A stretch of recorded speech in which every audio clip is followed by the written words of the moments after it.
Hey, Prof, good to see you. What play is that? That's Expeke versus... Versus who? Versus... Oh, it's Expeke. I know the Wow, play. Vedi has some It's Expeke wild, like, deep versus, cuts. Come on, Raz. Wake up. I don't know. Wake This is up. your Tell you what, game, speaking not to me. was that yesterday's title? Your people. Yes, it is yesterday's title. I didn't OMG? get to update it. He could. Was it OMG? Was it? Could be Was it. it go? Was it go? Could be going. It wasn't going. He didn't No, play no, Z. yeah, I don't remember. No. Oh, what was that? What's that image? Speaking that Got it. Oh, it wasn't OMG. Samsung Blue. No. No one in the chat is getting this. Don't even act like you guys Yeah, are no. succeeding. Okay. Don't even No, I've done it now, This Blade. I've done it, one Blade. Now, is Blade. easy and you're gonna take your whiteboard. I've done it. No, I know. That can Nice help. job. Okay. 10 Yeah. players have represented Flash Wolves and Wolves. Ads. Oh no, if you As don't want many ads, you as have to you support the can. stream. Check if you have Amazon Prime. Amazon Prime gives you a free Twitch sub every month. You can use this stream to avoid ads and help the stream out. Wow! I never knew this. You're Give me- not allowed those three. Well, I'll get three, it's Give me fine. the other I 7. did roll the kettle. I did Other roll the 7 kettle, so it players. shouldn't be too cold right now. We need to this plugs Wait. don't we? Who? Oh, I got this one. Who? I can give you a hint. Oh, No. That does not help me. I got one. I got one. I got The one. one where it was the really expensive player, the TSM bought. That's literally Maple. My pen. No, it No. wasn't. Yeah, it was. No, I'm not telling you. Sam, That's now my you know what voice. I do That's not every my- morning. that's not- That's it's my voice. Yeah, I know there's another one. Production. All three of these streams, That's edit the it's funny. titles, get everything ready, make my bed. Okay. You know, simple I things. got two. Yeah. Makes I sense. got two. Come on, Betty. Yeah, it adds up in a Sword moment. art. Okay, that's the only one I've got. Yeah. I got three more. Place Okay, There's- he's put it up. with. There you go. Okay, I got MMD. I got NL. Never loses, by the way. NL. I got that in there. You can just Thank you, guys. I would never remember that. Boom. That's a dub. You're just You got- mad because you're You bad. got one. You got one of the whole Mm. quiz. All right. Oh, I've got a moving longer forward, USB-C the for first that, matchup we're gonna and have that'll- today is gonna it doesn't feature work. Team Wells. Oh, Team sweet, Secret cool, Wells, nice. a new team that we have here at Wells. What can we say about them? Because they beat GAM to get here. We're used to seeing GAM on the international stage. So what are they? Okay, well. I mean, for me, this organization. Sorry, folks, we've got a lot of. Team Secret and Team Wells. We've seen Team Wells internationally, but for both these teams, like domestically, historically, they did really well. And then when it came to crunch Oh yeah, time, folks, we might have a So it's special like, for green the guest Vietnamese fans, they were, today. like, extremely happy to be able to see these players finally get to Oh, we an need to figure out how to do that. So I need to run by how to achieve such a guest appearance. So Vietnam is known for some incredibly skilled junglers. So it's yeah. really fun to be able to see Histo come in because you think of think of like historic junglers that are really like SOFM, like Levi or Stark, like heavy mechanic in Histo. They're I think carries free on that USB, way. is it? I Gone. think that having a new Vietnamese representative on the international stage is always Oh, exciting to see. and I right, think that they yeah. embody So you've shifted the that projector over, which makes sense. initial You can put it on top of the projector. Vietnamese players, that aggression, that violence on the rift, the confidence. Game start to early? not Yeah. care who Yeah, we have a you're special playing green against, but guest, just which, look to fight and look you know, to might win have a and certain go penchant and for that's very much what I'm predicting and expecting odds from and, this team. They're a skirmish you know, heavy team. And, certain plant-like looking at that organism mid-jungle which specifically, developed these young players to millions be of that years ago driving now at engine this on the point. Incredibly young players that played together on the baby Wells in Tier 2, so they've been together a lot. They know how to play alongside each other, so they're gonna, I think, surprise a lot of people. And they're gonna match Right, up yep. on the Rift. We have against lighting. BKS in today's matchup, and we caught up with his support. Trimby is back on the international Hey, stage Trimby. ahead of Trimby the back on the match world in stage. He's a great guy. I really like Trimby. Thank you very much, Lore. It is my absolute pleasure to be joined by Trimby here ahead of your match. Oh, Dude, Draco's you've in been to here. Worlds That's cool. so many times. Obviously, this is the fourth for you. Done a lot of How worlds is with it Rogue, of course. Playing, coming in for LTA South. How many did he go to How's with it been Worlds? It was different just from the all those years two. you spent Two was it? qualifying in the LEC? Yeah, first of all, thanks for I always having like me. Nice the to Asian talk teams to when they have familiar one faces. player with a normal For Western sure, name, Brazil, such I as got Eddie, to Betty, have some Peter familiar on faces on people, but Nongshim now, really PKT. definitely very nice to come back and see people that I've been like spending time with for like years at this point. But yeah, Is it a guest with an coming out insanely of high the level of divinity by chance? Oh, it could be. It could be in here. Could be. It's been quite crazy. It was a crazy journey this year. At some point, I didn't expect to be here, if I have to be honest. So I'm really happy with that, and I actually think we've been performing quite solid. So I generally want to show at least the Western side of League of Legends. Two with Rogue, one We're with actually Fnatic. not Oh out yeah, of people. yeah. I forgot that one year What is because the he was big on, thing you think that people should be on the lookout for because when they he talk about your he was only on one your split strategy? with The Fnatic, players right? that you watch for, 'cause I think And some then- of the and then he LPA guys are left. gonna know after you whooped That, them under thieves. But for the LEC fans out there who like Trimby, Did you who maybe replace don't know Reckless about your when tournaments, Reckless was you all, support? What should we be looking for? What is this? Yeah, hopefully they don't Enjoy. need to What look is out this for any starting nasties time? this It's time around. Like, I hope, it's the yeah, time where I that roll out of champion bed is long gone and now. I It's been nerfed quite a pray bit. for the sweet But release of I genuinely think we have the really end of good days. like mix of experienced / rookie players. I think my AD and top Oh, laner, okay. who I need to are do some both social media rookies, effects. have been playing exceptionally well, and my mid laner has been like kind of the star of the team with like how aggressive he's been playing. While the jungler, it does feel like he's been like he has this kind of Western playstyle where he knows what to do on the map and he tries to make as many aggressive plays as possible. So I really hope he can showcase it too with me. During our first game against Team Secret Wales, exactly. Yeah, Team Secret Wales. It is a mouthful. I'll give you that one. One player in particular on Team Secret Wales, Taki. You guys are tweeting back and forth. He's got dance moves. People don't know this, but you have dance moves too. I remember you were taking dance classes. When do we get the you versus Taki dance off? What do we need to do to make that happen? He did tweet at me that he wants to do it. I'm not sure. I didn't talk to him IRL about it, but if he wants to, I'll be very down. I think he made an interview yesterday or 2 days ago that he's been training his hips in order to have better dance moves. Like, I don't know about that. I haven't been training much lately, I'll be honest with you. I've only had like a couple of hip-hop dance classes before coming here. And yeah, the Brazilian dance classes are quite intense, I would say. Like, yeah, so I am somewhat ready for that battle, but as of now, I would like to win it on Summoner's Rift, that's for sure. You heard it here first, Lore. Winning on the Rift, then winning in the dance battle. Back to you guys. So there's a lot on the line in today's matchup, to say the very least, and it's great to see Trimby because I know there's been a lot of opinions about the LTA as a whole, Raz. Yeah. Whoa, no. That Vivo K-Stars A long legacy. They are the perfect idea of what that was supposed to be, the trajectory that they've taken, starting with a difficult start, the growth that they've been able to demonstrate, the experience they've gotten playing against LTA North, and now... Okay, hello. Sorry, I had to check that something and a lot of it, as you can see, that big level... this start time is how I completely tank my sleep schedule and my work productivity. Yeah, that is... That is one of the issues with this. Conversely, I remember Curse Carp. Ah, yeah, Carp was pretty good too. I liked him. He was pretty good. Wait, we're pretty close to game start now. Yeah, that makes them favorite, I guess, today in this matchup. And Remember, he's had only a couple of hip-hop dance classes before coming here. He was doing them with Alex from who was the general manager for Rogue.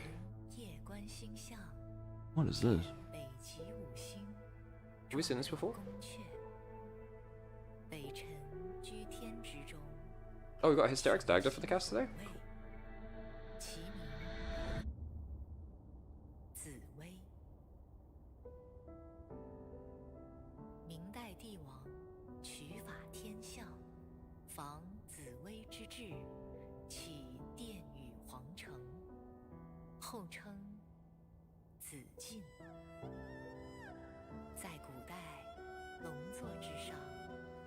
Damn, really diving into the Chinese culture.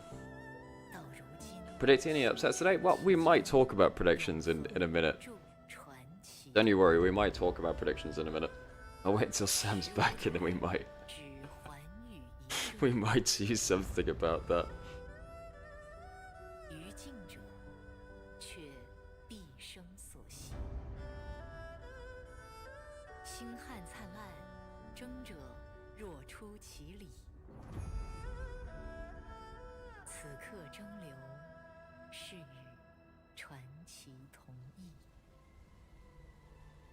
当我回顾这15年的全球总决赛，我脑海中有很多我们赛区的画面。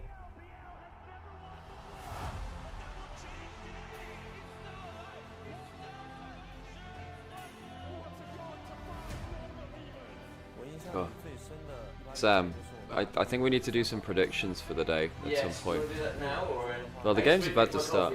Okay, all good. Yeah. Are we asking if Faker has lost the mandate of heaven? I mean, that's such a baller way to do it.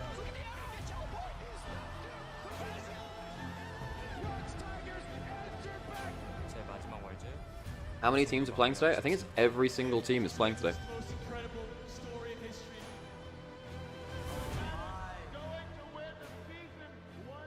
When I think about EU at Worlds, I always feel like there is the potential to do something great. Gods can bleed. Where were you when the West rose up? 知道大家都不看好我们，但我们会颠覆你们的想象。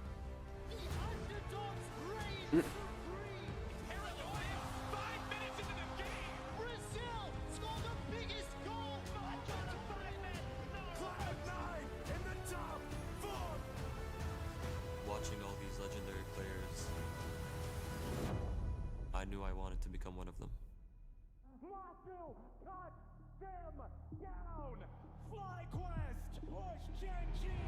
To the absolute limit. But I don't want to ever let the Fly over T1 and it's not close.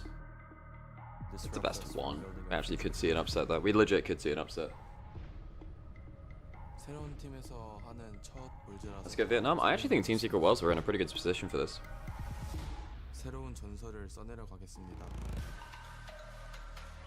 我们仰望的星光，来自遥远的过去，而我们的传奇正在此刻铸就。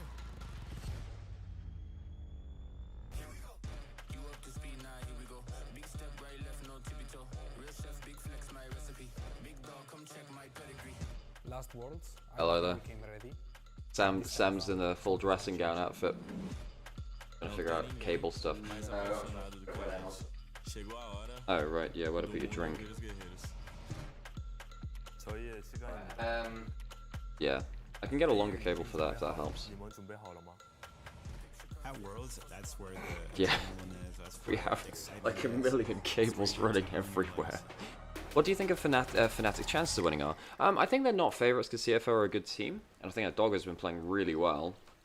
Your stressing down is going to drop down, by the way.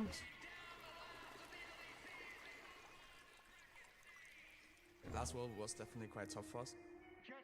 Let me get the longer USB to USB-C. We were so That might close, help. but we failed to make it out of space. What do we put this? I mean, we could move the projector forwards and put this right behind it. To where we belong. Yeah. Or just put it down. Yeah, sit down. A little bit of my mic around. We hang on. Problems of a new setup. It is actually legit things like this where you're like, where do I put my damn coffee? Which is actually one of the things that trips you up the most. Năm 2017, GAM đã để lại ấn tượng mạnh mẽ cho bạn bè quốc tế. Năm nay tới lượt tụi mình sẽ làm tốt hơn ở GAM tại thời điểm đó. Vietnam at Worlds. Oh yeah. Watch Secret Worlds beaten. It's gonna be great. I mean, they are against Viva Keystars. It's not. I mean, they're two teams which they're probably the two weakest teams in. I agree. In Swiss. Yeah, I reckon we. Do you want to just move one of those underneath or whatever? Because it'd be a bit. Yeah, I don't know. I'm not. Don't worry. They were just 되살리고 싶은 생각이 많아서 이번 월드를 꼭 우승하고 싶습니다.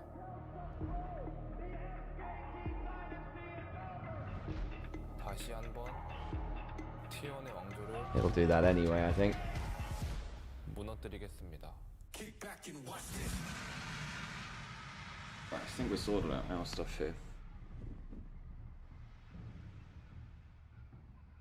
I have dropped the volume again. Cool. Yeah, because basically when we were watching about the highlights, when both casters and us were really loud, it made it very messy, which makes sense. But basically, we don't want the audio to be like too messy to use the highlights and whatever.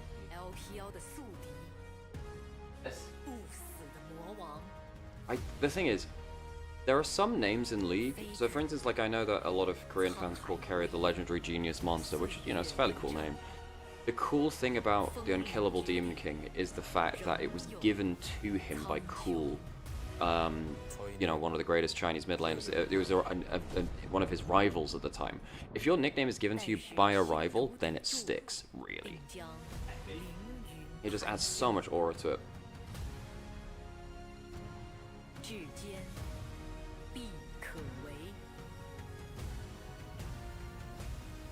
Sam, do you have any way of pulling up two browser tabs on the projector, having a team logo on either side?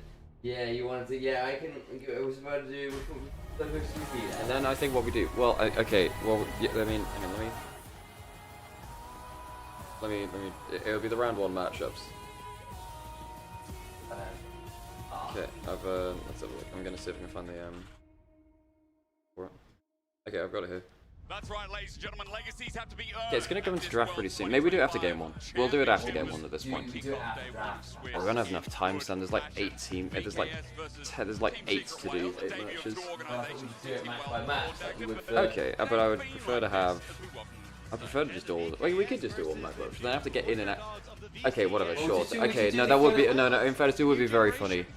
Okay, sure, cool. Esports and now looking to rise to the stardom that GAM had at the world stage. As you see, VKS now taken to the stage. In some people's opinions, the greatest team the LTA South has ever put forward onto the world stage. Both have made big statements to get here. If I recall, what Cool said is more colloquially equivalent to the final boss here, which is also cool. But like, no, I'm fairly sure the unkillable Demon King did come from him too. All right, buffer and stream. It's all right. 100 Thieves. NA has got some explaining. Cringes within you. Tell the part of you that cringes. You gotta live with a little cringe, folks. And this will be a fun matchup. I wish it was a series dagger, but in a best of 1, I'm hoping this is going to be explosive because both playstyles kind of tend to lean itself to testing the limits. Cringe is client-sided. That's a really good phrase. I like that. Samus and Trimby have been a menace when it comes to overloading these side lanes in the mid-game, playing through these strengths in the early game. Trimby roaming everywhere to make sure you can set up his team for success, but that is a very similar story to what Team Secret Wales do. They like to play through his stone Taki, the member on this roster that has been to the world stage previously, and he's been the veteran. Taki's probably the difference maker in this game, by the way. To see if they can take on the second seed from the LTA. And he's got mechanical players on his side. If you don't know, Histo, the jungler, I'm very passionate about because the mechanics that come okay, through what we need to do, Sam, is when it comes through to when we want to do, you know, the predictions, we need to turn the camera around to the projector so you can film our special guest. You know. Where it looked like this guy had a lot of speaking to do. As we're about to get into game number 1 and our opener here of Swiss. Okay, should be getting close towards draft it. I mean, do you want? We could do it now if you want. So. And we do see some flair. Whenever you fancy doing it. Sure. And that's why I think we're getting Hero in from the start of this. He is much more of a carry top laner when we look towards the between himself and Pun. So definitely wanting to go toe-to-toe with Boal on that top side of the map. And honestly, I think this is going to be explosive. Yeah, but Team Secret Wales love to fight. They will not let up. Even in that final against CFO, when they started to fall behind, they fought, they brawled, they took everything tooth and nail to see if they can try and take that series back. Oh, I see. I'm now with no doubt that they'll be bringing it here against BKS. And then, yes, we're not wrong, actually. But the fact that they did put up a bit of a fight, despite getting beaten out of the water, is a really, really good sign for the region. And we talked about it a little bit before us. We're just waiting for this big band to come through. It's like everyone's used to seeing GAM. It's always GAM time here. They didn't make it to the international. The fact that Team Secret Wales finally get their shot when this team, previously known as Team All right, chat. Tell me when you're ready. Championship came close, but never got really I have to move some things around. All right, 1 second, guys. We've got a very special guest. LCP really sets up that the old BCS talent is still as good as ever. Finally get in. But I think that's the same kind of story. Slightly awkward as I take my microphone out. No one expected to kind of come in and Well, I gotta have my mic. Hang on, Alex. Alex, careful. North, right? So for VKS, this is a squad that I am very excited to see. So, chat, allow me to introduce you to arguably the greatest creation ever. Let's recap a little bit as well because we do have a best of 5 top lane on from yesterday. We saw a lot of Azir bans, actually 4 out of the, unfortunately 4 IG games. Bard also permabanned throughout that That's series. really good. Okay. Today we got the Orianna ban, a reflection yesterday that we saw that eventually let through. And remember, the dynamics change in best of 1 because within best of 1 it's like best draft now, get yourself on the board and get yourself an advantage early in the Swiss stage. Oh, that's annoying. Here's what the priority is, because obviously as you start to come through, you get different draft bubbles that can influence the way you go. But when you look at the LCP, they had much higher priority on things like the Nico, the Aurora as well, and now we're starting to see that come through here. It does feel very. You want to do the thing after or draft or before the draft, Al? VKS, do they just lock in something like the Azir themselves, get something that globally we've seen still to be super strong? Okay. Bard again, I mentioned Kai'Sa was permaban, but that might be more towards Gala. I do love, however, that Team Secret Wales there just the go and get it team. So Eddie, he's he's a big fan of that pick. Might be something that they rotate him as well. It should be. The Jarvan gets locked in first. And Nearly right. Yeah, so basically, on this pick, so not surprised to see them go towards that, and sets up then very easily to be flexible. Right? Apparently so, yeah. But it's the only way I could get it onto the projector properly. Yeah, but then I couldn't get it split across right. But yeah, that's okay. Honestly, I think going for this mid lane pick makes a lot of sense to round out a strong mid jump. Okay, well, support looked at first. Okay, that's fine. Okay, so Aurora first. We love this pick, and no shy away from it in the current meta, as Team Secret Wales now need to match the Jarvan. The biggest question is with what we've seen. That'll probably work. We know Captain's open with a little bit of bust in the recent patch, but Vi just insta-locked. I was going to say, Team Secret Wales also played a lot of Lee Sin into the Jarvan. So, what do we think about Secret Wales? Very feast or famine, flippy team, ready to fight all the time. I mean, that sounds pretty standard to what I remember of them, yeah. Yeah, Hero's been internationally before, but I think Taki's probably the guy from talking to the VCS people that's probably going to be the difference maker here. I mean, you've got Vikaiser Aurora, which is already pretty devastating for any carries on the side. You need the Xayah now, yeah. Otherwise, I don't know, I think you should have gone Xayah there, because now my problem is I think that even though you go the Rise, it's not tanky enough to survive. But it is Mira's Rise, who is a massive Rise enjoyer. Sure, I just think that Vikaiser, I mean, you have to ban Ambessa now, right? I think you're pretty much obligated to ban Ambessa. The strongest player as well. I like seeing Are you? scaling carry. I think you've got to ban it. Huh? Don't you have to? You either ban it or R4 it. I don't think you always. I'm not sure you want it yourself, though, is the thing. I mean, it's probably not awful, but you've already got the Jarvan and the Rise. You've got good setup for it. I think it's fine. You can't let Team Secret Wales have it. Yeah, so either you R4 or you ban it. I think you can get away with R4ing it just fine here.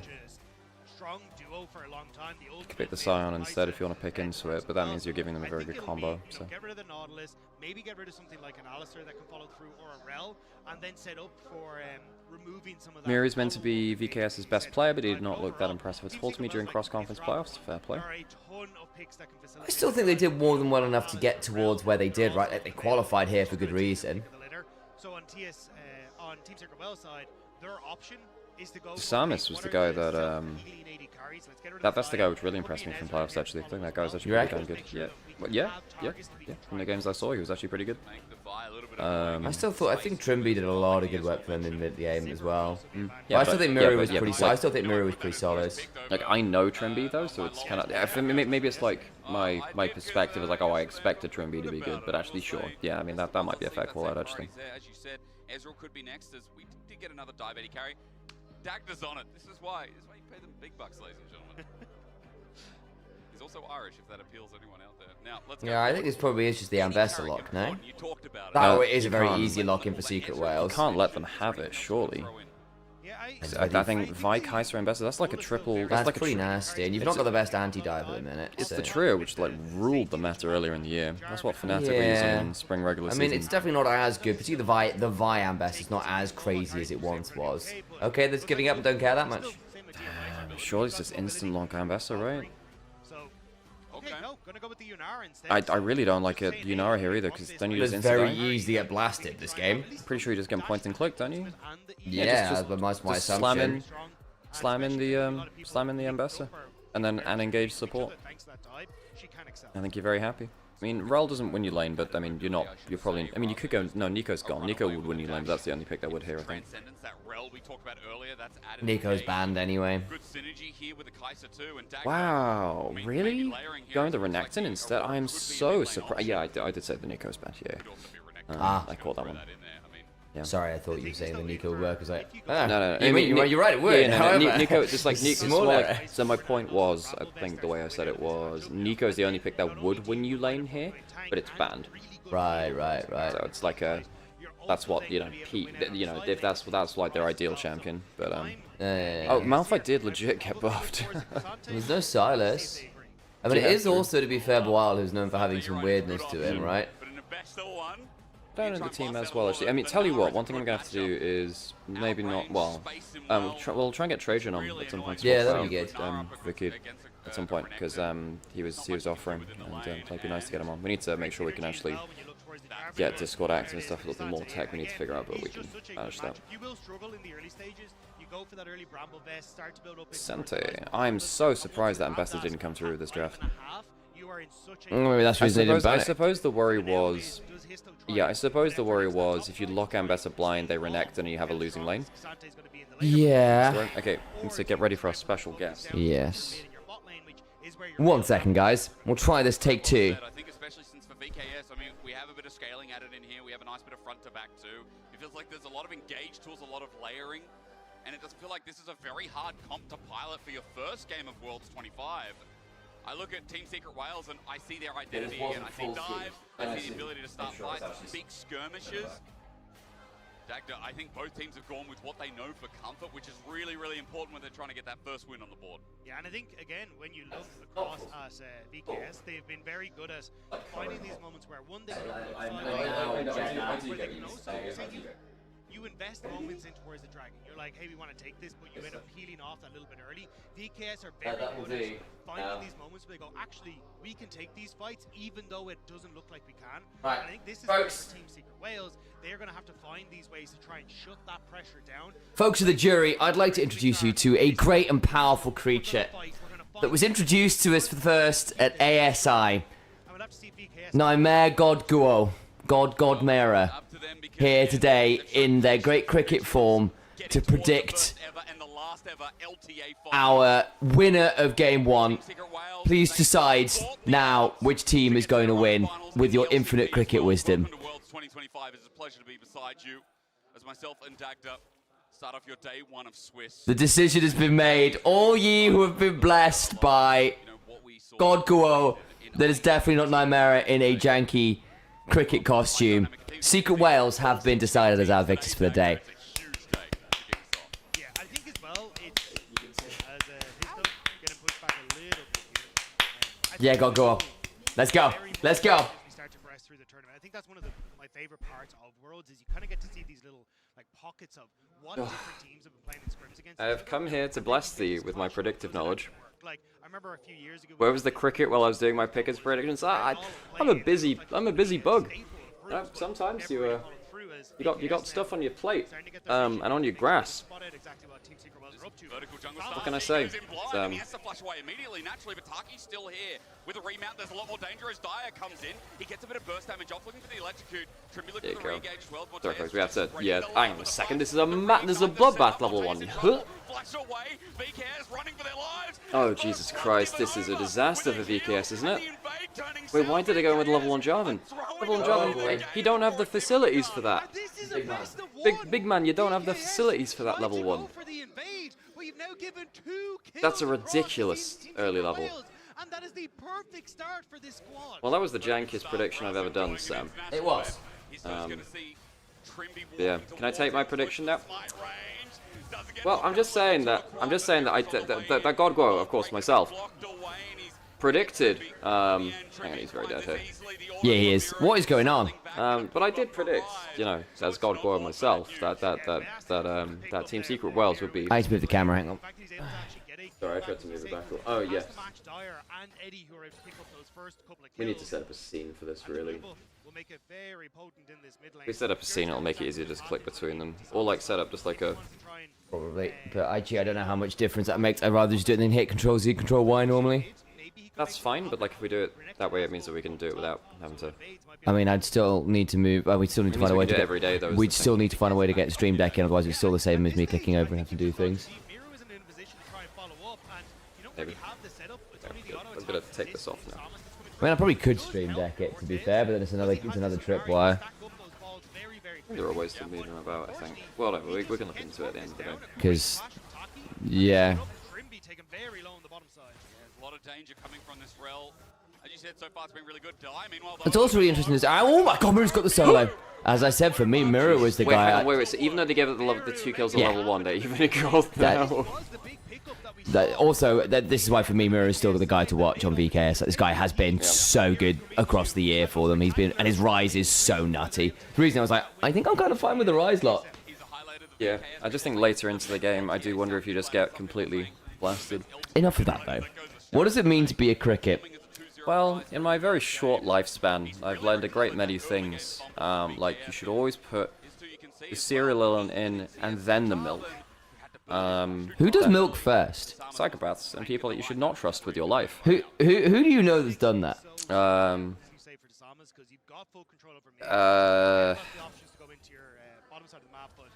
God Gen. You know, one of the other gods out there.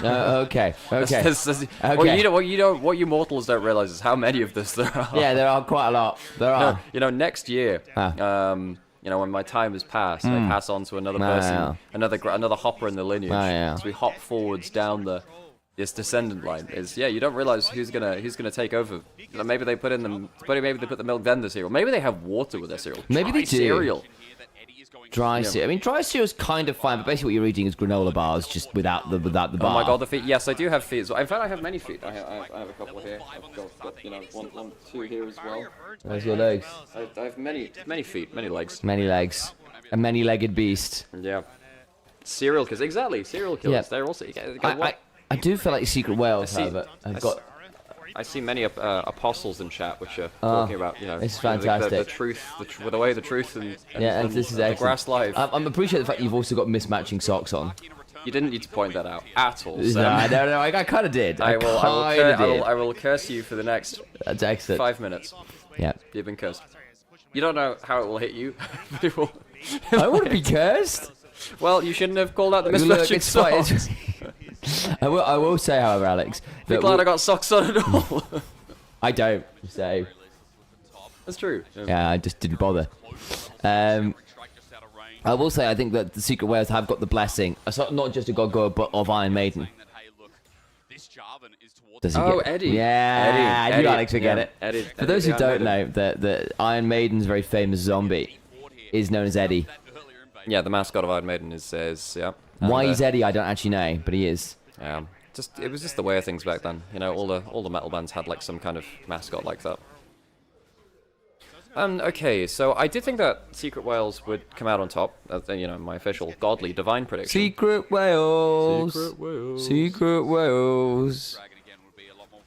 Yeah. What's the bet to Hysterics will make that reference at some point in this game? I don't know if he's an Avatar: The Last Airbender. He sang it the first week he was on LEC. Oh, really? Yeah. Oh, I didn't realize that. Yeah. Oh, we've never talked about that before. That's cool. I watched him sing it on cast. That's very cool.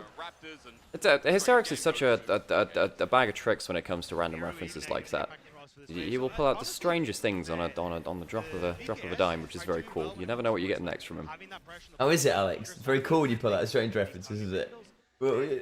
Yes, I pull out strange references all the time as God exactly, the Grasshopper. which is why I'm bringing it up. It's like, yes, because, strange references, because it's the correct way to cast, guys, yes. It's like, not that I do this and therefore must defend my way of life. Oh, wait, Blade Trinity actually has the etymology of Eddie, or the history of it. Because the initial paper mache mask was called the Head, or the Ed, which in the London accent sounded like Eddie. Wait, hang on a second. Wait, they weren't from London, were they?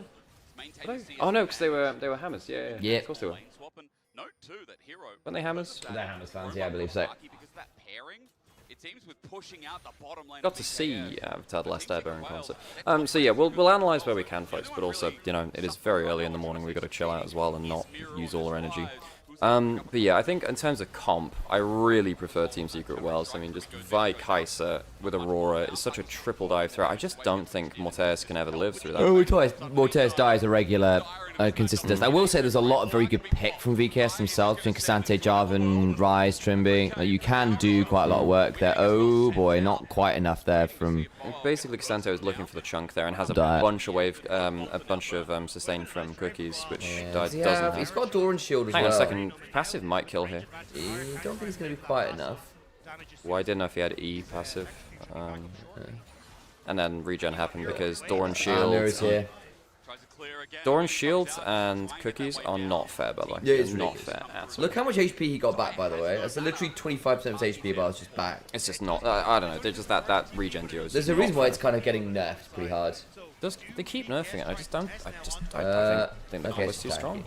For some reason, I thought Taki was a Jax, and I don't know why. On a control ward, so his tempo's slowed down a little bit. But triple grub, you don't often say, is easily going to be taken here by Secret Wales. Yeah, I think VKS wanted to contest, but as you say, the interrupt. Now Trimby should be able to just dash away, but the interrupt onto God the Grow wall, from Temo. No, It is though. It actually legit is. It's technically from Amazon, but it is pretty much that. Topside to match for the early dragon taken by VKS. Going all back into the 1v2. See where we go from there. Dragons in 2 minutes 30, by the way, so any bot lane play's not going to open anything, but a Realm Warp. Oh, hang on. That's a pretty good angle. That's a very well set up gank. Because the Realm Warp puts him straight into the path of Jarvan. That's a very good Realm Warp. Nice. Miri's really playing well. Nice job by Desamas, managing to get in behind there and make sure there was no way that he could escape. And now Morteus on this top side as well. You see Taki is trying to match on the top end, but flash. Oh, in a 1v2. Hang on, Hero. Jumping in, Trimmy. Not bad. I think Morteus can do that. Oh, he actually gets away. I thought there'd be a bit more damage still going. That's a lot of summoners blown, but they do get out for now. Mirror's got TP. They're TPing behind. They have goes wide. Kai'Sa. They're dead. Both of them are dead. Even with, that's a wasted barrier. It's a wasted barrier. There's no way. They're trying to buy time for Miru. This doesn't make any difference. I don't know. He might be able to flash ult. Yeah, I think they can. I think they've got. I think they can do. They've got the health path. They've burned all their ults. I think they get all three. Hero should have been able to. No, they get all three. I am very surprised that happens. Actually, I think they actually should have been able to kill the Cassante. They get two of them. I still think the barrier changes nothing. It literally it buys like half a second, if that. There's 3 people attacking you at once, and you don't have any defensive stats though. And again, we're seeing this is what we're talking about. I really dislike the tiny UI at the bottom. I think it's better than it was, and honestly, I'm actually not minding it now, especially compared to earlier in the year. It's actually pretty good, I think. I get it's not fantastic if you are on mobile watching like horizontally, right? If you're watching on TikTok, it's not bad. Yeah, it's good for TikTok, but it's not good for horizontal sports. If you're on horizontal on phone, damn, but what was kind of going man mode here? Yeah, he is a bit of a. He's down a fair amount of CS, but I think he's made enough plays to be all right about it. I mean, in fairness to Hero, Hero's up like 700 gold, as is Eddie. Those are good people to have a decent gold lead on. That being said, it actually might be more accurate to put Miru versus Hero and Boal versus Dire. So actually what that would mean is actually that both Boal and Dire are kind of even. Yeah. You can see that in the trades, whereas actually it's Hero and Miru who are actually getting the gold. Yeah. Because if you see, it's basically the same gold advantage in opposite ways. Yeah, but they're the ones which are laning against each other. That's a very fair point. Armor that he has makes him just unkillable in this situation. Gets the flick back or flash forward into the rip through under the tower, the turret shot as well. And at this stage, it's all hands on deck for VKS to take Back again, Eddie's dead. Oof. No, that was the replay. Oh, that's the replay. Sorry, I thought it was him trying again. No, that's the replay. Oops. Who've had such an insane run this year and had an insane run versus 100 Thieves. I'm sorry, NA fans, I don't care.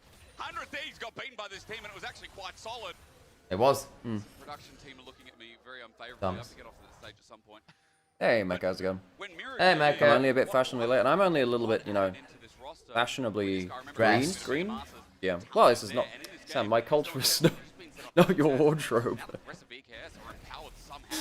You mean you can't?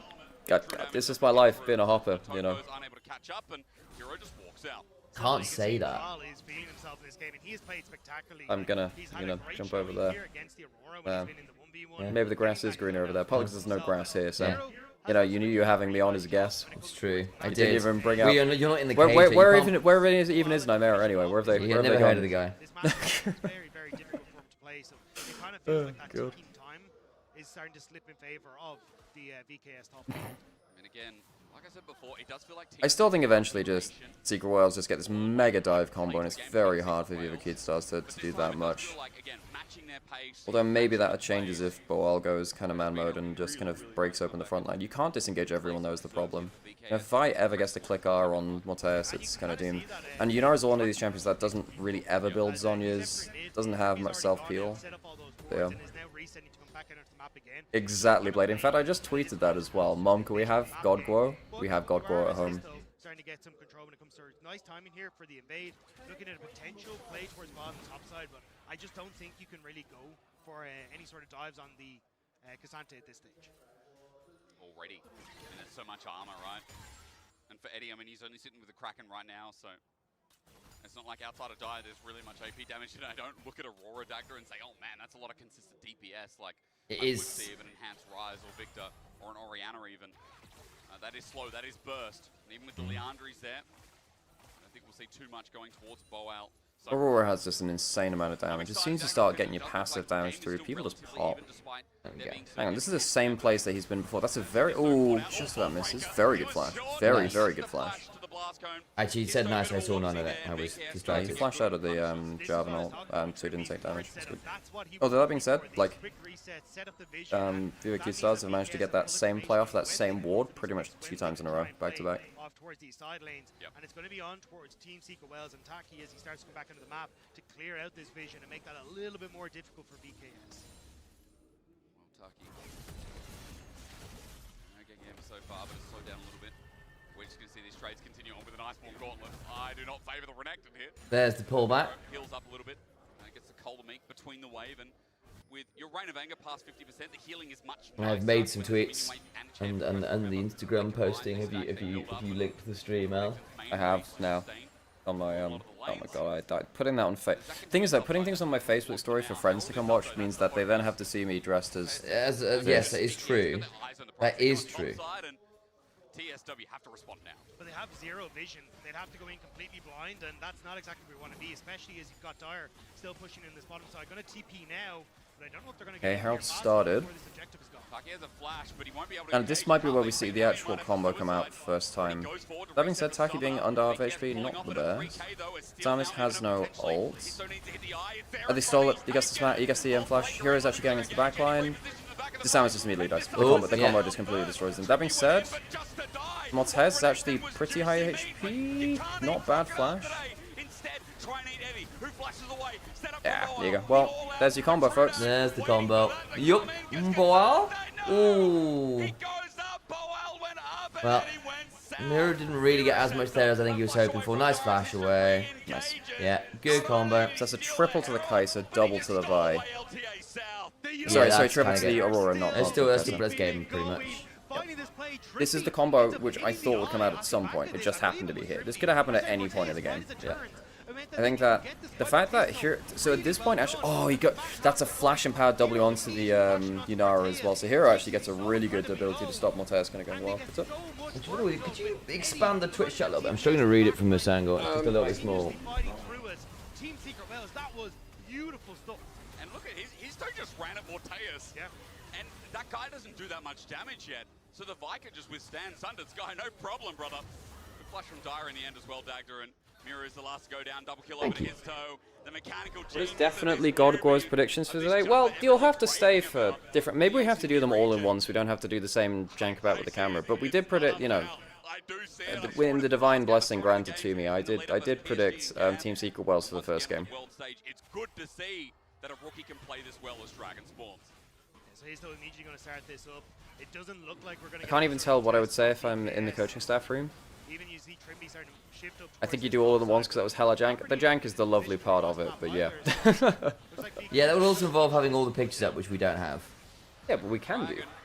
Just have them on different tabs on the. Yeah, that's. But I will say a 3.5k gold. You have the different windows, right? The items are starting to accumulate. Why is that a problem? The problem is it's on LOL Fandom, Alex, which that website is so riddled with ads, even with ad blockers, it fries my CPU. Just you don't have to get them from that thing. That's the best way to get the images by far. Especially when they have the. Whatever. Okay, we won't do that then, Blade. Well, we won't do that then. We can try, but I think it's going to be a bit.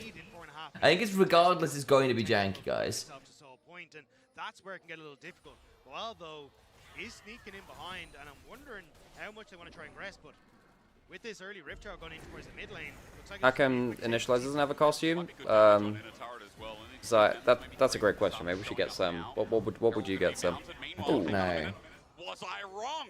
Boal in close of territory of. What's your opinion on T1 versus IG? Well, I mean, I think Wei played a lot better than him plus instead of Rookie. Rookie was actually very good. But I mean, IG were not as good around. I mean, there's a lot of things which we thought coming into that series which ended up being true, which was about IG being, and LPL in general, being worse at late game objectives than LCK teams. Now we'll see what happens with top esports when they come up against LCK teams, because I think they actually are quite good at that in terms of approaching them. But that's my big worry for LPL versus LCK teams is... setting up around objectives to take the fight and have their dive composition work out. Okay, it's yeah, it's late game objectives. It's a really nice entrance for them. They punished that invade. And credit to VKS, I think, you know, they got back on their feet quite nicely with Miru, but this Rise is still a while away. He's only just stacking up the Rod of Ages now. It's not like he's going to burst out anyone. Remember that Aurora almost at 2 items. Dyer's caught back up, overtaken in gold. I think the biggest problem now, Dagda, is the fact that Eddie has got that Gwynsu's replay, that on hit to add to a Cassante and like-minded members. There is a lot of damage coming out of the Maybe we should turn this off. And VKS is about, can they survive? Can the Cassante absorb it all? I can't see the screen with it. I'm getting it's blocking They're the taking the Terran blocking top side, so that's more down gold over towards Dyer, who's now managed to recover the gold lead against Miru, who was 1,000 gold ahead, remember. This game's completely fallen apart from that one fight, Frank Robs. Yeah, I mean, yeah. Team Secret Wales happy to keep this push open. The fact that you now have Dyer in a position where he can go toe-to-toe with Blog, because of course he has gone for this very armor-heavy build, and where he wants Are you de-cricketing? Dyer has been the one that constantly finds the Cassante and is happy to just push in these waves and make it. Yeah, and exactly. I do need a costume. That's just it. When did they get to play on their terms? Biggest question. I think at this point, it's a long shot away. Team Secret Wales holding their vision and topside where they could. They've still got some of the deep boards you mentioned, but a lot are being cleared out, which is nice.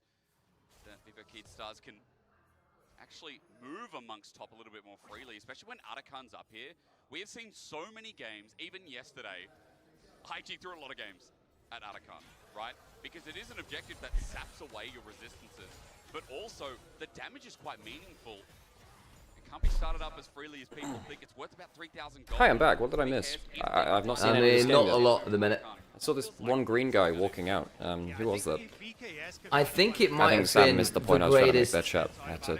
That could be their window. Because again, Team Secret Wales want to play for dive. They want to try and get access. The greatest what? But if you're able to set up a nice front. I don't remember where I was going with it now. It's difficult for those members to make any Somewhere, surely. I missed a very special guest. Damn. I'll like maybe they'll come back later and I can say hi. Okay, yeah, the dive combo's up now.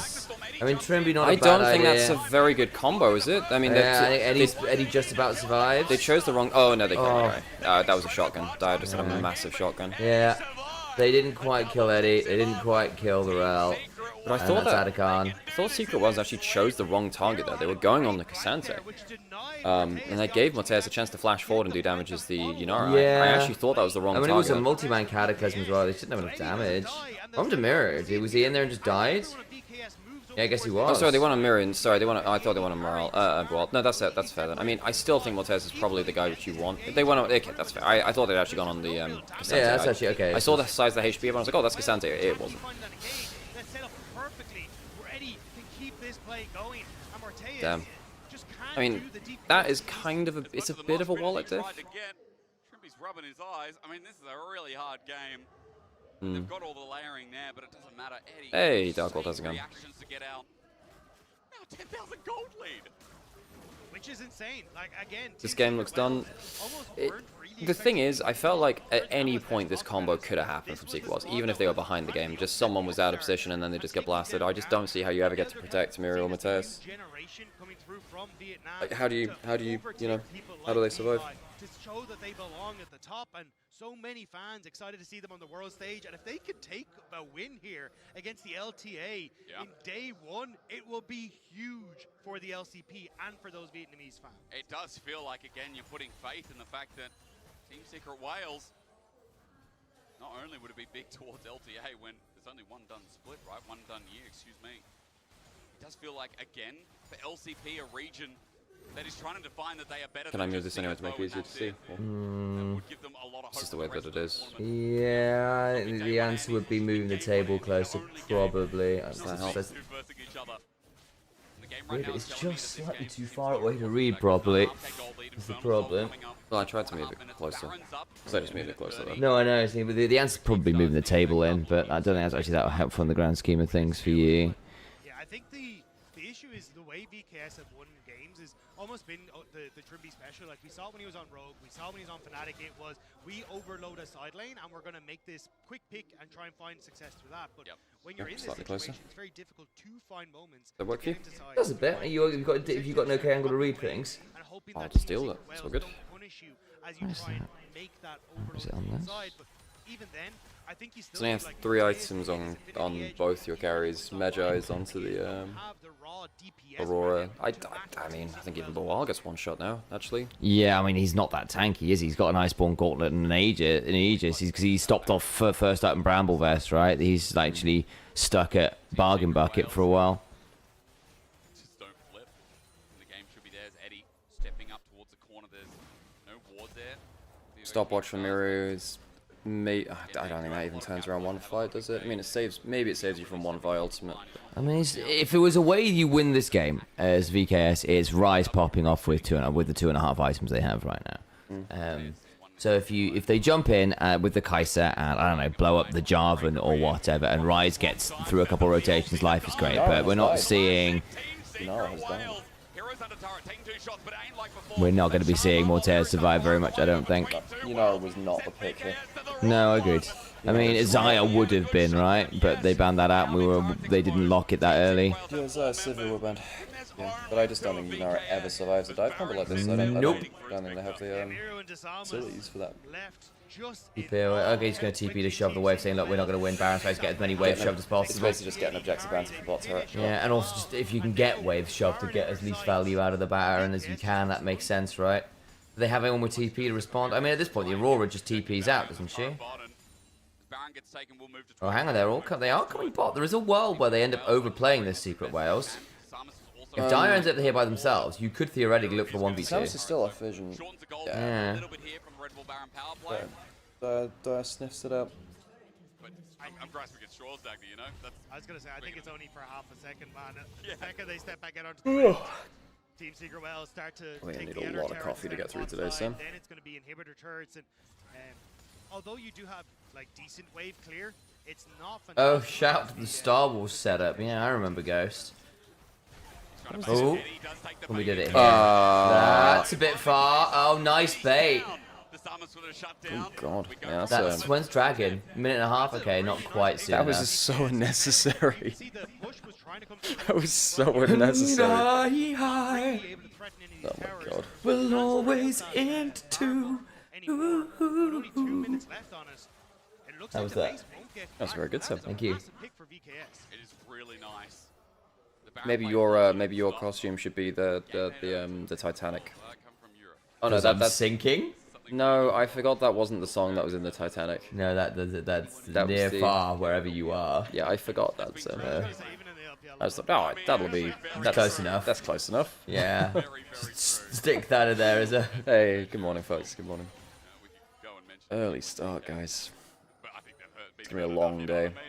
Because what they did is they did the Swiss draw and then they chose the schedule after.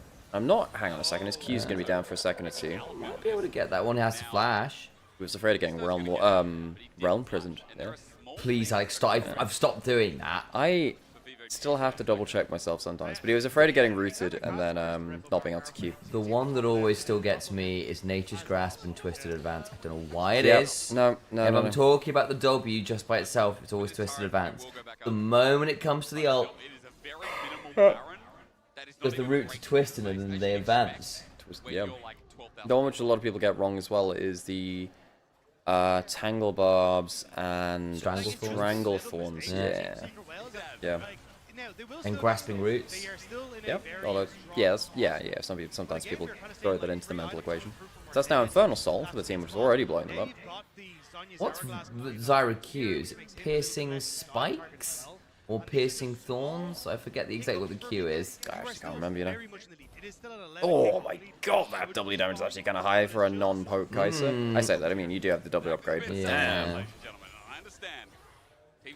Missed one. The base with what they have left of the Baron, which is gone in 13 seconds. This was really the last wave to do so.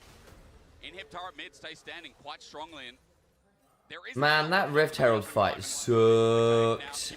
Rob's a Rift I Herald. thought it was Herald. It was Herald, you're right, sorry it was. It was too, I just remembered it was like level 10, level 11. Yeah. Rather than level 6, 7, or whatever.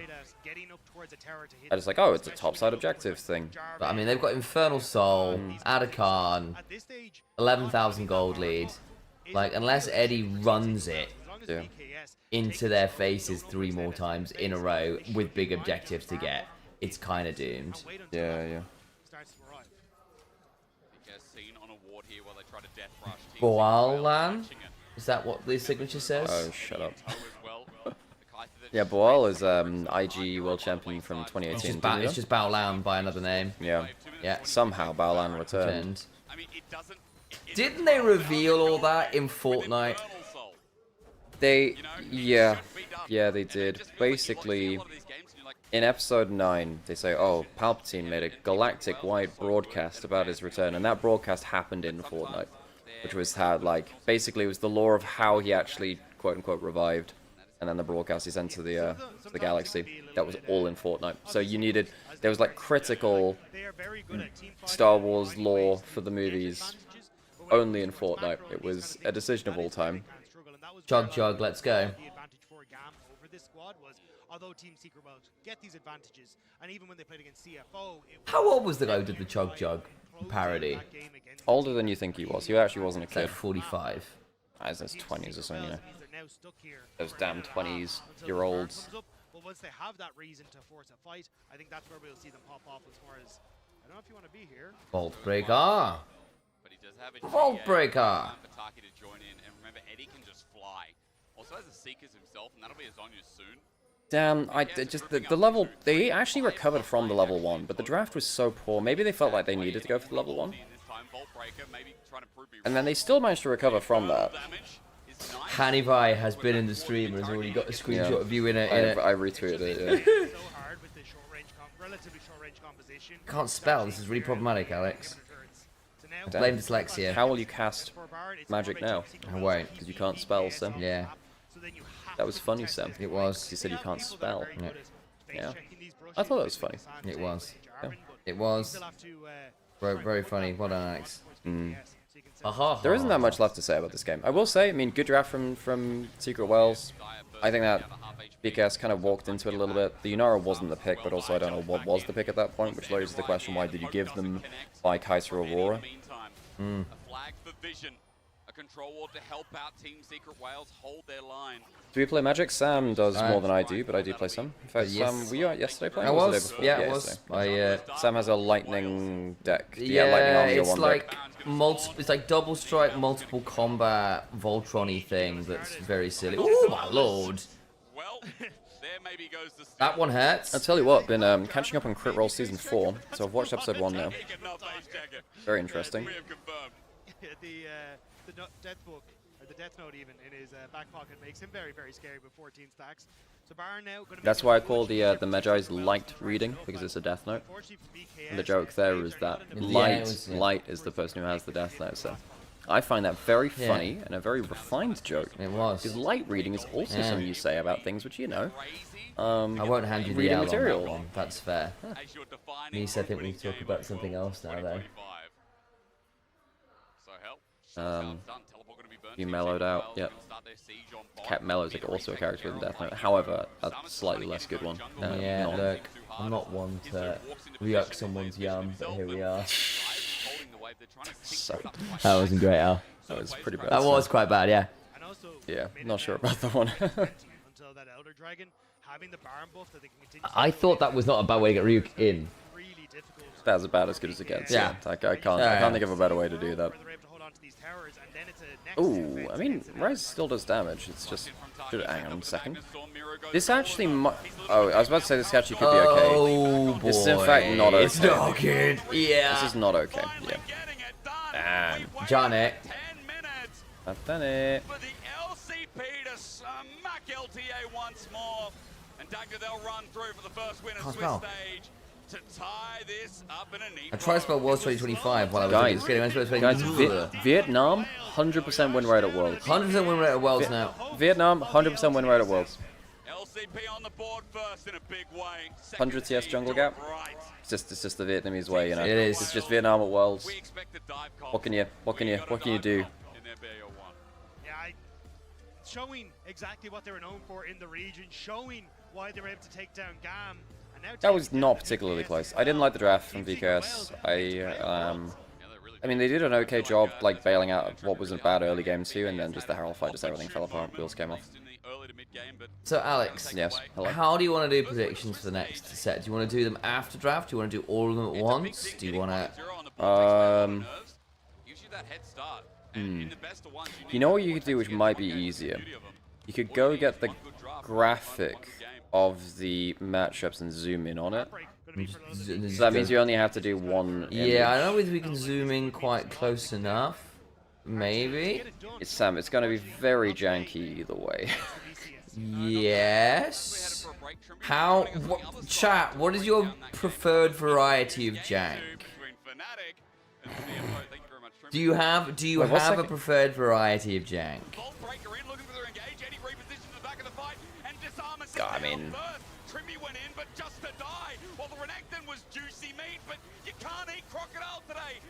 Maximum janky.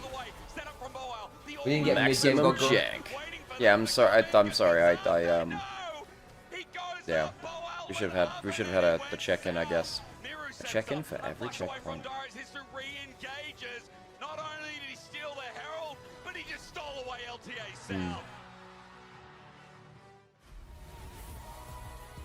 Well, we didn't really get to learn much about that. This is why best of ones like have some negatives, right? They're very fun in terms of very quickly moving the paces as things forward. But you don't get to learn that much about the teams. No.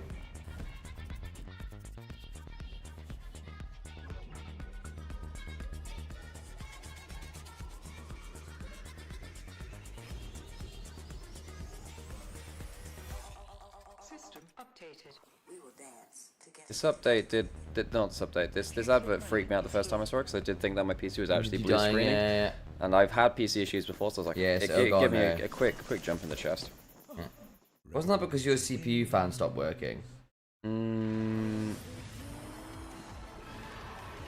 Yeah, my cooling system died because I got it back in like 2017, and it finally copped out, which is fair.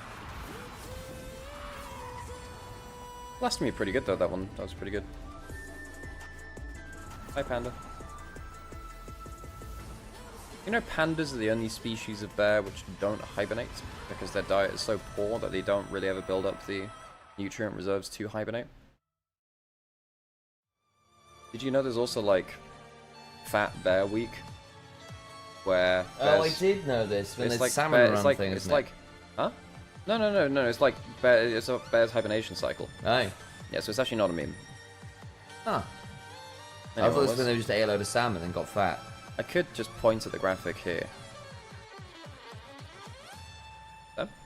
Could just point at the graphic here for one of we.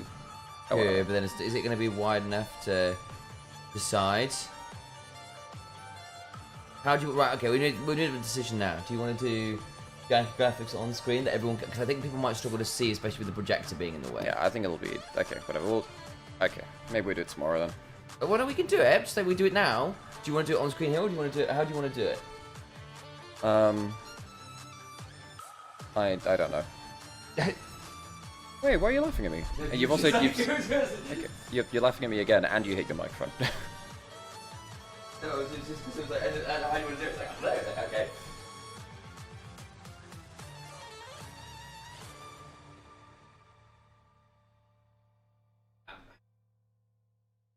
Okay, so what do we got next up? Is it the Fnatic game?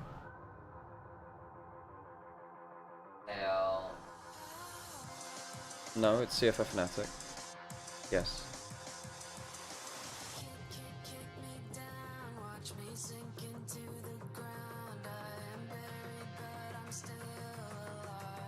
Can you do it through the Google preview?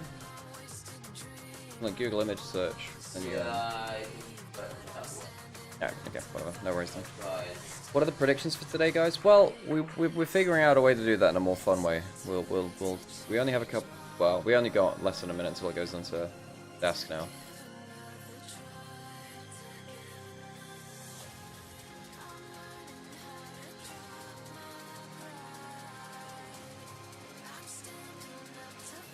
Don't bother going with the fandom thing, Sam. It'll kill your PC. Wow, this isn't break music. Oh, I need to put some adverts on. Okay, put adverts on Twitch because our pre-roll was well offered by that point.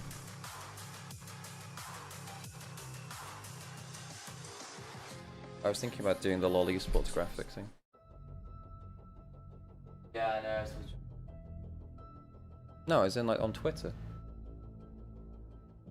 They Oh, posted. sorry, it's email. No, they had a graphic for the whole matchups thing. Right, see, the reason being that when it on, you know. That's basically the same thing.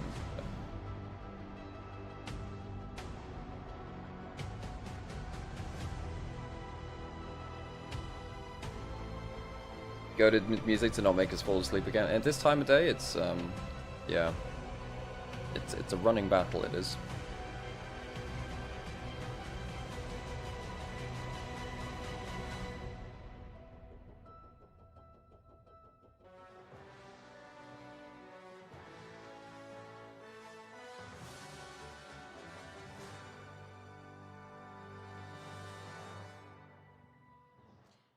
And welcome back to Wait, what the heck?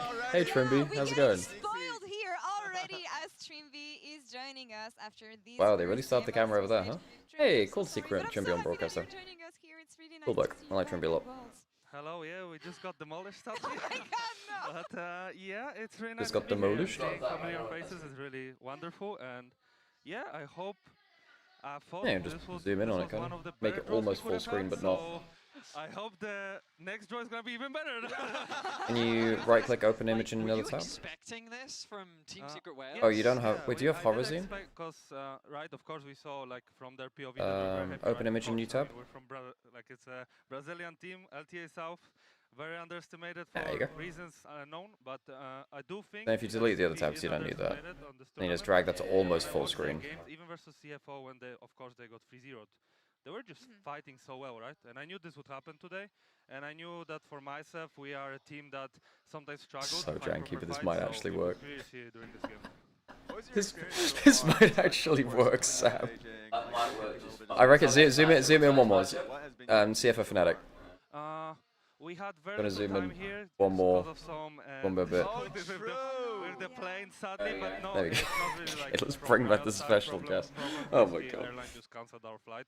So we came here way later than we were supposed to, and then of course, like since we were coming from Brazil to China, it's like quite big of a time difference. I think it's like 11 hours. So yeah, the jet lag did hit, but that's just excuses, you know. At the end of the day, we should have shown better, and I do think, yeah, if we're gonna play like this, it's not gonna be a long tournament for us. I know you've always been a perfectionist, Trimby, and you're gonna be looking at improving here. Of course, the early game was so chaotic, like you started right off the bat.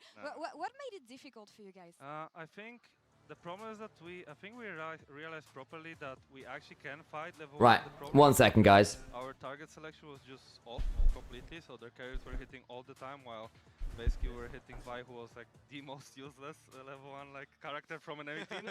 So that's why I think the fight was as sketchy as it looked. I still think we came back a little bit, but just the way they fought like so many times, which we knew they will, because they like to fight every single objective they can. It was just superior, you know, to us. Yeah, I mean, it felt like Miru had kind of stabilized the game because the Rise getting a solo kill in mid lane as well. But really, it just felt that around that Herald, the game just broke at that point. It was just hard because they had control all the time, and then even though we knew where they could have potentially be, right, on the Atakan, on a different fights in the jungle, it just felt impossible, right? Once again, we are blessed by the predictions of definitely God Guo. Yeah, that was the thing too, because usually game ones, Gods and Guo. you expect a little nerves, playing slower. Hello. For a lot of teams, but then the Otacon pull, I felt Give like, us okay, they're willing to do it. your wisdom, O God Guo, as to who will win the next series. Hello. No, it was really not like by them, of course. For us, it was not Yeah, that's fine. They started that objective. He believes in CFO. Yes, hello. I God Guo, definitely God Guo, believe in deploying oysters as you know, small animals. We have to stick together. As I don't know what a fanatic is, so I'm going with the flying. You going with the flying oyster? Yep. What makes the oysters fly? Well, they learned from me, of course. Yeah, I wondered that. Yeah. How did you gain such incredible predictive power? When you hop on grass for long enough, you realize you can hop beyond the mortal coil Yeah, of this you life. can hop on all them fools. Yeah, exactly. Okay. Exactly that. Go to the next one, Sam.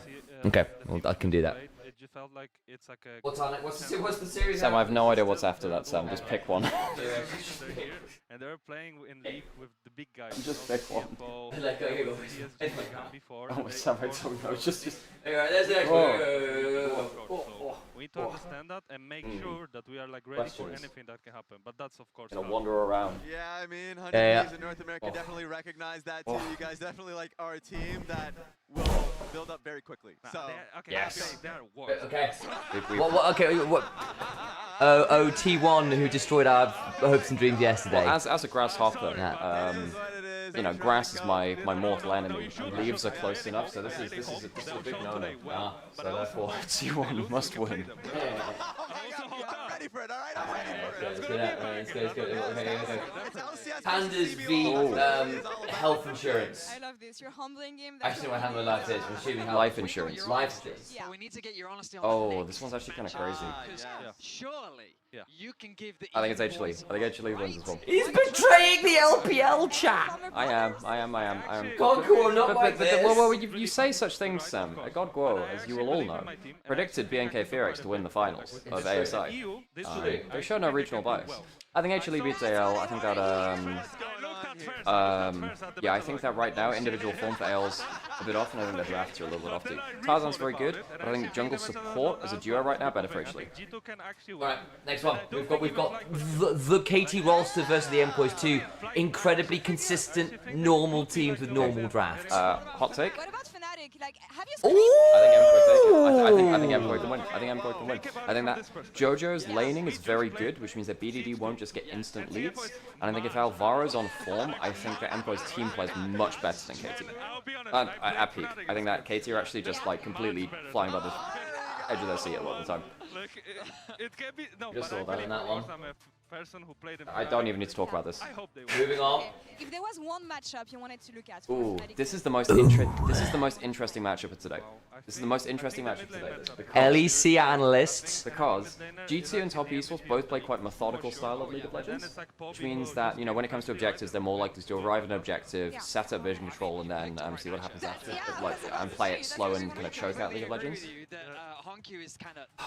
I think the laning strength is too strong. I think the laning strength is too strong, and I think Kanavi is ridiculous. I think Skewmond is great, Kanavi is better. And he's only gotten better. It feels No, we don't need to get I'm Generation Gaming will game all over them. And also, you know, as mortal enemies, birds do kill grasshoppers, so I must vote against them. So I'm sorry, Talons, you're gone. Okay, we can get rid of this now. Did you just? I just turned the whole tripod around. Need to make happen, and that's what he's. What do you mean it's fine? Same for us when I came with What are you Noah, doing? right? For the Oh, summer. It just hello. the dynamic, and it felt like What?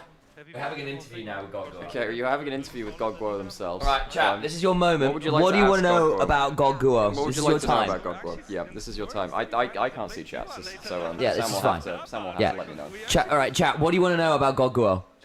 Tell me about the. This What is do you the want to God know Guo about the stream. great grasshopper of dreams? This is actually the God Guo stream. It is. Instead of a co-stream. So what do you want to know about God Guo?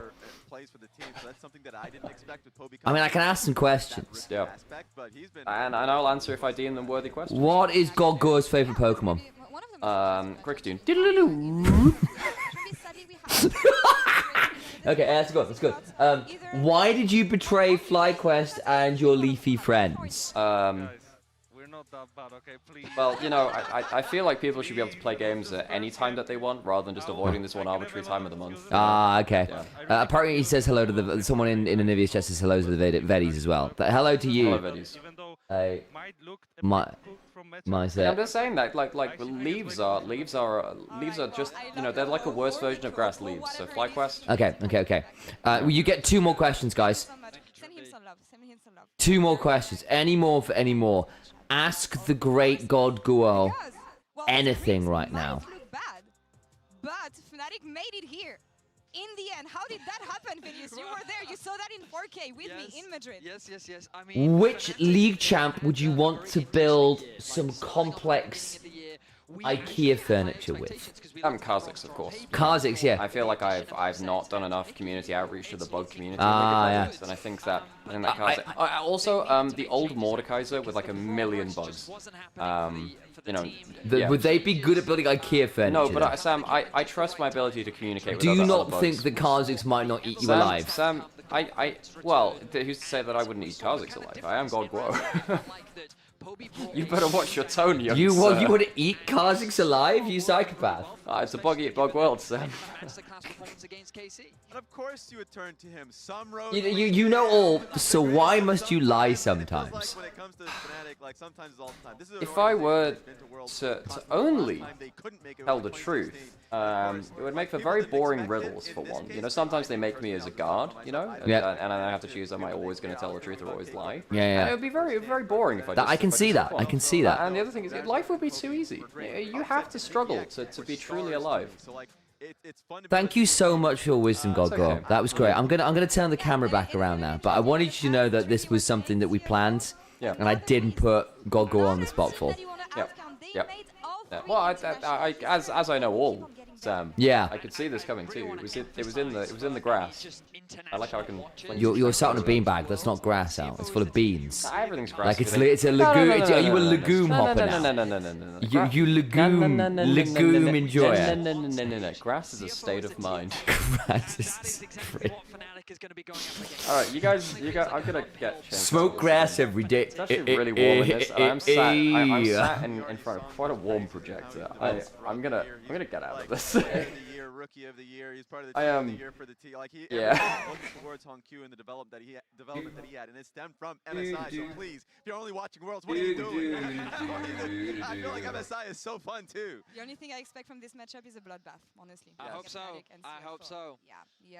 A minute. Oh, I see what you mean about having moved the projector, by the way. I need to zoom out as well. On the stage, it is CFO versus Fnatic, and it starts right now. Oh boy, as a European caster, I am scared. I am scared. CFO, it wasn't just at MSI, to quote Rise, it was also at First Stand, where they beat Top Esports, and they almost got into a big bout with KC. Luckily, KC got through, but man, Rob, this team is one of the best developed this year, and they're the top in LCP. Hello. Yeah, it's not even a contest. Oh my god. They've won all three you're gonna have to move to the left slightly. Or unzoom it out. Every international event of this year, and they only lost a No, it's single not. series over the entire year, which was right the way back in season kickoff versus Team You can move to the left and it should be fine. And then we're both on there. So we were both fine on there earlier. Well, that was a thing of all time. What's up? Not much right now. It's like I'm still off the edge here. We don't want to leave it too rectangular. We can both fit us on there without. A bunch of Fanatics and one goat. Now, or ghost, I should say. Dagda, this team is highly conditional. Earlier in the year, 8-1 in winter. Fnatic had a really good start. It fell down a little bit, and then in summer, if you weren't watching the LEC, it should have been KC who was here. Everyone was saying it. KC and MKOI G2. But then here comes Fnatic. Out of nowhere. I mean, I think the narrative across the year was that it was those three teams. I do agree, but I think that, I think basically, Karmine Corp started the year so well, everyone thought they were shoo-in for the rest of the year, because they were so good, and that just wasn't the case. You know, they never really came back from First Stand, not in the same way. Yeah. I mean, although really the big story is how, the big story was how Fnatic actually managed to bounce back, really. Early stages to find that success, particularly around the bottom side of the map. Although, there you go. In our, nice. Last playoff bout that we saw from Fnatic, where they managed to take okay, close to the draft. It was Yarp. Let's see if the camera's in it. Well, whatever. We'll see the that when it camera's gets kind of fine-ish. We'll probably need to move up a little bit, but I think they've actually managed to level it so you don't end up in the way of things quite well. As he said, when he loves League of Legends, he plays at his best. So today, our only question is, how much does he the love oysters the must be right shucked. now? Damn medic. But how could you not love it? It's Worlds, man. You gotta love these moments. You better be sending out some eye in this second game. It's only okay, so Fnatic CFO. Fnatic need a winning bot lane and need to crush it. Like, I think Sam Ban's on top left a card. Yeah. Driver starting. Yeah, 1 second. And Driver's one who can play range tops. He can play more dynamic tops. I think we just keep it on. From range top laners, so that means Driver can pull out the works here. Oscar's going to be on his game. Oscar gonna have to try and step I think we just keep the camera there, because there's nothing on the left-hand side anyway, is there? I think that's actually fine. It's fine in-game is the thing, because there's nothing which actually crops up there. The way I was doing it before was it was just on top of the in-game overlay. Yeah, I think this is rather than fine, having though. a random floating bit. Which... I know, but this means that we don't have to change between draft and game, which means less work for you, really. Okay, so, no Kai'Sa for Upset, who's been very good at it, no Yunara. Doggo has obviously been very good this year. I also want to see what Mickey ends up going, because I actually think there's quite a lot of agency in the support pool right now. Because if Mickey gets to do things like the Bard or the Poppy... Well, Nico's up. Nico, yeah, exactly. And I think there is a world where you look for very aggressive plays around those. Yeah. And if you're looking at, like, which are the parts of Fnatic that I think are genuinely world-class and dangerous? It's the bot lane, it's Razork on a good day. And Poby on textbook matchups. So speaking of that, I think Poby just wants like a That's a really good way of phrasing it, by the way. I completely get what you mean. Like Poby is the kind of guy that studied every chess opening, and he knows all of that. Now the thing is, yeah, and Talia's fine with that. They have Talia Vi, and the best thing about this is that Poby doesn't have to be the initial playmaker. He just follows whatever the hell he wants, with Razork's doing, or whatever the hell Mickey's doing. You have given the chance to get a Nico lane over towards Doggo Kaiwing, which I'm a bit worried about. I don't think you need to lock Talia. I think you could have gone Nico Vi, and I think you would have been fine. Yeah, or kind of Rumble agree. Vi. That would have also been fine. Kind of agree.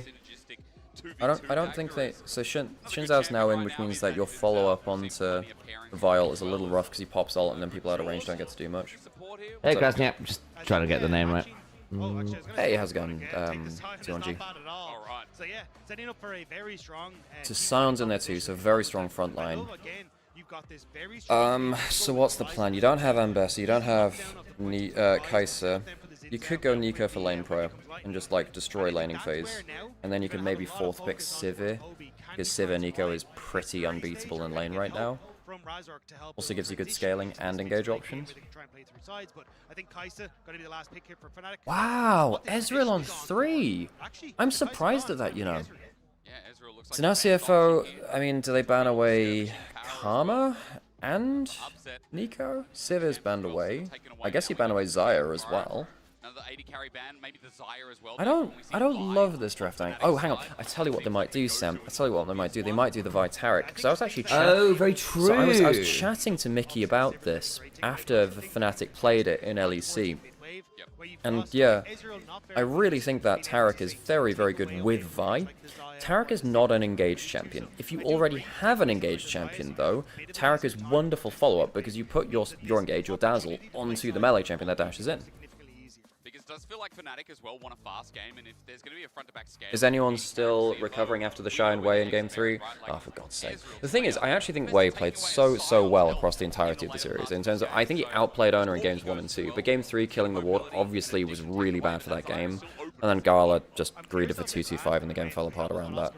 But, yeah, I have to say, I'm less negative about Wei because he played so much better than Playoffs. So... it's like, you know, on what perspective do you view it on, right? So Corky there, alright. So I mean, there's still Xayah available for Doggo. Do you go? I think you might want to go Taric for Mickey. I think you pick top lane now, and I think you look for a Taric counterpick. I think you look for a Taric counterpick, genuinely. But yeah, I mean, obviously the ward clear in Game 3 from Wei was really not great. So you find whatever the hell you want out of this top lane matchup, whether that's like. Okay. The Cho'Gath would have been interesting. I mean, it would have been fun. Kasante's probably better, strictly. So they now have a tank front line. Another pick that he's been very, very strong on. And in this position, if I'm Wei and Rookie look better than Plus? Yeah, Rookie's definitely in that list too. Good matchup, good wave clear, kind of fits all the things that you want to. And then you can go for the Rakan, yeah, if you want to follow up off the back of that. I feel like Doggo as well is a good scale. Right, let me update the title so we've got the... So if they go for a Kalista lane, I don't think you can Taric. I don't think you can Taric into Kalista. Ooh, God, if it's Karma, you take away the Karma. Nico is double range still, so now what do you do? Do you go for the Karma now? Bard can stun Nico to the clone. It also gives you secondary engage threat. You can't go the Taric now, not into this lane. It loses lane too hard into it. What looks to be the weak side of the map, or at least a map that is just trying to match the range. Doggo is also like, he's got a good history on Caitlyn on the whole, I think. Well, Mickey Nautilus. Okay. They go for the Nautilus, alright. Bit risky. It really is just combo into the Talia. Now if you land a Nautilus hook, Talia combo. If you land a Vi Q or ult, Talia combo. Although he can end on picks like this with hard engage, the Alistar, the Norn, he also has some of his best moments on it as well. While we asked what form is Oscar in coming into today, the reason that Fnatic is so turbulent is because we asked the same of Mickey. We asked the same of Razork coming into the day as well. This team beat KC, but outside of that, they didn't put up much of a fight against MKOI. Like, they are the 3rd seed for a reason. They clearly couldn't get up to that upper echelon. But against CFO, the 1st seed of the LCP, we've already seen the damage that's just come through from Team Secret Wales. This team destroyed them in the finals, maybe bar a game. CFO are the best the region has to offer, and it's not even close. And this is the most impressive team I have seen out of the region since we've seen the dominance of Flash Wolves in the past in the LMS. It is a very, very tough opponent to come up against, and honestly, I think it's incredible to see Okay. that. I think CFO come away with a better draft, you know? You reckon? Yeah. I think the Vi gets popped as she goes in. I mean, if they get an early gank onto the Caitlyn lane, I feel a lot better about it. If not, then I think it's a really rough game.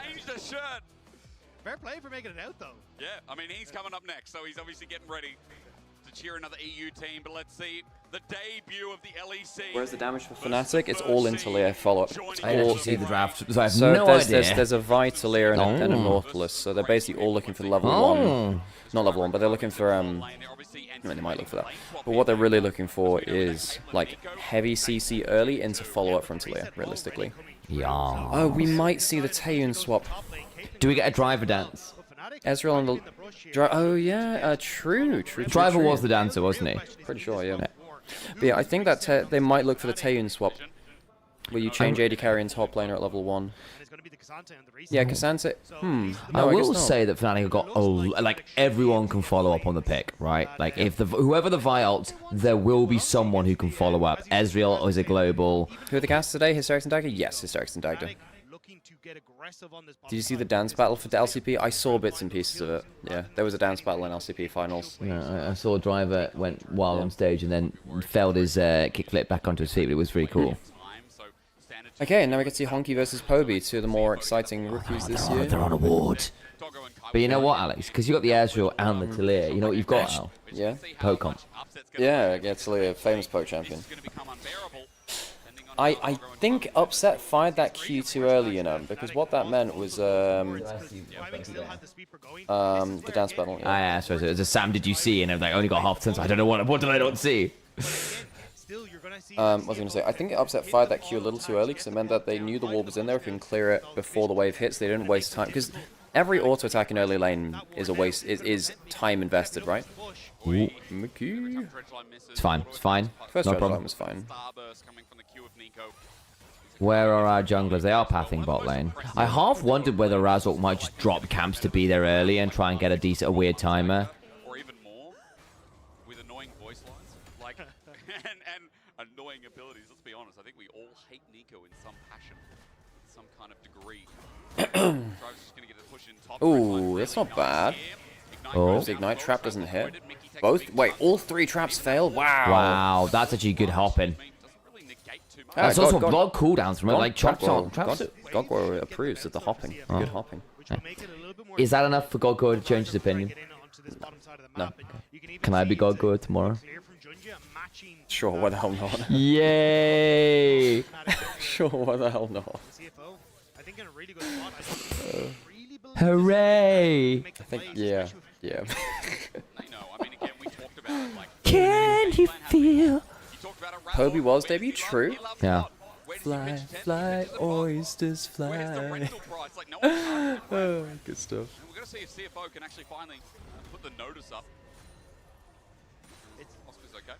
It's also going to be difficult for Razork to try and contest this crowd. Oh, Oh, we've got a lot of people here. Ginger is not. They should know he's there now because he hit that, but that's no surprise, really. Yeah. They know there's a ward. He's going to reset and go towards the other skull grab. Yeah, Razork resets and looks for top skull. No, which is completely No, correct. and I think Ginger now can't fight top skull because he won't have the items for it. Even if he has lay and prior, I'm pretty sure that he can't fight with those items. Agreed, yeah. I mean, he could. In fact, please do. Yeah, he could. Yeah, in fact, please do, Joe. This would be a great time to do He could click that. towards that area of the map. It would be a mistake. But yeah, his ward's been cleared. I don't think there's dive opportunity here. It's really hard diving. Very tricky. Yeah. They both got flashes. Ezreal's still got cleanse and 2 biscuits. Like, you will lose 1-for-1 minimum here. Are they still doing this? I think this is really bold, CFO. Who do they look to kill? Who takes aggro? Upset's taking a lot of damage. John just got a flash out. Yeah, this hasn't gone very well, guys. Wait for their next cooldowns. 2 traps missing under turret. Okay, all right. They that was just. Well, I mean, Upset's been able to hold onto both his summoners, by the way. They've done very well absorbing the pressure here. Basically, no, 0 traps have landed in lane from Caitlyn. Yeah, like, don't get me wrong, Upset's dropped a bit of CS, but again, if... Oh, God, Oscar. Swear to God. Swear to God, Oscar. He's gotten the Oscar. Portrayal of a dying man. And that's the Razzie, Sam. That's the jungles, is it? When are they getting Raz to host that? Raz and Overly would be the best Razzie host of all time. One thing which I learned the other day was basically there was a Razzie award, like awarded like a 12-year-old. Oh. And then but then like the entire base, it was like, no, what the hell? You know, you don't give this to like child. They're 12 for God's sake. Yeah. Blame if you're gonna like judge like a young actor's performance, you blame the director first and always. Pretty much, hang on, it's a good flashback. Having flash, Ginger's really low HP. This is a good play for them though. Ginger's dead. Ooh. Poby gets to just keep. I mean, he has flash still, so he should still be fine. Mickey doesn't have flash. He's got a hook to work with, I think. Oh, that's not a seismic shove, actually. It's a lot of poke. Kyron does not have flash. Shut up. Then you talk about actually a poke to me.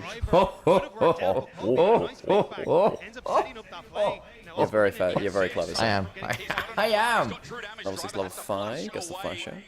Oscar gets a bit of revenge for the previous play. I was hoping, even though we wouldn't get the kill, that he could just deny driver all the CS on the top side. Hang on, Honkyu. Oh, very close. Oh, Honkyu. Good feat there. Beautifully done from the CFO mid laner, as both Mickey and Poby will fail to land. Yeah, I mean, really nice job. There's been so much action in and around this mid lane, and I think it makes a lot of sense, right? Like, we talked about how this team has been setting up... Oh, that's a fun little sidebar. Which our camera is covering better as well. I'm not moving it anymore. Yeah, but Sam, we have that in LEC too. That's true. It's just actually, I know we do. We have it in most things. I just like that particular version of it. Ooh, good reactions there. I don't actually think he was counting minions correctly though. No, I actually do think we might want to move the camera down. Oh, well, I mean, if you want to move it in draft as well, sure. But yeah, I kind of do. Okay, sure, do This that. guy is a prodigy at such a young age. Yep. Who knows the kind of damage he'll do at this international, let alone the ones to come. And especially when in finals, he's going up against the likes of Maples that are heroes in the region and able to take them down almost handily, to be honest. It says a lot about what... You know, I actually think Fnatic are not in a bad spot here, folks. I actually completely agree. Like, again, if all you are is down 10 CS to a Caitlyn, then the Caitlyn has kind of failed in her mission statement. Onkyu's just realm warp to get through the lane fast to try and catch some more of this wave. Raz is going to steal the blue buff. I do wonder whether TFO have gotten enough out of the Caitlyn. 10 CS lead, 1 plate. It's not bad. You know what? I said exactly the same thing, so I'm glad we're on the same wavelength. For me, I don't think it is. I think if all you are is down 10 CS and Caitlyn hasn't hit her mission statement. Can you tell it's still more early in the morning? I can, absolutely. That wasn't a, how dare you not listen, it was more of like, I'm glad we're on the same page. Independently, no less. Like, it's not awful. As you said, the plate's not bad, but I do need to see over the next, like, 5 minutes the Caitlyn get more value, or the Ezreal's just going to get more value. He went over the wall. Oh, it's a seismic shove. That's this is where I really... I mean, Honky's probably out, but it's, you know, he's out of... But that's fine. He's out. He doesn't have TP. And he doesn't have realm warp. True shot barrage. We'll interrupt it. He's got flash. What's the flash? That's actually really good. Does he die for this now? Ginger's around. Seismic shove. Oh, I get it. He's just got it. Poby, the goat of some time. Poby, my goat. The greatest of sometimes. Look, Poby is really, really good at following plays. I don't want him to be the primary playmaker, but he's a very good like follow-up play. He's on a team with Mickey and Razork and Upset. You need someone who's going to be a good follower in that scenario. I think Poby's a decent fit there. The ghost, the greatest of sometimes. Some Weaver's walls lead to him. Some roads lead to him. The killable demon prince. Yeah, the killable demon prince. You go 2 for 1 with grubs, but you do get the kill. Oscar gets played to bot side. This is fine. Really good true shot barrage. Yeah, I think at this stage, Honkyu just needed to give up on the play, but thought they could play with Junja. But Poby and these flicks have been perfect. Very accurate, though. Yeah. The fact that he ends up getting the stone toss through. And obviously, I know he had Junja behind him. He's looking to try and use that as a shield to actually turn around. It was not a bad bet because the Ezreal didn't spot him either. Yeah. Yeah, I think this is the kind of matchup Rise to which has been around since like what, season 6, season 7. It's been around for forever. But realistically, everyone knows this matchup, and Poby is very, very good at the textbook studied matchups. Very, very good at them. Yeah. Yeah. And this feels like a Fnatic game in the sense that, look, bot lane are fine, / doing a good job, and mid and jungle have been accurate, and Oscar hasn't absolutely shat the bed. Which is sometimes a risk with this guy, unfortunately. Yeah, I mean, you look at him versus Mirwin in playoffs, and he was really bad. If you look at him in versus KC, versus Canon, awesome. Yeah, and like Mickey X has been active, Razork's been really proactive. That's a good sign for Fnatic. Like, don't get me wrong, CFO still very scary mid game. Their Caitlyn's still fine. Good barrier, had to burn it though. You know, the coffee at some point. Yeah, me too. Hey, how are we doing? Honkyu is a late game magician. We are still going to see a masterclass. I can believe that, actually. Well, hang on, he actually is taking his Qs, and he missed that one. I say that. Bad Q3. Footwork extended range. I don't think he lives through this. He does. Wow, okay, fair play. And that's an ult and a Junja too. CFO is struggling to make like any kind of proactive plays themselves. Yeah, they really are. When was the last time CFO actually landed a proactive play? They haven't yet. Yeah, well, they failed to dive. Yeah, this could be it. Onto the minefield. Oh, he almost flicked him away. And look, Razork's here. I think they could. Yeah, they don't get anything off I don't think this. they want anything more out of And they got the TP as well. They literally just they kind of just use Upset and Mickey's ults. That's it. Yeah, and you used Realm Warp, Ace in the Hole, Pop Blossom, and Driver TP. And Junja's burned his ult somewhere as well. I actually didn't realize that Driver TP there as well. I mean, yeah. Ryze and teleport on the other side. So you've burned both. You burned every single global you've got, double TP and Realm Warp, and you've got one ult in Silent ult. I'm really getting quite worried for CFO. They've not managed to be proactive at all. They're going to turn up to this dragon and have nothing to work with. I mean, don't get me wrong, you don't have that many ults up for Fnatic, but the ones that matter is Cease and Desist and arguably Weave as well. So, yeah. And I think I prefer Fnatic without ults. Maybe with the exception of Ryze, but Ryze isn't entirely online, right? Ryze is on Catalyst here. Without ults, it's pretty even. I don't think it makes. Yeah, I think it's pretty even. I don't actually think Nautilus value without ult is pretty damn high. Like, without ults, Doggo feels a lot safer. True. You know what? That's a fair point.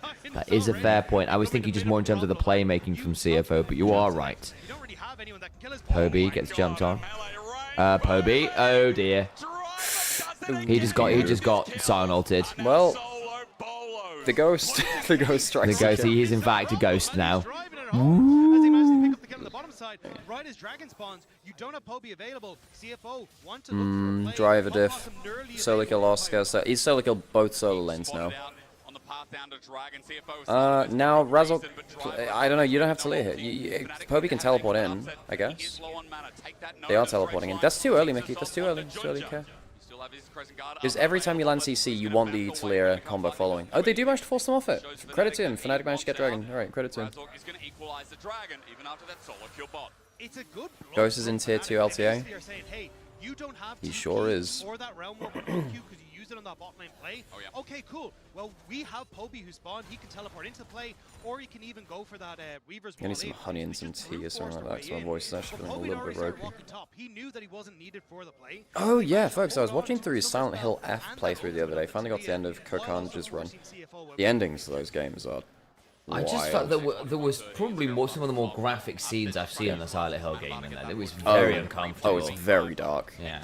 Very dark. I mean, I thought the mid... Oh my god, he just gets blasted. Yeah, he does. I mean, Driver knows his damage limits. Yeah, That's a guy who knows his silent damage limits. Poby thought, yeah, it's fine, I'm on a turret, I'll survive this. No, you won't. He was narrator. He was not. There's the proactive plays. Yeah.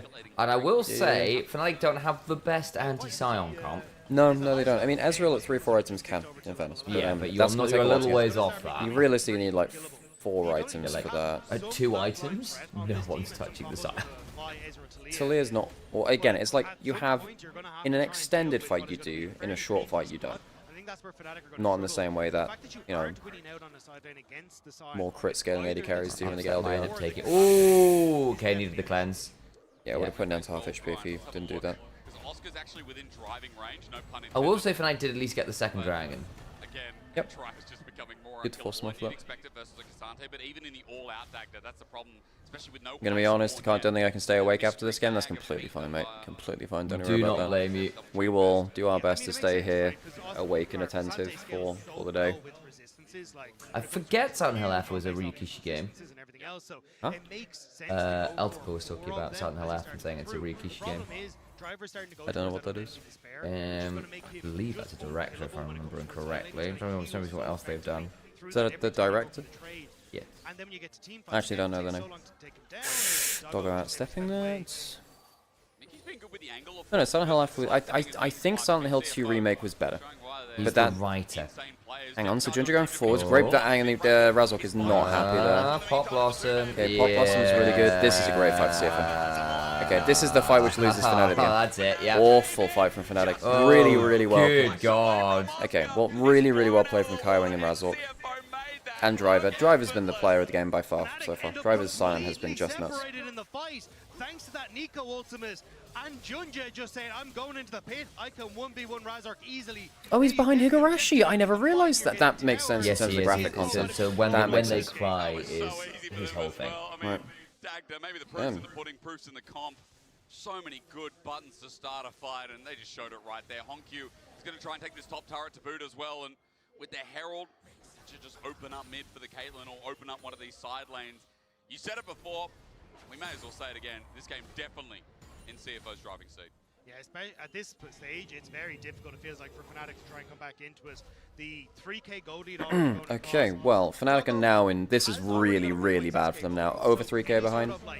Alright, really well played from CFO. Even that's a bit overrated at this stage, so I think it's just going to be a follow-through, and you can see the team fighting here from CFO was perfect. Kaiwing steps forward, because Poby and Mickey are trying to play back into this choke point, but as Junja goes in, Kaiwing immediately goes on towards the back line, catches Poby, and also catches Mickey on the back of it, and it sets up perfectly for Honkyu to then support Junja. Now they can turn their damage onto Poby, who ends up getting locked down, and it's easy for CFO to play the front to back when they've already caught key members of Fnatic. Yeah, that's probably it, and now it is not looking very good for Fnatic. Because I think what you were saying before about Fnatic not having the anti-Scion comp, now you're behind in gold. You needed to be ahead to really threaten the Scion. You're never going to be able to now. I'm also not looking at this Caitlyn and going 2-0-1, 1600 gold up. Got the Collector into a pretty squishy comp on the whole, even the Vi doesn't enjoy it because her tankiness is by shields and healing, rather than by like building main bruiser. Oh, thank you, Talon, by the way. Oh, thank you very much. Yeah, welcome to World's Nymaera. Well, we're here.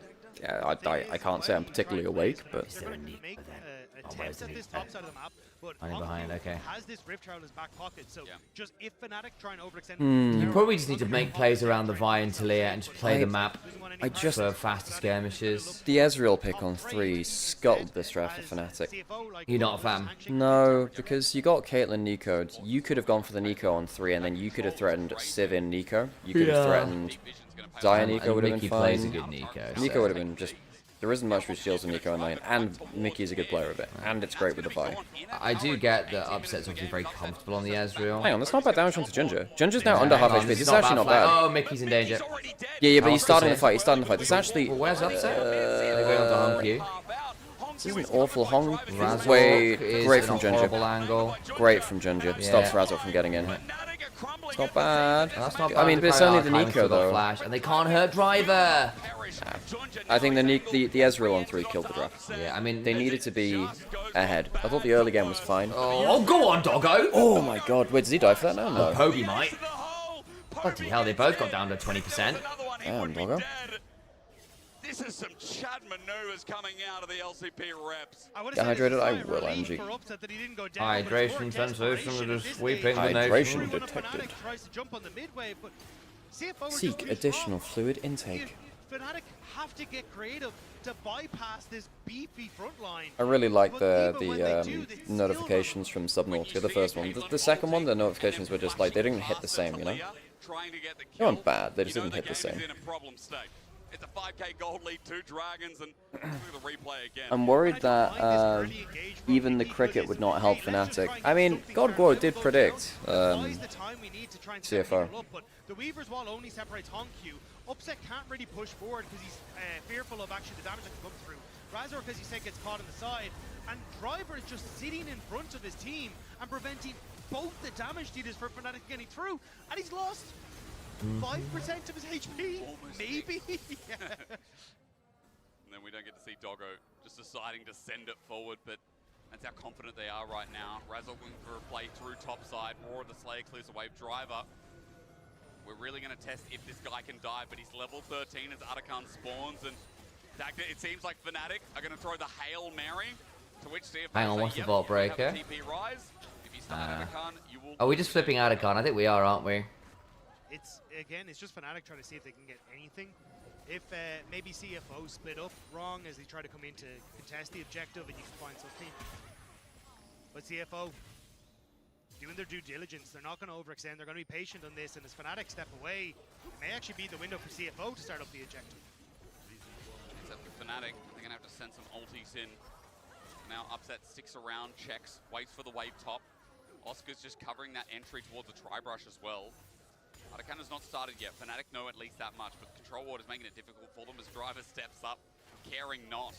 If Razork Vault Breaker's in, then what? You know, that's the problem. It's like, Upset, when do you get Serelda's Grudge? When are we there? I don't even know if it matters, man. Yeah, I mean... It's the problem with Sion, right? You need something that is a good tank killer, and... I think you probably just hit Atakan flip angles. Oh, Junja. You can get a lot done early. Man, after the slightly awkward early fumble from CFO, you looked like Fnatic was feeling okay, but genuinely that one poor fight, I mean, actually, honestly, as we saw in the game 1 as well, that was a bit problematic. To play this charade. The Driver is still able to just control this area again. He just does not take damage. And for Fnatic, they're trying desperately to buy access to the river, but they're fighting on 2 fronts, both towards the tower and the Driver. They got a flip, they got a Hang on. Driver's just ridiculous. He's so tanky. And the thing about having a tank so far ahead is that it means that Atakan is not nearly as threatening. That's not a bad pick onto Hongq, actually. Does he have flash? No. Oh my God, Razork is just... Razork didn't get his ult off. I think he's trying to get the full ult onto Ryze. Okay, they get Sion down.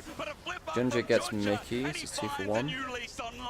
Driver on the back line gets Fnatic nice and busy, but under the turret he cares not, as that's the best result for the 3rd seed of the LEC, but it still looks a bit too hard. Hongq got the reset to teleport in, so healthy members on CFO and Fnatic blinking when it comes to some of their health bars and their mana bars. It'll be just a viewing party as CFO take the Atakan. All right, let's throw the... I think this is like, I mean, can you do anything here with 2 members dead? I think it's just over. There's a weird set of traps you've got to kind of play. Dance Dance Revolution. They're actually threatening a second engage there with the Realm Lock. I mean, the great... CFO's mid-fight decision-making has been very good. On the whole, I do think, I mean, stuff like losing Sion despite him being so tanky there is a little worrying for CFO. Yeah. Like, in terms of them against the top of the field. Like, they're clearly better than Fnatic. Clearly better than Fnatic right now. In terms of this draft. And, yeah, I think the Ezreal on 3 really hurt Fnatic. try and go for, but unfortunately they just don't. I think the Talia was fine. Vi Talia was okay. I actually don't think they needed to put Talia on 2 either, because they'd seen the Rise already, so they weren't going to get... The Rise wasn't... The Talia wasn't going to get taken. I think they could have gone Nico on 3 and it opens up a lot more hyper carries, because the Nico just kind of de facto wins you the lane. They've already done enough damage. Or at least gives you enough laning presence for a world. You know, Arnold has a quote saying, Arnold Schwarzenegger has a quote saying, if it bleeds, we can kill it. Now, I don't know how that applies with Driver. They did actually kill it. But it took I need another coffee. Yeah, me too. I'm definitely needing right now some vitality. Really not the team. How good their mechanics have been, but how structured their fighting has been around Driver. This is why we're excited for this team, because they destroyed. I'm worried that even Cricket would not help Fnatic. I mean, maybe God Guo could have given them power, but you know. Sorry, God Guo chose CFO. Exactly. Really good understanding of how to take This one Doggo just hits like a truck as well. It's going to be problematic. Picks like the Caitlyn Quite a lot of crits. Driver is completely taken over this game. I mean, the solo kill on Oscar was good. The one on Poby was better. And then, I don't know, they just have a million bits of damage. Free Dragon. And honestly, like, even stuff like the heal and shield power is kind of insane for CFO. It works on Shinzao. But his heal from his passive. It's under Sky as well. Heals and shields from Sion are obviously pretty valuable too, with his Soul Furnace, and even under Ending Despair works for that too. 20 seconds now. Dagda. Hello. 15 seconds in that Baron, and there is a very deep pushed wave for Oscar, so he's kind of set up the cards right, as Fnatic are going to be able to get vision off this. But the question is, what is going to stop CFO from just pushing through and clearing that vision afterwards? I mean, I think at this stage it's just a swing and a... I mean, CFO is pretty damn good, guys. Yeah, I wouldn't be so super surprised if CFO... I think CFO's ceiling for me is probably a semi-finals. Like, we saw how good they could push people at first hand, and they had a good showing at MSI. If they get a lucky quarterfinal draw, I could see them getting semis. You know, I think actually that they've got, like, their upper reaches can match mid-level of some of the other teams out there as well. I mean, if I look at, like, if they got an HLE or an AL or even a top esports on a bad day, I could see, like, remember what happened at first stand and stuff. I do think there's a world where they could potentially first stand they didn't win a best of 5 though, right? No, I know, but they had a very good, like, opening stages, right? Like, yeah, I do think they've got. They did get blasted by HLE there. Yeah, they did. I mean, but HLE was just very, very good, right? But that's what I'm saying, like, all well off form. Yeah, I agree. Gonna catch Hong Q.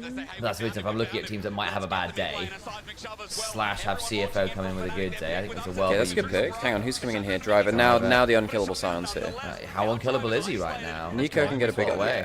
He had flash and ult, so we can. But he has to flash and ult. Yeah. Okay. Do they try and roll this into a Baron? I mean, there's a flash pop blossom. It's kind of rough. Backing away, Baron potential on the cards for Fnatic, but I don't think they have enough. Okay, so they get one kill and they can't go Baron. I think they're too afraid of. I mean, Ginger also does a ton of random damage from Shinzo as well now. Was a bit committed there as Doggo sends his ulti out, but it's a good block. And I will say, if Fnatic find isolation, I think you talked about it before, Dagda, there is still a way. And we discounted this game just because of how CFO have been playing with the seismic shove around mid lane. You see CFO disrespect with the dredge line coming in as well. There's danger. Ginger at half HP, no flip back, and Poby's getting good poke damage with the threaded volley. There's no dragon to move to for Fnatic, so it'll be sticking on midway for the time being, with them having control over Baron Vision. Yeah, it may have looked a bit funky from CFO, but it's a good call to keep this mid turret alive. That is true. Using those ultimates, you know the Fnatic don't think. Yeah, if you keep mid turret up, it's so hard for Fnatic to get angles anyway. Yeah, and it also just keeps Caitlyn significantly safer, just around setting up for team fight stuff, because you can just hold court in the mid lane or before moving over to set up dragons and stuff. By the way, I think a lot of these picks onto Honkyus, they're not really a fault of Honkyus. He now has Seekers as well, so he can actually outplay him. It's just like, this is a problem of playing, like, you play Ryze because he's somewhat tanky a lot of the time. Yeah. It's not tanky enough to survive Vi combos though. Vi's pretty good into Ryze because he's just full lockdown and someone's wailing on you. Not tanky enough really. Would CFO top 4 in LPL? Yeah, I think they would. Yeah. Just about, I think they would. I say just about, they beat top esports the first time, right? True shot right after the fact It's nice, but it's not going to cut it as Razork is in the dirt for 40 seconds. And I think CFO are a very good team. They are very good. Yeah. No, do I think they would win LPL? No, but I think they'd come top 4. Yeah. Oh, can we? So he ends up having to leap Where's out. TP angles? Hey, might be a bit far at this point. I think they'd rather just shove through mid, right?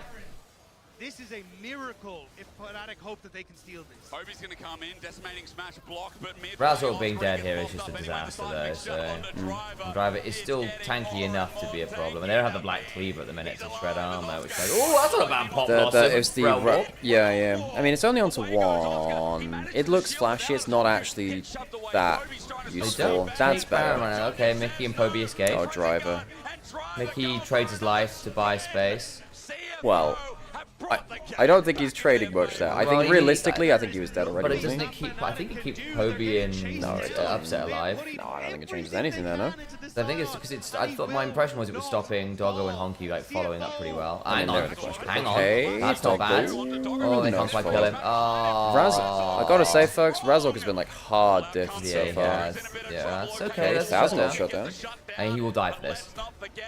I mean, Sante Gaming has, Can you get over the wall? No, we used the Z just before. Yeah. I think when you're in all out, you can go over walls weirdly. Yes, you can, yeah. Which is why I was like, can he get over the wall?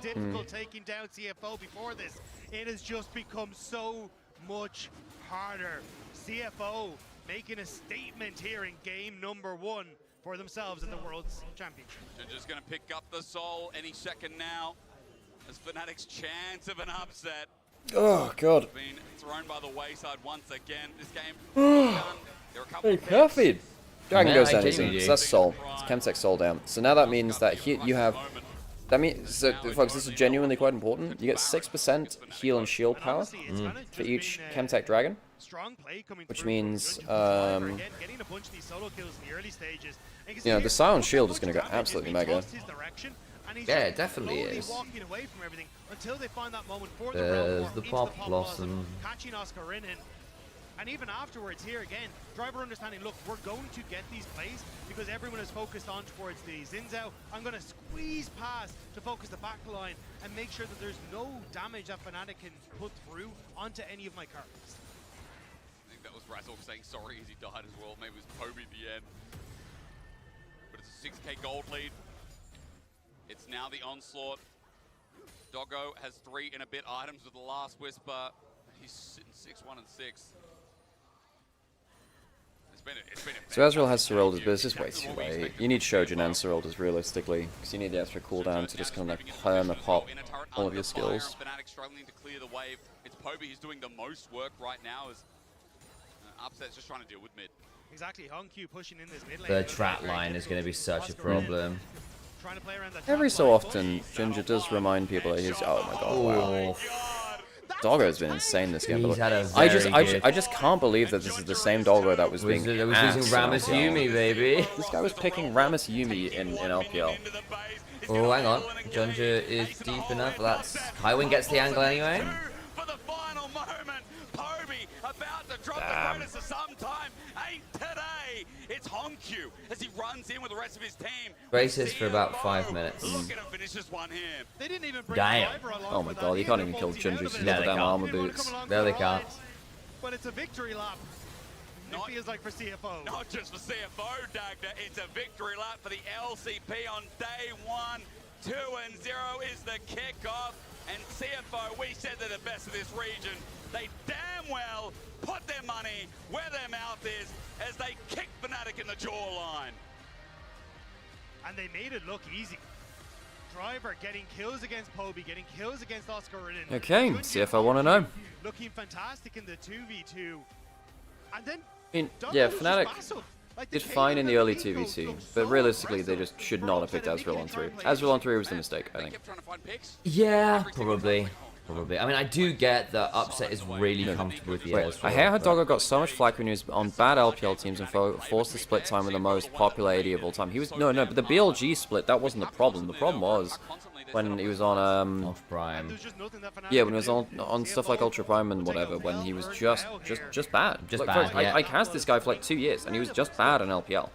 Like, he was good in BLG, that was fine. But realistically, Doggo was just like completely wasting away in LPL doing poorly. Like, I've seen him go 0-1-0 on Draven in games. I saw him pick Rammus Yumi, completely run it down. All year, honestly, amazing showing. Yep. For the first game of CFO. Not particularly here at close. Worlds. Yeah. Okay, we should probably run some adverts at some point. We should probably do that. Do you want to do that now? Yeah, and let's get the driver dance. That's the Scion Q. He's emoting on us. To be fair, if I was forced to play Rammus, he picked it. He picked it. My dude picked it. Yeah. You said that, yeah. The LCP, you can't mess with them. You can't underestimate them. We already had very high expectations for CFO, but for them to just come in and dominate the way that they did, I mean, I like their draft approach. It was very simple, very straightforward. They executed well, and I mean, this team, there's just so much to be excited about. Yeah, I mean, they came in and did a lot. Driver especially, because early on in that game, I saw that solo kill on Oscar, and I looked directly at you. It's like a sign to come. Because Driver on Scion is a different kind of beast, because I just talked about the solo kill that he had versus Oscar, but the solo kill bot lane versus Poby was insane. He just had like a lethal when the Talia was like 100% HP. He connects, and the man said, okay, calculations done. Yep. Easy kill for me. But that's my question. Okay, right, I'm gonna go get some coffee. Running out. And, he can play other champions, but he's Yes, please. That would be great. Honestly, what was the idea? Named after he's named after Scion. How did they think they could handle this when you look at Fnatic's composition and how they wanted to play that? Oh, I mean, I think they had a plan with getting a bit of comfort early on. They wanted dive. We know they're a bot-centered team.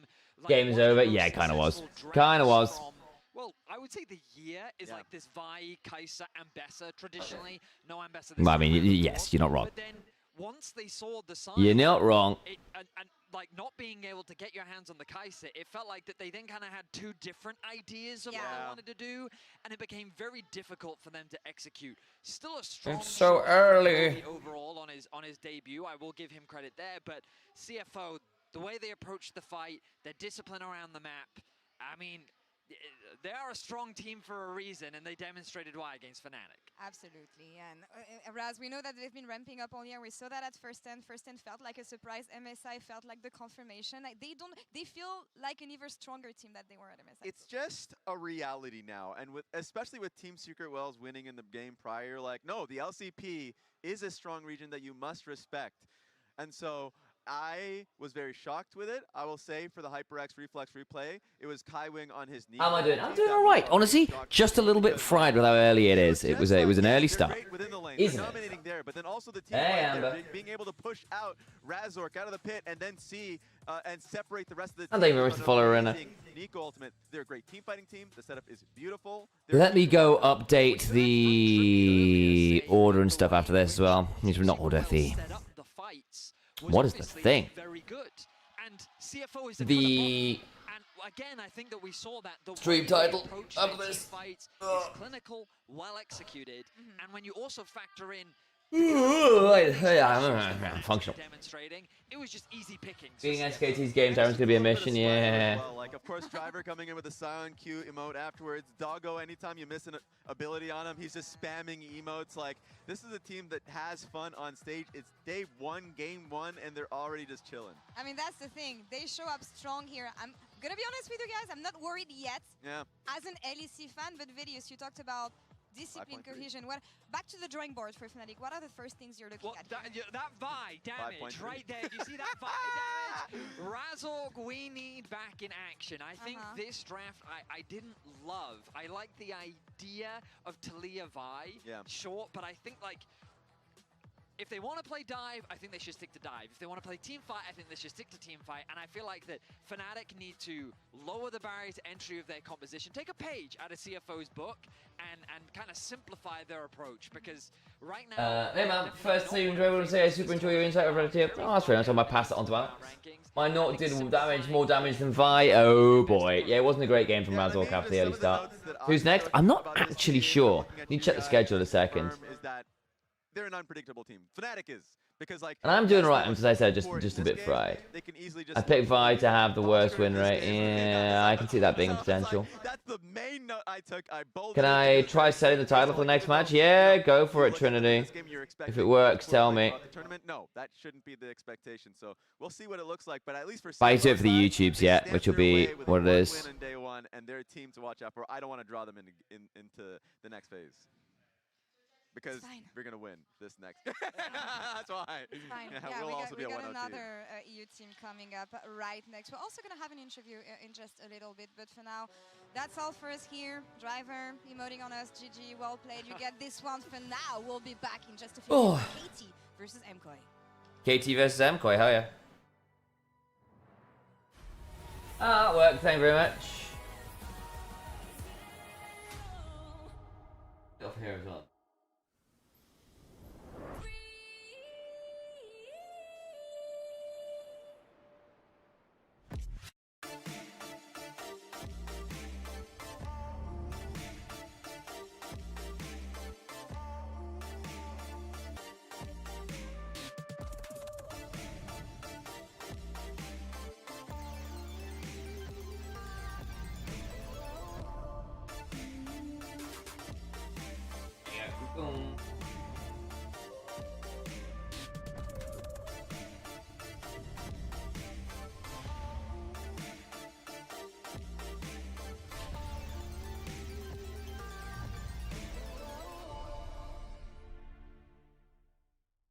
Reddit this year, the gap isn't that big, the West have a chance. I mean, Fnatic probably aren't the best example of this, to be fair. Who's next? Yeah, it's KT MKOI. This one I think is probably winnable for MKOI. Why did you get hit in the face by a... That's a grim advert.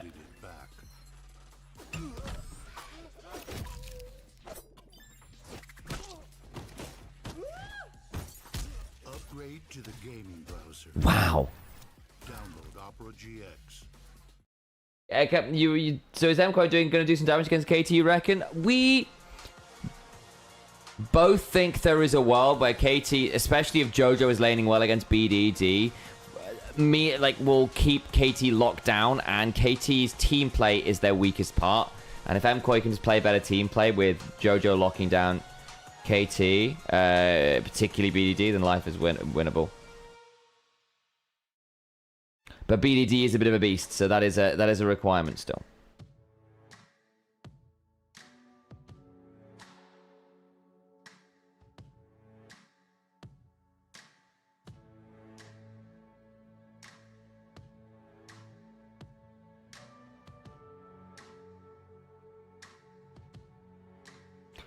Oh, baby.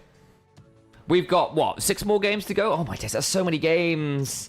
There's so many games. We're going to be here for a while, guys.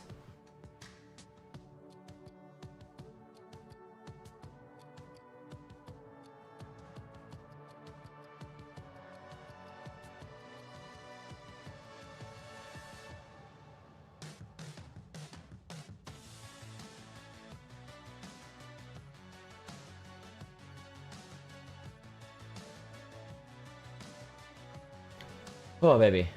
I was wondering... Thank you for the follow, Bruma. Oh, beautiful. Thank you. Right, yeah.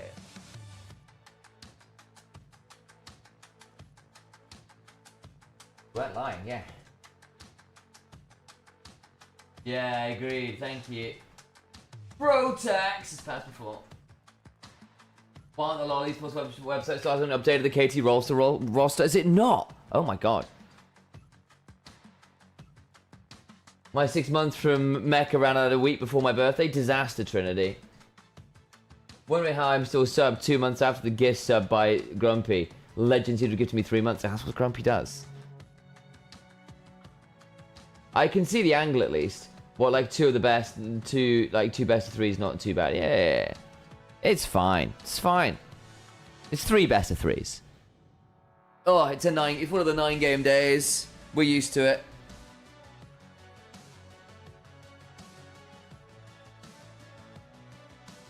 It's more the early start that's doing me in a bit.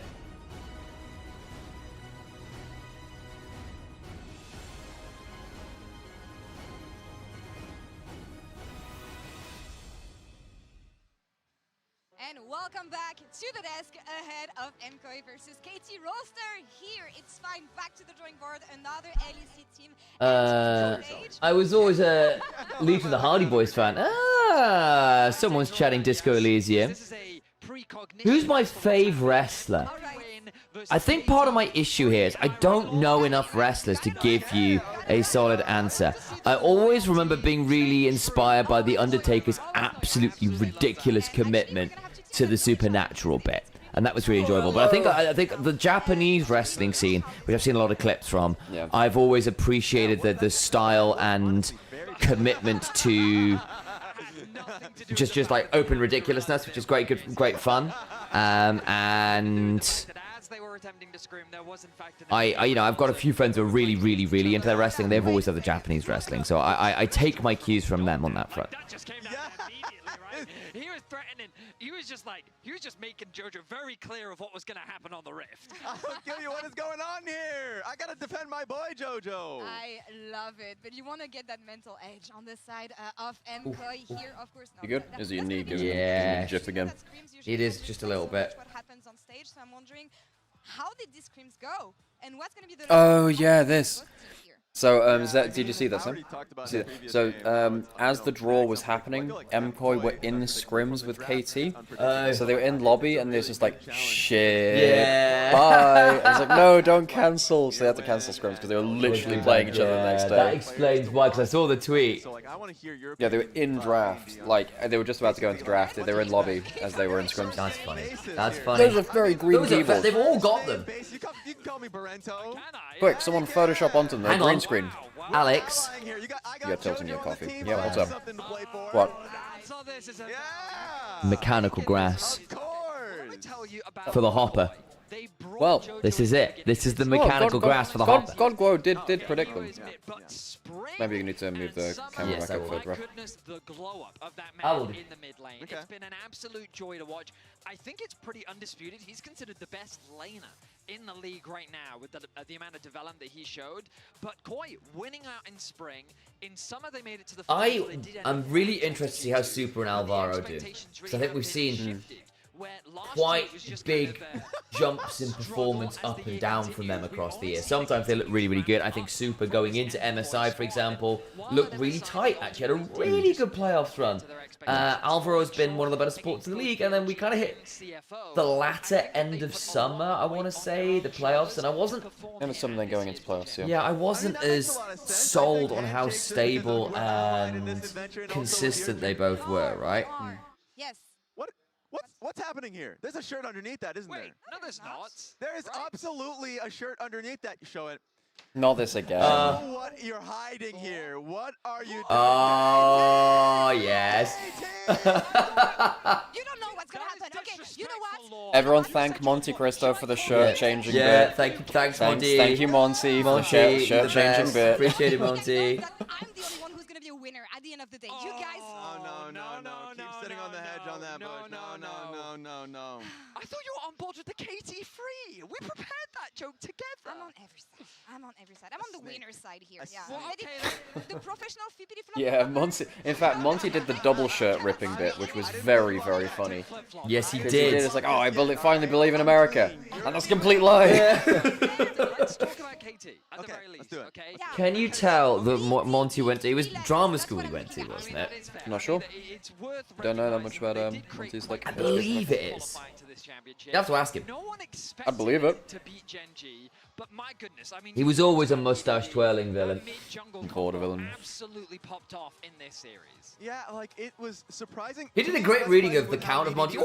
Yeah, he did a live reading of Count of Monty. This was one of my favourite games from BDD of all time, by the way, guys. The 11-1 Zoe was just disgusting. Ah, BDD. He's such a good player. I actually think if you have to deal with a Kiana, Zoe's one of your better options, because if Kiana's ever hit by the sleep, she's done, and actually you can poke her from quite a long way away without her being able to get involved. If you lose vision, it's still bad. I mean, and Kiana can still pop you, but I do actually think it's one of your better poke options. in general is good into Kiana. So obviously Talia then at that point, you know, but, very much so. Yeah. Because Talia's a poke champion, so. Okay. She's. I feel like she's poke adjacent. If you know what I mean. I still think Q is pretty good value. He has an English degree apparently. Is an English degree? Yeah. I was about to say. I thought it was with a focus on drama, but I knew he'd done English. Because we share that in common. He probably, in fairness, I actually reckon Monty's got a better Shakespeare quote catalogue than I do. Because I was never very good at remembering quotes. Well, better than both better than me. So. Aren't you excited to see KT today, Raz? Because I am. I'm very excited to watch BDD play on the international. Seems like you shouldn't give BDD so excited to watch KT. Yeah. Andy, you absolute gremlin. That's fabulous. Yeah. Everyone get excited for KT, folks. Everyone get excited for KT. Great point. I'm not going to say anything to you guys. And one matchup that I'm looking forward to, though, is JoJo versus BDD. Small spoilers here. It went well in scrims for JoJo. Oh, we're getting the impact. Damn, went well in scrims apparently. Huh. He's become a pride of Europe, one could say. Okay, we have accepted him warmly within the LEC. Of course. And again, we talk about his ending phase. You only have to go back to MSI. He was having fantastic performances against Knight. You know what? The real finals was CFO versus Chiefs. Right? Yeah. Chiefs. Really, yeah. You know, really should have been here. Want to keep our eyes on because given the way BDD has been playing throughout this year, this is going to be a matchup to watch. And just as a reminder, this is just a visit. Don't get too comfortable with JoJo's presence in Europe, but also for BDD. I mean, like, he is really comfortable with how the competition has been. Even though you're looking at the stats and you're seeing negatives, no, he has been a real playmaker for the team, a real engine for the squad. And I really want to see, you mentioned mid-jungle, Cuz and BDD really take over the map. That's my eyes. And also, look, let's defend Perfect if he's able to get dove. If he's like, if there is somebody looking to dive him, please protect him on the wave, because I feel like sometimes they send him they send him over the edge. I know Mirvin was pretty much looking forward to facing off against him. We know what is needed on the side of KT All-Star is going to be BDD and Cuz syncing up together. Confidence is what I want to see on the side of MKOI. And just as an EU fan, I have to say that like there is a lot of pressure on KOI because they want fans to believe in them. And I think that this is going to be a really important kind of tone setter to showcase what they have prepared for this tournament, because they do want to change the narrative, they want to shift the perspective, and they want to reignite that hope in EU fans. Absolutely. That was the lesson from MSI. MSI, it was just go, be aggressive. If you see an angle, take that angle. We need. I think we're going to draft. You're going to need to move the camera, Sam. I am. Man, I really like the Beijing arena. It's very, very cool. Here in their first game at Worlds 2025. Let's hit the rest. Thank you very much from the Alter Bridge is amazing. I really like Alter Bridge. Oh, they're coming on stage, right? Oh, because it's the first time on stage for each of the teams to do the walkouts today. Yeah. That makes sense. Yeah, I mean, there's excitement in the air for KT today. There is a lot of excitement. Did we update the other titles? Yes, I did that already. Okay. Weird. Updated titles, but Trinity used the Trinity did it via mod commands. Oh, very cool. They got them into that third place. Like for so long over in the LCK, people are kind of looking at them as, okay, well, it's definitely, we have a clear top 3 in HLE. Hang on, can I leave you a draft briefly, just because I could use a quick bathroom run? Yeah, sure, as long as camera's moved. All good? Feet detected, yes, Sam. So, yeah, Sam's got grippers out. Yeah, sorry, yeah, no. So this is how I'm getting the extra view. Maybe we need to add maybe we need to add the tag feet. No, Sam. That's I'm not boosting. I'm not the gonna stream lie. with I'm not gonna lie. I've got a couple friends of mine who are very good streamers. And one of them is who basically said, yeah, there's 2 tags I can't remove because they're the ones that actually get me the most click-throughs, and that's feet and furry. And so she's neither, but he gets her like 30% of the click-through. So she's like, you know what? Game okay, that alright, system Sam, go do what you gotta do. There you go. There's the info. info. Do what you gotta do. There's the info. And that's what you're going up against. No one said outside of the Don't knock the laptop. Way out of here. This team, when That's they're for at you a to high find level, out, Sam. can be so good, but that's the same Don't with knock anything, MKOI. Sam. It's just Don't knock about anything, the Sam. variance, which I think MKOI can share in, because Spring Champions. You guys don't realize how many, Sam, you have got your thing trailing there. Yeah. Well, that's what I'm saying. Don't knock anything, Sam. For MKOI, because you could tell they are trying to move away from what was their traditional strong points. When you look back at like winter and spring, it was we want to try and use Oyoy and Alvaro to get super ahead, to find strong team fights that enable our AD carry, who was performing incredibly well. and he's continued that strong performance, but the shift has been more towards, hey, we want to go towards Galio. We want to go towards you and me, folks. folks. Towards Rise. We want to play this 1-3-1 style and make sure that we're able to play through a side lane around Jojo Pyun and try and lend to that as our strength rather than it being the team fighting that was already working for them. So my Oh, that's an autofocus. Huh. That's focus, not zoom. Are we shifting back towards team fights, aggression with Elyoy and Alvaro syncing up early, or is it a continue of we're going to go for Rise early, we're going to try and play for side lane, I thought that was zoom. That was meant to be zoom. It wasn't. MKOI fan now wearing the exact right jersey for the right game. Good on ya. How many caster couch jokes have been made already? Enough. Enough. Alright, let's get into draft then, folks. Did Sam put the thing high enough? I think he did just draft. Okay, cool. Coast score. While we start with our game proof of the day. So this is an important thing to showcase. This is an important draft to see where our draft priorities lie. Now, what is the meta first pick? For instance, Kai'Sa's been very high pick ban. Very high ban rate. Brazier, even with the nerfs, is still very high ban rate. Worthwhile trying to remove that. But we'll have to see is actually going to be the Rise taken away. Orianna still left up to play with if that wants to be the pick for BDD. Okay, well. I mean, I do like Rise band. Rise has been so high pick rate. I'm not sure Rise is going to remain ridiculously powerful. Orianna very powerful in lane. So now if you're going to lane into Orianna, you think about well, you don't want to do Cassiopeia. What do you lane into Orianna now? Take away the Jarvan. You take the Yunara. Yunara's very good in laning phase. Now what do you do to... I mean, you could go Nocturne comp now from KT. You could go Nocturne. Just dive straight onto the Yunara. With so many AD junglers up and available, it does feel like something that, again, the hot pot here in More China defensive going towards the Xin Zhao. The Xin Zhao, though, going to be taken here for Cuz. Very strong pick with the Orianna. Orianna enables him in the early stages with the shield and also with the movement speed to get into fights and be able to chase down people to enable his kit fully. But there you go. Looks like that hot pot going to be taken away tonight by KT. They take the Rumble away. We haven't seen that much Rumble prior. Galio comes in. Yeah, Galio's fine, actually. In fact, this is a good thing for the Galio. Galio now has good side lane matchups into both of these matchups. Mirwin can start cooking in top lane. We also might see Taeyin swap, where Yunara goes top lane, depending on bot lane matchup. Yeah, that Galio can go mid or top, that's fine. Either of them is fine. Go against what is fundamentally Orianna's weak point of having that ability to escape. However, it does mean you've kind of got a mid lane that doesn't offer a lot of push against the Xin Zhao that does want to try and evade and get into the face of the Jarvan. So I am curious what the rest of this draft now is going to look like for KT, because if they can afford lots of 4 support bans in second round. What does that leave open? We still have Nautilus.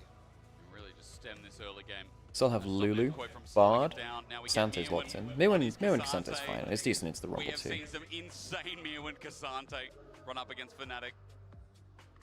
Rel is also fine, yep. It's one of his best champs, I think, this Ooh, Caitlyn. Now, what do you do here? Because this is support counter pick. They go Braum. Alright, well, Braum into triple melee is not bad. Your engage is limited. You could Lulu here from Alvaro, even though it's a little dangerous into the Orianna. But I will say that is not. I think with a single carry comp, you need an Enchanter, don't you? I think you need an Enchanter, otherwise MKOI's damage is going to be very, very low. I actually think you need the Lulu. You don't have enough damage without it. There you go. Yep. We called it right. Good job, folks. We called it right. On MKOI's side, apart from this Yunara, so finding ways to enable her is your best setup. And you got your answer. We asked at the start of this, is MKOI going to play this? You realistically only have Xin Zhao for engage, or a very good flank, but yes, I agree. I actually think so KT don't have that much engage. MKOI don't have that much damage, but they have a Lulu and a Galio to protect the Yunara. If KT ever find a shockwave onto Super, I think the fight's just gone, isn't it? And even the Caitlyn being so good in the lane. Yeah, I think the Caitlyn not having the traditional range support paired alongside her does make her a little bit less threatening when it comes towards trying to get the access to the tower and that. So I think you should be fine as Super and Alvaro in this lane matchup to do kind of whatever. 8 game days are going to kill me, folks. It will make the linking up like Jarvan and Lulu not a crazy strong combo. Sure, when you get like access to level 6, you can Cataclysm into wall growth for that double CC combo, it can be nice, but from a auto-attacking standpoint, it's not exactly where Jarvan's strengths lie. So I think the main focus here is going to be on trying just scale into a portion of the game. We have 2 items, 3 items. You got good access to side lanes thanks to this Cassante and the Galio, and you then just try and play for these team fights with this Nymaera enabled thanks to the Lulu. Well, Daggers, we're about to get into game 3 of our first day of Swiss. I have one thing to say to the KT fans. You were rewarded. You were all rewarded for KT getting to this point. I am looking at Law across the way because she and others Just tune in. Is it solo cast day? We're listening to the main broadcast, Karura. We're not doing like a proper cast because there is an official cast already. We do our cast because there's no official cast on the yeah, there's no official cast elsewhere, you know. So the reason Milio is not played in pro is he weak or other enchanters are stronger. Why isn't Milio played? Well, I think he should be played more. Stuff like a Phalios Milio is kind of insane. I think Milio doesn't provide engage, doesn't have enough lane dominance compared to many other enchanters. It's like he's just below the bar on a couple of different metrics. Like he's not quite a good enough enchanter, not quite a good enough lane bully. And hyper carries, when they come in later, you much prefer the Lulu. The Lulu is just a better champion than him right now. But Milio is still strong. He should still be played, and he's very good in certain comps. If I'm KT, I'm going to try and find creative ways to link up as a unit, and we already talked about how MKOI don't exactly have the strongest jungle and support pairing. It is nice with Jojo, but you're lacking a lot of that DPS. So I think that's where KT going to try and find these moments to link up with their trio and use that advantage. Yeah, so who got excited in chat, folks? The potential of invading. For now, it's just a standard start from Cuz going from top to bottom, but Okay, so KT really want to get some good laning phases if they can. Orianna is a very good laning phase champion. No one can really deal with Orianna well. Like Orianna, ooh, good auto attack reset there from Super. And the Lulu poke, nice. Very good, very important there too, actually. Yeah, starting up your Q and then getting the reset is very big. Just the early goes from Super so we can try and use the fact he's just hit that empowered auto attacks and just get a nice trade down. Still, yeah, I saw the message. Yeah, the time between games has been pretty long today for sure. Ooh, nice sidestep there. If you got hit by that Knight Calvinet, that would have been nasty. Now the thing is, I actually have very fond memories of Dogdam and Life on FPX last year. They were very good in LPL. I think a lot of people undervalue their contribution. Now I did predict MKOI to win this. The bottom side that you should have the Jarvan that can Elioya that should be able to get the Jojo. Yeah, he leveled up, so Jojo he should be held fine. back, but because Shield of Duran didn't connect, Jojo couldn't just hit and get out of there. BDD at full HP, and this is what you expect of the lane early. Range advantage being used well. You can see Dogdam is trying to reset on this bottom side. Alvaro just being a nuisance to prevent. That being said, Dogdam's kind of getting the shit kicked in right now on bot side. Bottom side. Again, though, I think opening up for Elioya. This is only game 3 of 8. It could be long. Hope there are no tech bug pauses. Yeah, me too. MKOI doing a decent job in bot lane, whereas mid lane, BDD. Go to Braumskin. The Santa Braumskin's very cool. I like the Luchador one though, the El Tigre Braum. That's pretty cool. Doing work though. Jojo's walking back in. Shield of Duran. Taunt is good for the Winds Should be of War safe. to get the level up and make sure that he can just TP back now. This is the problem with the Galio into the Ori. This Ori is such a lane bully. Hang on a second. If you get a good early gank against a Caitlyn, this actually might make KT's game fall apart, by the way. If the Caitlyn loses lane, if Caitlyn Braum loses lane, that is horrible. Oh, that was QE actually from him. There's 2 traps. This is so bad for Caitlyn though, no? They're never going to dive here. They don't want to dive here, but they will. That's the point. Yeah, they get lane advantage. Oh my god, they're winning lane against a Caitlyn. That's awful for Caitlyn. The plates and also this CS advantage. This Caitlyn not looking good after this early stage, and Super and Alvaro plays. I need another pillow so I can properly lounge. Sorry, 30 CS lead. You know what I mean? That's 30 to 20 CS. That I wish it was. I mean, that would be a statement from Super and Alvaro. If it really were. Perfect trade it back. Mirwin is getting burnt alive up in this top lane, and you expect the crispiness to continue as Peter trying to stop it out. You know I should get the recall here. Going to be spotted out now, but Winter's Bite was just Okay. using Alvaro on the That's a run. cull in for Super. He's pretty happy. Alvaro is going to get a chance. They won't be able to push in the wave before he's back to lane as well. Alvaro will get the reset. Probably because Yunara also gets to press E to get a bit of move speed to run back to lane. Now MKOI are in a really good spot when it comes towards the bottom side of the map. Jojo is surviving in this mid wave, and even though he's been pushed back a little bit, the CS is still fairly even. Even if it isn't, they aren't CSing as Jojo's doing well as fine they in could. mid lane. Like he's even in CS. It doesn't matter that he got some hard trade against him earlier. I think Take the rowlet from sounds better. I do have a long cat I was going to use. has been one of the biggest highlights in Europe.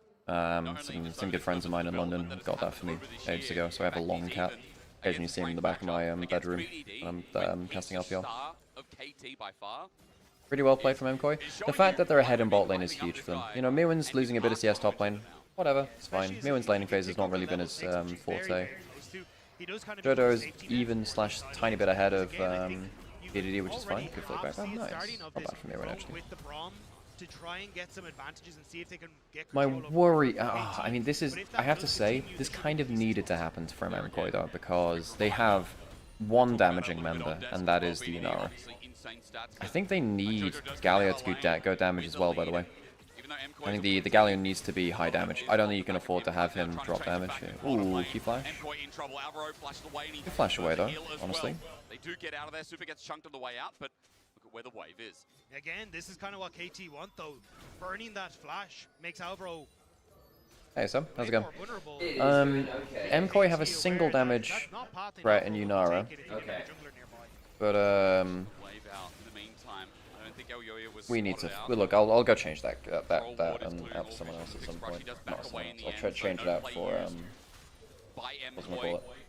Longer cable at some point. And just chilling out with this cull on this Yunara is still a big win. Super's still going to be holding a small CS. Okay, so unless Jojo goes for the full damage Galio, and then I immediately see a Barmy Cinder, so no. I mean, at least they've got Lulu Galio to keep the Yunara alive. Yeah, no, that was my logic as well. I think that they're playing a single damage threat, but sorry, I did it that way so it's easier for me to see. But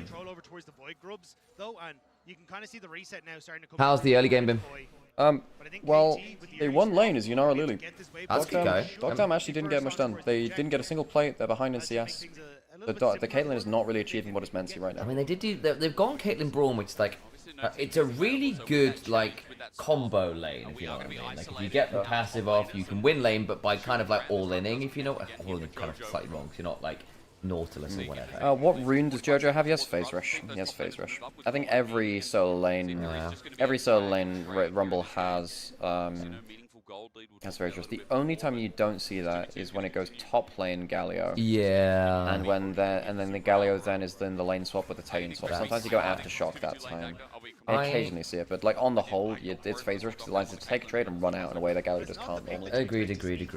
I also think, and you're also looking this game as well about going back, so still stuck on that bot lane. I feel like Lulu's just really good into Braum in general. So they locked the Caitlyn Braum and the Lulu as last pick. But then you kind of needed, you could see the Lulu coming anyway because it's a single damage comp, and then Lulu makes that single threat do a lot more damage and be a lot more safe as well. Okay, Cuz is coming up, it has level 6.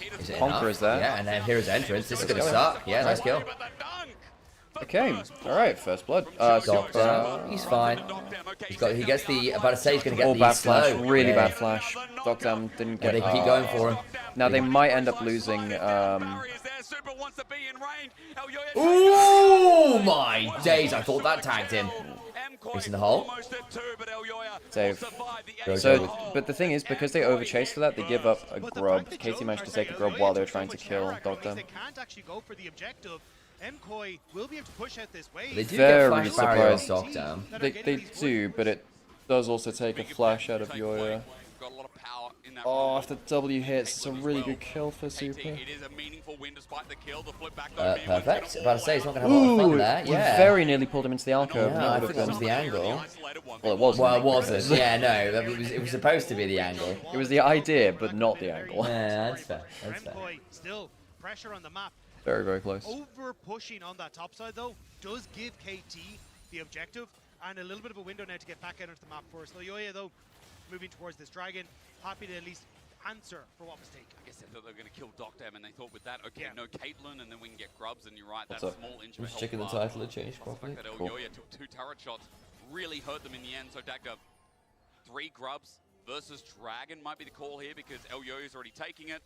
Kuz obviously resetting, is going for his bot side clear. So there is an objective trade and maybe a kill as well as BDD. Gold's very even. Dragon have to MKOI. They didn't take any of the grubs. KT have all 3 grubs and they have a Caitlyn Orianna. Yep. Well, I do think that on the whole, MKOI's side lanes are okay. I mean, Galio's pretty good into either lane, really. I think that KT will be able to use the 3 grubs. And the problem is also now, if MKOI slip up in macro or in a fight, 3 grubs just demolish the tower. Yeah. it is still them controlling the pace of this game, which I think a lot of people would have I think there is a world where BDD ends up just becoming the secret carry of this game with the Orianna there. Like, you have MKOI all in together, and suddenly everyone gets shockwaved, and you go, well, poop. And it's also BDD on probably the strongest mid laner at the tournament, really. I think Orianna is very, very, very strong. If BDD gets a shockwave onto Super, I think the fight is somewhat over. I'm not going to say it's done, because there is Galio Lulu and the Cassante shield as well. But it is a good start for KT, shall we say. But if you get a shockwave onto Super, MKOI, they have to like drastically change plans. Winds of War comes out, trying to clear the wave, just as punch away before a potential shockwave. Yeah, Joe just started to drop a little bit of CS now. He's done pretty well in the other game, but it's just the problem with the Galio into Orianna matchup. Unless you're Jovi. Should have a decent back. He's been sat on this Barmies for a while. What was that? What was the last thing you said? You should have a decent back here as right. well, because he's been sat on the Barmies for a while, and he does in fact get the Hollow Radiance. Okay, nice Good buffer. Nice, yes, Flash. You should be okay too. Nice. I agree, Hysterics. Thank you for saying what I did at the same time as me. That is a good sign. Play-by-play brain. Play-by-play brain. We share a brain. Sometimes the play-by-play brain is, ooh, this is interesting, without realizing actually the thing is flashy, but not actually going to happen. That's what I trained myself to do there. Yeah, no, I understand for broadcast, but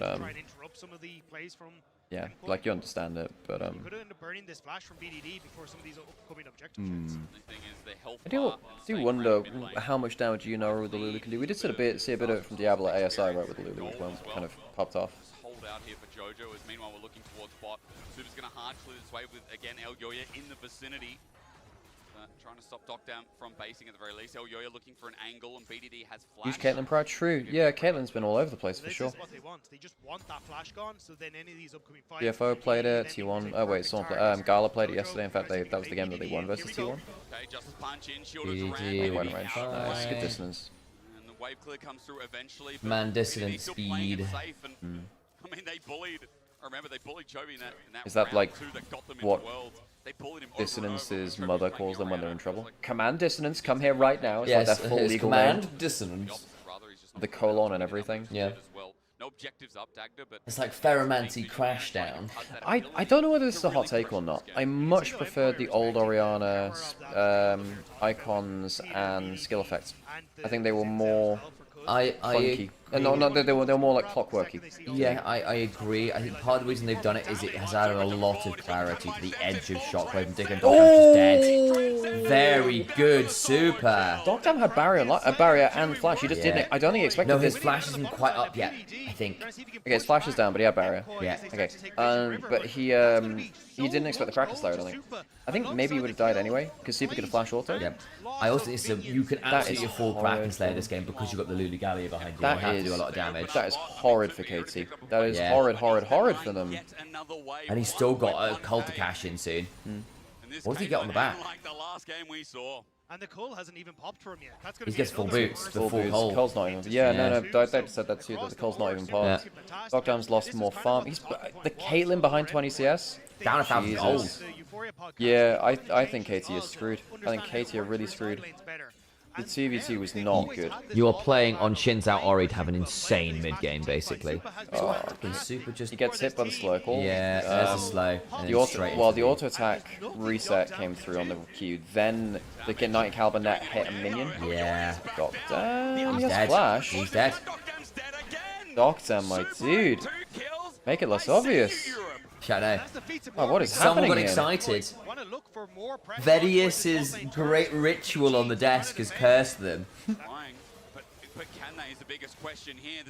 Oh, Dockdown. Because again, I like Dockdown. He was really good last year in LPL, actually. Super getting the gold too is terrifying. Because like this is the one guy that you can't afford to give gold. Basically. God.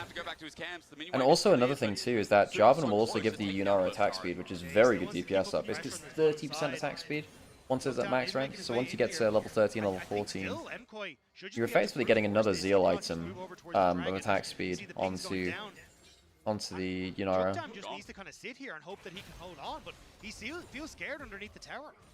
Peter's hovering around mid, so you know the Dockdown's just isolating. This game is going. Yeah, oh my god, farming with max range Qs, denying the rest of the wave instead of killing it. 30 CS down. I was right. Wow, super Alvaro. Reality is Dragon's gonna go with it. MKOI are playing Docked. this early game Hey, Dan. fantastically. We'll have to see the early game to keep up this pace. Time Now, for starting to pop his head time into for mid lane to BDD to put on his carrying clothes. Riptail is taken.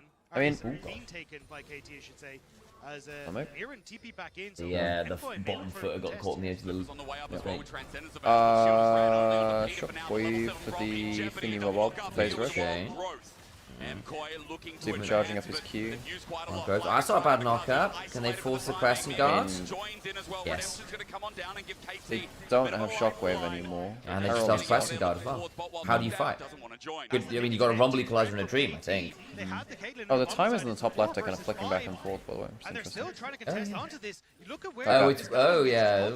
Basically, I think it's getting caught between like 2 seconds and kind of like, I'm not honest where it is. Exhaust. Oh! Into the hero's entrance, into the all-out, Cuz is dead. And all while Pete's going to get run down by the Spirit of Cultivation.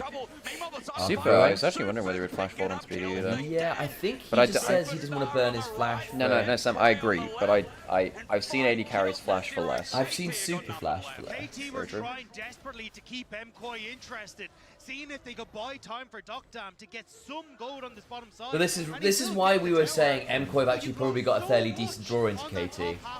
Jojo has managed to make sure the BDD hasn't got that much time. No, Jojo, and actually Super and Alvaro turned up, which is really good. Yeah, like, I don't think every mid laner would have survived the RE early pressure. Like, I know that BDD is now up to 30 CS or whatever, but not broken the game.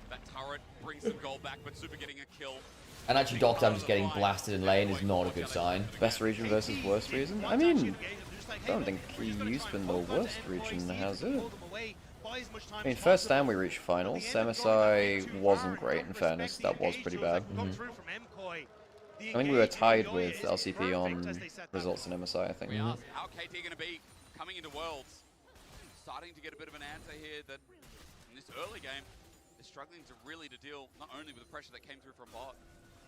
If MKOI win this, that is actually a huge thing for Europe. Just to be like, yo, we actually have a team that's 1-0 first. And I mean, we'll see what happens to GT versus top esports later. But yeah. Exactly, and MKOI kind of jumping on top of that and taking advantage of it here. But you always have to keep in the back of your mind, we've seen MKOI with leads like this and they haven't been... He's got a Hurricane now as well into what is a relatively short range comp, with the exception of the Caitlyn. So we'll have to see if that version Oriana's long range. Yeah, that's the reason I was like... Yeah, no, but I was thinking Shinzo, Rumble, Brawl... The more I think about it, I don't think it's short range. Because Rumble, though he's melee, doesn't play from short range. He plays from all range, but yeah. But yes, you know what? I take it back. Yeah. I kind of went with the statement saying, yeah, and I went, actually, no, it's not. Hooray, blanket statement. Yeah. He's got a bit of a CS lead himself, but that might soon change with how much MKOI are taking away. Yeah, MKOI are just trying to play off of two lanes at the moment. Make a supersonic banner. Look to try and put pressure on towards mid and top turret at the same time. No, that's not. I said don't touch me. It's like don't At least he was born best of one. Most regions were, in fairness. Oh, the Hurricane Q pops are insane, man. Transcended time and space for a little bit, and did he even tag her is the biggest question. That was just his cue. Feels like KT are betting on MKOI fumbling at macro. Remember Jojo talking about how they struggle with the pacing of the game, not being able to stop being eager or trying too much, right? Okay. I mean, and so when we were on EuroLeague, I was talking about how MKOI threw some pretty won games versus G2. Actually, there was that one particular game where they had the Yorick Kai'Sa game, but then Super ended up going very, very ham on the Kai'Sa and pretty much solo losing the game through that top lane fight. There were 2 fights back to back, which were fantastic actually. That being said, I think that I think Super is very, very good. And that's why we highlighted that game in terms of, actually, it was strange to see Super make a play like that, because typically he's very clutch in those fights. Agreed. I thought Yunara was dead on the Worlds patch. The thing about Yunara is that she's still very good with enchanters, and she's lane dominant. Yeah. Like, nothing beats Yunara in lane very consistently. And she's one of the few answers to Corki in lane. Like, I do think that, yeah, for sure, because I think Corki's top of the tree in terms of most laning, and then Yunara beats Corki. Yeah, basically, because anytime Corky burns his cooldowns, Yunora's ability to basically put her fake Ash Q on and run at you is pretty ridiculous. And then you have, I mean, I think there are, like, for instance, I prefer Caitlyn Elise in terms of laning phase, and Caitlyn Nico. That stuff is just really, really broken. We'll see how that works in, like, best-of series between top teams in the world. Because I think there will be some teams which try and find an answer to the Caitlyn. Agreed. I think the other thing is, much like Varus, much like Kai'Sa, Yunara is quite flexible in build, which is really, really, really helpful in drive, because you can go Blade Ring King, you can go full crit, you can go this kind of Kraken Slayer build. Blade anymore, are they? We've seen it a few times. We saw it a bit of ASO and stuff.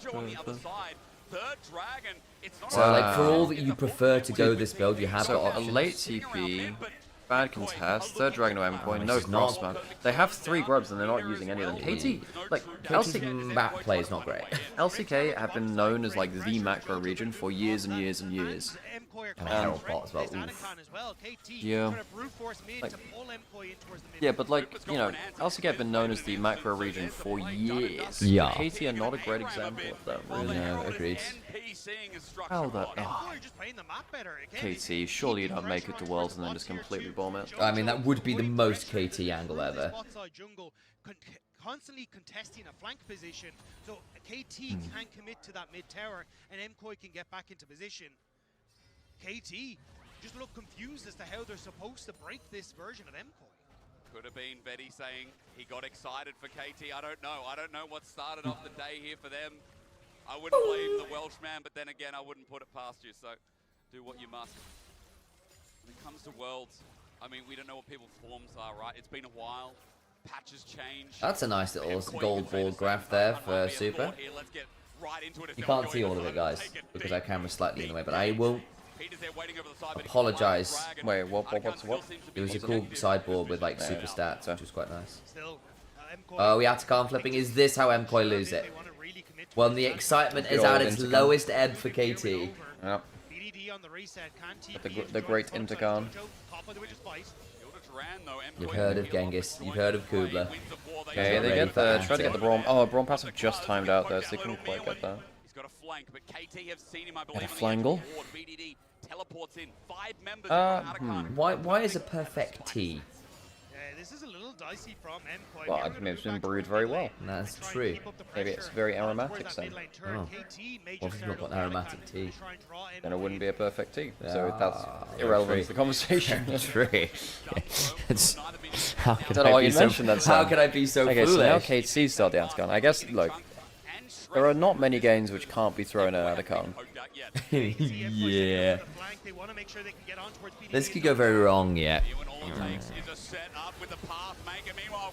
Oh, Kaz. Oh, and Mirwin gets to the backside, and here's the hero's entrance. Shockwave's not bad. Equalizer as well. They got Alvaro. Oh, Jesus Christ. Oh, they have hinted it. They have Atacon into it. Is it because we stopped getting excited for Yeah, we Jesus did. Christ. Oh my god. Oh, fucking hell.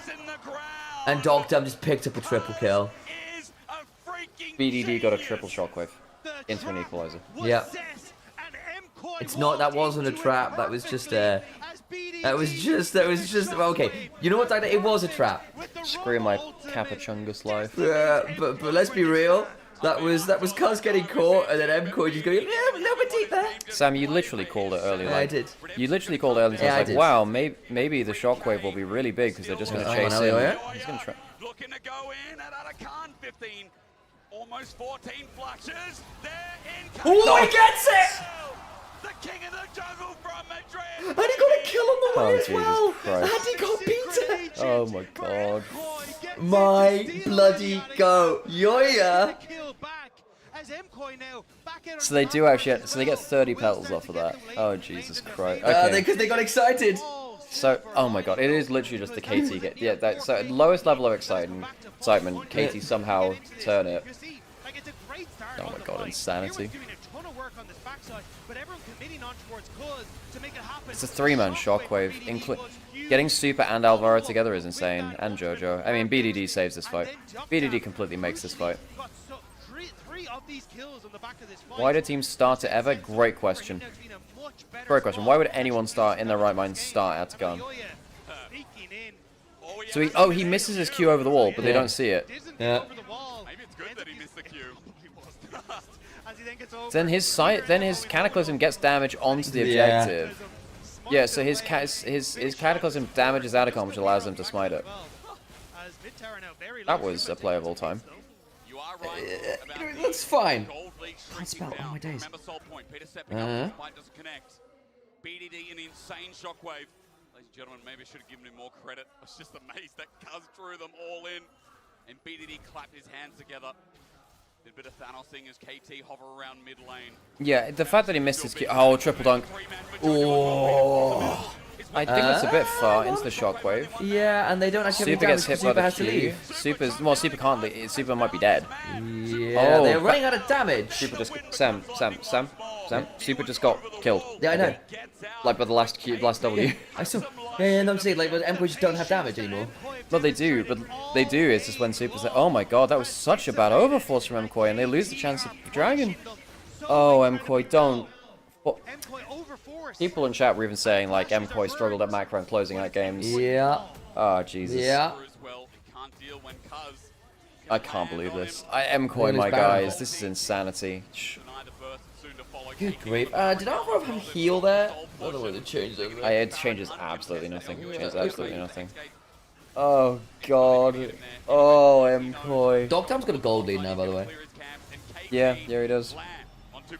Yeah, he does.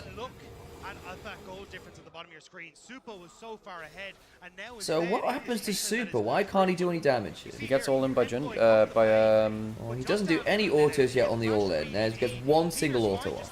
One. He gets hit by just Cuz the load. 3. That's it. It's literally just Cuz whacking him. Yeah, I mean, I will also say it took him forever to actually hit anybody in the Cataclysm. But he was avoiding the Brummel. It was an overforce. No, I agree. It was, but like, what this tells me though is that basically MKOI don't have Super doing any autos. He goes, headshot problems. Oh my god, the 3M Kate doesn't, and this is a Kate which skipped rapid fire cannon to get more damage. Which yeah, and Super doesn't have any sustain. Oh Jesus, the sniper shot, man. Nymaera, as we said. And now the problem is weird scaling. Now the problem is that KT actually has a very good siege with a Baron. Yeah, they do. Yeah, they do. And after Dam's woes early in the game, getting solo killed, now he's doing this. That's so tragic. MKOI's late game macro has been an issue. They don't close games very effectively. They got away with Adacon and then immediately bloody throw it after. I mean, it looked like, to be fair, the initial dunk looks cool, but then if you can't actually follow up as a unit, then why have you bothered? Yeah. I also think Super's range is going to become such an issue now, because anytime he walks up, the Caitlyn will now actually way out damage you. If the Caitlyn gets a headshot on you, you're fighting. Yeah. Even through the Lulu and the and the Galio. Still winnable. Yeah, I mean, if you get Hex Soul, then really helps. It's gonna ult out, right? Oh, flash, fair. And you've still got Hex Soul to work with, or Hex Soul Point to work with, right? You can afford to give up a dragon or two. I don't think who scales better. Probably KT, just purely off the fact they've got multiple damage sources. Yeah. No, that's legit. It's like, if MKOI are going to win fights, Super needs to be doing all of the damage. I mean, the Galio's not gone for a damaging build, really. KT have enough tools to make sure that Super is chunked, even if they go 1-for-1 for it. Like, maybe if the Galio can get another item, he becomes enough of a damage source with the Jarvan to threaten somebody else. Maybe. I'm not convinced. You know, between Galio, Jarvan, and Cassante, you've got a fair amount of kind of like bruisering us with the ults and stuff to get some value, maybe. Thinking about his angle though, after last time he thought he had a winning play, he thought he found a pick. He needs to get a powerful Cataclysm, lay it up perfectly. But who do you try and go for? BDD now has that Sonya's Hourglass completed, even though he doesn't have flash up. Dogdam still has his flash. Everyone, apart from Peter, has KT have the 3 grubs as well with the Caitlyn. We said this earlier, basically when you lose a fight, your towers just evaporate. Galio will get a passive on this to finish it, maybe? No, he doesn't even get it, I think. No, he doesn't even get the full tower. Sucks for him. In MKOI's pocket, Damn. Let's try English. They lost that early. Foregone. They were a foregone conclusion, at least when they were up. And because of that, Jojo doesn't get the push he wants. Inner still stays standing. I mean, it is nice macro for MKOI when they are so far behind now. But it does feel like, again, you know, maybe a pick that's set up, maybe a fight on their terms. Gold graph, baby. Yeah, it's the mountain range a bit. This one a contestable one. Peaks and troughs. But still, KT, like, it was BDD KT, man, they have such a way of playing with heartstrings. They do. The thing is, I feel like there's still drama left in this game. Yeah, usually so. Yeah. Rapid fire for Caitlyn kind of stings. The control that he offers with Duck, like Duckdown's free to play up here. Did you say it was third? No, it's just a rapid fire kind of for Caitlyn, just kind of for Caitlyn, yeah. Yeah. Because that's now a lot of crits. Yeah, all of the crit. Yeah, on top of the damage already. 100% crit, and he's already got LDR in this. He has both pen items and the inferred. There is a genuine one-shot angle on a Lulu here. Yeah. With the 3-level advantage as well. Maybe on the Yunara as well. Yunara's base armor's not crazy, you know. Shield bow there. He needs more defensive items. He needs He's level 15 now. So. Dragon foregone conclusion. That's 10 seconds up and Super has IE, so at least he can do damage. Now, Dogtown needs to immediately die though. And I think and also I don't think Shockwave can hit people. Shockwave ends up hitting people. I think it's a huge problem. Yeah. Oh my God! Why did Joe just die? Okay. Jesus, he might die to that. Yeah, he's dead. Oh, good taunt. Good redemption. Oh, Good redemption. Good redemption. Hang on. Rift maker value. lucky to be alive as the Galio. You get the flash out of that. Use another dragon. Yeah. But hey, I think you've just got to deal with that. Mirman will get a tier 2. That's not bad. Yo-Yo get some camps. Super gonna get blue with Yo-Yo. So strong in this one. Maybe it's something. Maybe in the end, the fact that Jojo got out Dagda maybe feels okay. I mean, that's 4K the lead now. It was like 1,500 gold because of top turret, because of jungle take. And in fairness, it does cause KT setup around Baron.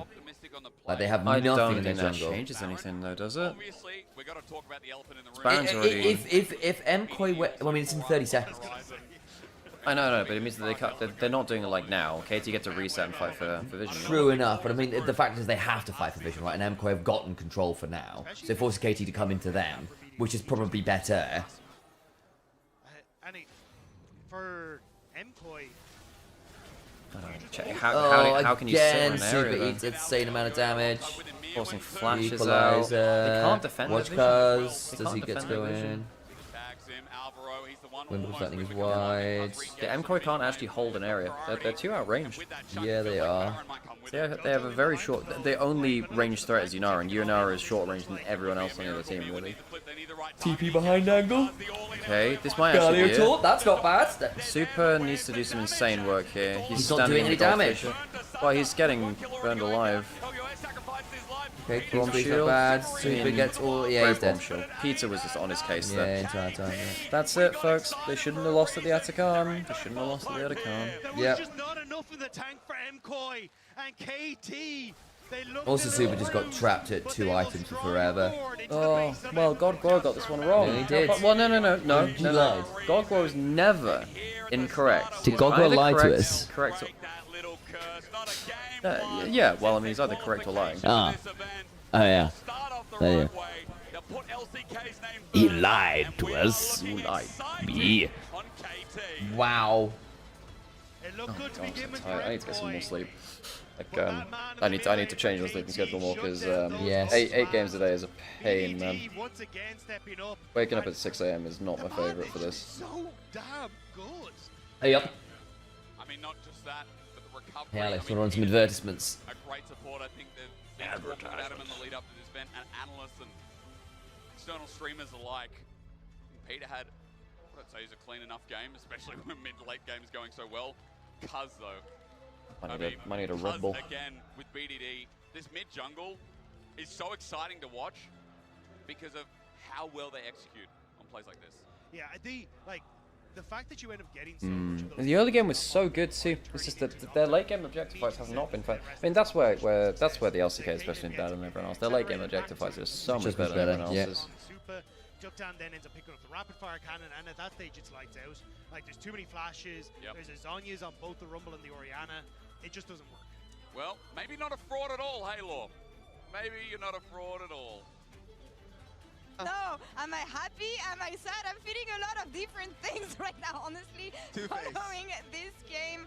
It was the most KT game ever, but it was also, sadly, very the most MKOI game ever. It is never over, never won, never lost until the Nexus falls, and we should have done that. I was trying to give you confidence. I was trying to give you confidence throughout the entire time. I mean, what did you keep saying? What did you keep saying? I'm so sad, but I'm so happy. MKOI are very good at throwing. Yeah, they are. Expert quarterback material. Yeah. That's that American JoJo in them right there. I'm upset, okay? Canadian, I guess. And I need a little bit more sympathy right now, Raz. Yeah. Also, you don't get to talk to me. Okay? Should I exit the On test? the great list of traitors, okay, you're there right next to Judas, okay? Benedict Arnold, perhaps? Wow. I am alone on this desk, suffering. Why did they have to throw? Why are they so good at throwing? I said to Raz, look at me, I said to Raz explicitly, they've thrown a 10k gold lead with a composition just It's like true. this one. And he's like, nah, they'll be fine. No way. Yeah, they've thrown it. They have thrown it before. They've thrown it before. Happen again, and you can never. Screen keyboard diff, maybe that. BDD. We've talked about him. Usually, when an upset is gonna come, usually when a comeback is. I'm so ready for the next game, guys. Of this player, and thanks to the reliable Cisco network, he finds the perfect. Hello, darkness, my old friend. Gorgeous play from BDD, and I mean, we talked about him for a reason, right? Coming into this matchup, a lot of our focus was on the mid lane matchup, and the impact that BDD had in those moments is really what defined the series against GENG coming into this World Championship. So we know that he's a clutch player. You give him that opportunity and he turns it around, and he really set up for the rest of his team to then do what they needed to do. And I apologize as a first step, Bedias. I should have default to trust on your lack of trust. I think that should have happened. Because I was so bought into how well MKOI was playing, I just didn't believe it was going to happen. But KT was ready to catch that pass. It is really frustrating on the MKOI side. However, if I think about MSI, if I think about the lack of confidence that this team had, when I look at the early game, and the early game only, until the mid game, let's say, it looked good. I mean, the problem is I've been saying this about KOI, like, for all year.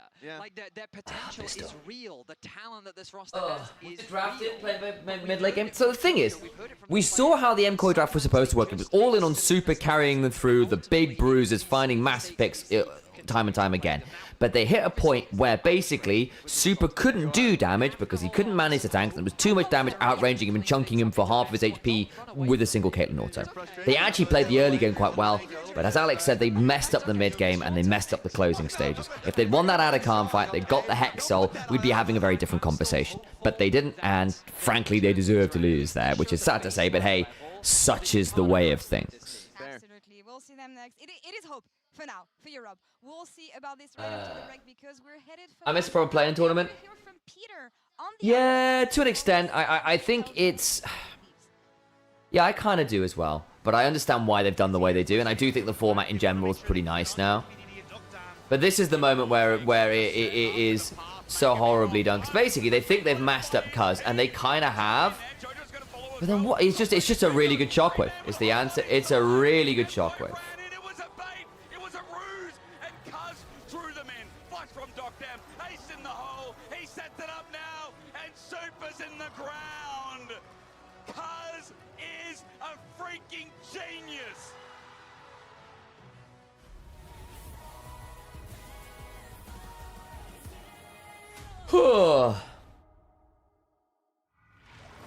Oh, thank you very much, NeomG, for the gift sub.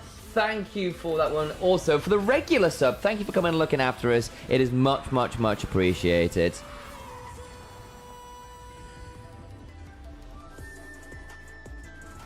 Thank you for looking after us.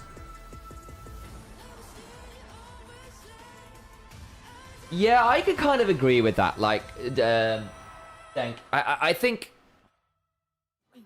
I got this old thing. Thank you very much for changing that over, title-wise. But yeah, I think MKOI obviously have got pretty strong ability to snowball a game. They've got good playmaking in the early and mid stages through jungle support. They've got strongish laners, particularly if Super's on his game, but they have failed pretty poorly at closing games out for a variety of reasons. There's a little bit of BOG to them. Speaking of,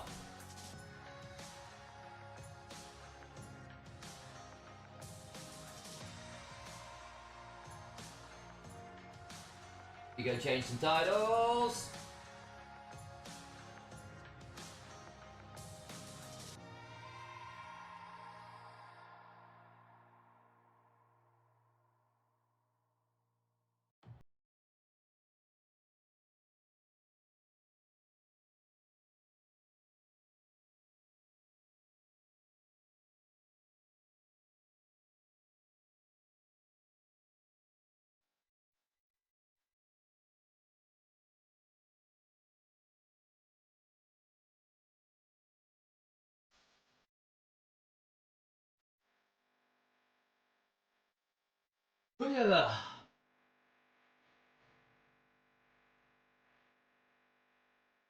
Mm.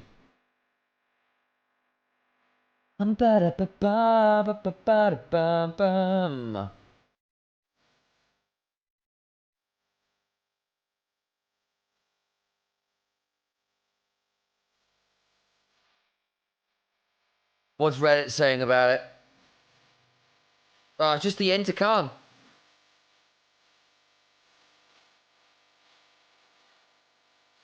It was a ridiculous shockwave.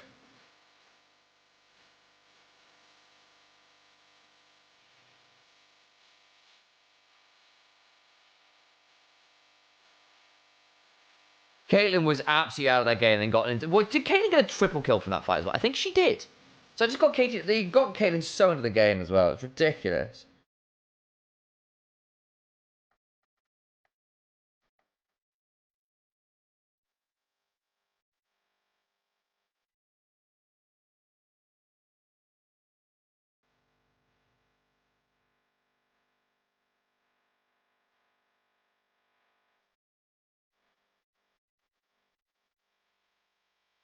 Oh, I need to be functional, guys.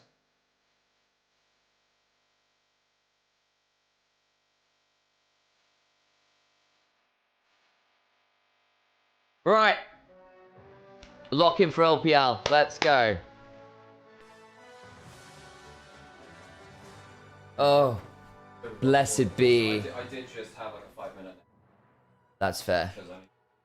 Okay, folks. Oh, interview? It's 100 Thieves BLG. Okay. Can't hear that. No, I think it's I don't think currently we not hear working. that. There we go, we got it. 이제 막 첫 월즈 경기 끝내셨거든요. Okay, right. We have. 막 정신이 없고 너무 설레기도 하는데 정신이 너무 없는 것 같습니다. Hey, Rook, good to see you. So haptic, you know, I was so excited to actually play, but also And I heard Sam shouting out the gift. Yeah, I did indeed. I appreciate it. I did indeed. Cool. And Peter, you said this is your first time actually taking the airplane for Worlds, your first international experience. So how are you dealing with all of this new experience for you? 피터 선수 첫 국제전이고 얼마 전에 한 인터뷰에서 처음으로 비행기 탔다라고 하셨잖아요. 이런 새로운 경험들 어떻게 잘 헤쳐나가고 계신가요? 일단 비행기를 처음 Okay, so BLG obviously coming in as heavy favourites, but I mean, oh, by the way, I think it's Beitwan starting. Oh, is it? I think Beitwan is Is starting. it? Yeah, well, they'll start with whoever, right? And then then they switch over if things go wrong. 한국에 와서 보니까 다 사람 사는 나라 같고 너무 행복한 것 같습니다. Well, when I first took the plane, it actually went up higher than I expected, and it was so scary. I was so high up in the sky. I was sweating, but Oh, was it his first flight ever? Oh, that's cool. Went to China, and at first I was afraid Oh, of I knew that.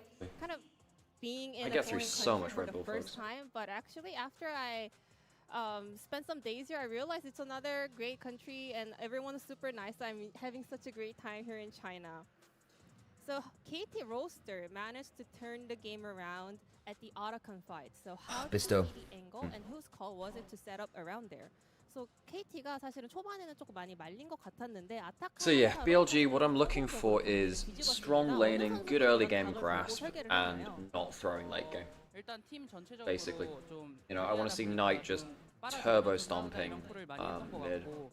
Bot lane should turbo stomp as well. I think their lane should all turbo stomp. The question is really whether Beitwan's early jungle path thing is up to snuff or not. Because it'd be Beitwan's first world. Kind of team fight back, and Peter made a call. We have to Not set Shadow's up around first Otacon. worlds. We have to go for the play and let them start the fight, and I think it really worked well. And truly, this game was the perfect K-tier roster experience. I know a lot of the LCK fans are used to this, but there will be a lot of Western fans experiencing this for the first time. So what would you like to say to the Western fan that there are a lot more exciting and fun rides to come? 이제 KT 롤서 정말 롤러코스터다운 화끈한 경기력 오늘 경기에서 제대로 보여주셨는데요. 앞으로도 더 Sam, if you do want to just like take 5 minutes to just turn your brain off, now's probably a good time because that actually has helped me a lot.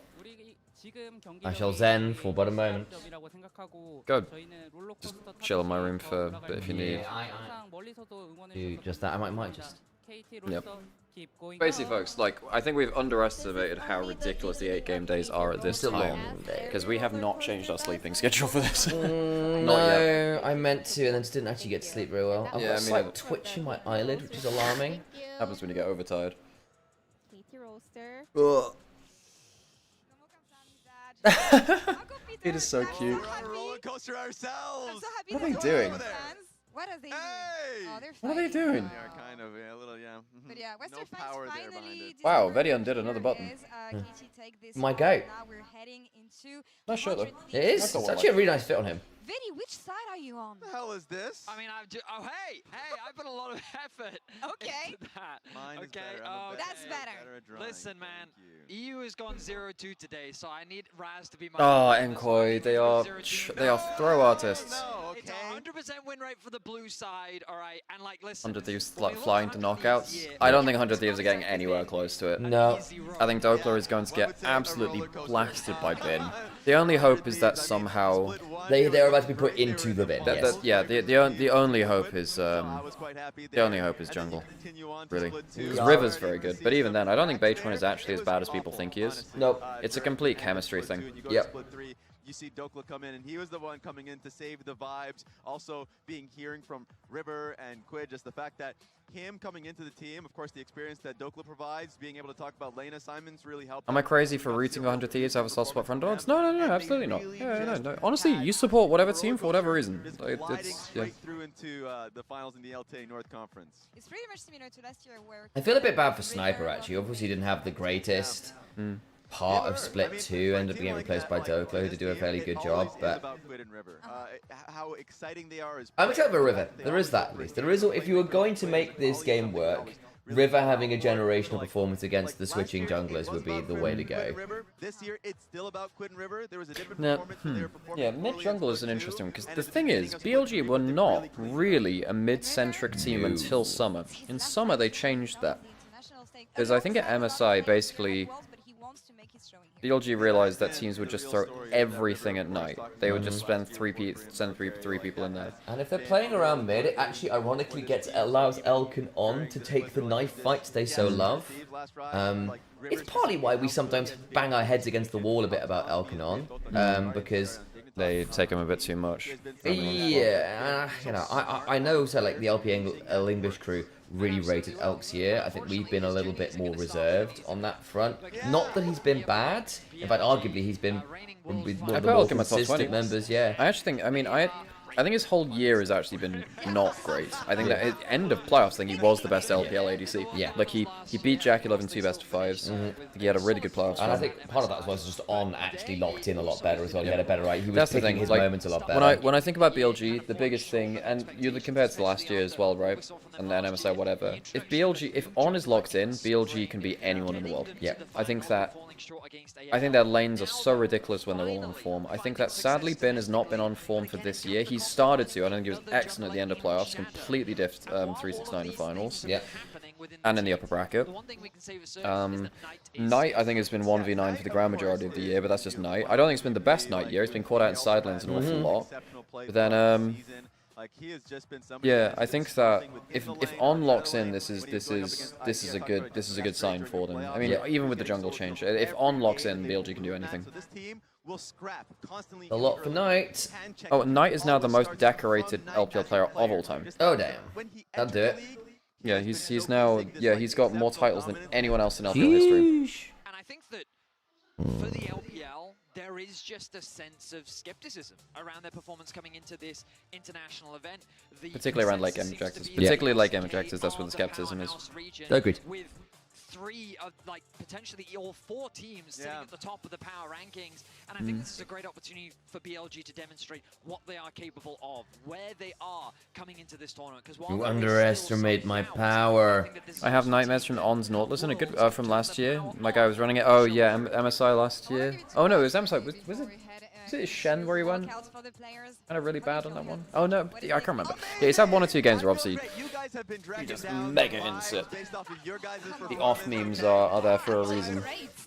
Okay, you got the KT one on there. But 100 Thieves, look, you saw the earlier post from Dokla how... But yeah, time to see the relative form, I guess. River, the visa question, was he even going to be able to play today? The answers to all of that is yes. River is here.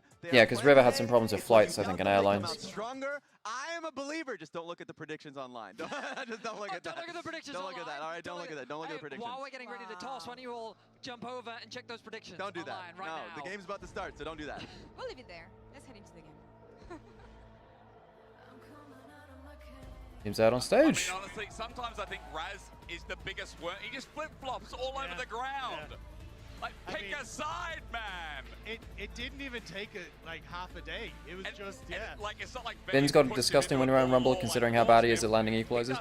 Yeah, I mean, I know that some people have said that, well, you know, Ben played a bunch of Rumble in the 24 Worlds Finals, this guy, blah, blah. Realistically, Ben is not...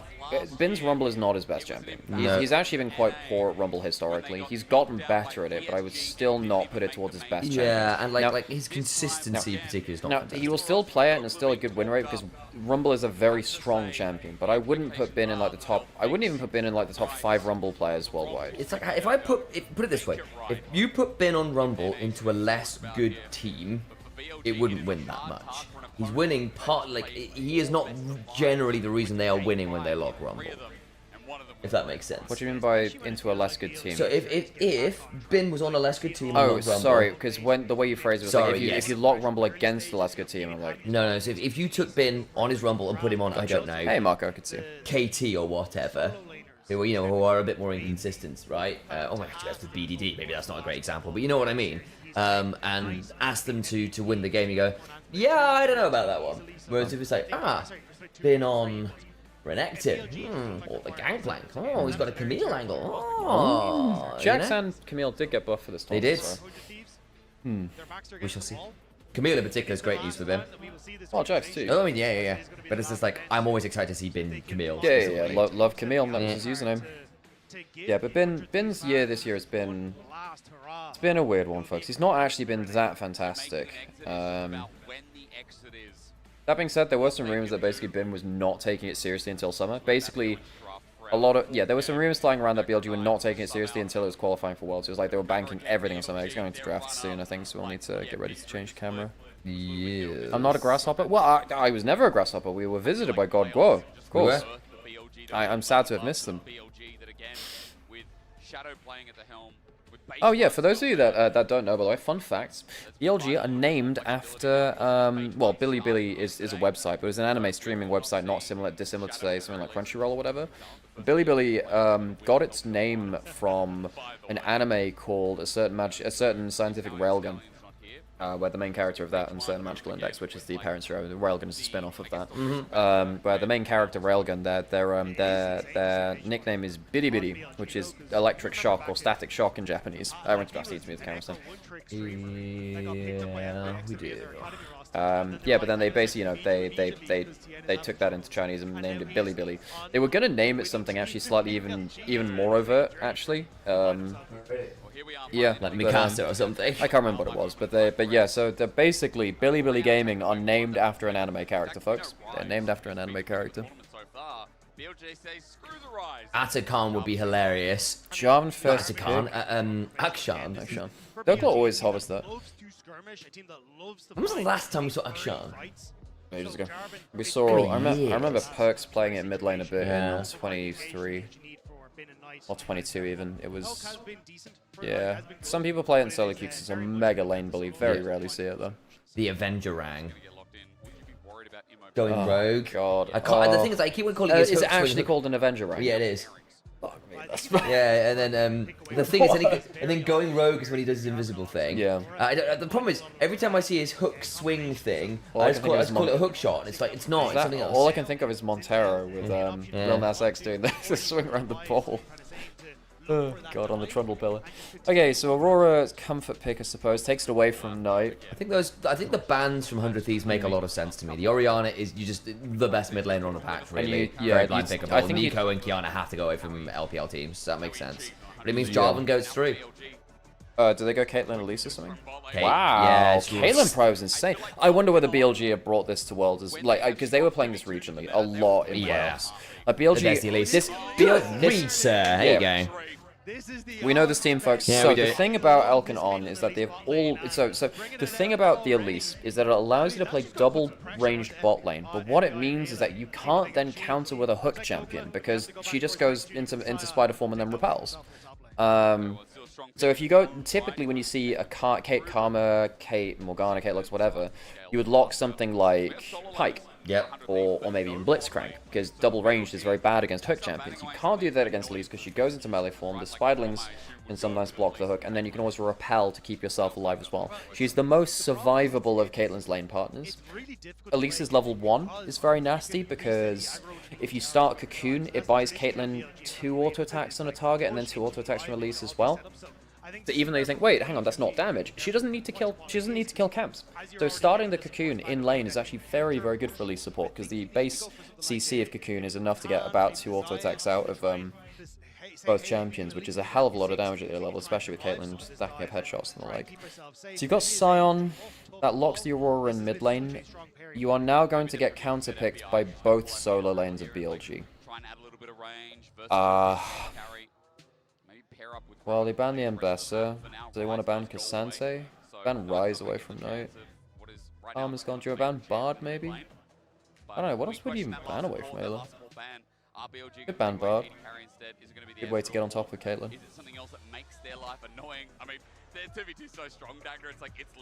But yeah, I know a lot of people are starting to pick up the Elise now, but realistically, BLG are the team which have played this first and played the best. So they ban away the Corki, which is one of the laner champions who can actually do some damage to it. I guess, no, Nymaera's gone. Again, even if you go towards something like the Ashe, I think the Ashe still struggles versus the Elise. You can't arrow Elise in mid-game, which is harsh. Ziggs is fine. You can go for the Nautilus, I suppose, last, but again, even then, Nautilus is meant to be good into double range, but it's not as fantastic into the Elise. Yeah, I'm just tweeting about it. They have almost no DPS. No, yeah, I mean, Azir into the Ziggs is not the most fun. I mean, no, but Ziggs is bot lane. Yeah, well, we assume. Yeah, of course. Well, yes, it must be because the Silence are. Yeah, so wouldn't be into that. That's fair. Rek'Sai, fine for Ben. And yeah, I mean, Knight might still go Azir. Jarvan Azir is one of the best mid jungle pairings because the standard. Doesn't go LeBlanc. Play full for this, all the Talir just for the full skirmish. Oh, Knight Syndra. I wish we could see more of that. Been a while. Yeah. Talir gives you a bit more map mobility. And it's more follow-up on the CC, right? You've got a lot of setup for the seismic shove. Knight is one of the best Talirs of all time. The mid-game skirmishing from BLG is foul this game. If Faker didn't have the crazy shuffle in 23, the player you'd remember from that game is Knight getting a double flick back, unassisted, onto both bot laners of SKT, of T1. Oh, hugely so. I think I'm also looking at this game, Al, and I'm seeing a Jarvan, I'm seeing a Rek'Sai, I'm seeing an Elise with Caitlyn Talir follow-up, right?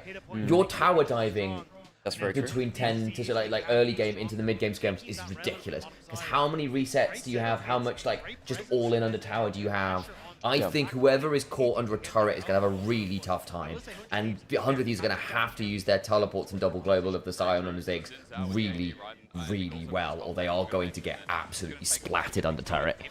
River needs to interrupt bot lane pressure ASAP. This game is going to be a lot about bot lane diffusing from 100 Thieves. I feel like if they don't get good jungle tracking wards at level 1, River's going to have to basically play blind by intuition, and that is rough. So they need to have really good level 1 wards. They want one on Raptors, they want one on blue, and they wanted to try and get But I some don't, idea of where the hell but that you Jarvan can't, is. you can't walk up level 1 very easily into a Caitlyn Elise. No, you can't. But I think in some ways, this is not a bad first draft of the tournament for BLG. Yeah. I like the Caitlyn Elise pro. That's good. If it's going to come down to like a Caitlyn meta, Elk is one of the best Caitlyn's in the all world. right. Our support, who art an Elise, hallowed be thy E button. Thy lane kingdom come. Thy tower dives be done. Right. On Rift, as it is in scrims. That's very good. And give us this game our daily victory, and lead us not into our daily fed. Into Khan. Our daily fed. Fed. That would have been great. Yeah. That would have been great. Yeah. Do you want to move the camera back? Yeah, probably. Okay. Anything interesting in runes? No. No. Yeah, the Caitlyn Elise is like, this is the BLG special bot lane. Oh, hello, from over in Japan. Hello. We used to do a lot of Japanese League of Legends back in the day. We used to... Yoroshiku onegaishimasu. Initialize desu. Ore no hongo wa chotto warui de. Demo, Yokohama ni sundemashita. That's very good. Amen. Thank you very much, Dank. Okay, yeah, I really want to see what... So it looks like there's going to be some level 1 wards put down. Do they spot it? I don't think they do. Oh, I don't think Knight actually spots the ward. Oh, I don't think so. They did get the ward down. And what I'm saying is that Knight didn't spot him put the ward down. Yes, so I'm saying, but what I'm also saying is 100 Thieves did get the ward, Yes, which they might be tricky. no. So my point is that that BLG didn't spot them put the ward, so they don't know that they're being tracked. Bingo. Yeah, so it's two separate points. I'm with you. So my point is that it's kind of like, yes, they got the ward. That's obvious. People have fucking seen that. Yeah. But then the thing is, like, BLG don't know that it's there necessarily. That maybe, I mean, I don't know. Maybe they did spot him going over. Maybe they know, but they didn't ping the ward, so they didn't directly see it. Oh, on the SKT Elise as well, Season 5. Yeah, it was. Bengi's Elise was... Bengi's Elise skin, yeah. So there was one of the things was like, there was... In some ways, I feel like history has been a little bit retrospective to Bengi. Okay, decent shield is alright. But history's been a little bit retrospective to Bengi, saying, oh, he was never mechanically good. And that's just not true. He fell off mechanically. He was streaky. But basically, he went from being very consistent to being very, very streaky. And that was never more obvious than it was in Elise, where he would go from games where he would hit every cocoon, make every dive work, pick every invade timer perfectly, and then have a couple games where it all went horribly wrong, and it would be incredibly streaky. So they get the wave crash in, both of them spotted on Raptors, both junglers are. Been pushing in top lane because, you know, Rek'Sai, you never stop the push there, really. Elk did miss about 2-3 CS from the first 2 waves. Cocoons are fine, but what Ayla is basically doing is crashing down every time there's a cocoon thrown out, so he'll at least be able to tank the follow-up Q and auto. Nice headshot to FBI, at least. Be able to tank the Q headshot or whatever from Caitlyn as the W's back. Yeah, I guess if you're landing onto FBI, it's a much more important bit of poke. That's why Ayla is standing in front of it and then crashing down and tanking. Yeah. I'm saying, like, Elk's landed like a headshot on a Q now, so they've got some damage onto FBI at least.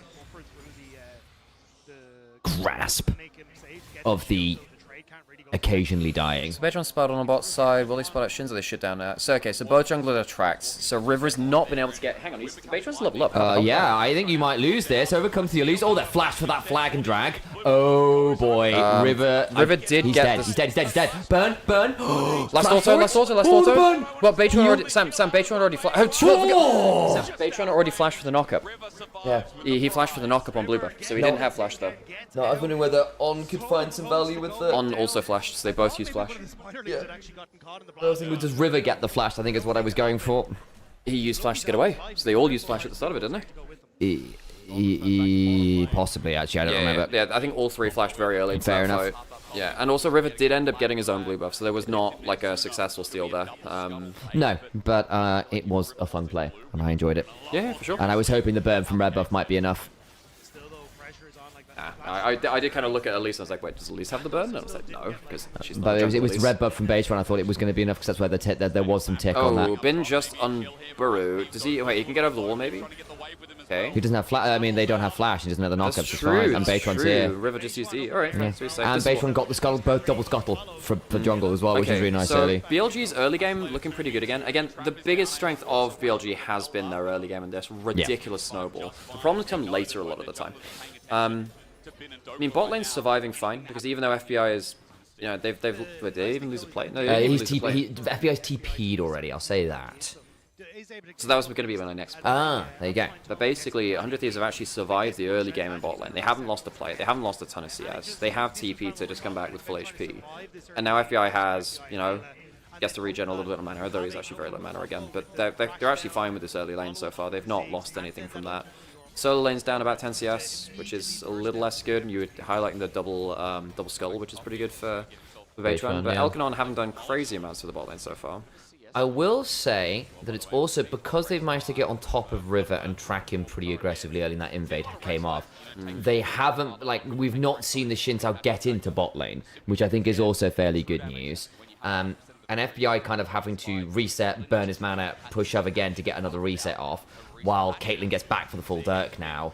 Like, I do think that the next few minutes for FBI could be quite tricky because he's burned all his get out of jail free cards. The River can't get down there very easily because they've got that tracking going on. He's burned his free TP and second reset. Elk's now back in lane with the Dirk, thank you. So I do think in some ways, for all they've done the first few minutes, well, I do think there's a few kind of safety nets that have now been snipped, which could get a bit tricky if they do fall. And I think particularly when it comes down to grubs and stuff, I think if 100 Thieves give over grubs, then it could still go pretty awry. I also think, I mean, 100 Thieves draft is all about this just glass cannon, not glass cannon, but it's all about this one shot coming in from, you know, Aurora Ziggs. They don't have that much DPS, which does worry me for 100 Thieves. You know, I don't see them killing Bin very easily, for instance. Like, Bin, if he gets to, like, a significant amount of HP, it's going to be a real pain in the ass to deal with. Yeah, because I know, like, in Onivia's chat, Mr. Kaji was saying they weren't a massive fan of 100 Thieves' damage profile, and, like... Yeah, I was saying that in draft too, yeah, basically. and it's like... Double AP, burst, no DPS. This could be a big fight in bot River. That's a very good repel, actually. Yeah, very good repel. Is on might still die here, does another flash. Yeah, okay, that's pretty good, but the seismic shove after. River's dead, I think. Ooh, gets one with him. Okay, Elk has to flash. It's a 2 okay, for 1. 2 for 1, it's not bad, actually. Yeah. It's not a bad repel from On to survive at the start of it. Hey. Bin. Oh my god, what is it? Oh dear. What did Bin just do? What did Bin just do? Bin, big dokes. What the heck has Bin doing? We didn't see the start of that. How did he end up? No, he just thought the wave was in turret. Yeah. He tunneled back towards it, took 2 turret shots and died. Yeah. So now, folks, when we say Bin is not having the best year, this is that's not. I mean, that's actually not even what I meant. But that still adds on to the fact that Bin is not like as locked in as last year. This guy, what the heck did? I don't know, man. That was ridiculous. Yeah, that wasn't fantastic. And all the early game leads that they were slowly building up have disappeared now. What the heck? Okay, so yeah, and now BLG, we've said, hey, their early game is where they blah blah blah, you know, it's their best kind of parts. The fact that they're now losing the early game, comparative to where they were, big problem, because, you know, On is only level 4, Quid gets a good angle onto him. And yeah, it's not like Xin Zhao loses to Jarvan early, you know, Jarvan does kind of get exploded if you get damage. So what the hell happened there? So I guess he tried to stop a recall. So he tunneled forwards, stopped the recall, and then what is Bin doing? He's trying to get to the other tunnel and just doesn't, and takes 2 turret shots doing it. What? That was terrible. Oh my god. It's just bad. Oh, Shadow in the back just like, oh my god. Yeah, Holy Shadow shit. is also like raising some eyebrows. There is absolutely no caveat. I want to be very clear here, folks. There is no caveat for that. Bin just thought the wave was gonna go into turret, and he clicked on the tunnel and took 2 turret shots when tower was aggroed on him and not the wave. Ridiculous, man. That was bad. Yeah. So this is why, like BLG this year, this is why, like, I mean, BLG have definitely struggled compared to last year because individual player form is well off compared to what it was. You know, Bin is no longer just like the instant win in lane, going into and taking those wins into team fights. the team chemistry has taken a hit. Now, of course, they're still LPL champions. We do expect them to ramp up. This is not a good start. We'll see what happens when they come through to the first like fights of the game and stuff. But like they need to prove to us that they're ready to bring their chemistry to the international stage, because they have struggled a little bit. Okay, pulling in a teleport, making sure that he can't get a free play. That's Ziggs teleporting down there, actually. Yeah. I mean, they are running triple TP, actually. Yes, the double global, so that will be quite nice to potentially prevent some of the aggressive BLG moves. Do you think T1 already getting an early best of 5 against a good team will help in the long run? Yeah, I think actually just the intensity of that best of 5 in an elimination match, it might flick the switch in T1 early. And in fairness, we know what T1 is like at Worlds. Once they feel like they've got a read, they do lock in. They are a very clutch, very lethal team when the lights are bright, particularly internationally. And people like Faker always turn up under the lights. What was great about Perks as well, right? Like, for all the regular season play might be weird, certain players just play more like themselves or better under the big lights. And that is a very valuable thing at an event like this. Very few players do that too, actually, to level, that kind of level. Almost everyone plays worse under the big stage. Almost everyone does. Top esports and AL will do better. Now the thing is, anyone's legend, individual player form wasn't looking great at the end of summer. Solo lanes, yeah. I think their solo lanes are not in great form. I think Kyle is not at peak either. And I think their drafts were not looking great. And I think that their objective play was also a little bit off as well. So I think there are some worries about anyone's legend. Top esports, we saw a interview from Hom where he's like, look, basically, they've tried a lot to try and mitigate the mental fragility of their team, but the anxiety that their team experiences on international stage is just bad at points, basically. And there's only so much you can do about that. Yep. So while it might be okay to say, oh look, BLG are not playing well in this early game, surely Top East will say, oh, they'll do better, blah blah blah. The LPL teams have a lot of stuff to figure out even now. Hang on a second. That's not bad. Nice. Into the really good stuff. This time they were the ones who had control of the banana bush. Ayla had no right being there. He had no right being there. Good pick. Nice. And that kill goes over to Elk. Nice. Elk's got 2 kills early, which is good news. And actually, we have already seen... Caitlyn's did get a very, very minor buff, specifically of about 2 AD or something stupid like that. But that's always been one of the things that often gives her a bit of a break point, is actually, how much can I do early, where 2 AD is actually a significant portion of your damage.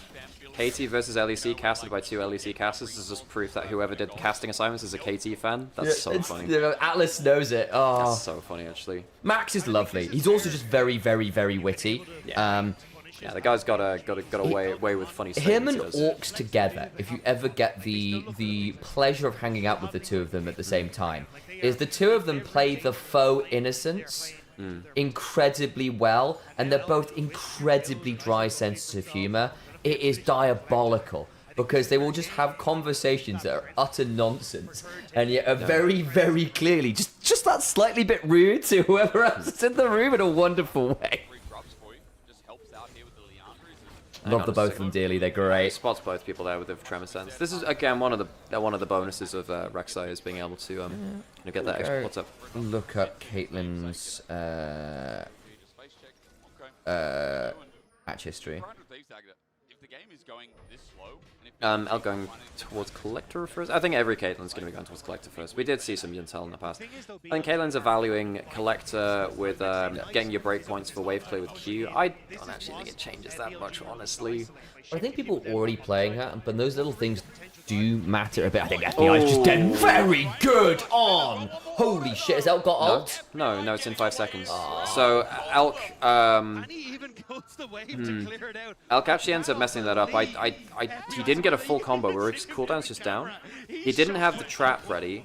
He didn't have net ready, and he didn't have ult, and he flashes. So FBI lives and has his flash still. So that's actually a bad play by Elkanon. They both use flash and don't get the kill, and they don't get to stick on tower. So that's a bad play. It was like an auto off. I don't want to say it's a bad play, because I would rather they make plays like that. The result of that play is bad. Then. I'll say it that. That's fair. Okay, with the semantics, the result of that play is bad, because they lose both summoners. FBI doesn't lose any summoners. They don't get to stick around on mid tower, and now they have to play into Aurora Rel with flashes up, which could be really rough. Around the next objective fight in a minute, which is a problem. They could even go now, honestly. Like, Ayla's probably looking for this now. Yeah, this is a good fight for 100 Thieves, I think. Oh, that stops Quid getting that. And On survives the engagement. Okay, I take it back. It is no longer. Hang on, maybe it is still. River, not Headshot. enough. Oh, Elk just pops him, collects Yeah, him. he had the E on him. Yeah. Just the headshot. His E was cancelled a little bit by the knockup. Okay, well, you could see 100 Thieves wanted the fight there. You can see why they did as well, because I think you justified it right. Like, actually, you burned a load of cooldowns to try and blow FBI who survived on 5 HP. Why Baytron? Don't they have a better synergy with Shadow? No, that's not true. This is something which people say because, look, I think a lot of people have been very reactionary about this because it's funny, and I think a lot of people in the West, like, a lot of the content creators actually played with Shadow and stuff, so they know him better, so there's a personal... I think there's, like, personal kind of factors in there. Like, BLG have exactly the same problems with Shadow as they do with Baytron. They change them out so it just resets the mental. There's actually not a big difference between either player. Like, by the way, folks, like, BLG looked at their worst with Shadow this split. Now, you could argue that they looked bad in plus when they had Baytron and then Shadow came to bail them out, blah, blah, blah. But realistically, folks, Shadow and Baytron are basically the same player within this team. They're not actually better or worse with either of these players. It's them changing it out, which resets the mental, allows them to shrug off defeats in a way that BLG weren't able to do so before. I think I might make the argument that Shadow is a little bit more focused on themselves, whereas Baytron's a little bit more focused on team, if that makes sense. So Baytron's a little bit less about his own individual needs. And whereas Shadow would be more comfortable in a Fury carry. Yeah, but I think basically, you know, BLG just said, look, we're going to switch out. The other person can just sit backstage and swap in mid-series. They just switch back in, and it just makes sure that BLG don't just mental boom, which is huge when you've got a player like On your team who is so up and down. Being able to reset that, hang on, they might go, okay. I mean, there's still no flash on Elk and On. River's now in the pit. River doesn't have flash. I think On is just threatening the cocoon. Okay. Did they flash for that? Who? I thought I heard a flash noise. Like, did someone flash? No, I think that was either like Zig sound effects or Rel sound effects. I think what it was, thinking back, was there was Smite coupled with the volatile, not volatile Spiderling, not neurotoxin, Venom Spite from Elite Spider Form Q. And I was like, was that flash? It was just a weird combination of sounds that threw me briefly. Quid needs to get across the veil. Is it going to matter? Cocoon? Not Cocoon. He has flash. He uses the as well. So okay, so all for all is fine. All for all is fine. If you had just got the W and E out, it's like, okay, that's actually kind of shit. But now Quid probably can't stand so this is something which BLG do sometimes. They like using On to go towards he's very dead. Yeah, he's got no camps to get to. He's having to get to plugs. Yeah. Alright, that's big O. I don't get why he was exactly there. Because the thing is, typically On likes to go towards the towers they're pushing towards because they like to give the Elise gold. Because actually Elise at 2 items from support is still an Elise with 2 items, which is actually very high amount of damage. So On just took the wrong path there. He didn't have any business being that far up, and Shinzo was a very good early game damage source, so that was disrespectful. Yeah, I mean, upside is Knight does at least take the turret. No, but specifically from On's point of view. Yeah, no, I know. So because they were, but basically, my upside silver lining copium is that because they were fighting On, they weren't there to defend turret. That doesn't change at all, really. He still gets the turret there. That doesn't change at all. I don't think so, anyway. Like, realistically, the On thing is completely separate from that in my eyes. I think, anyway. I need to go look back and look at it, because, but you may well be right, but I'm going to copium it. They weren't there to clear the wave because they were fighting On. This is where things get really, really bad. Now, last year, this was a thing. They can actually ride this straight into bot turret. This can get there from that angle. Do you want to know how they drift in Beijing studio? You can get it. There you go. Alright, good driving. Okay, so drift. this is a thing which BLG did last year. It's not been a thing this year, but BLG in 2024 would basically take every single outer turret in about a 2-minute span whenever they got an angle. Flick back misses. I don't think they get... Do they get it? Yeah, they do. They don't have any grubs. Wow, they don't even need any grubs. Wow, okay. And again, this is not something we've seen as much from them this year. This is actually a BLG 2024 thing last year, when they would just take every outer turret in one go. That's pretty significant. Dragons in a few On minutes. isn't there, Knight dies. No, that's not true. That's not true at all. Knight had flash topside. There's no way he dies there. In that top lane play, no way. And even then, On just needs to send a Spiderling into the brush and just play safe. Like, On is right to be on topside, but being where he was he walked over a couple wards on the way in as well, so he was a more known quantity than I think he thought he was. say. It's like, it's alright, I can repel to Krugs, which we're down.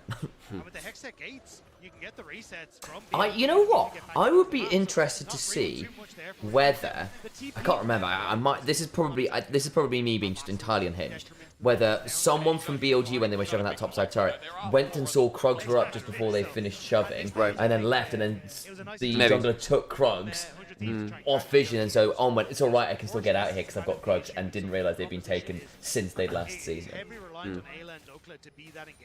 That is my deranged Delulu thought process. I don't know if I love Rapid Fire. I mean, Rapid Fire on Elk is, I guess, because you're against double mage, does it make sense? It's very hard for Thieves to crack that. The more I think about it, there's absolutely no way that Knight dies on topside because Quid had 0 ult either because he just used the ult defensively. So actually, just on Zeth is completely decorative. So my thinking was more that actually could they just clear the wave and just stand enough people that they couldn't take the turret. Huh? My wonder was if they weren't fighting on, would they been able to get to top turret and just defend it with I think bodies? On just walks into top lane and they just take it with an extra auto attack. It really doesn't matter too much. Timer here for BLG though. Push it mid. Yeah, I mean, Knight had flash, Quid had no ult. No way that leads to anything more than that. Shinzo with Thunder Sky can be deceptively scary, I suppose. But yeah, I think I largely agree. Against Italia with E up, so you have to E across it. I think Saras was charged at that point anyway, so but he has flash and there's no ult on the Aurora. There's no way that works out. Okay, so Atacon's now available. So folks, we're now into the point of the game where BLG do a bit of the throwing. Can definitely throw. So this is really important to track, folks. Have BLG leveled up in late game at all? Finals was if On is in the lane, he shares gold. Yeah, but BLG have shared gold with Elise support before. In fact, we were talking about that while that play was happening. A lot, yeah. BLG actually like sharing gold with the Elise specifically, because Elise getting gold, which is more rare from a support, is actually a pretty good thing. Because Elise at 2 items, which are kind of luxury, is very, very nice.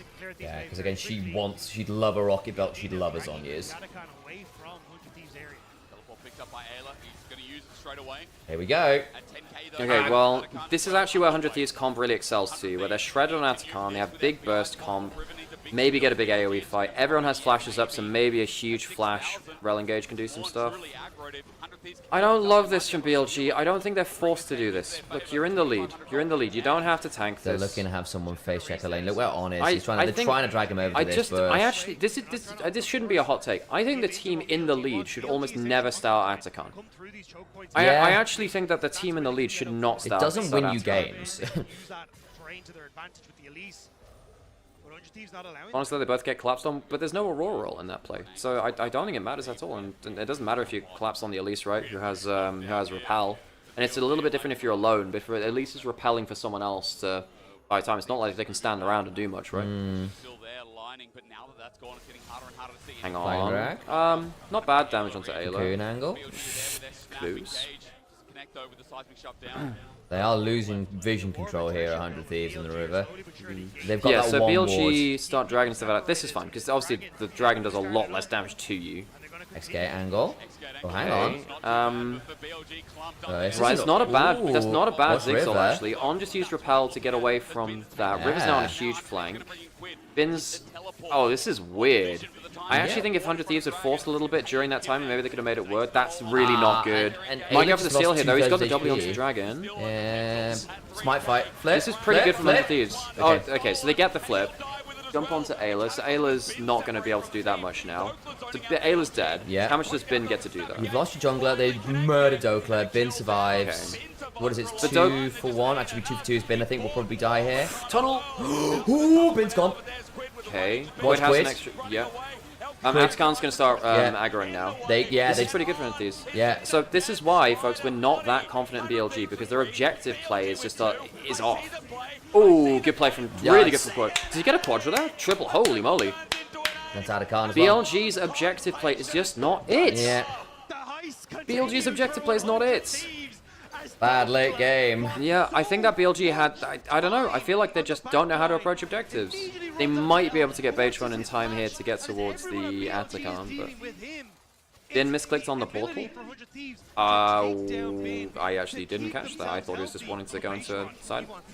TP from Bin in 3. I mean, I don't think Beige Run... I don't really know if he wants to be here. I don't think he wants to die for this though, right? Oh, they're going for a fight instead. Okay, so they give him the Adacon and they want the fight. But they don't have Cataclysm. But they have Flag and Drag. That might be enough. I don't know if it is. I don't know. Doesn't Bin just die? Oh, he does. Bin Yeah. just dies. So let me go retweet the bad late game thing. Knight fails his flash. Oh my god. BLG, why do you do this to me? Oh Jesus. This team is so bad around late game objectives. Oh my god, playing man. so well around these setups. Like, watch Dokla as we start to get into this fight, because River moves in towards the pit. They know Bin is on the back line, but Dokla immediately runs at Elk, forces the flash, and everyone on BLG is right down. Look, and this is why when I was doing my tier list for Worlds, when I was talking about BLG in the lead up to this event, the biggest problem I have with LPL in general, but particularly BLG, is just their objective play is just not it. The Shy Rek'Sai carries that? Yeah! Yeah, because there's no turret for him to die under, of course. Give me those points. Oh my god, did you bet on 100 Thieves? I mean, my go, my go. If 100 Thieves do it, you enjoy those channels. Yeah, basically you have earned it. Yeah. BLG, look, BLG's late game is just been an issue. And also, Elk wasn't there, who was the only one with actual kills on this team, basically. In fact, yeah, there you go. Look, you've got a 1 and 3 Rek'Sai, the only other person who kills. Elk has 0 HP. Oh boy. Quick kills, really good there. Quid's having a great game now. Knight's being jumped on by River, so Knight's now out of the fight. Onto really the good guy, from River. yeah. Onstead. Guys, 100 Thieves now win this game. They do. I think they actually win this game. They go straight into Baron. Yeah. LTA's third seed. LTA Dagda, careful, they're still here for 1 more year. Watch Well, this end of the year. Yeah. It's just BLG with a Baron now for the taking.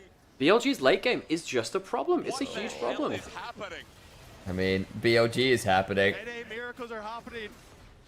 The 100 Thieves heist is continuing. They were doubted coming into playoffs. Oh god, what a disaster start for BLG. Knight gets knocked off the wall, he doesn't pass his ult in time. Knight's not had a great game No, he's either. not. Knight's been bad. Knight's been bad. I don't know. Elk's the only one who's played for space. I think, Elk's been good, that's no, it. legitimately, Elk is the only person who's actually playing okay here. And even then, they didn't get enough out of laning phase. There was some cool flashing plays from On that didn't lead to kills. And now FBI is 6-0 with a death cap. Yeah. Look, I don't think this game is Knight's fault. I don't. Look, he's not playing well, but I mean, realistically, he hasn't lost them the game. No, for sure. I mean, realistically, this is a team play thing for BLG, as it has been the whole year. Elks might be in danger here. He He's may got be Baytron quite behind him. He has Ghosts. Oh, Baytron is dead. Good god. You can't judge a team on a random best of 1 after not playing for weeks, but you can sort of judge LPL first seed losing mechanically and failing in the same ways that they've done regionally, right? Yeah. Because this is now if this is a continuation of a trend, right? Red Bull Baron power play is definitely away. 4,000 gold for them. This is a continuation of a trend for BLG. Yeah.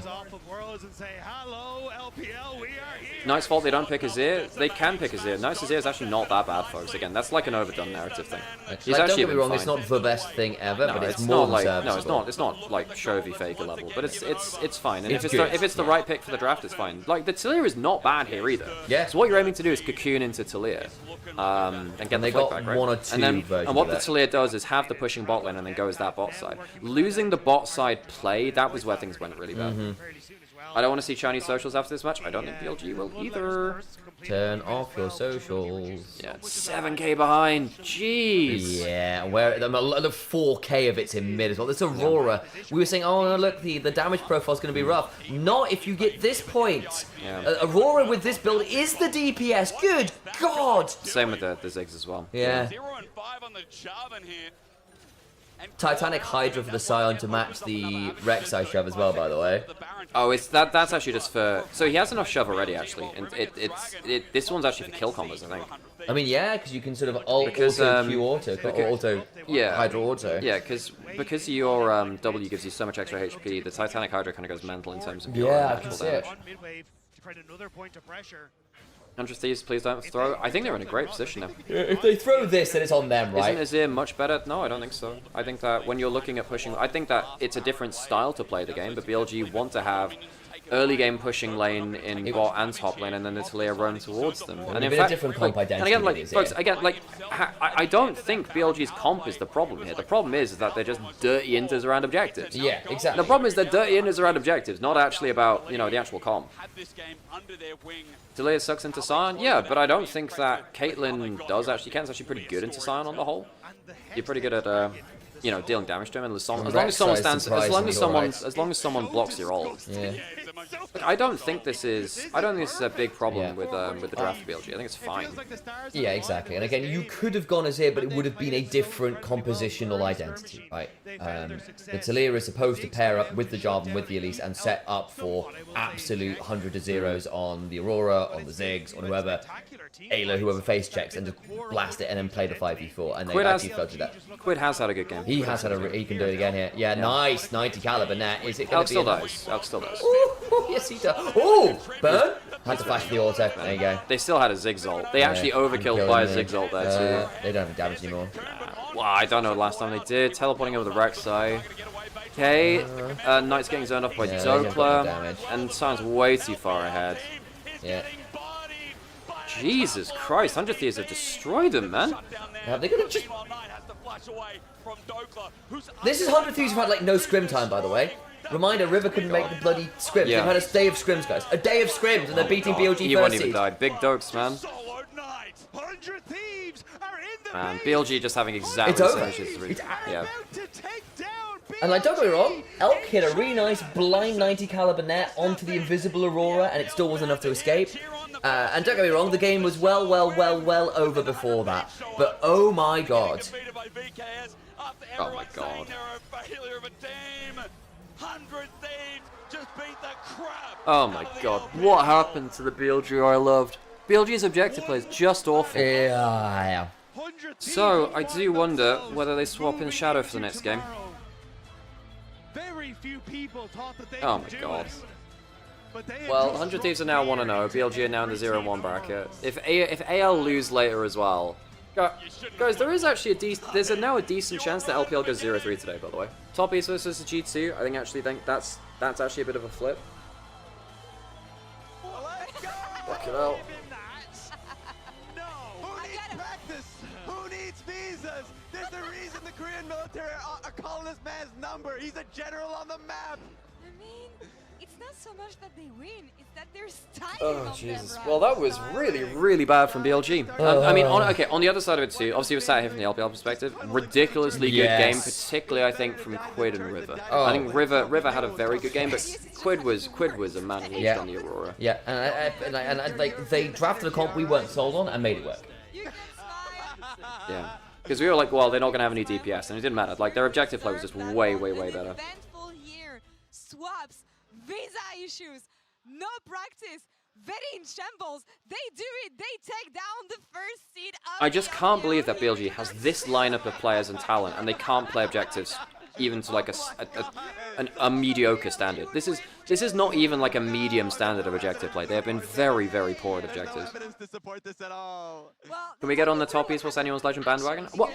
You haven't even seen them play at Worlds yet. And by the way, folks, BLG beat both those teams. Yeah, they did. That's what's worrying me. BLG beat top esports twice, regionally.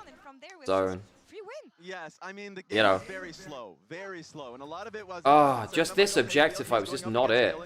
They just completely tunnel onto the Sion. Like, why is Bin diving the backline here to kill a support when really what you should be doing is just taking the one kill onto the top laner and leaving? Like, what is the plan there, folks?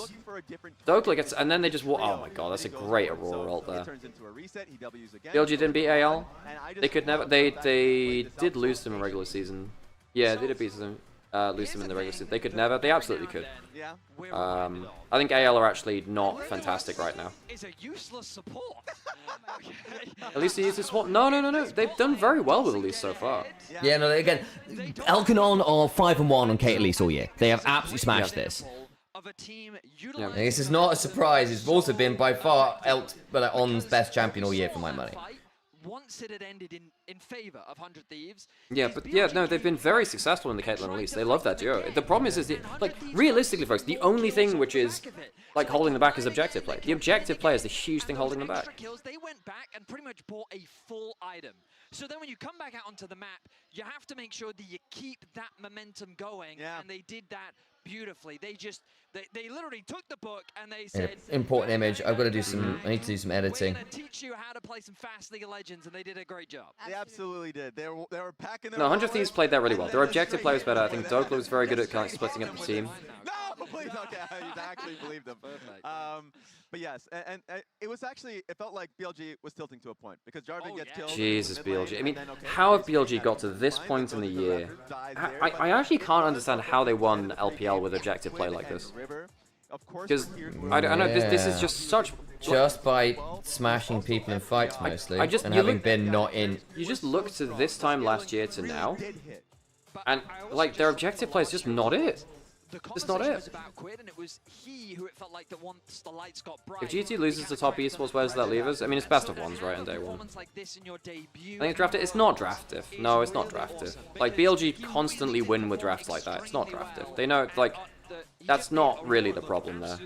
Shun was the real carry. Well, Shun was pretty bad on JDG half the time too, so... I don't think that's the take, really. BLG's comp was better. It's definitely a comp which BLG are comfortable with. So like, all of this was happening. We're like, oh, it's going to happen again. To your point, last year at Worlds was disastrous for 100 Thieves. We thought it was going to be starting even so many years. champion, and it was insane to see them be able to come with poise like this. So quite happy. I wasn't watching till mid game. Well, BLG were winning the early game, right, to an extent, and then they got around to the Atakan, and then the Atakan was just incredibly bad. The Atakan fight and the Dragon fight, which then led to the Atakan after, was just disaster. Alright, we'll do. Alright, I'm holding it. Hey, no flash. Okay, I gotta put some adverts on. Sam, do you need a break for any of them? You haven't had a break for a while, Sam. Yeah, probably could use a quick break. Yeah. Kate up here, no flash. Yeah, let's go. I'm gonna take that. Yep.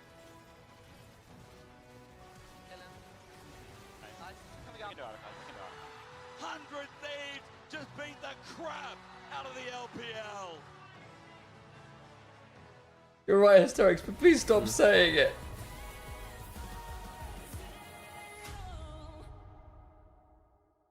The greatest players in the world are here. They can just burn this one down. Oh my god, he'll win by 9. You are going to see them like you've never seen them before. Rocket Will as the Arcane Storm doing so much work in GENG. They are just going to ace them. 누구 만나도 이길 수 있다는 자신감 정도로만 생각하고 있습니다. GENG, the EWC winners.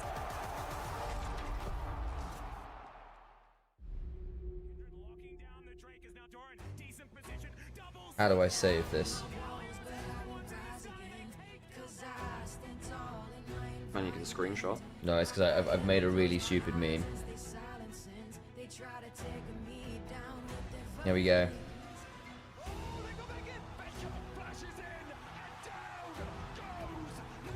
So to be an LPL fan, it's definitely not the easiest time, yeah. Okay. That's good. But I'm gonna go cry in the club, and we'll come back. I'm gonna need to update to Fly T1 next. We updated the. I haven't been updating anything, so.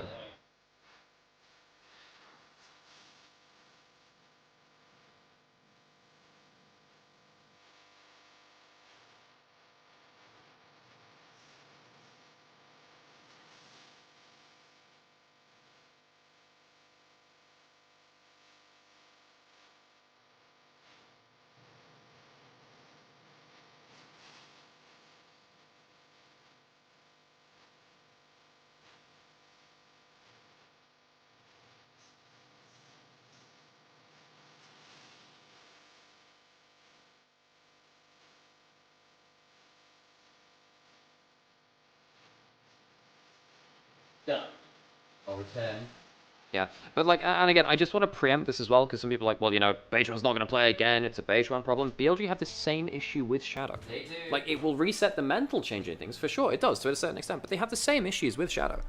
Like, they've tried this jungle thing before, and realistically what happened was they played with Shadow a bunch, and then they started performing badly with him, and then they brought in Beijing again, and it fixed it for a little while. Like, realistically, both junglers have the problems with the, they have the same problems with with both players, you know?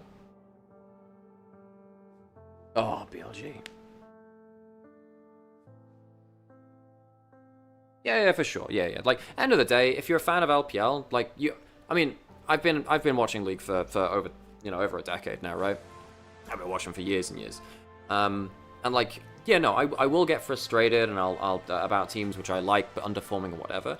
End of the day, it's absolutely within your right to praise, criticize whoever the hell. And just because I'm a fan of a team doesn't mean I'll avoid criticizing them and stuff like that. I'll hope that they'll improve.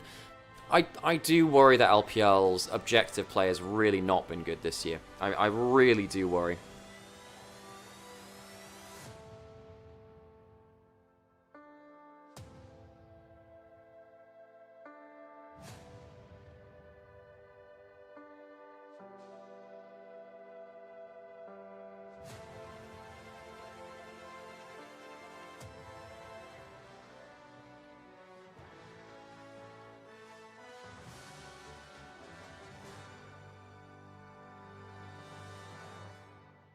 Welcome back to the 100 Thieves Fan Desk. Sorry, Worlds 2025. We are still getting that Doku interview ready. So in the meantime, Raz, you get to continue to gloat. But after this, I want to hear nothing else about this. What do you mean? I get to Okay. gloat. We got to continue to gloat. No, I will not be tempted. I will not be tempted. I can't. North America I got one all more the team. way. Just because two teams collapsed doesn't mean the third one will. I was thinking, because despite this loss, BLG still, you know, generally a scary opponent, but they're 0-1 now, and I was thinking... I just can't believe that. No, don't Oh, BLG, surely... Oh, no. What the hell? Don't do it. No, please.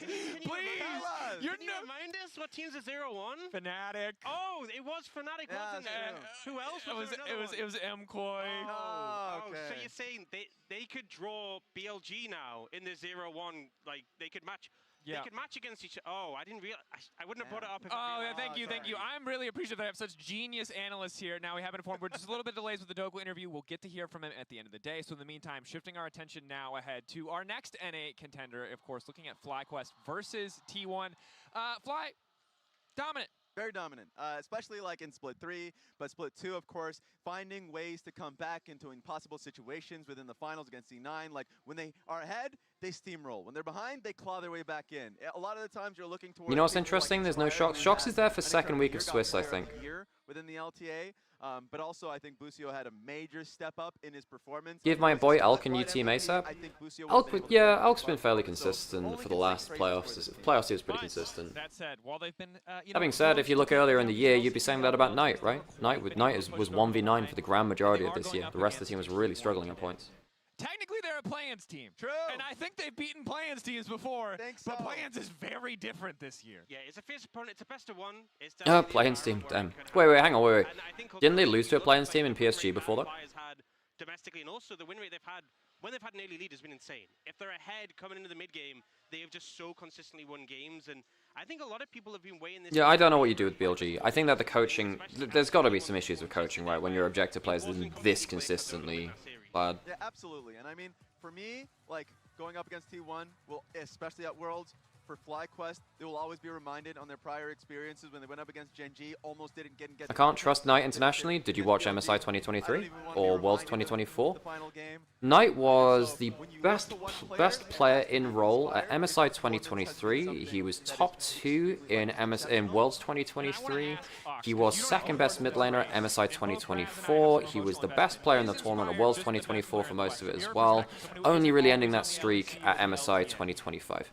So that is 4 internationals in a row when Knight was top 2 in his role in the world. So you just say, I can't trust Knight internationally. Knight has had 2 years of solid top 2 in the world performances in his role. I can't agree with that statement. I think Knight has actually been very, very good in terms of like recent history of international events. Body G2 last time around, I can't really dispute. And anymore. you say career MVPs and player of the year. This also includes the MVP that he had in Europe, like or like the domestic titles that he had in North America, but the career MVPs that he had in Europe. So like somebody who had dominance in, of course, when he was in Europe, brings that over to North America, continues that. A lot of faith is there. He was able to show that last international. Wasn't it with JDG though? I mean, he was a huge part of that JDG. And no, then you look at MSI 2024 and Worlds 2024, and that was on BLG.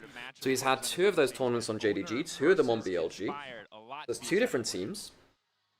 Maybe just needs a stable jungler. That would be something which I would agree with, yes.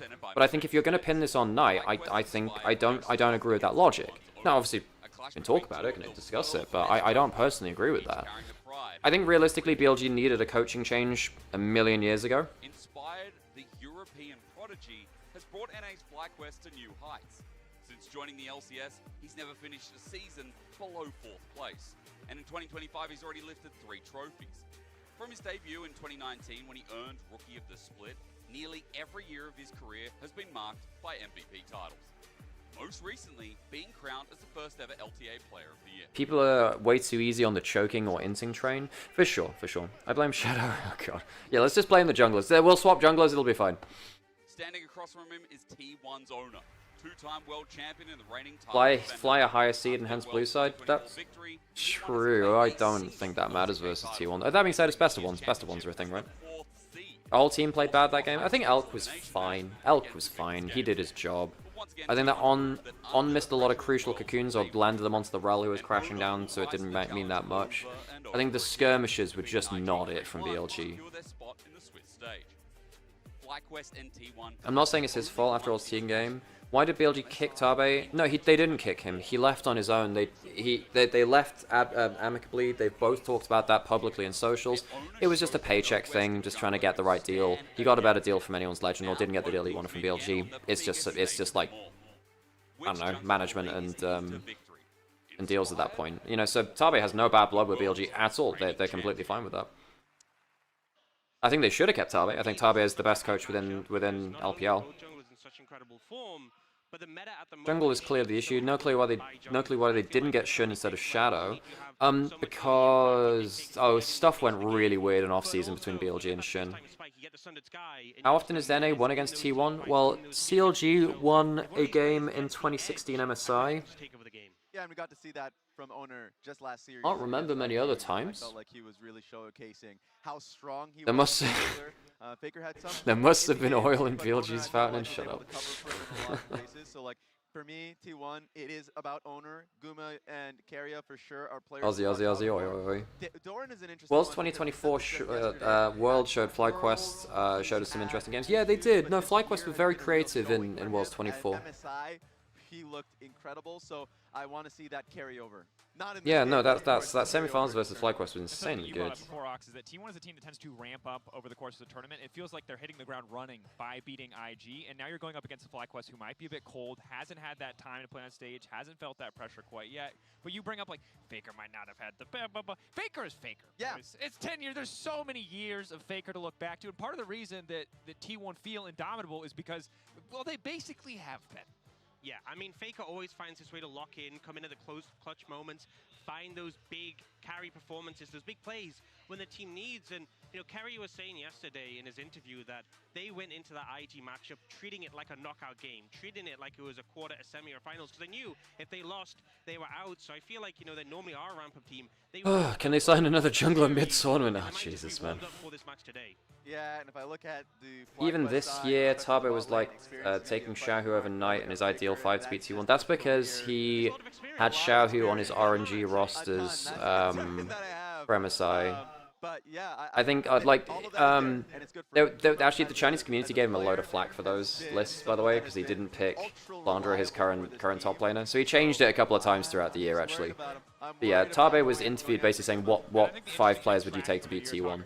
As well, Ox. It's kind of who has been the carry on T1 has changed. We saw a lot of series domestically where it was Owner who really had to step up. Yesterday we saw some great performances from Guma, and the fact that they can kind of draw names out of a hat, it feels like at certain moments in the tournament, does make them kind of terrifying to contend with. Yeah, there's a lot of people who can really step up, and yesterday, I mean, Guma on the Sivir was a massive piece. You saw IG trying to focus him down, but also the Ashe as well. I wonder how a Tarzan Knight duo would work. I feel like just able to hit. Well, Tarzan's the kind of guy which always has a plan. So Tarzan was so good with Scout because both of them are very good at setting a plan early game in like the first 4 levels of the game and then executing it very well.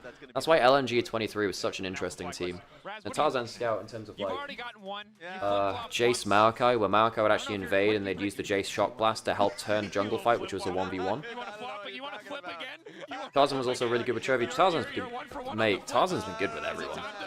I don't look at social media personally. Sabe also really likes Shin, says he's the spirit of the team. He's the guy which really resets mental. Yeah, he's the guy which like really changes like the mentality. He really affects the atmosphere of the team. You don't deserve that scarf. All right, are you gonna throw it on the floor after they lose, like you did with the IG? Did you see that, by the way? Yeah, he's besmirching the merch. And then the game would come off. So far, every jersey on the desk has lost, I think. Well, I'm wearing a G2 one, so we'll see what happens with him. Okay, as much as Raz flip-flopping is great, I do want to know, FlyQuest, they feel like oh man, representative of the LEC and LTI teams that we've sent. Of course, we haven't seen G2 play yet, but there's a lot of hope riding on FlyQuest. What does this game mean? If they win, I can't remember the last HLE series. I can't remember the HLE series you're talking about with Chovy. What happened to BLG? Ghost, it's the same thing which happened regionally. Like, I didn't expect to see it against a team the level of 100 Thieves, who I thought were coming in very underprepared, not scrimming well, didn't look good in LPL, LTA playoff, stuff like that.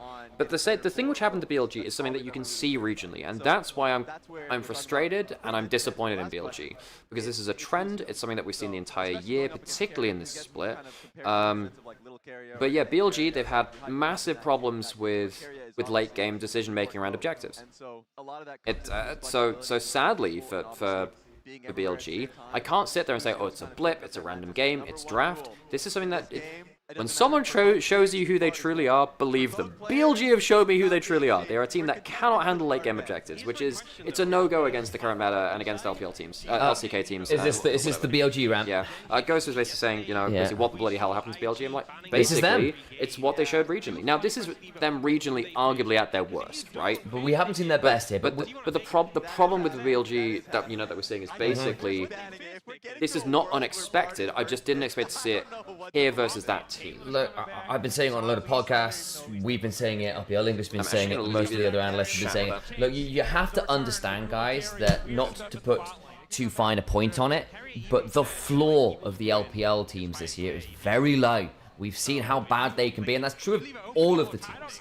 The ceiling's still pretty good, but that floor is really problematic, and this was BLG's. We see what happens when they don't get the massive early snowball, when they do have to start playing around objectives, when mid-game begins to bleed later. They are notorious for taking fights they shouldn't, in ways that they shouldn't. They'll come through and get it. I think Fly are a strong team, so I think regardless, it's more about the content of BLG lost? Yeah, they did. Yeah, and 100 Thieves had no scrims and visa issues, so yeah. You're going to be feeling really good. And what was interesting to me, of course, is the tough to be an LPL fan. Not great right now, has to be said. I've had better days as an LPL fan. I've had better days. Something because Whippo is a player that is very much like, will limit test permanently, right? And so if he sees an angle and he's strong, he's going to walk forward. Whereas Doran is a very strong like Gwen player, and that's something. You see like Goom and Caitlyn? Hell yeah. Conventional picks that we've seen all year long. We haven't really seen that from Whippo. So I wonder, straight from the draft, what the priority is going to be, because Whippo's going to want to go for a counter pick, whereas Doran is somebody that you can blind for him, and I think he can do well in those circumstances. So top lane is very interesting for me. Yeah, especially because with T1 being on the red side, they often leave counter pick for carrier. Yeah. So I mean, especially if the bard is banned, I wonder if they leave that for carrier, don't end up getting counter pick for Doran, which gives it over potentially to Whippo. Here we go. Here comes FlyQuest. Man, the new jerseys are really nice. Oh, Flowers and Kobe. Thank you very much, Desk. Welcome everyone back to Worlds 2025 for our second half of the first day of main stage competition. I am Captain Flowers. That is, of course, Kobe, as Draco said.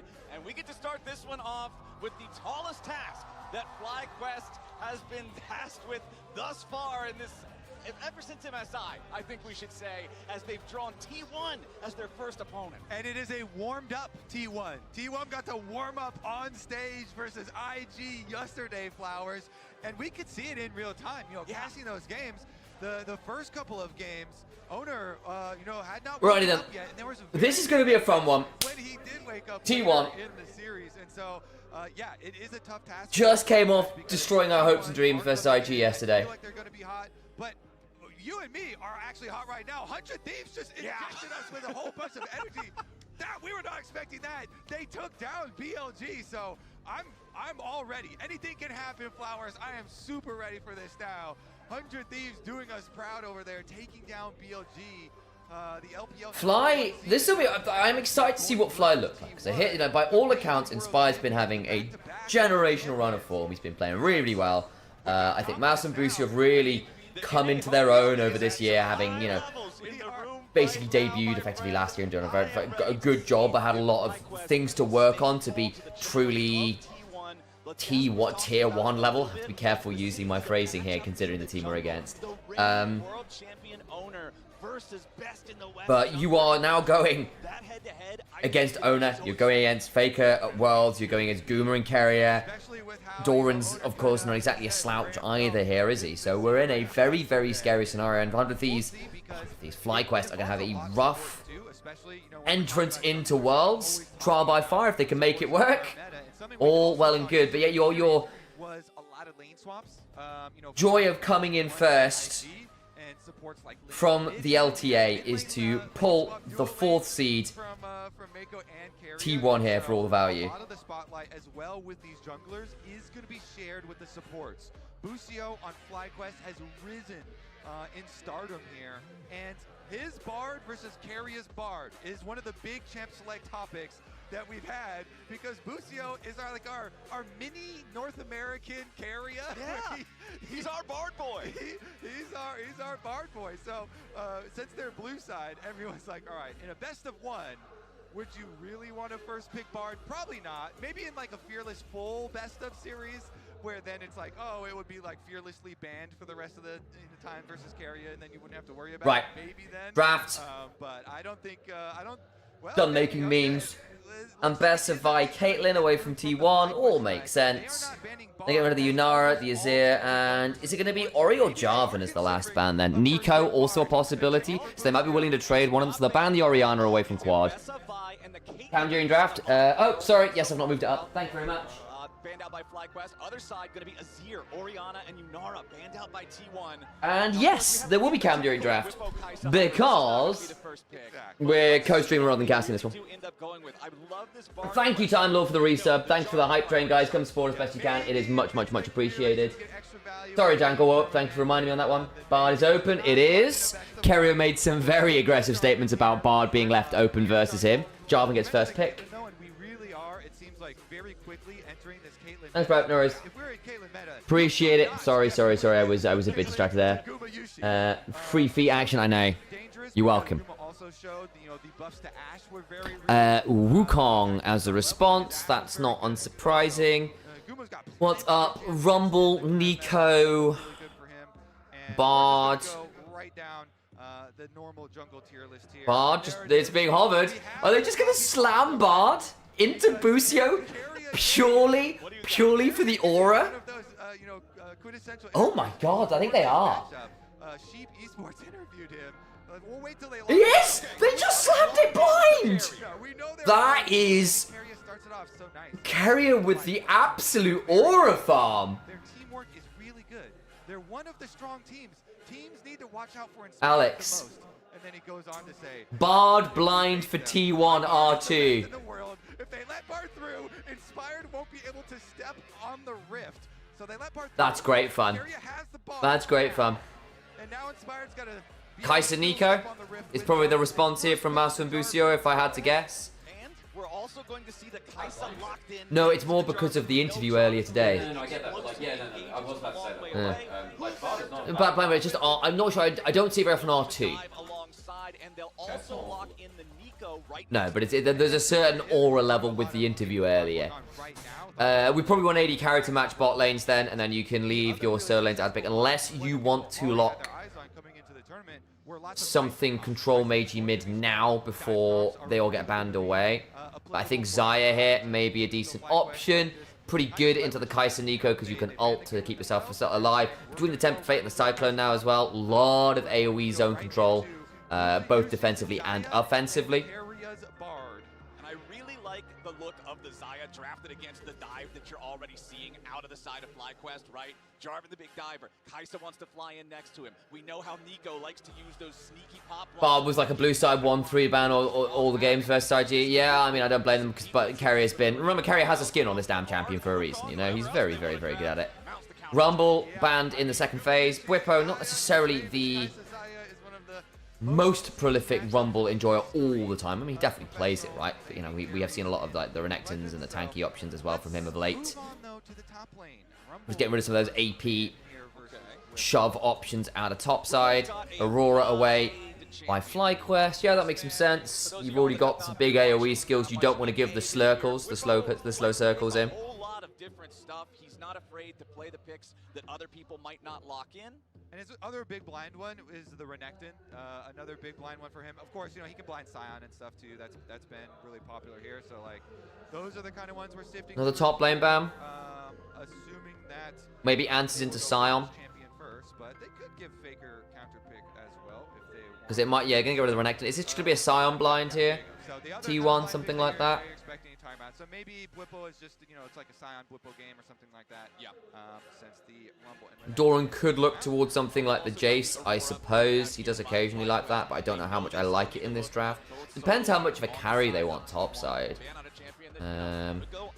Last ban could be the LeBlanc. They're gonna go for the Annie instead, which has kind of been the pick setup piece in mid lane that a lot of our mid laners have gone to just around the world in general. Can often afford to drop some CS to other laners if games are going wrong as well, to ensure the Annie will still get value by virtue of just being able to hit stuns. Just talk about Annie and the ban value. So like, okay, look, it's one of the better setup mids. You can afford to drop farm to give it to other people if you have to if games go wrong. I was saying potentially Sion or Cassante blind pick for Doran. Point and click stun onto Kai'Sa. Yeah. Which she can't dodge. Kind of big. Mm-hmm. Maybe it means that you don't have to go cleanse. Bwipo Sioning, or is he going to try and go for the counter here? You always have to go cleanse into Annie. I don't think you have to do it into Bard. Not always, anyway. Yeah, and I think Cyclone and Bard is a bit trickier to just... You're like, there's enough CC there that's not cleansable that gets tricky. Okay, I mean, it has been buffed, and we've seen a bit of the Mordekaiser, so it will just be a Mordekaiser pick for Bwipo. Okay. I actually have no idea how it does into Cassante as an individual matchup. I'm not sure about that. Let's see how it turns out this time. Fake as Galio and Rise. Yeah, Rise is okay here. Yeah, Rise is fine. Yeah. The zone control then is pretty nasty, because if you're playing in T1's area of power between Cyclone and Bardol and Xayah Feathers... Oh, thank you, by the way, Time Lord, for the reset, but not sure if that was mentioned. I did mention it. Cool. Dankeschön. Might just be Rise instead for FlyQuest. I quite like the FlyQuest comp here. We've got some powerful tanky... Couple globals. Good pick between the Cataclysm and Nico to follow up. No Rise, no Ori. You have some engage, some disengage, some tank. T1, bit of an all-rounder draft right now, not like hyper specialized. I think Faker with some agency. You know what? Akali might not be bad here. Akali, Talia. Might not be bad. Out of the stuff he showed before. Talia. Okay. Yeah, it's fine. Yeah, it's fine. I mean, like the range of FlyQuest is like it's like a mid to low range comp, right? Yeah. So Talia is pretty good into them because you get more like free and assisted flicks as they try and do damage in their active range. And you've got enough setup from other people to make sure your flicks are decent here. You probably do want the Wukong to get some gold to be an additional threat, or you might be a little low damage as the game goes on into the Kai'Sa and Rise. Hell, Mordekaiser, Jarvan, and Nico are hardly low damage options either, right? Even from support role, so you probably do want to get some gold onto the jungle just to give yourself a little bit more fighting musculature. Yeah, I think jungle matchup is the most important thing. Obviously, with player names on, of course it is, but I think that, like, Jarvan Wukong can tilt. Yeah, I think if Wukong gets ahead of the Jarvan really struggles. you know, they're also the Even if Jarvan's ahead, Wukong can still do some damage, but you really want to make sure that Wukong's kept down. 1-0 for FlyQuest then, right? Is that what you're saying? Alex, Hello. I have a horrible feeling that we might end up with a complete 0-4 LPL 2 days. IG losing into BOG losing. I mean, yeah, I think Toppy is what could lose against GT. That one's probably the closest match now. I think that HLE probably be AL. I'm worried, Alex. Yeah, same. I mean, I don't know what. Obviously, we haven't seen these teams play in weeks now, so we don't have full information. But yeah. But again, falling short. Clearly, we're not into the best of 5 stage here at Worlds 2025 since we're just on day 1. J4 Rise dive bot on repeat. I mean, do you get enough control over bot lane to do that? I think sometimes people underestimate how much time Xayah Feathers and Bard ult can buy. Like, that is a solid 5 seconds plus also, of time. Talia is very good at responding to bot lane plays. And Wukong can be a pretty nasty counter ganker in that regard as well. Mid champions have been nerfed a lot. I mean, not enough, I don't think. I mean, both of these mid laners are just going to be roaming. I mean, Faker can just match quad as soon as he has ult. Agree. Plan is here because definitely playing with fire. So we do have the Summoner Spellbook on the side of Keria and T1, but not on the side of Busio and FlyQuest. So Busio just going for the extra laning power, the extra little bit of damage there with the Comet compared to the utility that Keria will have throughout the game with the use of the extra summoners. Tell you what, I need to start thinking about games I'm going to be playing on stream again. Actually, I want to play Hades 2 on stream. Look, folks, with LPL, not LPL, with Worlds being the way it is right now in terms of the schedule, I don't know how much extra we can do, energy and extra I can do, because realistically I'm still I'm still very much recovering from burnout myself, because this has been a ridiculous year. We've when I post that tweet I was like, oh, 175 hours. Obviously that was completely wrong. We've done way more. We've streamed like 100 and we streamed like almost 900 hours this year, which is a lot, folks. Yeah. I've got I honestly expect these guys to try and get a little bit Mere Masters quarters on Thursday. I think I might die. As long as you set the stream up for me. Yeah. Wait, when is that going to overlap well? No, it shouldn't. In fact, I'm pretty sure it starts at 6 PM. Right. Yeah, I mean, not every day is going to be 8-game day. In fact, is this the only 8-game day, or do we have? No, I think we get some more. Do we have that tomorrow with the 0-1 We get it teams? a couple of days. It's basically I think the first 4 arcs until teams are knocked out, right? Right. Yeah, well, because I remember there are best of 3s when it comes to the. I actually don't know. I'm actually not sure. The schedule's a little bit variable, which makes sense because the different rounds of Swiss have different numbers of games. The 1-0 and 0-1 ones should still be an 8-game day. So tomorrow will still be an 8-game day, I think. But that's based on we haven't got the seeding for that yet. Buffs here, and so pick those up, and then. I mean, you can go for the mid lane pressure onto Faker and try and burn the flash early. I'm really worried for LPL if we completely bomb out at a Chinese Worlds. That would be awful. Because it's it was bad enough getting so close and missing it. Because if BLG had won Worlds last year, I think we'd be seeing a very different LPL this year. Because I think investment would have gone way up. Yeah. Comparative to what we saw this year. Are we getting a 2015 repeat with LGD trauma? Well, that was huge money spent on the LPL in that era too, though. This is the thing, we've never seen this in LPL before. Because this is when actually investment is going down in the LPL for the first time in ever, really. Now, even 2023, you look at JDG, they had an insane amount of money put into that roster. I'm quite worried about what happens, with the IG Super Team not actually delivering, really. Yeah. BLG looking a shadow of their former selves. No pun intended there, I only recognize that now. Beatron of their former selves, one might say. Yeah, I don't know. We'll wow, 300. That's a lot. Considering how few international games we had for so much of Faker's career, that is an incredible stat. Because if you think about the early years of League, there was no MSI in 2013, 2014. There was that All-Star, which was there, but then All-Star and then All-Star in there. There's a question. Yeah, you do. Yeah, All-Star and then MSI 2015. They were single best of 1 round robins at the start too. Very Team different. Ice versus Team Fire. Never forget. All Stars 2014. No, All-Star 2014 was when you had all the first seeds Yeah, from the teams. I'm trying to think So when was Fake, Team Ice versus remember, Team Fire no, then? that was, but that was basically, that was an invitational, that was like the quote, but that was the actual All-Star bit of Yeah. it. But if you were the first seed from your regions, you didn't play in Team Ice or Fire, you played as your full team. So you had That's the one. So you have Fnatic, OMG, SKT, and I can't remember if it was AHQ there actually at that Might point. have been, actually, yeah. Was that Westor's team? And then Cloud9 as well. But remember, that was Yeah. when Hai had his lung collapse, so Link had to Yeah, sub in. sub in.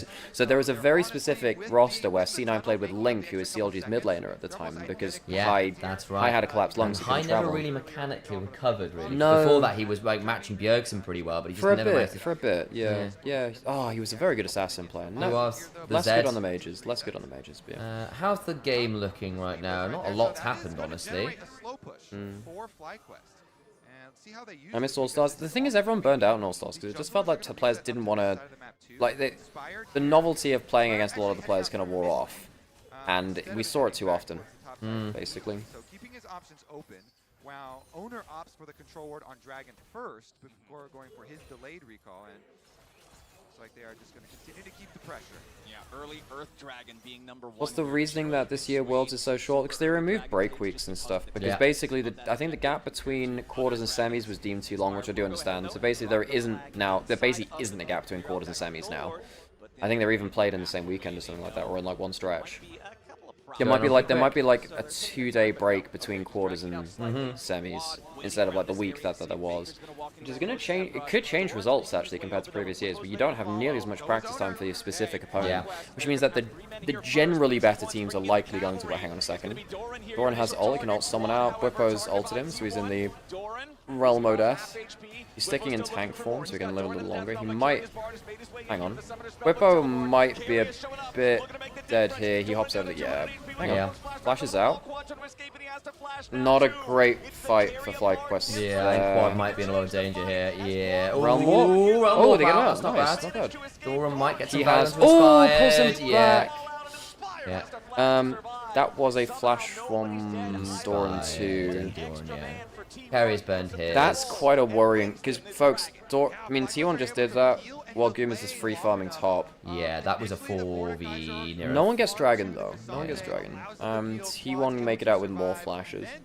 They burned a fair number of ults though, it's worth it. But then again, there's no real ults up for FlyQuest. None for Bootbooster, none for Masu. Has China ever won Worlds on their home turfs? They won in 2018, 2019. So 2019 was EU, 2018 was Korea, and then they won 21, which was that NA? 2020 was China. I don't think they've ever won on Chinese soil. No. MSI. Can't remember. No, well, MSI 2015. I can't remember where that was. Don't think that was China. No, it wasn't China. And then don't remember. 2018. I don't think they've ever won an international tournament on home soil. No, I don't think so.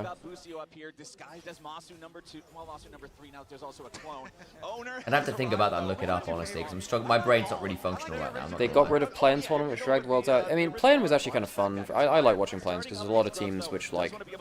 I think, put it this way, I think there was like a high road to take where you really invest into tier 2 regions and like make play-in an actual thing. It felt like play-in became a bit of like a token tournament, to be like, oh, well, we've got to include these regions.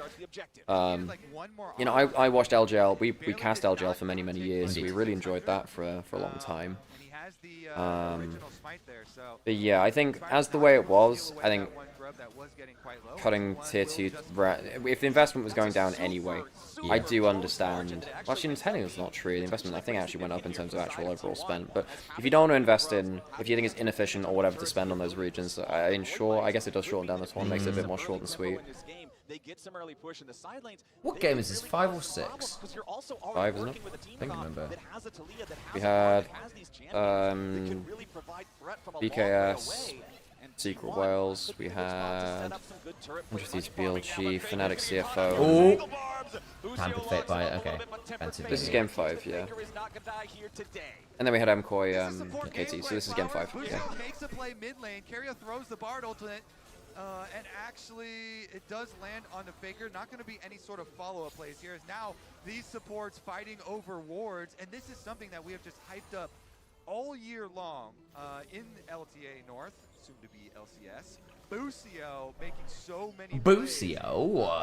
and him going versus Keria really is a dream. He looks up to Keria so heavily, as so many supports do, and it honestly is just like an honorable move, I feel like. All right, fine. You can have Bard. I'm going to take Nico. May the best support make the better plays. You know, it's actually really cool. Okay. That's Guma ulting so Whipper doesn't get his E on target. But now Whipper has 0 HP to play out this dive, if there is a dive. I mean, you shouldn't dive a Ditto, but Mordekaiser with ult and flash. He doesn't have flash, but ult anyway, but yeah. Is hanging around in hopes of catching the wave. Quad versus Doran up in the top side in the meantime, as Busio ready to follow up here. Pull back. Actually, you can look for the ult. Yeah, okay. Darkness rises. Barrier. Oh! Stunned over the wall. Oh, Whipper. Whipper, that was nearly there. Damn. T1 outplays. Yeah. Used his Q on the other side of the tunnel, but then he still goes in the tunnel, and it's right where Keria wanted him. Yeah, he's stunned as he's flying through. It's stun on the other side. He can get his last skill shot on. And he goes down. He got hyped. What did he just do? He tried to follow, but he got Bard stunned through it. I think what he thought was, I can go through the tunnel, and by the time I get out the other side, CC will have worn off. Yeah, that was not the case. Yeah. I appreciated the thought process from Whipper. It nearly worked. But here, the barrier goes out. Haven't seen it. Yeah, the Q hits in mid-flight. That's nasty. Yeah. And the obliterate also goes wide because Guma goes through the tunnel, so he doesn't hit the Q of his own, right? That's your damage right there. So knowing there's going to be a bar portal on the ult ends, yeah, for sure. Yeah, nice comms there between Guma and Keria. They do get something afterwards there for FlyQuest. Who got the kill? Keria did. Deserved, honestly. Pretty good player. Give him some gold. Yeah. It's going to be Lichbane Bard, Alex, with Deadmans. Oh, Lichbane Fire Cannon Gunblade Bard was just foul. You were playing against that on bloody ARAMs? There was a point where Bard would go Spell Thieves, Hextech Revolver, and like Sheen, and just like get all of like the I hurt you on a single auto attack thing. Yeah. Single proc damage. It's like Q auto would just blast your face off. So they've had to well, what they had to do, because Bard was in such a weird state for a while, he was really quite bad in the hands of anyone besides the very best players. They had to buff his damage to unreal levels, which meant that actually he could be a damage, like a single target damage threat. Like he would his like, level 1 was foul. Yeah. Well, no, this was going to mid game where he would take over half the HP of an 80 carrier points. They've nerfed those damage numbers back now on his Q and his meeps and stuff. But God, he was so broken for a while. Yup. They buffed AP Bard ratios because, of course, that's the way that they balance him. Is like for solo queue is how much random extra damage does he do? You know. That was some ginger honey tea. So much coffee today. Ooh. Well, hang on. Yeah, that catches the scuttle as well. Oh, that's the stun. Are we getting any follow-up? No, it means that the scuttle goes the way of T1. Wow, all that for a scuttle?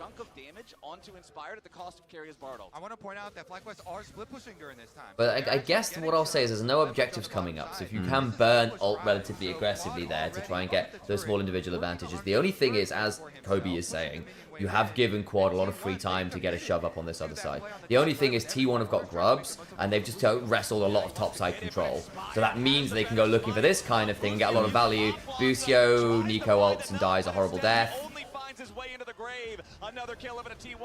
Inspired's now in danger as well. Ooh, flash for the Q to the land, but it means he's away from the turret, so he has to take a longer way to safety, and therefore dies. Nice. And that's all off a Scuttle Crab Tampered Fate, guys. Yeah, Inspired has not had an impact this game. No. And that is a problem. If Inspired's not having an impact, FlyQuest are... Having a bad time, Master's in danger. Talked about how many times at Worlds in the past we've seen the Kaisa versus Xayah. Inspired is. Oh, I thought it was Inspired. I got baited by the Nico clone. When you know you're stronger, and that's I hate this. what I was saying before we got the fight, I guess. Does Nico's move speed change with champions he picks up? Exactly. So they go in on No, she keeps her own move speed. Your health regen does. You get the HP regen of the champion you choose. So choosing someone like for instance, Akali has like unreal health regen to make her like viable in solo lane. So if you transform into an Akali, you get the health regen. There are a lot of random things like that which work. It's a question, Alex. Is the biggest brain way to figure out whether somebody is Nico is just by watching how fast they move? There are a couple of different things, right? Because no, I know, but they won't be able to cast any of their skills. No, or... I know. I'm like that's. I'm not asking for the easiest. I'm asking for the most like aura farm way to do it. Yeah. What is the most Sherlock way to discover that this thing is Nico? Is it the move speed? Just hotbars and see if they've got anything affecting them, which like that's the easiest way, right? So if you see like there's a specific, it's if they have, I don't know, what's a good way to choose? Celestial opposition? Yeah, I think that shows on the hotbar. I think, actually, I'm not sure. Yes, it's true. I think that's a fairly good big brain option. There are some ways I think you can ping them on the scoreboard and see what they're hiding as at points. I can't remember if they removed that.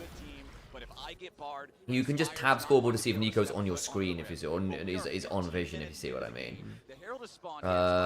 What? Ashe is perfect for this meta. Watch Kai'Sa potentially can ult in.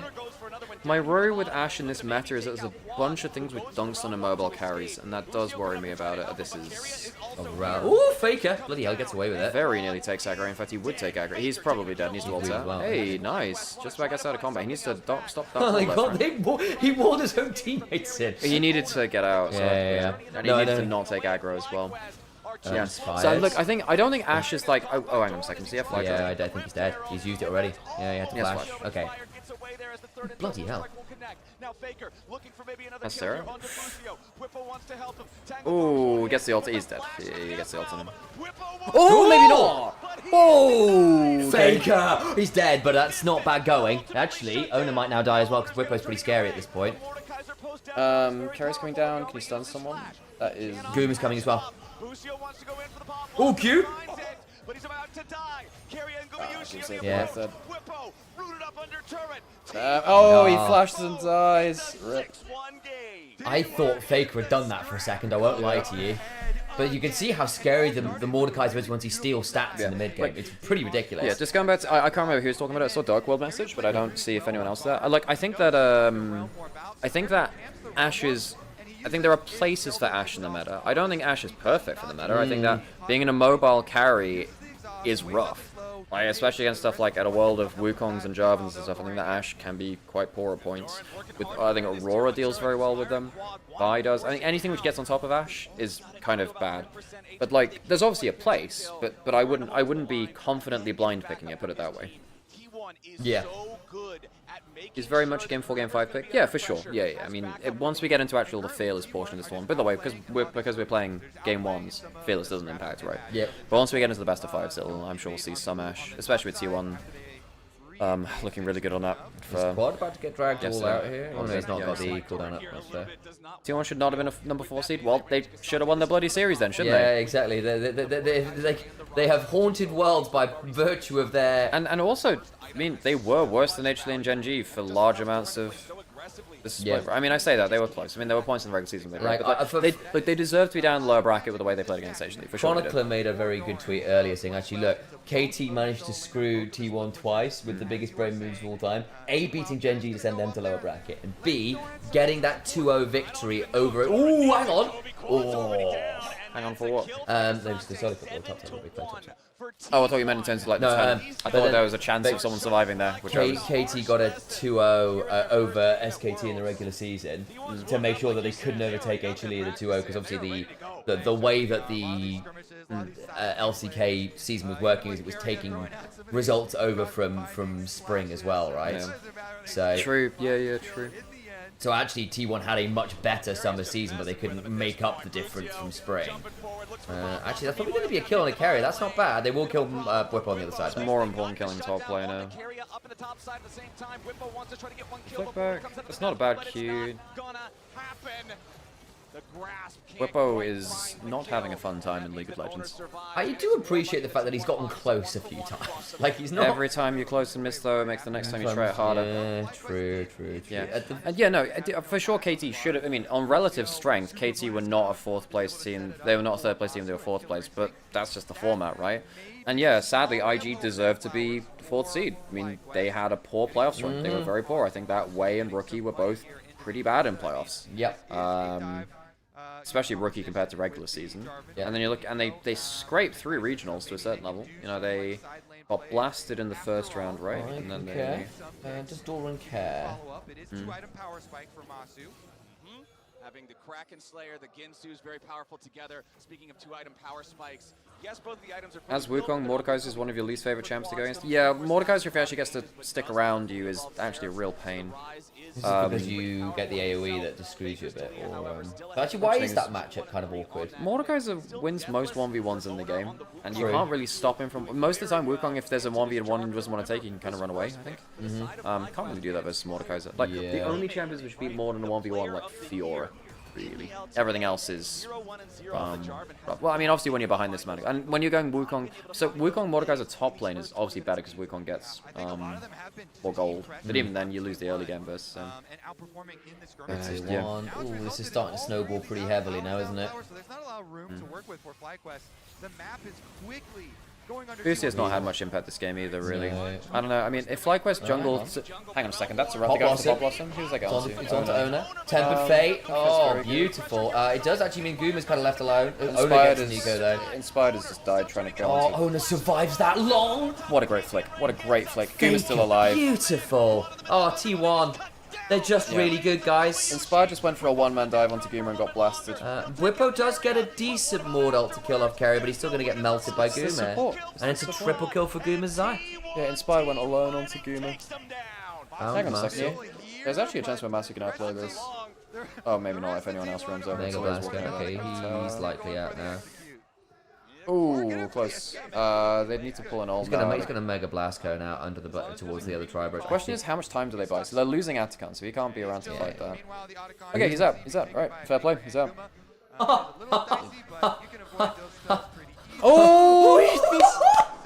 Oh my god, that's actually close as hell. It was close. Why is my Mordekaiser building AD?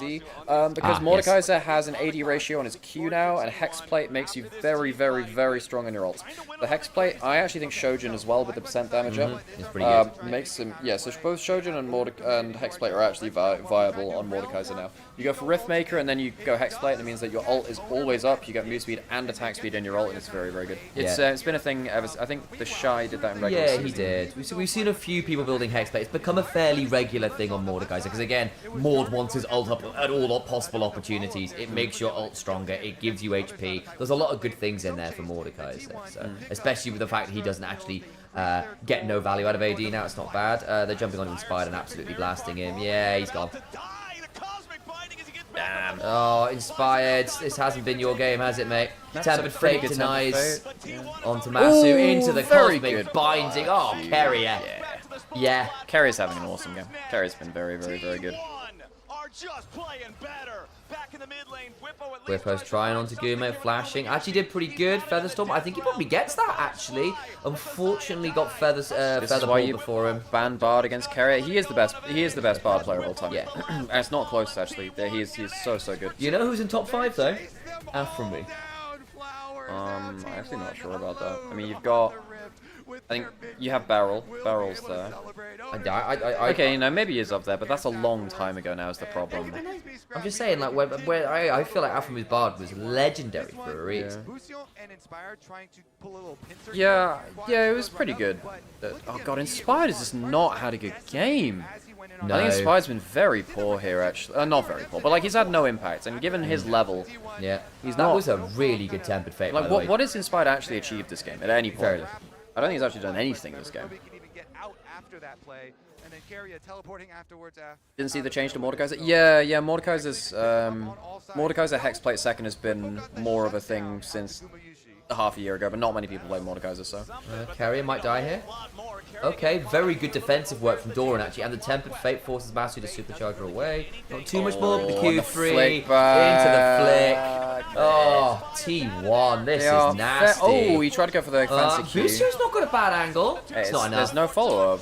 Dora might die here. Yeah, he does. Okay. You know, not nice defensive play from Masu. Whippo with a decent pullback with the death grasp. Is it enough? Ooh, man, the obliterate stings, though. Holy moly. All right, Whippo.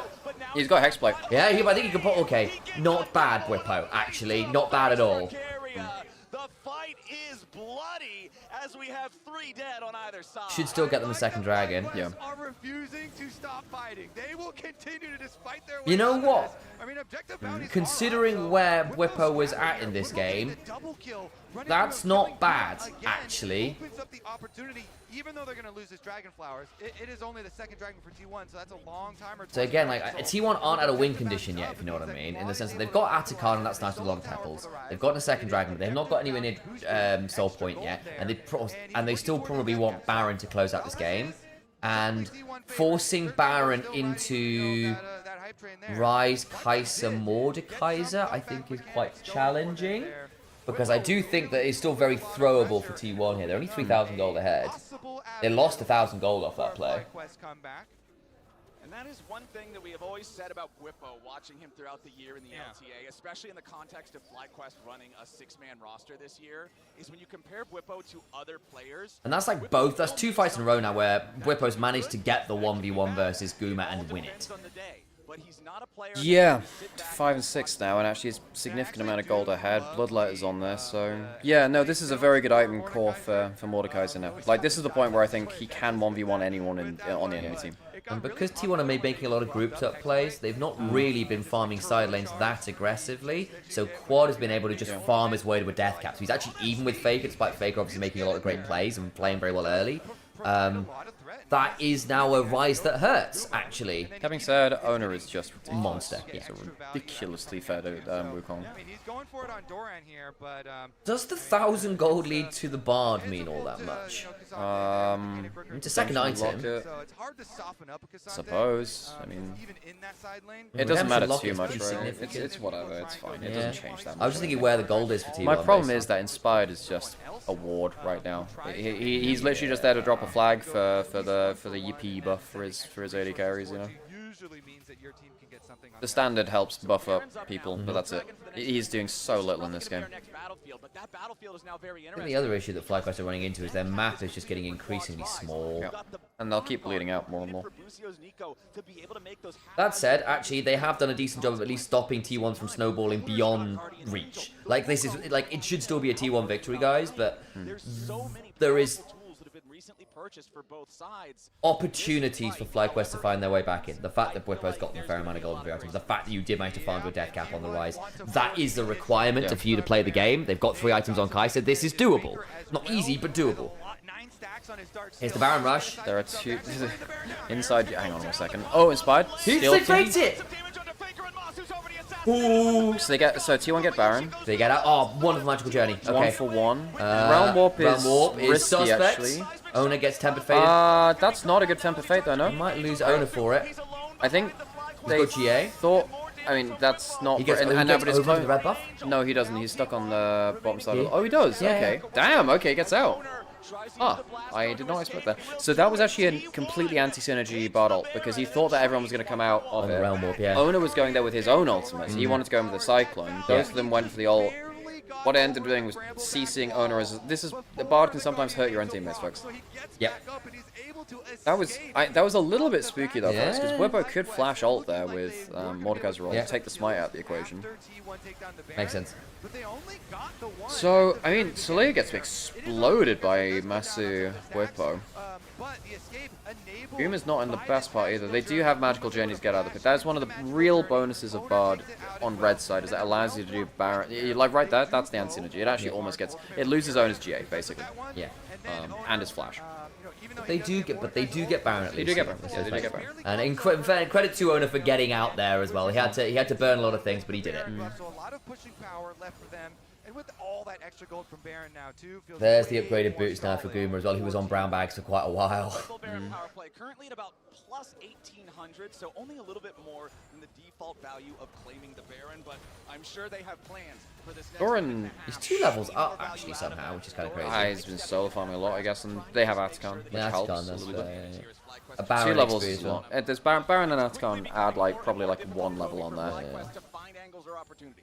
Whipper's also died a fair. Goomer's also 3 levels up on Mercy, by the way. Yeah, that is huge. And Faker is only a level behind because of Roa. Okay. Owner does not have GA. I mean, he's in the death run. He's actually in trouble. No, he dies here. He dies. Yeah, he does. He was not, in fact. Yeah, Fine. I thought he was going to have more time to be made. I kind of hadn't plotted the death roam actually. And then with Hexblade, it becomes. Hang on, he doesn't realm death now though. This Whipper needs to be a little bit careful. I don't know if he. Okay, yeah, he Doesn't does. realm I death. wondered whether with stats for Mordecai's would be You can trust the Colorcaster brain. Trust the Colorcaster brain. I genuinely thought there was a world where the Wukong stats would be enough, but no. Fine. Okay, so Dragon's alive now. I'll be 3rd for T1. But they don't have a jungle currently. These flicks from Faker can actually just change the game. One random flick could just end everything. They have to try and rise. They don't want to give soul point up, so they're trying to take the opportunity while they got the smite advantage. I don't blame FlyQuest for it, but it's still going to be a risk. Oh, they catch Bucio with that. Bucio's Hang on, the Featherpool secured it! I mean, in fairness, late game Featherpool does a ridiculous amount. Damn, Faker's hit like 3 in a row here. Oh, bloody hell. 1 onto Bucio, 1 onto Quad. You have to rumble back. I'll get out safely. Oh, Spider's just about safe. TP behind? TP behind. Is that's going to be the Sante? Yeah, but Whipper can ult On the him. wall, Whipper can immediately ult him if he wants. Masu might be in danger here. I actually wonder if Whipper should have They got done that. Faker here as Because well. I think he'll all out otherwise. What do they do? Faker's What not do in a they great do? Oh, spot. he's pulled on the Italia instead. Okay. Faker's gone. Okay, so Faker's Quad gone. got him. Doran is ulted by Whippo actually. Quad is Quad dead. No! Okay, so Quad is alive, has the honey fruit. They're going to lose inhibitor turret though, Yeah, probably. T1 do have 3 grubs, so that's definitely inhib down. Yeah, so it ends up being 2 for 1, basically. But then you lose inhib as well. Yeah. 36 kills in 30 minutes, hell yeah. Hell yeah. You know, credit to FlyQuest for making them this kind of part of the game more competitive than I thought it might be. They got blasted in the early phase. Does make me a little bit nervous for T1 versus GENG, I'll say that. T1 will ramp up. They'll ramp up, of course they will. So, and we said this last Worlds too, right? Yeah, Where it's T1 lost a game or two, and they lost a game in Swiss. They've always lost. I think T1 have had, one perfect group stage, and that was in 2015. I don't think they've ever had another 6-0. Don't think so. There was a point where they were hunting for a perfect tournament. Yeah, that was 2015. Yeah. And they only lost 1 game in the finals. Yeah. I think it was game 2 or 3. Which was kind of wild. That was Gorilla pop-off on Thresh, I want to say. Yeah. Fake was playing Lulu. Gorilla just going to roam mid a lot, I seem to remember. So Faker spaces Bucio really nicely, by the way. Yeah, that's a 1200 damage Xayah E, basically.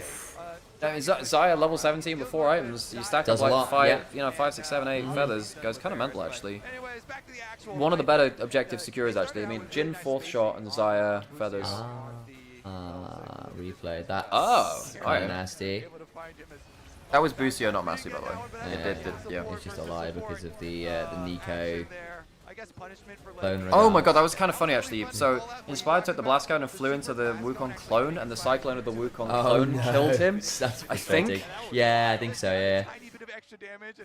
Took a flight through a cyclone. Oh yeah, obviously Callista's up there as well. Yeah, Callista's up there in terms of Renskill. But I think that in late game, in late game you have like Jin 4th shot and Xayah feathers are some of the best feather pullbacks because you will literally be doing like if it's because Jin 4th shot is on execute, but the feathers can probably do like a 2000 damage. Also, we've gotten to this point, guys, where there's a weird stat where Callista late game actually loses more barons than you'd think. Because you have to be coordinated. Because the coordination often leads to slight mistimes between Smite and Rend. And it leaves more of a window to secure than you'd think. Yeah, what teams have learned to do in Pro, and this has been a big problem for the LPL actually, because LPL are actually quite good at disrupting it, but not great at playing around it. As soon as you think it's in Smite range, you look to CC and threat. If you CC the Callista, she can't obviously pull back the run. Okay, good wall. That's no really good, ability, yeah. because Whipper didn't have. Ah, that might be a dead Mordekaiser. Who's he gonna pull out? I think it was the. Busio's not bad there, It's but a Guma. very good Oh. Zyra roll. Oh, Guma. Guma. Actually, is this a pentarangle? This. No, it's a got one. yeah. Oh my god, see, Guma just decked him. Absolutely screwed them. Inspired Busio just got And Faker survives? Faker lives. Nah. Oh, yeah, I think FlyQuest just had a clinic put on them, folks. They just had a clinic put on them. Let's get Syndra. Oh yeah, Syndra WQ is actually insane. Yeah, for sure. Jinx ult, yeah, that's obviously for stealing it because you need a champion nearby. GG. T1 looks scary. That was looks not. scary. That was not close, really. That was not close. Oh man. They are warmed up all JJ. T01, Hey. they're action-packed. Another action-packed game from them. 29 kills. This time just for T1 themselves. Faker, Talia. Carrier is never getting bards again. This worlds again. Maybe you have to give it in a best of 5 though. I mean, how? What? There are so many must bans against the world class teams. You have to beat them at some point, you know. Well, Carrier talked the talk, then he walked the walk. Yeah, like Carrier literally came into this tournament saying, "Yeah, Busio, when you play against me, if you leave the bard open, I'll show you exactly who the best bard in the world is." Like it's pure ego statements. Damn. There's a very important letter, which the audience will see shortly. I mean, the house loves T1, and I think that a lot of them would probably know the answer to this particular question. Dang. We have a B, a blank, and a D. Oh, man. A B, a blank, an R, and a D. But yeah, I really think jungle support from FlyQuest just got decked that game. Raz, you had one job. You had one. You think the Zaya was? I mean, he was pretty good in Zaya. Guma had a great Zaya game. Come on, one more. You can get this. You can do this. Ben Bard! That's right. That's right. Yeah, okay, yeah, finish that off. Look, yeah, like a Dungeons & Dragons charisma check. It was all about the Bard. No surprises there. But before we take a look at what Carrier did, because it was, destructive and embarrassing, let's talk a little bit about that jungle matchup. The Wukong was Scary. doing a lot of work there. I feel like Inspired was. You didn't want to give Owen a Jarvan, and then the Wukong instead became Was a it thing. all about the bot? No. I think that owner was very good on the Wukong. It was a good team game. I think Guma's Zyra was insane. You're going up against the best, Yep. and that's the reality, right? So He's not gonna save you. Say it, please. Just say it. No, just say it. I'm just gonna look smug. Oh God, you do that all the time, though. We literally put that in Ox's contact. He just comes down to every desk, the LCK win, it looks smug. Yeah. That's his job. Honestly, He's been training. So he gets paid the big bucks. More the Wukong? I mean, the team thing, right? I think that Carrier's Barb was insane. For sure it was. But I think that, yeah, I think that it was a team effort. I mean, Faker's shove backs on the coordination in fights from T1 is just very, very nice. I mean, T1 are one of the very best team fighting teams ever. Yeah. And in a particular brand of team fighting too as well. The moment it gets frenetic and messy, T1's ability to see angles when straight front to back textbook stuff fractures is really, really scary, because you've got the likes of a Carrier on your team who will just find an angle in there. You've got someone like Faker who is always known for making the big playmaking moments as well. You compare that to someone like a GENG, who, as long as they know all the variables, are such a problem, because they are so damn good at knowing exactly how the next 10 to 20 seconds will play out. And they will know exactly how you want to stop that, and they will make sure there is no opportunity for you to do it, and you just sit there and go, what is this unscalable wall? How do I deal with it? It's a very different style of team fighting. But they are just incredible at it, RT1. And I feel like it's a little bit of hubris where you're like, look. Okay, 3 more to go. So we still have actually AL, which is a real banger. Yes. We still have GG Top TS. Esports, Oh, which is baby. also a banger. And what's the third one we have? I think that might have been What is the third one we have, actually? We have GENG PSG. GENG PSG is the other one. So we haven't seen GENG play yet. Oh man, I mean, T1, if their team fighting is this good, folks, I'm not gonna lie, I think T1 are looking really good, folks. I mean, even if I think you can fix other things, like your early game plans, your priority on different champions, whatever. If your team fighting is really good, that's what will ramp up. That is the point you can always rely on. And that was the thing which BLG were always really good at, like last year, is that regardless of everything else, their team fighting was super good. It was. So just get to a team fight, get to a skirmish, we'll make it work. Yes. Is that another stage interview for Faker? They did one yesterday too. They just want to know more. They just want to gotta get time with the goat. Yeah. Faker Senpai noticed me. Is Carrier the greatest support ever? I mean, it's between him and Mako, right? I mean, Mako is a world champion Mako is a world champion in his own right. He won MSI back in 2015. He has one of the longest, most successful careers in history. Carrier is still up there, though, right? You know, he was, you know, world finalist multiple times, back-to-back world champion. He was world finalist, double world champion. One of the highest peak supports of all time, maybe the highest peak support of all time. But I think Mako, well, yeah, I think that it's between him and Mako, depending on whether you value peak. I mean, peak Mako was insane too.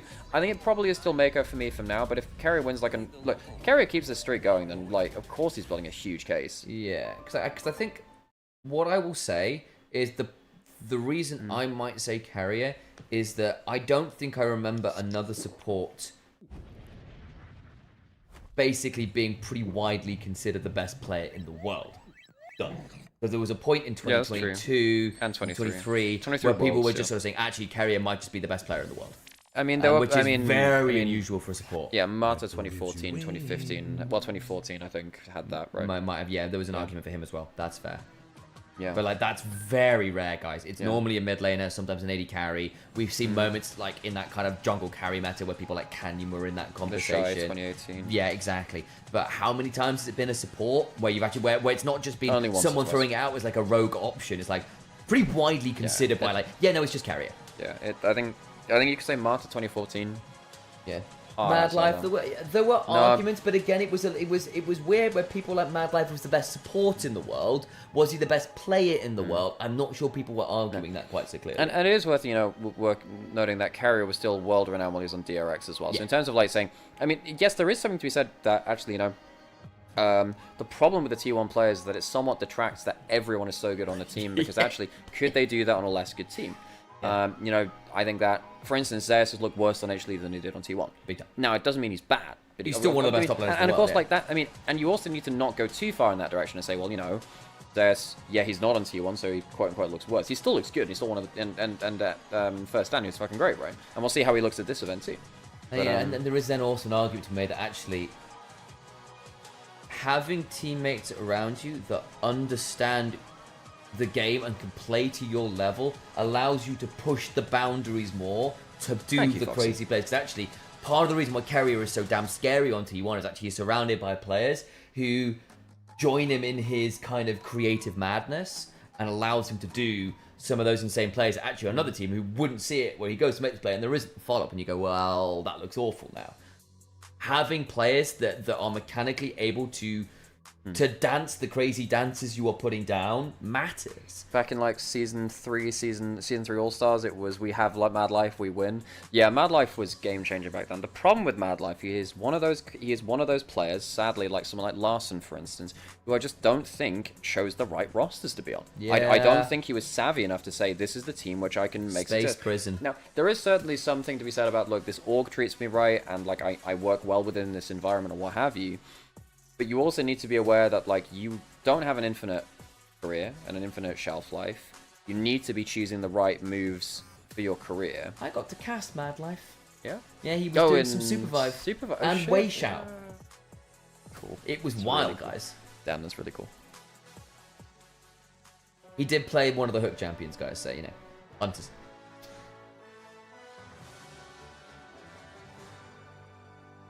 Okay. Next 3 games are bang as well. PSG GENG is a little bit... PSG are not as good as they were before. Yeah. Alright, I'm going to run to the bathroom. Okay, I want to listen to this interview. Yeah, what's up? When you get a chance, you want to switch the titles. Yep. Thank you. So it wasn't Faker on stage, so they get him for global. Reaction, the T1 players' first reaction after the draw result yesterday, because Keria also mentioned that because we are the 4th-seeded team, we are about to get tough opponents. Yeah, but I want to hear this a bit. So were you happy or at least the first with the draw result yesterday?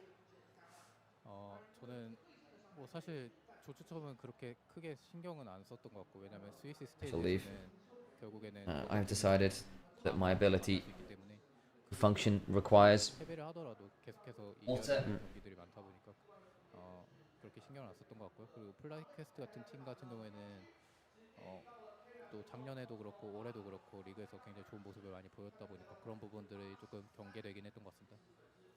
Well, I didn't really mind too much about the draw result because it's Swiss stage, so You didn't care about the draw. I mean, that makes sense, right? Teams anyway, so I wasn't too worried about the draw result. Although there's a chance of us picking 1 or 2 losses throughout the Swiss stage, in the end we have to pick up as many wins as possible, 3 wins in order to get it out. And also about Flight Quest, well, they have been pretty dominant this year and also last year as well domestically. So I was a little bit worried about the matchup at some point, but still I think we managed to pick up a good win in the end.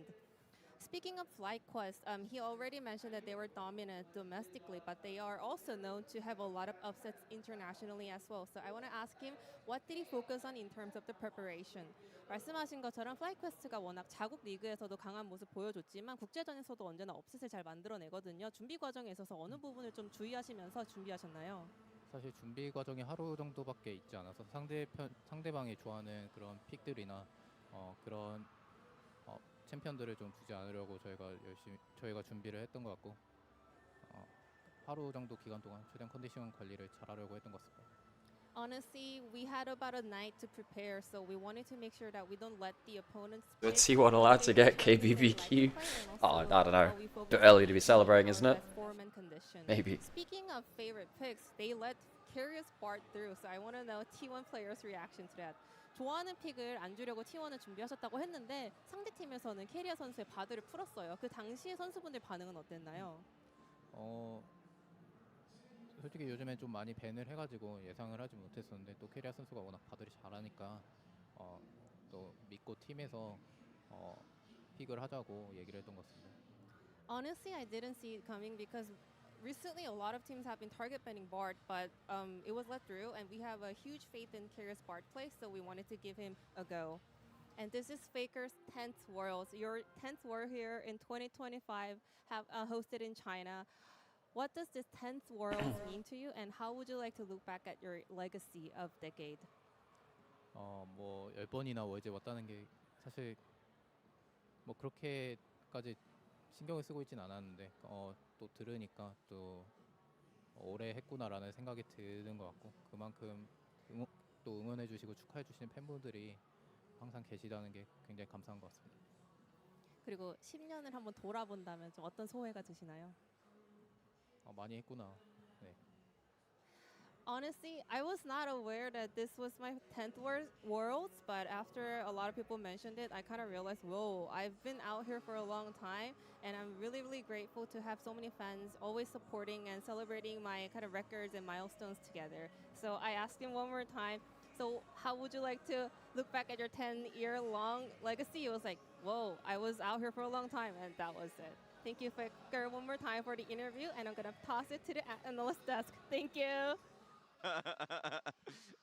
I love everything about that. It's just another year, bro. What are you talking about? Yeah, it's a So year few people can have that mindset, though. I mean, like, No trophy in the bag.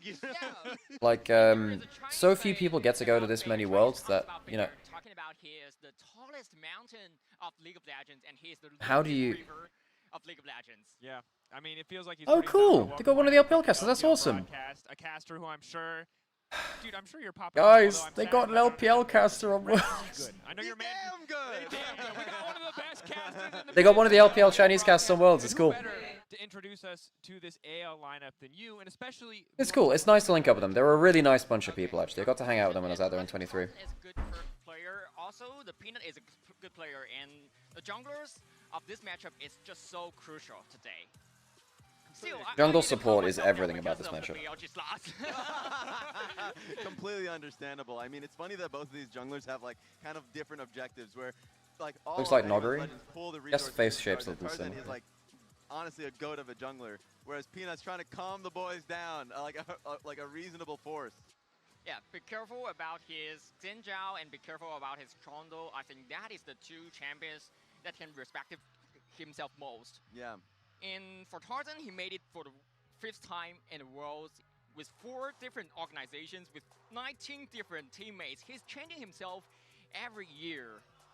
Yeah, and it feels like the evolution of that player, he just continues to look better and better, which is awesome. A guy who obviously struggled for a little bit in the career to have that big impact. But Ox, I want to know on the opposite side, Peanut, how are we looking at this match? It was Owner on stage for Team 2. I've seen a lot of early games live or die on both these players. I think Peanut struggled a good amount since sort of Road to MSI when they missed out on making MSI. I think Zeka's been having some rough performances. I will do.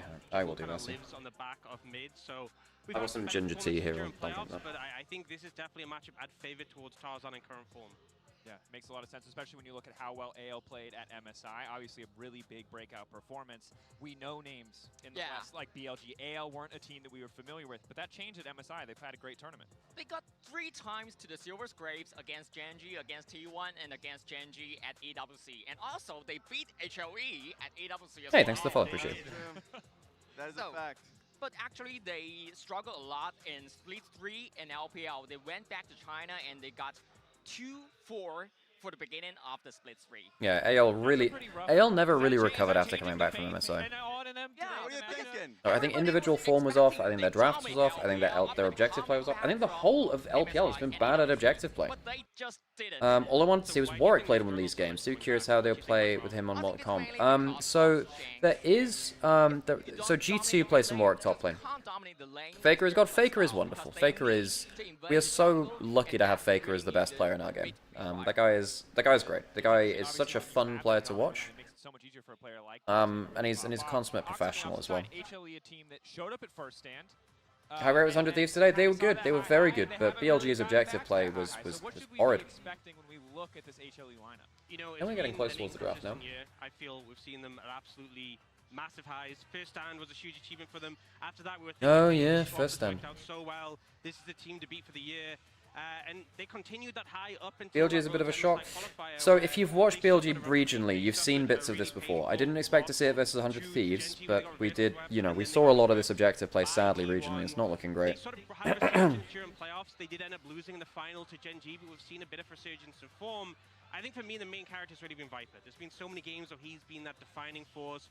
We sometimes called them Viper Life Esports again because when the team was struggling, it was about that carry position, which is funny to me because so much of AL is about Tarzan, so much of HLE is about Viper. It's that Griffin reunion tour sort of thing going on. Definitely is. A Viper, obvious player who's no stranger to the LPL and these kind of matchups. But I do want to check in with the fans. Let's see how they voted. At MasterCard, GG on X, the MasterCard fan vote. They're calling the match HLE 77. Wow, that is a huge vote towards HLE. I don't think they know.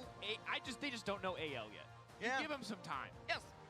100 Thieves drawing PCSC would be so cool. I mean, and now 3 months after, they thought 77%. Ox, you're the LCK representative. How Delulu is the 77%? Is it fair? I don't think that's. I think it'd be a lot closer than that. I think. No, I do think it's HLE favored. I think it's HLE favored. The thing is, while I don't think Zeka and Zeus were on good form in playoffs, I think that Flandre and Shanks went on great form in playoffs.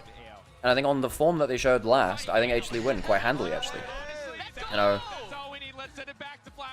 Flandre was really struggling versus 369. 369 just bodied him. If you pick lane pressure versus Flandre, Flandre will just fall out of a game sometimes. Time for game number 6 of the day. Game number 5 was a Peanut's last Worlds, make it count. I really want Peanut. I think I kind of do want Peanut to win it. I mean, I think I want, in terms of teams I want to win it, I think I want either GENG, HLE, or BLG to win it, I think. Or I guess maybe Top Esports, but that'd be... Yeah, Top Esports maybe too. Yeah, I think Peanut getting it would be insane. I think that, yeah, I think that obviously Chovy is such a world-class game-changing player that it would be only right to see him lift the trophy at some point, whether it's this year or another one. They have been slumping, and especially as they pointed out on the desk, Shanks definitely hasn't been up to his Flandre fathered Zeus Doran last time he played them. The problem is he's not been on that form recently. Flandre's not been on that form. I mean, look, maybe they turn up today and they're playing great, but the last time we saw them, HLE's individual form wasn't looking awesome. Moment in time, because that is what matters now. You know, it doesn't matter what happened 3 months ago either for these teams. It matters how you show up on the world. Two-time winner DNA for Zeus is scary, but he wasn't looking great in playoffs. Is the thing. I want to see a lot of fighting. I hope that we get a lot of action. You usually Yeah, for sure. There are a bunch of teams which are recognized as, you know, good to great teams, but they're not really recognized because they never won Worlds, you know. And that's the sad thing about League. It's a crucial thing about League, but it's the sad thing at points is that basically, you know, if you don't win Worlds, people don't look at you the same way. Year here, he's going into military service after this, so you know, so many emotions there. He's been playing for so long, such a legacy for this guy, and he really is. He can be such a really big playmaker. On the other side, he's playing into Tarzan, who can be a big playmaker. Congrats on Ghost. Thank you, Wajid. Yeah, appreciate it. Be an actual jungle carry. So it's a very interesting. Yeah, no, it's been a real blessing being able to do this. Is that in the right place? I think it is. Just about cool. Nice. Oh, speaking of Samsung White, Dandy over on HLE as coach. Of course, there he was world champion of 2014 with Samsung White. We were talking about Mata earlier. Azir banned, no surprise seeing Kiana banned away against an LPL team, because LPL junglers are really good at Kiana. Arnold is getting the Twitter fingers ready to go. Wait a second. Okay.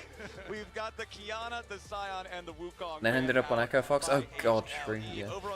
Wukong ban. We still have Jarvan, still have Poppy, still have all of the AD carry stuff like Kai'Sa. Oh wait, hang on. Hope might get Kai'Sa. If Hope gets Kai'Sa, bans have fallen through. Alright. Was there a misclick, or was there... was it a bug on our end? But I do wonder... Where are we at? Where are we at? Was that just graphics there? We're still in draft. Aurora banned away. Right, okay, so nothing's changed. Now Kai'Sa is available. Jarvan is available. I think Hope Kai'Sa is something... there's Nico. You can go Nico Kai'Sa for AL straight away if you wanted it. I think Hope on Kai'Sa is genuinely a win condition for AL.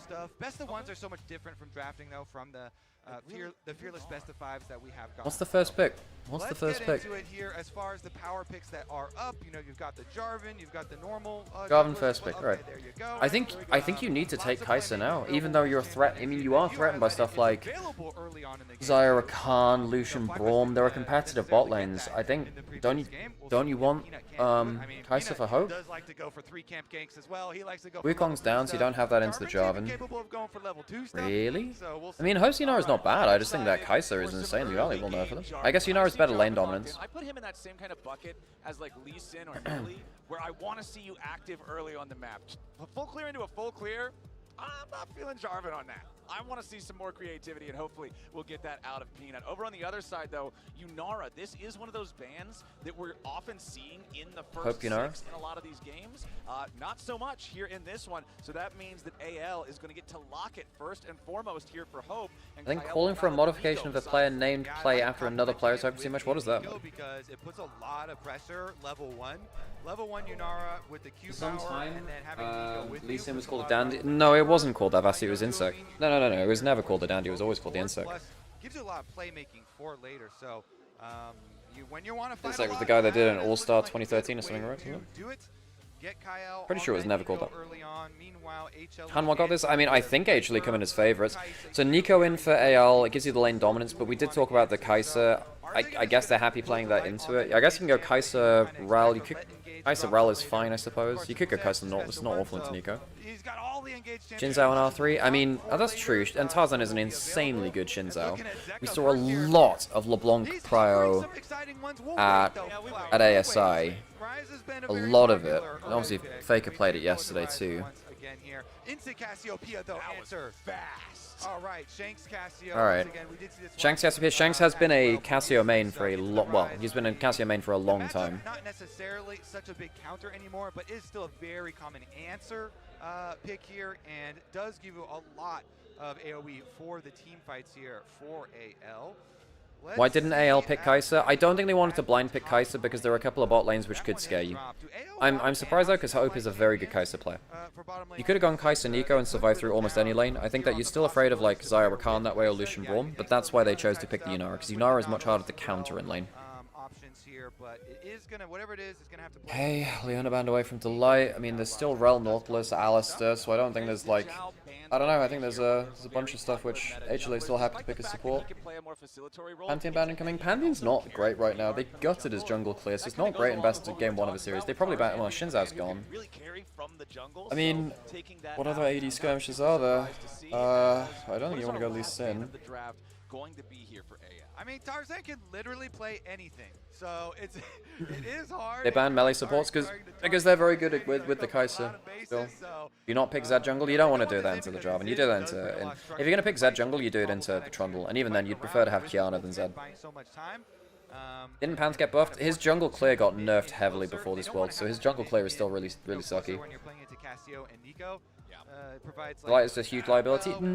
Delight is a very coin flip. I suppose if you call that a liability, I suppose. But I think his upsides are insane. But he's been way more coin flip at this point in the year than he was earlier. Ooh, Neferi's not bad here, actually. Thinking about it, Neferi's not awful. Neferi's not awful. I actually quite like it. And Tarzan is a very good Neferi. Poppy's even... Wait, yeah, Poppy. Yeah, it's the easy one. Poppy's the easy one. Nice. Tarzan also very good at that. Bit of a janky draft. Really? Even with the jungle clear diff? I mean, Tarzan's really good at it. I'm surprised at the Pantheon coming through at this point, though. You good? Where are you going to put that? Some smart map movements, and AL is one of the teams from the LPL that can play the map better than the other squads, better than some of the other So, Flo was saying that AL play the map better than the rest of the LPL. Right now, that's not true. I think that was true earlier in the year. I actually think that AL have struggled on their macro. I think that their objective play has struggled like the rest of them. I think that I don't think that's true myself. I think that AL's macro has really fallen off since MSI. I think that they've struggled on that front. I mean, part of the reason it's fallen off is that solo lane has still struggled. Better than the rest of the LPL, not called top east. So that's the thing. Top esports is the one which is... Yeah, top esports are the one which are like more solid on that front. Hello, chat. I would have even said that IG were better macro than them at points. I actually think, yeah, I don't know. I would have agreed because I think IG's mid to late game macro was pretty solid at points, actually. It's part of why they were so good at coming back. What I think AL are good at is early jungle plans. That's what they're good at. Which is why they kind of don't match up well into top esports because they do that very well too. And Peanut and Delight will probably, at the minute, I think, are better than Tarzan and Kyle about making aggressive plays. And then actually, I mean, I mean, the laning strength is a worry here. I mean, the Rek'Sai is good into the Xanthix, you get the early shove. Bot lane, you should get okay. Mid lane, I don't think you... Yeah, okay, maybe the early lane draft is fine for AL. I don't... The Cassiopeia is supposed to be a lane counter to the Rise. The lanes are fine for anyone's legend. The lanes are fine.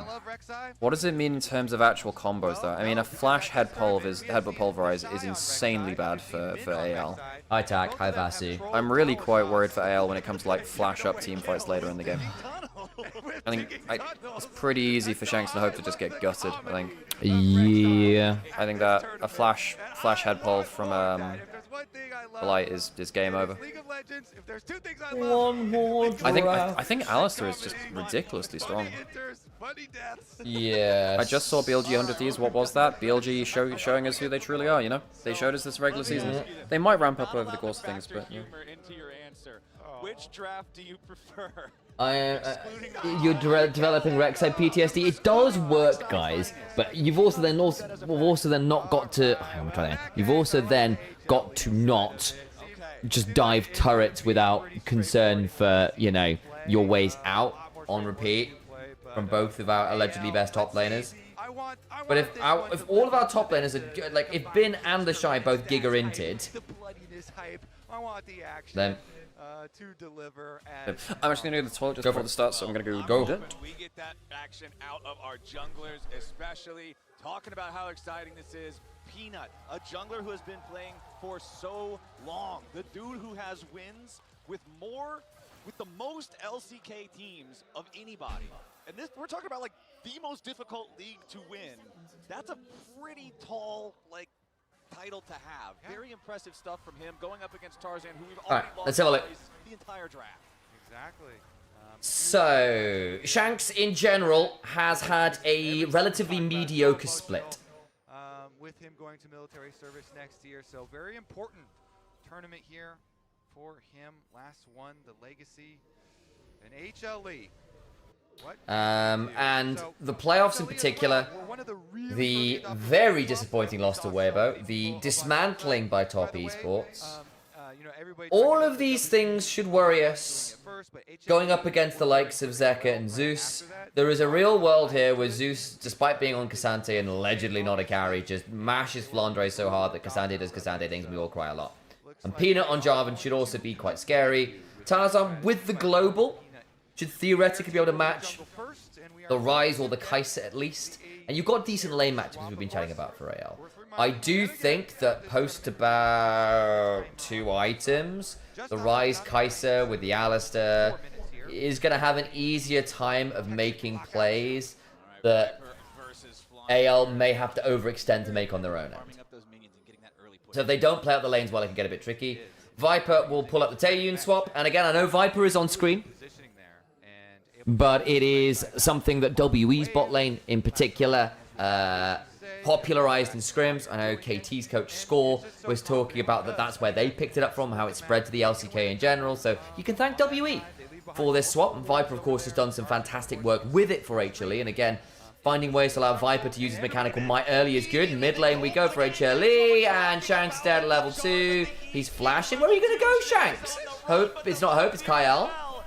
Over comes Tarzan. 3v3 in the jungle. Do they want to overplay this? They might. Tarzan's here. Guy's got a Q stack. Rune Prison on Kyle. That's a lot of damage onto Zerka, who gets headbutted over the wall. They can turn it back around. HLE gone too far, and Shanks gets to Twin Fang. Oh! Hang on, Delight might be in danger now as well. He's only level 1. It's a level 1 Alistar. Oh, beautiful. I take it back. AL are gods. They were always better. Jungle support is better. Definitely not lucky that Shanks escaped there. Not at all. Not a level 2 support diff. Absolutely not. Never doubted them. Never doubted them. They are. After a massive gank onto Shanks, who I thought was dead to rights. There had best be a thing with that, a replay. There will be. So Tarzan's 1-0. Oh my god, what the hell? So yeah, basically massive mid lane gank at level 2 onto Shanks. Was this a Taeyun swap or was this? It was a Taeyun swap, yes. Right. So here's the play. Peanut comes, level 2 Jarvan, just as we wanted from Champion Select. Okay. Flash for the root. Get the... Wow, okay. He lives, baby. Oh my god, because he gets the move speed from the Q. Kyle gets over, it's level 1 support. Tarzan doesn't have... Oh, so he charges up his empowered W to get the passive back, I guess. Good root.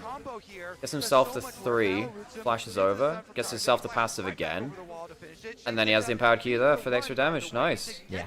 I'm sure they get it with that. Level 2 support diff a bit as well. Actually, it was a big deal. This is, I think, with the Taeyun swap kind of being meta, you need to be really aware of level 2 support roams. Delight saved him, possibly. I mean, the thing is, he it gets him away from turrets. With. I'm not sure about that. I think Flash with the Q moving suit if he hits it. Yeah. Nice trade from Flandre. You know what? If AL turn up and their solo lanes and jungle support are on fire, we might have a bit of a return to 4th male. One of the problems that I think AL ran into was they never really got to decompress after a very, very intense schedule, because obviously they had a very deep run through winter playoffs, and yes, didn't get to first time, but it's not that much time off, and then they did spring into MSI, into EWC, into straight back into LPL with an enhanced schedule, because LPL had already started, they had more games to play, and there was no chance to fix meta, there was no chance to take some time off, there was no chance to learn or deal with the things that you kind of been frustrated by at your international sojourn, and then they turn up the playoffs and a lot of things hadn't been fixed. And I do actually think that there is a world where with Tabe behind them, that bit of time off gives AL some ability to finally fix the things they've just not had time to deal with. Well, it's kind of by their own fault too, because they had that kind of, the Spartan schedule of just infinite practice all the time. Yeah, I mean, the worry coming into this tournament was, look, AL, individual form, not looking great. Drafts, not looking great. Late game macro, not looking great. It's only really Tarzan and a Hope on form. You just hope that they're on champions they can carry with. They had a good scrap versus Top Esports, but they lost 3-1, and pretty decisively so. They were quite clearly, I think, 3rd best team in the region. But if Tarzan gets an early start like this, I mean, hang on a second, Delight might do that thing where he hex flashes. that flash. Delight might still try something a little wacky here, but it looks like Shanks has no intention of walking a whole Yeah, no, he is literally walking up right now. He's literally getting killed in mid lane as you walk away from it. Captain Flowers, he has no intention of walking up in mid lane. He walks up in mid lane, dies. That's sarcastic, us friend. Well, the wave was really against him. That was really not good wave positioning there by Shanks. I don't know how that got out of hand. Forget about the first attempt and all that went down, but they did get it, and they're doing it again. TP on the Flandre. Top side from Delight this time, and Jarvan's coming to gank as well. 3 for Flandre. Okay, Flandre trying to Flash, pole, headbutt, dead. Very nice. My days, teleport on support is silly, guys. Yeah, okay, well, HLE is starting to get rolling now. I take it back. Aola doomed. It's a good start, of course. Good start, but yeah. Themselves here, Spellbook teleports, opens up for Delight. They arrive at the same time. They get their successful play. So I would say that's 2 correct, jungle support ganks and only 1 failure. Not too bad. That's good. That's a 66% win rate. It's just that, okay, they... Spellbook goated. I actually think... I mean, I know it's very powerful for supports right now.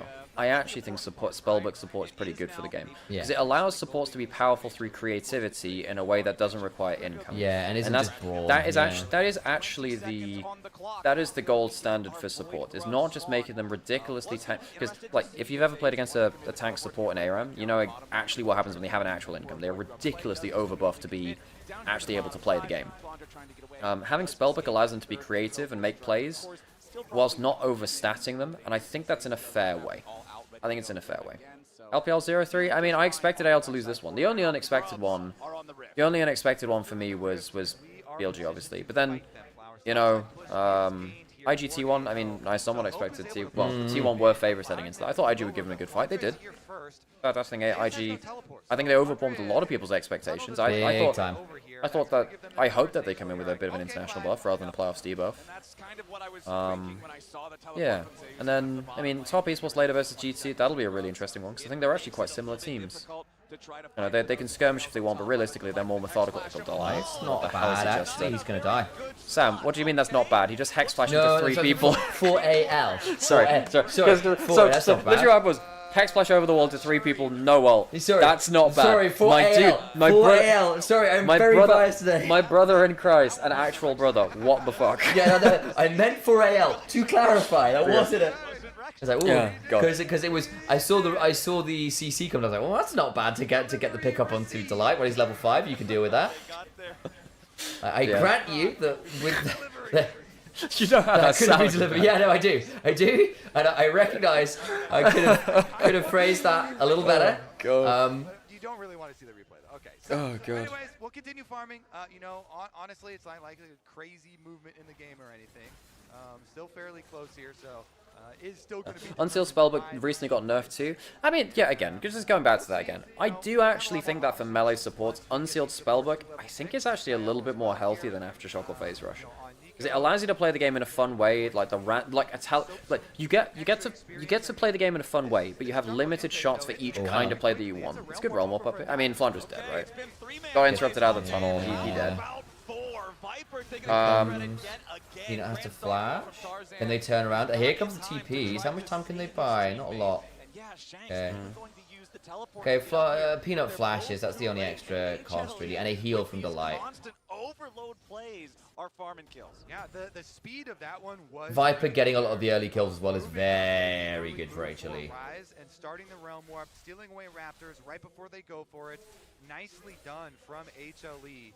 Surgically removing... I don't know, I just don't think AL's play has recovered since MSI. I think they had a really good read on Spring... I mean, obviously they reached finals in Winter as well. First half of the year, they did actually have a very good read on stuff like lane swaps, early macro, and then heading in... their drafts were very good. I think that they were very good at kind of like hiding the fact that they had less good individual players than many other LPL top teams. I mean, Tarzan notwithstanding, I think Tarzan's fantastic. I think Hope's actually been pretty good too. But I think on the whole, Shanks... later in the year, in particular in summer, right, hasn't been the level of the other top mid laners. I think Flandre has had some streaks of form where he's been fantastic, but I think he has been behind. He's nearly half 369 and CS been in this at the end game, of the right? year. Look, I mean, yes, he's been dove multiple times by significant. One of my biggest issues with Flandre is that when he falls behind, he just becomes a black hole of pressure. I mean, which team was he on last JDG. year? JDG. Yeah, well, remember when he used to fall behind, he used to just try and make big plays out on the map, and it just cost an insane amount. Well, that was earlier this year. Yeah. That was in early game this year, where he would leave lane and just look for big plays, and there's hope that the plays he made would make up for the CS he lost. Kind of very Doonby from top lane, actually. Yeah, I mean, he used to be something that Ebby used to do a bit as well, actually. Yeah. Yeah, he did that a lot on Heretics when he was in EU. Is really a big carry focus for HLE. Like a dragon for AL, and 3 grubs. Unsealed Spellbook over Aftershock on Alistair, Leon, and Nautilus is not healthy. Its definition of game breaking. I think it's actually completely fine because they don't need combat damage. Basically no one else has been. Okay, say some mages take Spellbook, right? I actually think it's completely fine. It makes them less stat sticks and it makes them more interactive. Because let's be honest, Leon and Nautilus Alistair, a lot of the way that they play the game is just I'm obscenely tanky because I have so much base tankiness, despite having 0 income. And Aftershock, stuff like Phase Rush, Unsealed, and Glacial really helps with that too. Spellbook actually gives them a way to interact and have choices in the game rather than just stat stick. I actually think that's a good thing. Not that necessarily I have like a major issue with Aftershock per se, because especially if you are on low income, like actually that ability to give yourself that additional upfront tank. And why does Aftershock exist? Because it allows you to, it's meant to stat stick people in the game, where they're meant to have this moment where they're just unkillable, which allows you to play the game even when you have, low income. And stuff like that. The issue then becomes when actually Aftershock in and of itself is worth so much value that you just get Wait, good catch. hang on. He still has ZQ coming up, right? Is he gonna get a chance? Oh, there's a Rexile now. Doesn't need it. Oh, he doesn't need it. Okay, right. Fair Oh, very nice. That'll do. They got 3 to strength at least to AL because they got the early. I think they got 2. Did they get the 3 kills first? I must have done. Must have done, yeah. No, turret, yeah, so yeah, they have to. This turret is the only other indicator gone. Yeah. Like, I think HLE have made the better proactive plays, but that early punish in the jungle has kept AL in it, and I will say AL have at least stacked objectives well. And that is a good news, because Hex Dragon would be a win condition this game, I think. Yeah, Flandre is just not in this game. No, he's not. That is a problem, because they do not exactly have a great tank front line. You're against Cassante Alistair, yeah. Really annoying to cut through. Yeah, I mean, at least you have Cassiopeia. Yeah. Assuming she doesn't die doing the damage. Because one of the issues we've seen from Cassiopeia outside of the laning phase with Ryze is you have to eventually side lane, and particularly if you're behind or if the map is very dark, you just aren't a very safe side lane unless you land a really good Miasma or Petrifying Gaze, and that requires a certain amount of outplay rather than consistency. Also, Aftershock became a cooldown where it's, do I have it up? Yes, I can live. No, I'm probably dead. And there's something about Spellbook granting you creativity that I think is just quite... Yeah, no, and by the way, I'm not saying that Aftershock is bad. I'm just saying that Spellbook absolutely should be an option because it gives great creativity. And I think that's actually a much better way to balance support as a role rather than just say give them a ton of stats to make up the fact that they have 0 income. This is a broken game state. There's so many more 1v1 top lanes, 2v2 bot lanes. Yeah, I mean, the problem is you can't fix AD carries to switching top lane. Like, that's not something that, unless you're saying you are forced to go into this little lane. The thing about the Tane swap is that it's not actually a lane swap. What it is a role swap for the first couple of levels of the game. And we're not always seeing it. I mean, would I prefer straight CV2s and mechanical outplays and straight 1v1s? Yes, I would. But I mean, you can't argue the fact that actually getting a Kai'Sa out of level 1, which is one of the worst points in the game, and getting it to level 3, which is actually a much stronger point, against someone like a Caitlyn, which, decks you at level 1, it is the correct strategy to do, but how do you stop that? Unless you just say, you are forced to go into this lane level 1, you are forced to go into this lane level 1, which feels actually like bad game design. If you have to railroad it that much, that's a problem, I think. Yeah, and I think it was one of the attempts of the Mythic item rework was to diversify builds, and it didn't really work. Because they never had enough options to change playstyle, and just became what is mathematically the best build. Yep, and again, MOBAs inevitably do become a bit of a maths question at a certain point, because actually stats matter in a game like this, and on the whole, compared to Dota, your items are not ability granted so much as stat stick providers. Or maybe get good on Kai'Sa matchups so you can play her in any 2v2. I mean, that's going to be the problem for a bunch of champions, though. There are just some champions which you can't play in certain matchups very well, and you get more out of them by surviving at level 1, and it nets your team a bonus by escaping the level 1, getting back even into lane in 2v2, and then you're playing from level 3. And again, you're also going up against people who are the very best in the world, and actually, for all that Viper is exceptional, right? If he's going up against Ruler, or he's going up against Gavushi or Elk, or any of these players who have got that slightly better matchup, you are asking to outplay someone on your level, or close to. That's a very hard ask, and very ego-checky. The response is saying, you know, just learn the matchups. Well, won't other people learn the winning side of the matchup just the same? Because that's how it works, right? Everyone's doing the same thing. If you're forced into it, then sure, but if you can get away with not doing it, then the correct way / consistent way to do it, or to manage it, is to just not deal with it, right? Just add a portal at the top lane to go to bot lane, right? Yeah. Hex we'll call it port telly. All right, this is a huge fight. This is actually our first big group fight of the game. I mean, I assume actually. Ooh, hang on, not bad, Kyle. It's okay. It buys time for the dragon take, which is alright. That's soul point. You might lose Kyle for it. Do you lose anybody else? Flash away. Oh, nice Viper. Oh, hang on, Viper just about gets to stay because of a couple of really good flashes there. I really like that flash from Peanut. I really like that flash from Peanut. AL have no way to hold a front line. They have no way to hold a front line. So they get one. It's gonna be a quadra kill for Viper. It is. I think if we see that, if I caught that right, there was a really, really, really good flash from Peanut to stop the turnaround onto Viper when he ulted in. Viper on Kai'Sa. I mean, and now the question becomes again, why the hell did AL pick the Yunara when Kai'Sa was up and Hope is a really good player of that? Kyle, it's not the engage. You go onto the Sensei, Alistair. I know it looks flashy hitting 2 people with your ult, but you hit the 2 people who care about it the least. And then you have no way to stop Viper flying in.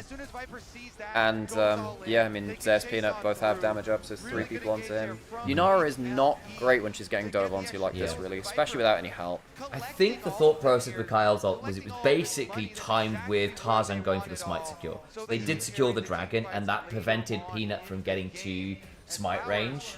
So on that sense, I get it, but then the retreat wasn't great, and now Viper's 2,500 gold. Spellbook Exhaust just wins the fight, game breaking, but then he only gets to do that once a game, because then you have to switch around to Cleanse, or Ignite, or Teleport, something like that, you know? You know, if you get it for the right fight in the game and you use it well, I think that's great, honestly. I think that's cool, because again, you're not as tanky as you should be, right? You could say that actually, you know, would Aftershock make them tankier there too? Yes, it would.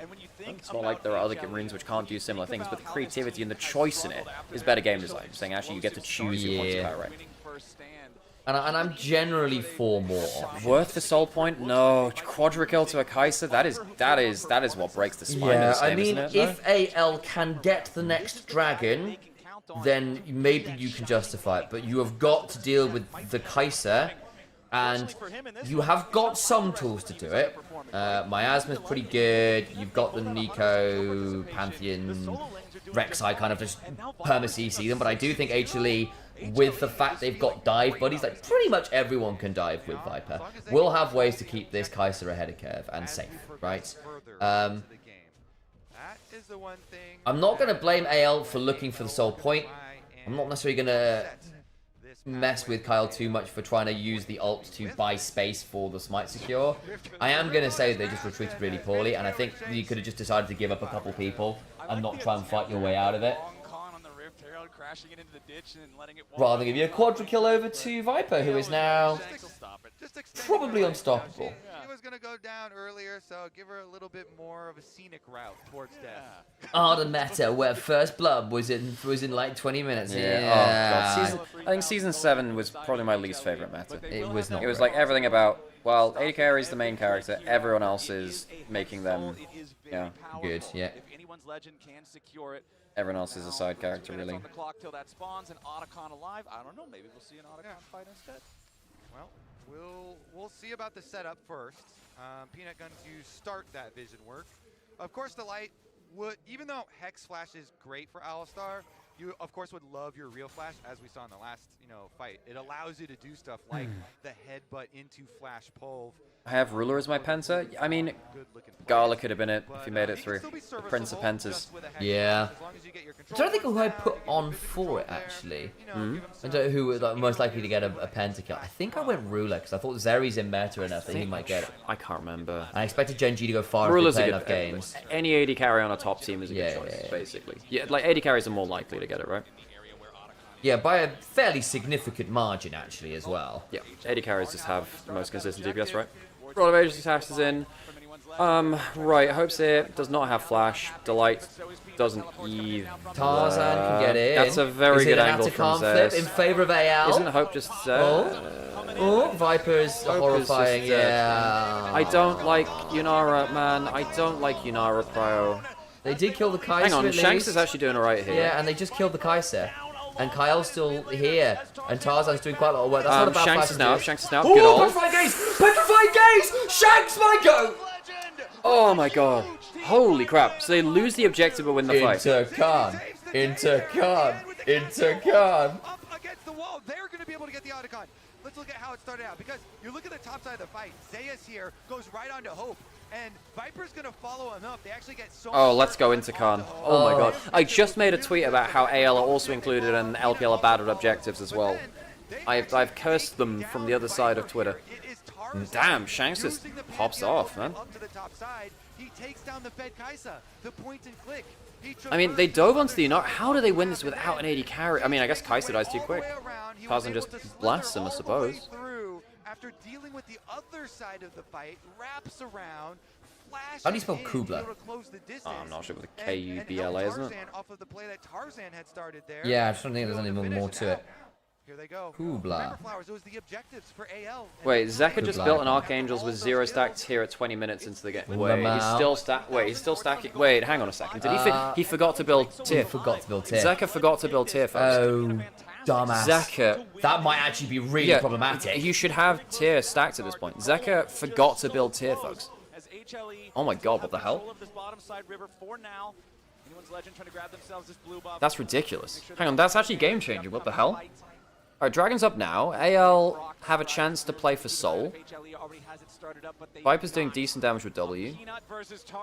He has W upgrade. Sounds like one way to determine how this game is going to go from here. Okay. Viper, if he gets enough W poke down, could actually be quite significant here, but the clone's tanking bits of it. That's a lot of tunnels. What the hell? That gives Flandra so many extra options going to the pit. Not bad damage. Alice is going to get a flank off of this. Tarzan needs to steal. Kaisa gets it. Kaisa gets it. Okay, so Delight's going to die for this. Delight dies for it. Flandra has a million tunnels. It doesn't matter. Peanut's really low. I think that's a really good Arc of Ruin slow. Oh, Petrifying Gaze, nice. I think Zeka misclicked. Hang on a second. This is actually a pretty good fight, though. How far can they go? Oh, bloody hell, okay. Yeah, they're going to go Baron now. It's searching, okay. I don't know if they can. I think they're too low HP, aren't they? I don't know. They've got it. Also, Sam, bigger problem that Baron's not spawned. Yeah, sorry. I'm still not coded to the fact that Baron spawns at 25. Yeah. Get the 2 kills for themselves. All right, Zeka building a 0 stack. But it is going to be a tense one.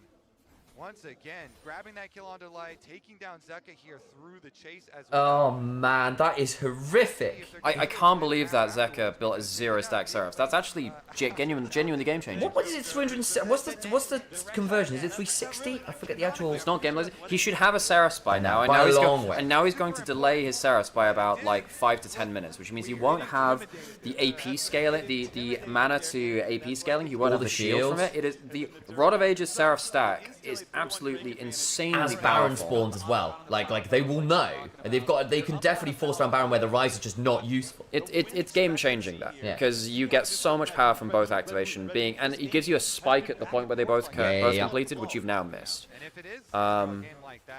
That's a shocker.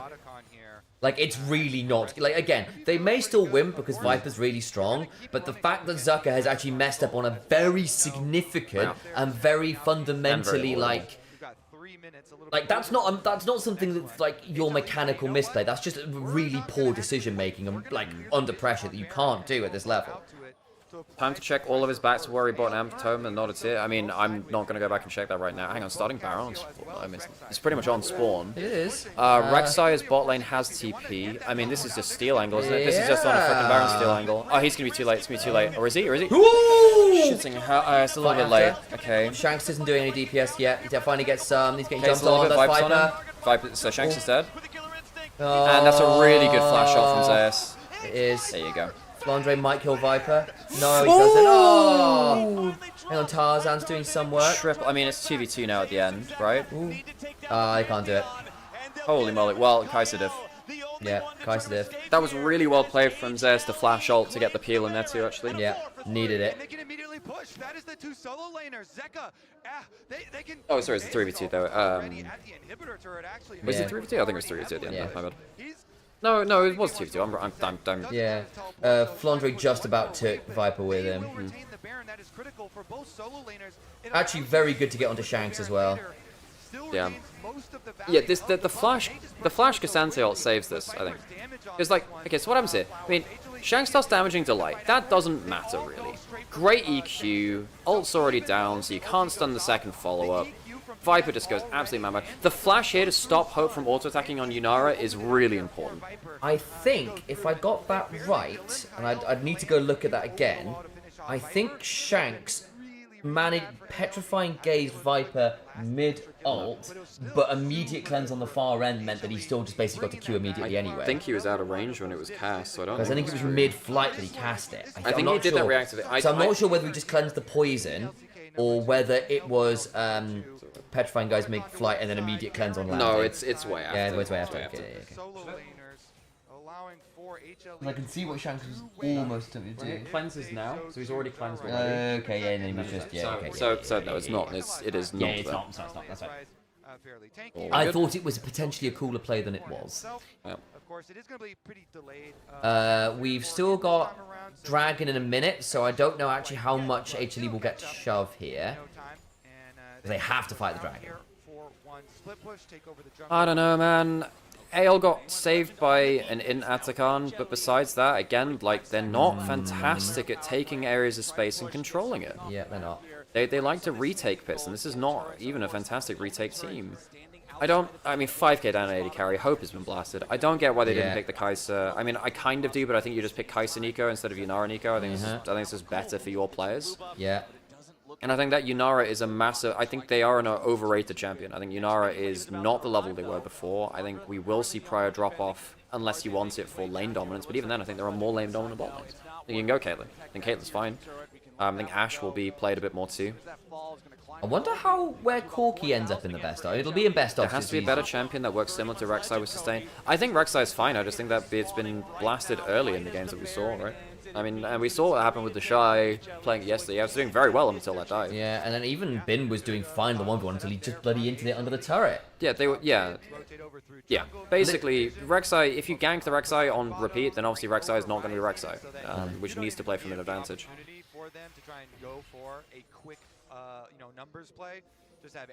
Yunara is a fearless champion now. I can see that. Yeah. Yeah, agreed. I think that if you want lane dominance versus certain comps, I think it's fine because you're more mobile than some. This is the stream doing a refreshy thing. Cool. In tandem here, into the jungle, take over the vision first.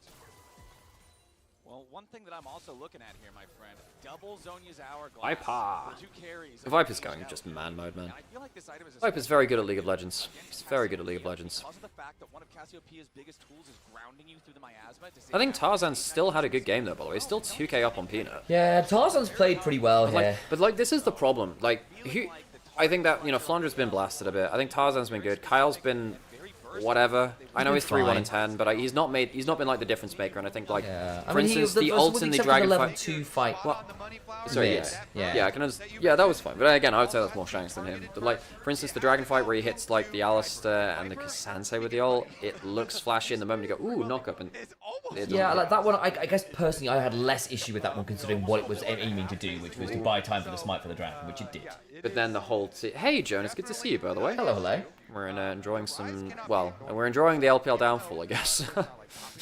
In China, at Worlds. I say that, look, LPL teams often start slow actually at Swiss, and they ramp up through it. So I will expect these teams to grow beyond this, but this is obviously a quite concerning starting point. And the worry for me is that a lot of this is trends, right? We've seen these trends. Okay, Alex. Yunara's got Infinity Edge. She's finally 3 items. You know, has Infinity Edge? I mean, yes, This is it. yeah, that This helps. is it. Still, you know, 4K behind. There's a Zonya's on Viper. Damn, it's huffing some Copian over there. Fine. Finally fixed my sleep schedule just in time for Worlds. God, good time to do it. We need to fix ours as well, because, god damn, these have been some early days. The 8-game day is a lot. Yeah, I think I'm finally awake now. Earlier it was rough. I did need to go for a 5-minute nap. It helped. And then a Red Bull. As you do. 4-item Viper, by the way. 4.5-item Viper. Finally got the Seraphs, by the way. Finally. Yeah, you know, like 10 minutes after it should be. Use the ultimate super deep, you know, you can point and click and try and force out the first set of defensives from Viper. He's got Flash, he's got Cleanse, and he's got that Zonia's, as you mentioned, so it's going to take a while. 30-minute Seraphs, by the way. Thank you, Baraz, for checking that timer. Yep. I'll still miss games because I'm not waking at 6 AM just in time to watch. That's very fair. Well, I mean, I enjoyed that match. It was, I mean, luckily that was a quick one, but, yeah.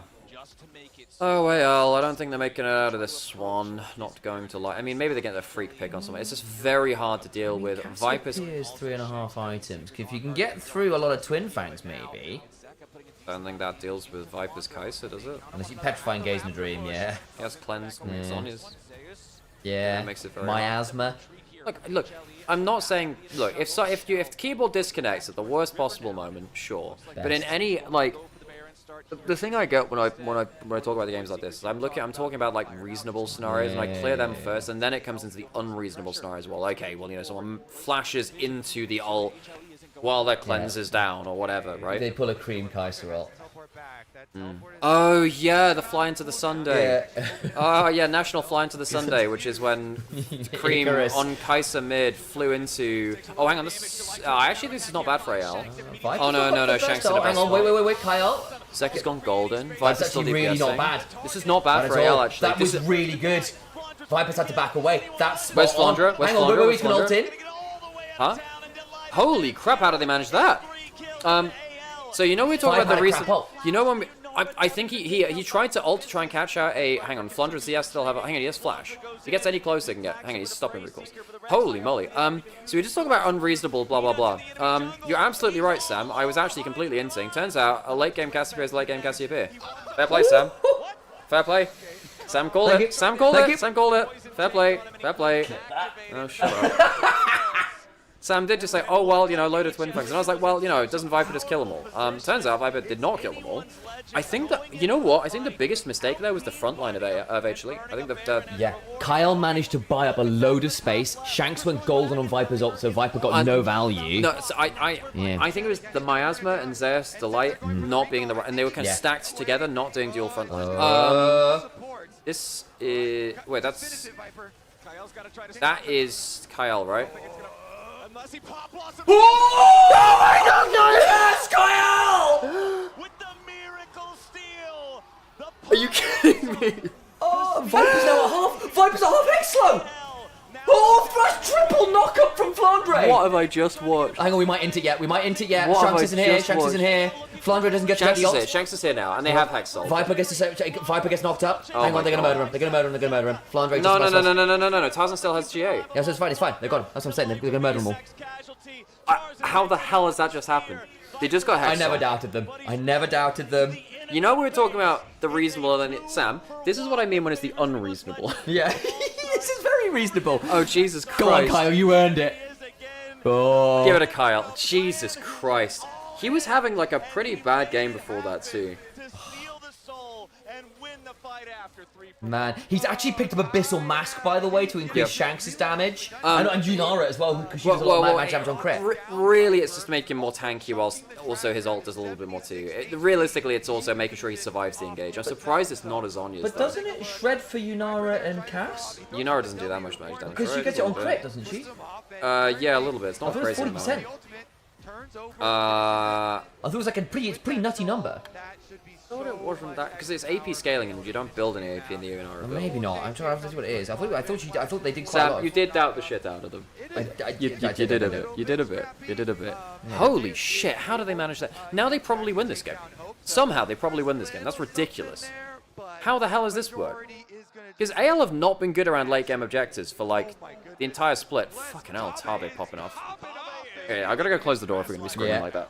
Actually, you know, his celebrations are some of the best coach celebrations when he gets super amped up and runs on stage. But AL, with that, with Dragon Soul on top of everything that they have, with the permanent Otacon that they've had this game, now really is the time here for them to return. It actually helps you having the coats on the back of the book for soundproofing. Yeah. Because we didn't actually We've actually ran out of pre-roll now. Oh my god. Because the first fight is where Look at that. I mean, it's so. If they actually make it through that, that's insane. after Shanks had used the miasma, but they could not actually fully follow up.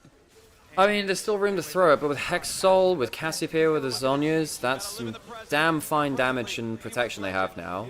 They have 3 grubs, so now they're ahead. They destroy towers very, very quickly. Flounder has a gold lead, by the way.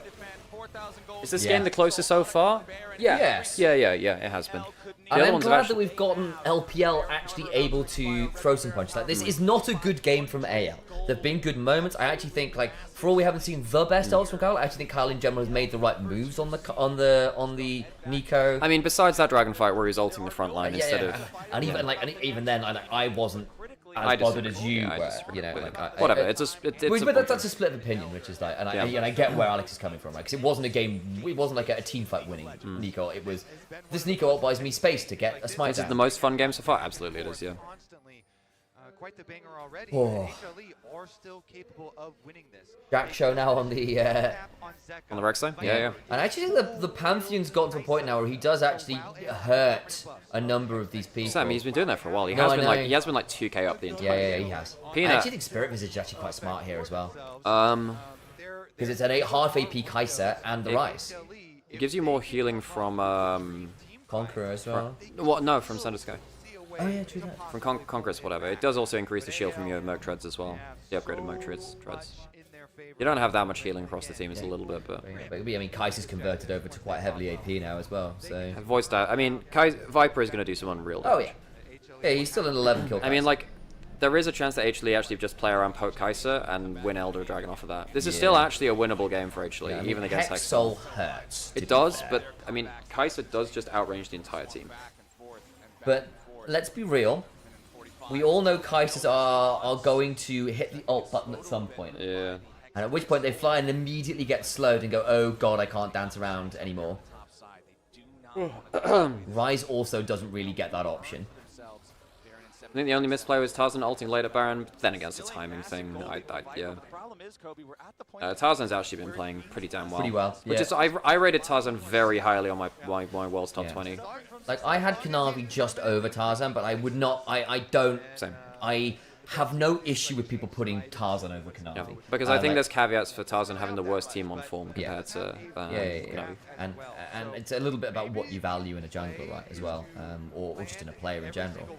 And there's no doubt that Tarzan is right up there as an elite level top 3 jungler in the world right now, for my money anyway. Okay, Zeka is not full build, but does have Death Cap, and he has his Seraph's Roa. Ooh. The slow is more important than the damage. The damage is actually not crazy compared to anything else. Zeka losing Flash is big, though. And he's just been poisoned as well. He's just losing, like, percents of his HP. Yes, my dude. Yeah. Hang on, I think Shanks can start running at you. Miasma behind me, Zeus can't run away. Pop This is actually a game-winning play. Hang on a second. Zeka can actually damage pretty heavily now. No, he can't because Pantheon gets on top of him. Realm Warp. Gets a few up, but Zeus dies. Flandra. He's fine. So Zeus is dead. Wow, the front line of HLE is really messing up this game, you know? Yeah, and well, partly because as well, because Zeka got initially slowed and had to flash. I don't know if they can go Baron. Can they? I don't know. Peanut's in, but I mean, what happens if Viper just gets really good poke? He still has ult. They just burn it so quickly. Okay, so they want to set up for they're going for Elder instead. Okay, so Baron's up and Elder's up. So AL are basically saying, no, we're not going for this. Elder spawning now. Can they rush it in time? I don't know if they can. They can't. I don't know if they can. They can only poke it. Yeah. In that case, actually, should not have gone back to Elder. They should have gone towards here. Baron instead and tried to poke out around Baron and just harass them all the way over. Shanks got a really nasty flank angle potentially. So, oh my god, this is actually an insane The flanking snake. The flanking snake. Viper's had to run away, and that means Delight is dead. Yeah. Delight is just dead. Oh my god. I mean, AL just destroying them around the objectives. Force a flash off Peanuts. We can't get range, and there's the speed up. Miasma's down. And Viper doesn't want anything. Zek is gonna die. He's got no way out. He can't go. He's got no flash, no ult. Sure, throw the ultimate. Why not? Damn, AL. They are so much better objectives from the last time we saw them. I think this is a big confident moment. AL was probably the cleanest team in the LPL. Not true from playoffs. Shanks, baby. It's all right. You had a stopwatch. It's all a dream. It's all a bait. It's all a ruse. Ooh, yeah. If you watched AL in playoffs, they were not clean. That was the big problem. Individual form was off. Their objective play. Hang on a second. He's gonna kill Viper. Oh yes. Flash. What? Viper's gone the other way. Yeah, because he wanted to get away from Tarzan and see if he can get over. He couldn't. But That's it. Oh my god, AL. We have not seen this version of AL since MSI. LPL's on the board, baby! Anyone's legends, my legends. And I'm not just anyone. I am Initialise. Live on twitch.tv/Nymaera_ and on the YouTube and on Onivia's YouTube. And you should be liking, following, and subscribing on all of those channels. Give us your money for this entertainment. I did. Oh, Flandre giving a hug to Viper. World's winning teammates on EDG 21. Sweet. Yeah. Yes, very true. Well, I have to say, I didn't expect that. AL did not look good the last time we saw them in playoffs. I rated them, a fair bit below top esports and BLG.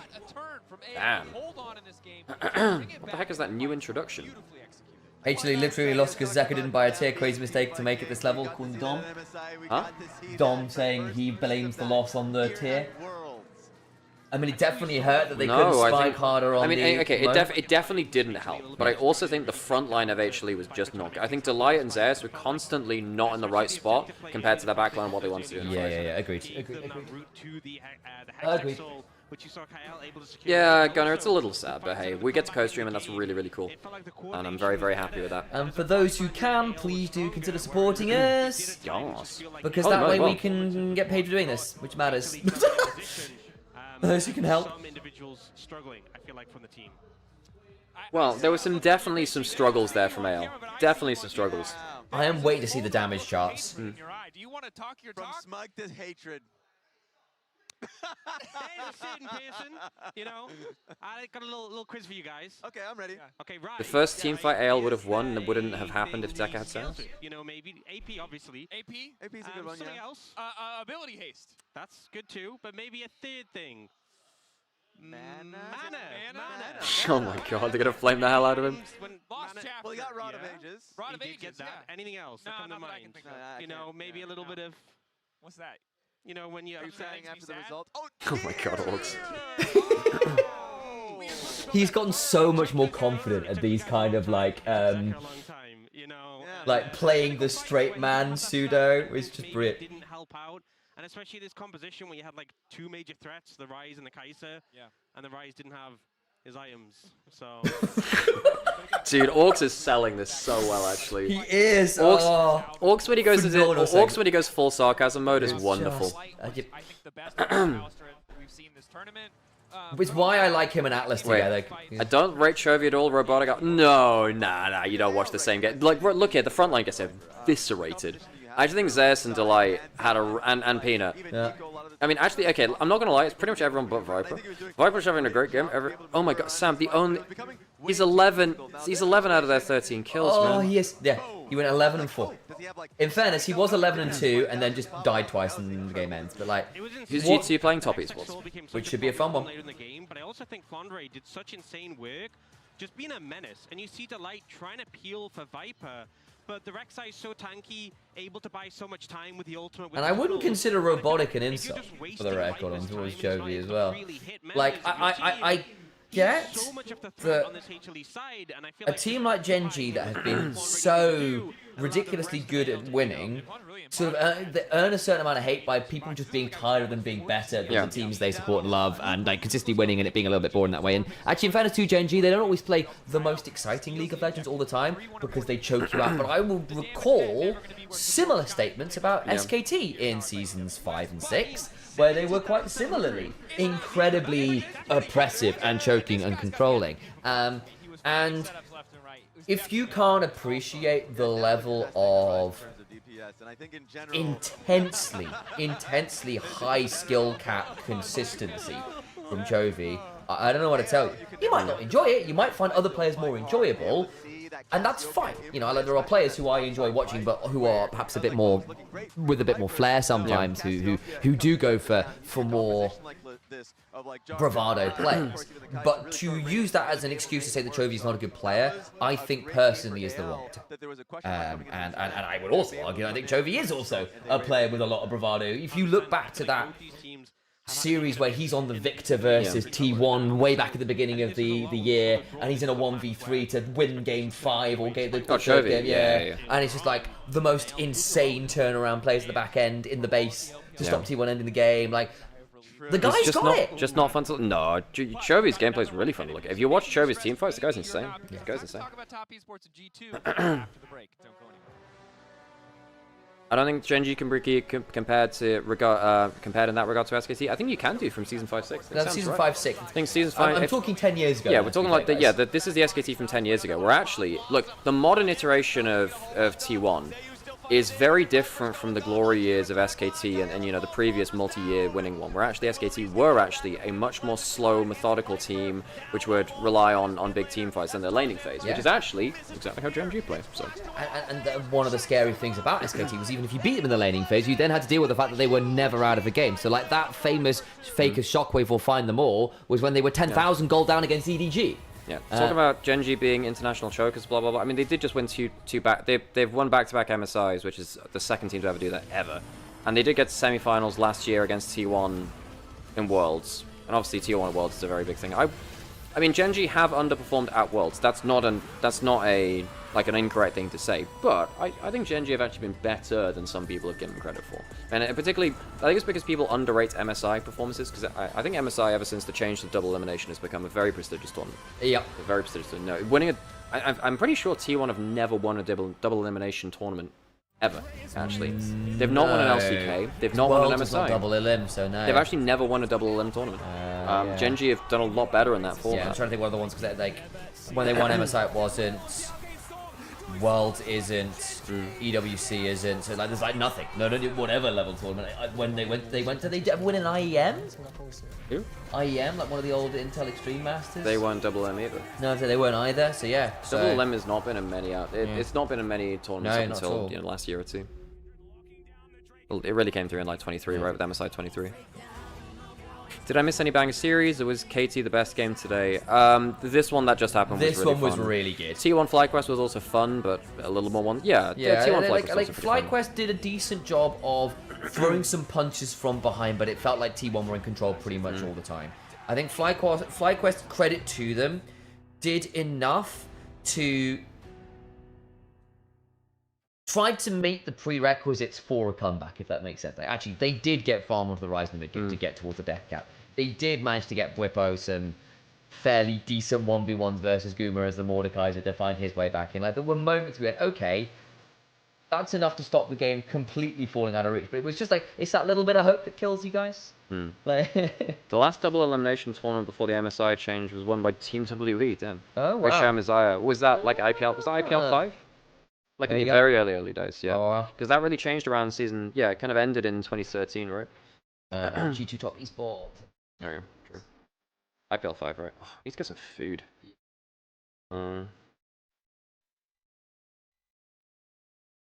Give me 5 minutes, I'll sort it out. Yay.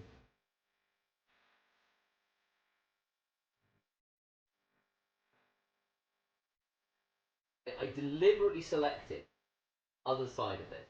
Looking at the other side.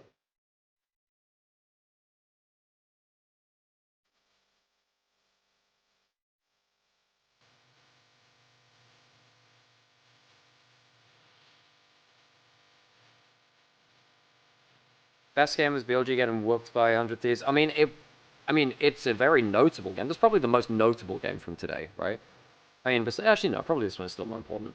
But it's still really important for sure. And I can get, as a Western fan, those wins mean quite a lot, right? Because everyone had kind of 100 Thieves. And one of the conversations we were having the other day is like, part of the reason why I can see the value of having LTA and LEC third teams make it to main stage originally. Is just a little bit of personal pride for the Western teams, because if actually every year it's like you're constantly being diminished and kind of degraded, I suppose. Right. It's like, hey, you're not even going to make it through play-ins kind of thing. You can feel how actually that's quite deflating year on year. And then to actually then come in and take a win like that against BLG makes a fairly big difference. Yes, BLG played very poorly in some very key moments, but you also then got to give credit to 100 Thieves for actually playing quite well in response as well. Quad had an incredible game. Yep. What a game on the Aurora that was. River was really good. You have to give credit where it is due. For 100 Thieves, who kind of actually came in having been taken out by LTA South, VK, Vivo Key Stars was a big one. They came in third. It was a little bit embarrassing. All those kinds of things. And take down a name like BLG with the players that are on there, that's big. As a little note before I go to make some food, Alex, we need to sing happy birthday. To who? To G2 Esports. Because today is their 10th year anniversary of the organization. So, happy birthday G2, happy birthday G2, happy birthday Game2 Esports, happy birthday G2. Yay! Actually, I need to go find Sammy. Where is? And I need to go get my sunglasses. You know this one well. If you're a TES fan, this one hurts you personally. Are TES going to choke again, gentlemen? Generational chokers. The TES KT fan. of the LPL, some would say. What are you thinking there, Ox? You still represent this team. Did we have to start with this? I love this. Oh, you have the MIDI thing? It's I do. cool. Like sounds of despair. I hear it. I have G2 Fortnite Oakleys. Oh my god, you actually do. That's very funny. Deeply unfair to introduce This is probably the most elite G2 merch you could possibly find. Sam did win it from. Where did you win it from? It was at a G2 watch party. I think it was for Valorant. That are good about this team, and there are so many tournaments Very where close none of to those Sam. things have mattered or shown up or I won't be able to see anything while these are on, but we'll put them on anyway. They're like bright yellow and blue, by the way. They're like very extreme sunglasses. They even come in a Fortnite Oakley bag. Guys, they're highlighting top esports sucking internationally again. It's true though. But potential is the word. You know what's crazy? That Worlds 2020, they came I stopped watching shortly after HLE got Baron and World 4K. Did they throw or did AL outscale or out team fight? There were a couple of really bad fights back to back from HLE's front line, and AL capitalized very, very well. Shanks on Cassiopeia did a ton of damage. I think particularly Delight, Zeus, and Peanut were really struggling to sit themselves in the right position to actually hurt the enemy carries, but also give Viper space to auto, sadly. And then it's just been getting 3-0'd. It's like, no matter what happens, teams that won to getting 3-0'd. I don't know. Don't trip over anything, Sam. One thing is, they can't get 3-0'd in Swiss. So maybe they make it out to knockouts to get 3-0'd. Don't fuck it up, Sam.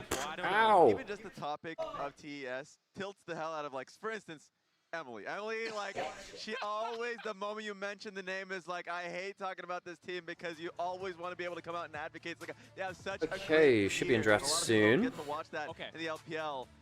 Let's willingly suspend our disbelief. The thing is, top esports don't typically do, I mean, obviously 2022 aside, top esports don't typically do badly up until the best ofs, really. Best ofs are when they tend to struggle more. So when they get into best of fives, that's when we're like, okay, will we fall for it again? But their best of ones were, I mean, remember guys, top esports beat T1 in groups last year. Unfortunately, but they still had a great performance. And you know who got MVP for Split 3? It was Jackie Love. Rematches in Swiss stage not permitted? Yes, you can't face the same team twice. You looked full of despair the entire time we've been on this desk together, and the one time you say Jackie Love, your face lights up. Let me believe. But And the thing is, like, the thing about top esports is, realistically, Jackie Love has been is the one common part between these issues, like these poor performances. And look, I love the player, but internationally, there are questions, right? There are questions, especially with Hom having an interview saying that, yeah, it turns out that, you know, we're trying a lot of things to try and deal with the anxiety and like the mental state of the players. his name is always... No, don't move it, Sam, because we've got draft coming up. I feel like they're being such a smart team. I feel like Yeah, often but you know, Jakulov, I do wonder whether he's in part of that. What are you doing? Has been a big thing. Cream, even at times sacrificing his own lane to assist Kanavi. Oh, okay, cool. And challenge has been a big factor in Kanavi. Sure. We've seen him do so much work. We've seen him. Yeah, I do wonder. I do wonder. Legendary GEG roster who were close to making the Golden Road happen. This is our moment. Haters and fans of Top Esports rise up. I mean, I do hope that Top Esports do well. I mean, I would like Top Esports to have one good tournament at one point. You know, that'd be pretty good for them. Take it out. Okay, so here's the thing, is that the last time these teams met, and you did point out it was a best of 5, but it wasn't close. Yeah, G2 destroyed them last time, although they had Mickey on that roster last time, of course. Did very well versus them. Ego stay alive, despite later getting completely bodied by T1. But it wasn't close. It was difficult, and that was one of those underperformances that we talked about. So how do we know today that the same thing isn't going to happen? Well, it's not a best of 5, so there's, you know, the True. thing It is, can't be a 3-0, so it can't be exactly the same thing. the point I'm saying, right, 3-0 Orcs has gotten so much more confident on Death since he's gone to LCK. He's much more confident to be his funny self. He's grown a lot as a caster. We lose every week. We're going to football chance? Yes, yeah, it really is. He really is. That's the Irish coming out of him. That's what it is. It actually is, okay? If that's your assessment of the situation, then, you know, you need better material, because Top Esports, they will lose to themselves, but it's a best of 1, right? I think that really Wob, thank you so much for the resub, by the way. I did miss that. I'm so sorry. Thank you, Wob, for the resub. Appreciate you. Because as much as we're working out our trauma with Top Esports in real time, this is still a powerful team, a potential contender for the top of the table. If they don't, I'm ready to see Hans Sammer pop off. Hans has not necessarily had the international performances to match his domestic ones. I don't think he's been like the problem with the team, but he's still not had the international pop-offs we expect of him domestically. I think we should highlight, because jungle is going to be important. I feel like Top Esports is the modern era EDG internationally. That's not true at all. EDG were very well. They won MSI 2015. They won Worlds 21. Sure, there were bits and pieces where, I mean, the problem was EDG competed in the Korean era of dominance, right? Where 2016, 2017, I guess 2015 Worlds as well. Like, obviously the Korean teams were just so ridiculously far above everyone else. 2016 to 2020, right? Sure. Yeah, that's fair. That's fair. Yeah. If you specify that period of time, obviously it makes a lot more sense. But I don't think that's completely true, because I wouldn't have said that EDG like full on choked at those points. I would have just, I mean, the problem was they just lived in an era, that era was just an era of insanely good Korean teams, a lot of it, right? And I suppose, yeah, then IG, RNG came up. I wouldn't say they choked, I would just say like they, I mean, underperformed maybe a little, but I wouldn't say like by a massive amount, whereas Top Esports, it is just such a big track record. Can you muster the same performance that you showed domestically? It all kind of comes full circle, right? Need to see the best from Skewmon and Lebrob, need to see the best from Top Esports, but what is our focal point coming this game? We talked a bit about jungle matchup, what else do we want to look at? Ooh, you're right. For me, it's about the jungle map, or it could be about the mid matchup, because like, we always give that respect towards Caps. Caps is a player that we know what he's done historically. Cream is a player that I feel like there's always going to be a question mark towards him. Domestically, there's still that like feeling of he is not that player yet. He's not super consistent yet. And I feel like isn't G2's jungler not good? No. Skewmon was their best player in summer. Skewmon was the best player in summer. In fact, I think that people are going to revise this a lot and say, wow, Skewmon's finally good. Folks, Skewmon was good every single regular season individually. Even in winter when, like, even in winter there were points where, yes, he was not connected. The problem was he wasn't connected well with Labrov for most of the year. Or when they fell behind, he was less good at, like, arresting losing games. Skemon's been, yeah, no, I agree with Jonas. I think Skewmon has actually been by far the best jungler across the year in the LEC. I think that his playoffs in winter and spring were not good. He didn't perform well in MSI. He was not good on the main stage. Then finally what we saw was, okay, perform well on the main stage in Madrid. We're here with G2 going up against Top. This one, yeah, I have LoL Esports open, have Sally open, have Fevinite open. That's cool. Oh yeah, I got to chat to Fevi the other day. We're mutuals on Twitter, and they came into Onovia's chat, which is cool. I watched almost 0 minutes of LEC this year. So the thing about LEC, so okay, for G2, the thing about G2 this year are much more methodical than they were before. They are less creative on the fly thinkers, but they are much better kind of flow chart. This is how we set up the map. This is when we're resetting. This is how we make the most of a lane swap. This is how, you know, that kind of thing. The flow chart kind of thing. Skewmond, I actually think, was their best player towards the end of the year. I think, you know, I don't even think it needed Caps to be pop-off. I think you can argue it was Caps as well. I think Caps was clearly the best mid in the LEC still, although Jojo pushed him for the points throughout the year. And the problem with G2 and Winter is it felt like two teams mishmashed together. Yeah, for sure. And I think particularly with Skewmond and Labrov not synced at all. Unless they were both ahead and they could just make their own plays and just play it like that, they struggle to play together. There are so few jungle volley pair enjoyers and knowers, but Hope Hansama has a good good showing this year. Me too. Me too. Riot actually finally recognized the power of the champ and he laid 2 back-to-back nerfs on him. But, sure, there was all 5 of G2 in the top 10 of the EU West ladder at one point. Yeah, yeah, there was. In fact, we ran a graphic on that on the LEC desk at some point. But maybe, you know, G2's really fun because they'll do Kled comps. They'll do a lot of these picks. Jojo got Hobie, didn't he? The main problem was top lane in that matchup. I think, yeah, Jojo was better than Hobie, yes. But I think that the big problem was that Oscar got demolished by Mirwin. I think we're finally getting into draft. That looks like it. We into draft properly now? What's up?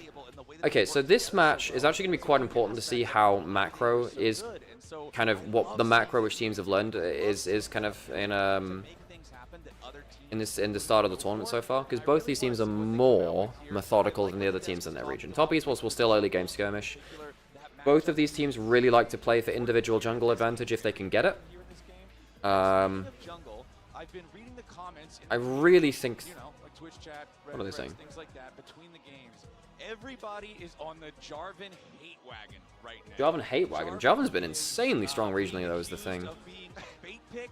He is being accused of being a bum. I'll be a Jarvan lawyer, okay? I think Alrighty, so this is really important for macro learning, I think, so far. Cream is so bad? No, Cream was better in playoffs than people give him credit for. Cream was second best mid in LPL playoffs. Was he worse than Knight? Yes. Did he hold his own versus him? Largely, yes. I don't think Cream... I don't know. Cream is better than... Look, Cream's not fantastic, but he's better than people make him out to be. Alright, so Leah banned away from Caps. So what's left up? A lot of bot lane picks. There's also... in terms of junglers, Wukong. Sion locked in. You can Trundle now, can't you? You can Trundle with Kanavi now, I think. Skewmon might go Wukong after that. I think this is a free Trundle pick for Kanavi. I don't like blind pick Trundle normally, but now there's a tank. Just slap it in. No, I don't want to see Inara. I don't want to see Inara. I think Inara is super overrated. Let's not lock in this champion. I think it's super overrated. I think you want a Trundle, don't you? Who am I rooting for in this one?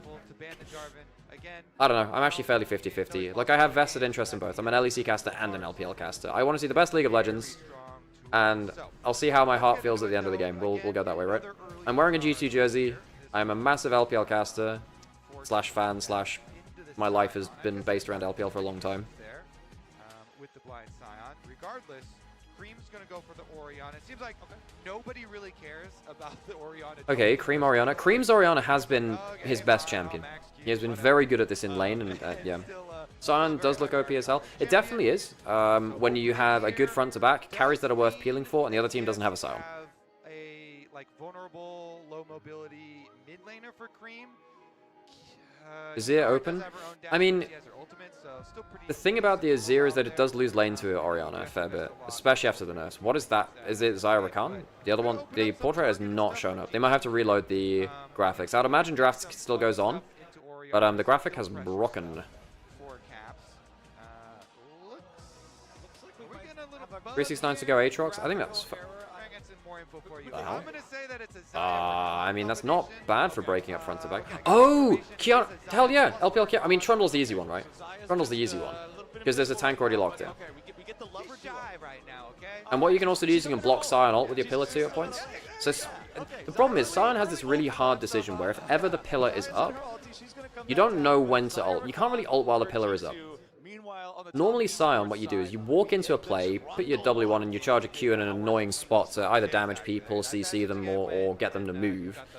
Or you and then you ult backwards when you're threatened, if you want to peel back. Or you ult into a fight and you do the same thing. Sion can be stopped by Trundle ult, either way. And if you're stopped in the middle of a fight and then the Trundle gets the ult on you, it's a big problem. Okay. Alright, so Zyrakan's in there. Rumble banned away from 369.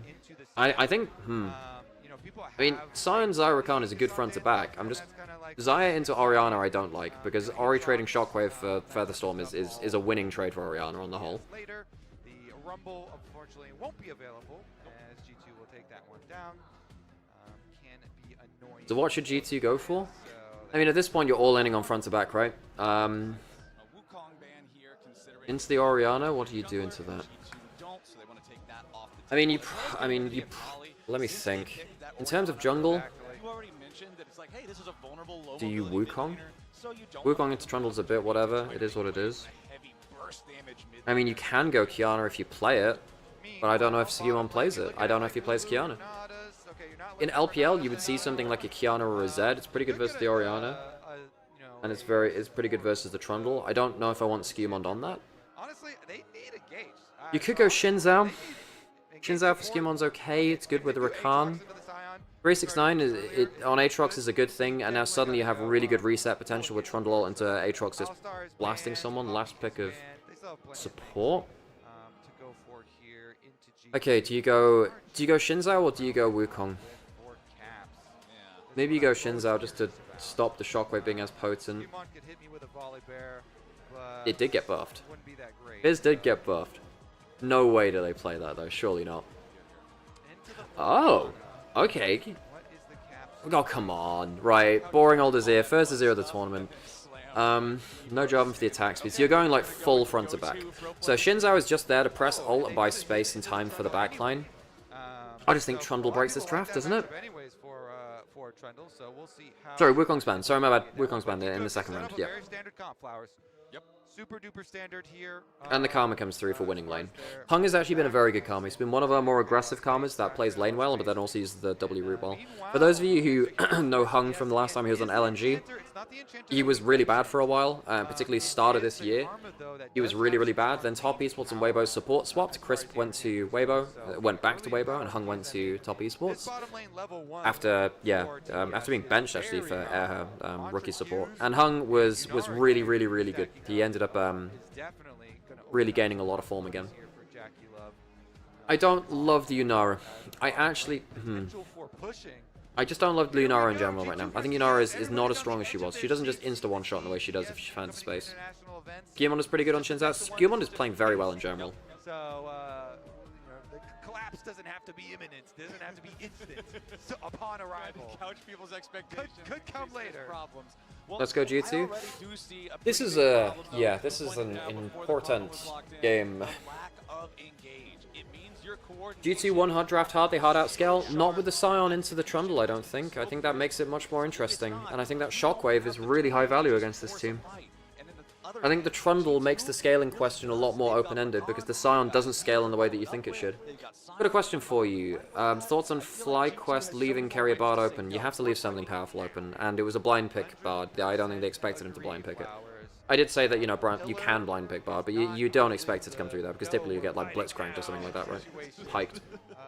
It can set up, you know, poke and stuff like that. Okay, into game we go. But yeah, we'll see here. Top Esports already starting. Okay, do we get the Taeyin swap? I don't think we should. I mean, Yunara is pretty good at level 1, but I'd imagine you just go standard lanes, don't you? We will have standard though. So real quick, because earlier we were a bit boring G2 draft. Standards shouldn't Top Esports be happy. I mean, it really depends how Kanavi's doing. If Kanavi does what Kanavi normally does, which is just get an absurd jungle lead, then it's a real problem for G2. It's a real problem. Kanavi, I think, is the best jungler in the world right now. And he's very, very good at finding his own advantages. They're a more slow, they're a more calculated team. So, again, maybe... Now, the thing is, Top Esports aren't always a slow and calculated team. I mean, it's on a sliding scale, right? Cat Flowers is right there saying, you know, they're a more calculated team. The calculated part of it, completely agree with. They can absolutely brawl early, though. Generally really good, too, so... Yeah, particularly the early games for Kanavi have been big. They can do that. Interesting sweep or we're waiting here for the move. Broken Blade is bottom with the swap, so... Okay, so BB's now down boss, so they're going for the Taeyeon swap this time. Okay, get some chunk out of Labrov, force him to start W. Doesn't always do that, of course. Normally you want to start Q, but you need to go W to keep yourself safe there. We do get our swap, and G2 with the early Scion pick. Kanavi Trundle, G2's in for a rough awakening. Yeah. Kanavi Trundle is one of the best to do it, really. 100th international game, congratulations, BB. I feel like Scion is probably the best champion in the game at adapting to strange lane swap situations where top laners have to play the game in a sort Okay, of Jackaloff has the level 2, so he gets the slow there. Damn, good damage. Yeah, Yunara early levels is really high base damage.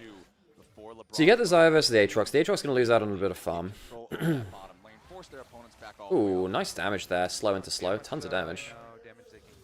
I mean, the thing is, Jackaloff and Hung, they are actually a very good 2v2, and they can push anyone in the world. You know, to clear back out and then use teleport as well. 369 was on very good form in LPL playoffs. I mean, finals was a little worse, right? But on the whole, very good. Just damage onto the plates. We're getting to the point where lane swap is actually starting to fall off. Labrov's only level 1. He didn't get any XP from this, which is a bit of an issue. Caps isn't close enough to follow up. Navi's got full clear topside.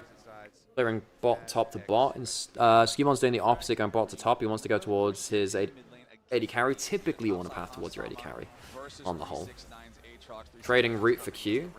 I mean, he'll be fine. Like, they don't have any follow-up damage. It's only level 3 summon. I mean, it's very high damage, but he was like, look, I'm going to trade ult for root. He doesn't need as much HP, I don't think. Yeah, exactly. Very easy to predict. Gusting lane swap meta. Top esports have no chance to snowball. They will probably snowball anyway, don't you worry. Okay, they might go for the dive. I mean, the problem is diving is... I mean, he's on... Hang on, they didn't quite get it in time. So he doesn't actually see Kanavi here. They might see it. He's coming a little too quick. He cleared a little quicker than they thought. So they managed to get in there anyway. Okay, flashing for the root, trying to get the knock up. He's dead. He's very dead. Okay, so first blood goes to Jackaloff. Kanavi gets himself an assist. Really well played from Kanavi, clearing really quickly, getting along the ward. Hung and Jackaloff, very good trading. BB, of course, gets the rest of the wave. So he's not losing actually any CS, which is good for him. He's not losing any CS. So he did do, you know, zombie form. Pull off is now at 4 minutes now. Yeah, that's true. Yeah. But what we're seeing is basically in the Taeyeon swap, where AD carry and top laner swaps, the typically support hits level 2, hangs around mid lane for a bit, and then wanders on the rest of the map. Aatrox is a free dive, and yeah, and that's why, particularly when it came to proper lane swaps, when it was, you know, 3v1, Aatrox couldn't make that work. In a 2v1 you can, so you need to actually bring a third person in, which you can't do with lane swap protection in top lane. So you can't dive them in the same way. It just, mainly, the Taeyeon swap is meant to stop, the Taeyeon swap is meant to stop AD carries which are weak at level 1 just eating shit for the early game. It gets them through it, because you can see that Hans is the same CS as Jackaloff. He's okay there. In fact, he's got way more XP, in fact, because he's got the solo XP. And you're going to look at Cream as the one who will struggle against the highest levels of competition. And so what I want to see is... could be another route. I mean, I don't think Jackaloff's in range to do much, right? W's already down. Jackie has Cole. He's very happy to... I mean, I think Yunara is actually not bad at killing tanks, you know, especially if you go for the Blade build, which... Is he going to go Blade this game? And I think he probably should, because he is going to be hitting Sion an awful lot. I get it, Sion is good solo into duo, but is it worth it? Did Hans Summer benefit from the solo XP? It's mainly just surviving the level 1 versus Karma, Yunara. Because the alternative is you just get destroyed by Karma, Yunara, level 1, which is really strong. And so, with the changes, you know, they did nerf his early game, and then buffed his late game a decent amount. The work at the lighting in this room is impossible to see as one...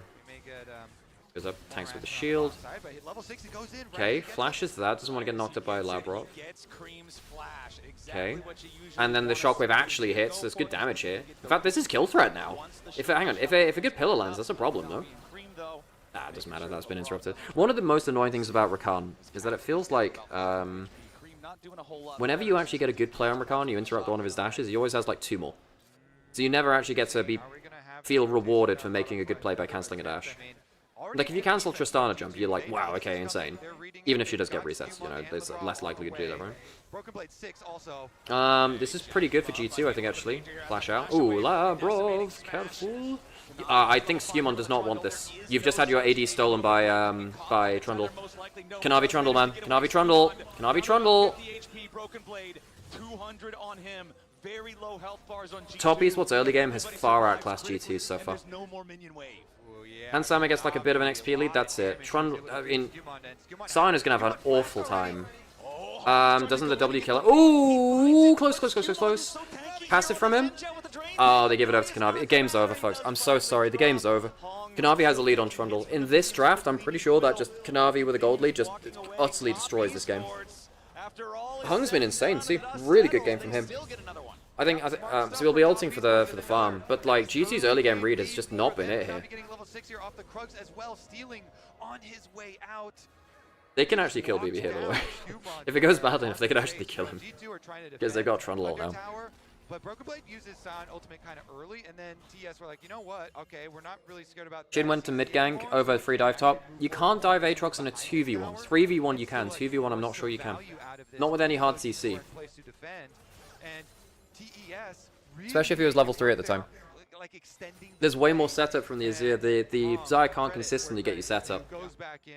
He's able to catch Skewmon as he was trying to walk This lane swap has not helped them at all. Knew he couldn't escape the tether, and they just kind of set it up perfectly for Kanavi to come finish the job. No, it's not like, yeah, I mean, it is. Diving Aatrox in a 2v1 is much harder than a 3v1 at the 4-minute mark, anyway. Skewmon has been bad when he's behind as well. He has, yeah. He's struggled when he's played from behind, for sure. It's been one of his bigger flaws. Only hope is that Trundle has to walk through your hands feathers. If you're using Sion stats, even that's a little worse. That is going to be the point of interest here for both sides. Kanavi and 369 going to go ahead, begin the objective. The AoE power of Aatrox can feel. Okay, first grab to top esports. Are they going to get all 3? Holy moly, that's bad for G2, isn't it? I'm pretty sure that G2 are going to have side lanes which are getting pushed into. Can they even get one of them? Maybe they get one. Okay, they get one. They can't stick around for that. Solid top esports early game. Do you want to close the door? Oh yeah, you've got food, whatever. But cool. Yeah, I'm just aware that if we're getting louder again, we should be mindful of our neighbors. Basically, GT went for the Taeyun swap. They sent Sion down bot lane. They sent the Xayah up top lane. Jackie and Hung on Yunara Karma poked out really well. And Kanavi cleared. You caught the thing on your feet? Yeah, okay, good. But Kanavi cleared very quickly on Trundle. So when BB went to put a ward over the wall to go see if he was there, Kanavi was actually already inside the brush, just over Krugs. So they got a free dive there. And while BB's picked up a decent amount of farm, realistically, you know, I think that Kanavi, G2 tried to bail out this bot lane situation. Yeah. Skewmon ended up dying on a second protection attempt as well. So now Kanavi is 1-0-1. Kanavi with the lead on Trundle into a Sion. Can be pretty scary, yeah. I think that's actually game winning. That flash heal of Hung there could be a little bit problematic. I don't think it matters. G2 don't have a huge... Yeah, I don't know. I mean, I don't think it matters that much, right? If they go on... Maybe if they catch him out alone again. Yeah, it's fine. There's a world where Lobrov could get some value here. Giving grubs to Trundle as a choice? Yep, that too. And also the fact that you have a Sion. Orion is very good at pushing side lanes, weirdly. The reason Ori was out of meta for so long was that she was bad at pushing side. Oh, well, no. She was very vulnerable in side lanes. Now what everyone does is just play strong side Oriana. Yeah. She's actually very good at because she's still good at trading. Okay. Right, no, then required flash. Yeah. I mean, could have waited for the ult, I suppose, but didn't want to flash late. Yeah, and I think these 3 grubs are going to be disgusting, because top esports can just push in with their side lanes. I will say that G2 have got a fairly nasty objective fight comp, right, between the Xayah and the Azir, good front line, good pick. If they can get to objective and start firing that, if they don't fall miles behind by 20 minutes, they've got ways to play out the game from there, but I worry about the 15-minute mark, you know? I just don't... They first picked Sion, and Trundle was an easy lock-in on 3. I think Trundle is so game-breaking for this game, because I think if you look at the 5-man unit of G2, very well scaling, 2 long-range backline, great amount of peel, good engage options, tank, exactly, scales damage very well. That's all well and good. But when you chuck in the particularly the Trundle Pillar into the equation, it really makes things very dangerous for the Scion. Because Scion, the way that Scion plays fights is either you ult in, disrupt, play your Q, you stick in the fight, or you walk up, you disrupt, and then you ult backwards. Yeah. You can't do either, because the Pillar blocks your ult either way, and then you get ulted and you're stuck in the fight. Bingo. So right here, I mean, Kanavi, okay, he just, right there, stop the ult. I love when they just do exactly as I described on that. Stop subjugate, it's going to go down, he's going to be very dead. How do you play the game then? Textbook, and I'm clipping that. There you go. Right, I'm going to get us some food. And now Kanavi has a second kill. I'm so sorry, just like, the game is over if Kanavi gets the lead on this Trundle. It's just so over. Maybe you get a good pick with Caps getting a flick back onto him. Maybe. I just think it's so hard to play with the Trundle here. And that turret is really low. Yeah, that thing's gonna die for sure. And I don't know, like, he got chomped and like instantly. Scion isn't unplayable into Trundle. It is very bad. It is probably the worst matchup in the game outside of Roll for Scion. Yes, he was ignited, but Aatrox still staying alive, surviving here in the 1v2. 369 himself. Caps has burned Ori Flash twice. Needs to capitalize on it. Yeah, no, you're not wrong. They haven't done much with that. That's a fair call out. Okay. Yeah, I think Cream, if you're going to put that effort into Cream's lane, you've got to get something out of it. It's not enough just to blow the flashes. And they got the sneaky control ward in back there too. I love hiding that one back there behind the red buff, so lots of vision laid behind by G2 trying to... Ornn and Sejuani are unplayable. So weirdly, Sejuani's not as bad into Trundle anymore, because what Sejuani players do is they throw ult if he runs at them and just hold Q to back over the pillar. So what you can actually do is try and like use your melee synergy to snowball early game in good Sejuani metas. Right now it's not necessarily. You go Spellbook as well. It makes it more playable. Obviously it's one of the more famous counter matchups in all history, but Sejuani players have actually innovated the matchup to make it a lot more playable. You have to, because you can Q over the pillar, it's a lot easier. To be honest, I don't understand the B1 Scion. Me too. If Trundle is up, never be a 1 Scion. It's just not worth it. It's just not worth it. Kanavi is Kanavi with the gold lead is just not playable against, man. As jungler, and I already mentioned, I think a lot of people would agree Kanavi is the best player on top esports. He has been having a great early game here so far on the Trundle. Trinity Force already completed 2-0 and 1, part of every kill they've had so far, and it's just been repeat visit after repeat visit to the bottom lane. Yeah, and this team does have a lot of potential to kind of kite fights as well. They do, have a decent amount of slows on them. And 369 Aatrox, we haven't had a lot of him on screen because all of the action was... I just don't get the B1 Scion into Trundle. I don't get it. Don't get it. But this Aatrox... Again, when Aftershock in the cricket... yeah. Even Sejuani is playable as well, but we saw... Was it Shadow that did that? Hang on. Why pick the Scion? Why pick the Scion? It's just not worth it when Trundle is up. And folks, they could have picked Scion on 2-3, and it would have been okay. They let Scion. That's even more egregious. They let Scion. They let Trundle go through the red 3. How did that happen? How did that happen? They're going for the dive here. They're probably getting 1 kill here, right? Cream is okay. So Cream's dead. They get 1 thing here. 3-6, Caps Flash. Crescent Guard. Jackalow is starting to do that thing where he gets loads of damage. Kanavi kills them all, doesn't he? Pretty sure Kanavi kills them all, doesn't he? Yeah, this is just... You've given Kanavi way too much early. Oh my god. Kanavi has a Trundle Penta, by the way. Ooh, that smells great, Sam. Lovely, lovely. Wonderful, wonderful. Compliments to the chef. I just, why would you ever pick Blind Scion when Trundle's up, man? They get so much gold off of this flowers. Okay, G2 trying to do the counterplay on the other side of the map. They go under tower. They know that they want to kill this Orianna with no flash. Holy moly. Trundle's a monster net? Yeah. And they're separated. So the other two from G2, wouldn't you play versus Kanavi Trundle over Kanavi Kiana and blah blah blah? I mean, yes, but I think in this draft, you never give blind pick Scion into while Trundle's up. It's just asking for it. Because things like Trundle is not that useful if there's no tank on the enemy team. And we have you can make it work if you have a tank and then you prevent them being countered. So then what you do is have like Trundle pillar into a Scion charging Q, Scion safe because the Trundle's not there. They become very powerful. That's fine. Caps ult was bad. It wasn't great, but at the end of the day, they bought into that fight. They were likely dying anyway. Whatever.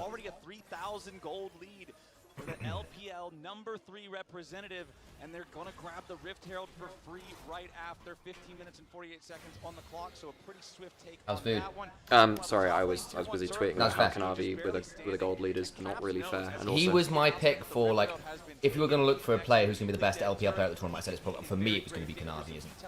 I said Knight's the obvious option, but... If top esports look good, it will be because Kanavi's been a monster. You're going to have to teach me how to make this at some point. Good. It's super simple. The only thing I will Remember, say... folks, get fed while you watch players get fed. It is fun when Jackie Love is gonna Eat healthy, don't order in all the time. No gank for Shinzao. Yeah, I mean, chat is right in the fact that they should have looked for more top laners to Aatrox. Aatrox is not great early game for these kind of reasons, right? In terms of lane swap scenarios. It's harder now pre-4 minutes because you can only 2v1 dive, you can't 3v1 dive. And the moment Aatrox hits 6, he becomes a lot harder to dive. Yeah, it's bad if Aatrox is in a 3v1. But 2v1 he can actually make that out or take one down much easier. So the reason why Renekton is we used to be fine in the lane swaps because he had enough CC and lifesteal with Rey. Well, Renekton's not Aatrox. Yeah. No, I know.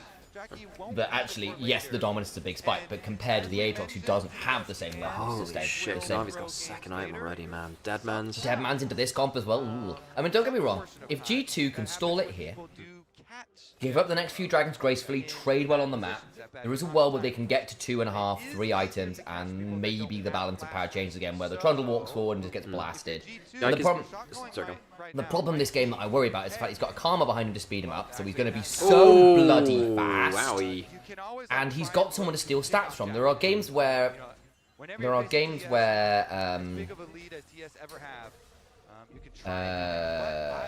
Trundle actually struggles to be tanky because he has no one to actually steal stats from. That's not true this game, like, at all.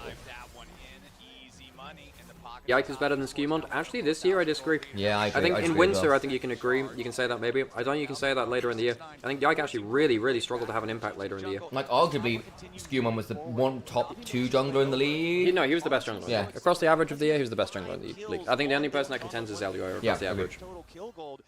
That was kind of my argument. Perhaps Elioyo could have been your other choice.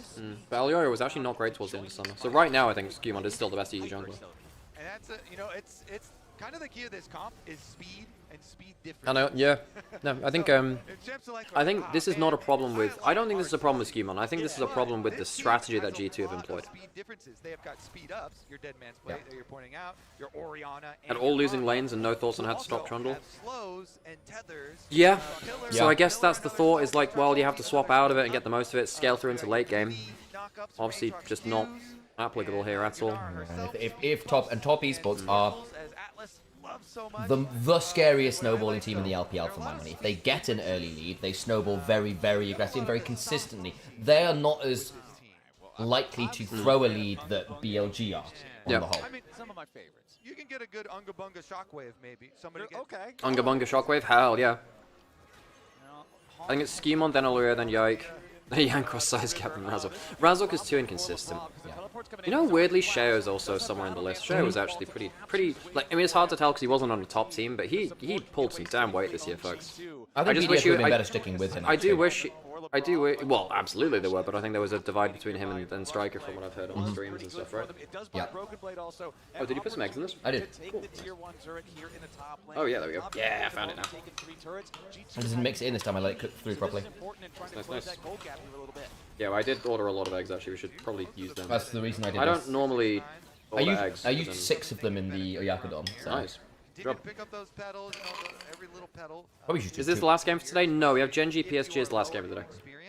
Which I don't know whether it will be a game, is the problem. GENG, we expect to come in and blast that one. No, you're not muted. Sorry. Hans has been so unmemorable this game, I forgot it was G2 playing. He's been on the other side of the lane swap, which the camera's not been there. That's the problem. And he's had one... Sorry, I didn't mean to ignore you, Montes. It's that with... reading chat is a little harder than it is in, like, the other room setup. Cream would have to teleport in. There we go. Agreed. Well, now G2 are hoping for an intercom. It has to just be an intercom. You have to get, like, a golden road. I don't know if the top esports want the Atacon or just to fight. Caps was trying to... recall and get himself items for this? Does he not have an item breakpoint? Good Good flash. That was their big play. That was their big play. Can Skewmon find his way in? No, I don't think so anymore. They're trying to catch 369. They might. Oh my god, they're healing. Healing is oh, ridiculous. they're healing. They might bring him down finally, but they've had How much? He's still alive. He's still alive. Oh, It's Aatrox into G2 again. Aatrox into Someone G2 queue up the clip. again. Queue up the G2 clip. Queue up the Aatrox clip. The Shy, is that you? Oh my god. Oh god.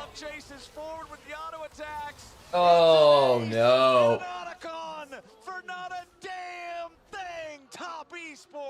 Happy 10 years, G2. Okay, well let's go get the screenshot from that.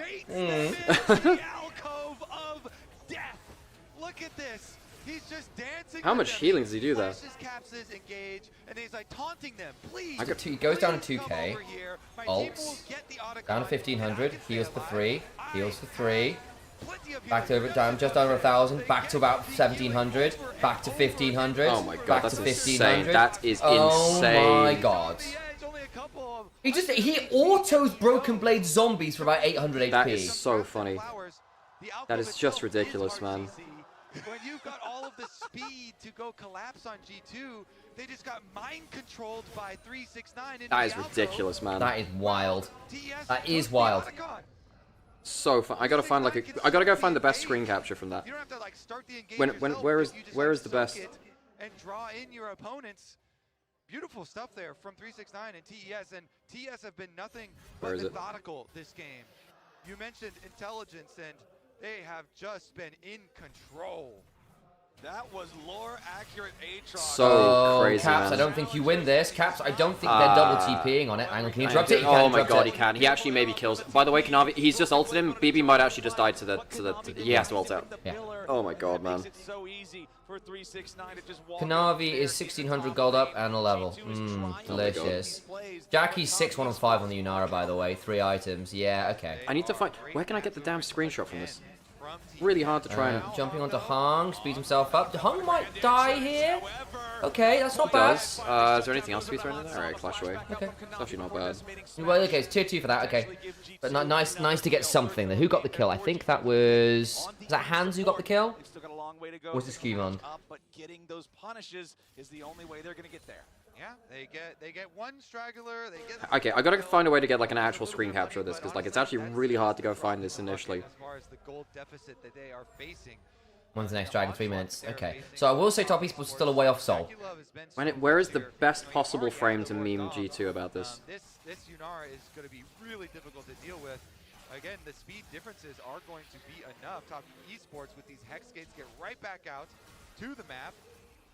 Navi starting it out, tracing through the jungle, yoink away this red. Skewmon, he was thinking, Skewmon was like, do I stay around to try and smite fight? Holy moly, 369 Aatrox when it's ahead is absolutely disgusting.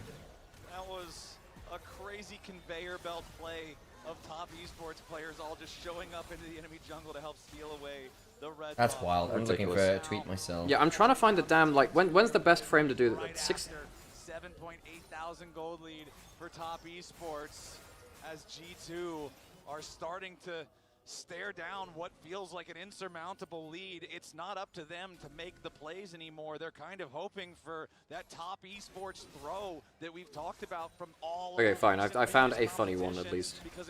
Stop giving them Aatrox moments. This collected, this smart G2, they've got no way back in. This is why you are supposed to fear top esports until you actually see, the collapse at the international event, until you actually see the throw. This is why you fear them. They are so good. Kanavi just controlling the game from the very beginning, Flowers. Remember back to the early stages. Oof. The bottom Oof. lane sets it up. It is the As lane they say. swap. Really They need don't to care kill about himself. it. I do. Punish the lane swap. They take down Broken Blade over. We get a shower rail to They put get someone enough across. money onto Jackie Love. They keep funneling it into Jackie Love. Maybe Very actually. calm. The problem is basically being able to script the walls, but a Are they nightmare. really worried? Kanavi gets very Brace fed. it. Jackie gets very fed. Oh, the one we got in the bathroom. Don't think it'll work for Curtin. It'll be heavy. These are like lightweight one for now then. It'll help. and he was more than fine at the end as well. It's just like Really well thought out stuff from them, and this is why you fear them until My goat Maple will show Chovy how mid lane works. Hell yeah. at the beginning of the tournament here in the best of 1, 369. The rest of TS looking good. Kanavi here. Pillar starts it out. Oh, Trundle Pillar. Yeah. It just used Subjugate, so that's actually a big cooldown one. Yeah. Fair enough. That means Sion can actually maybe play the game for a bit. Maybe not.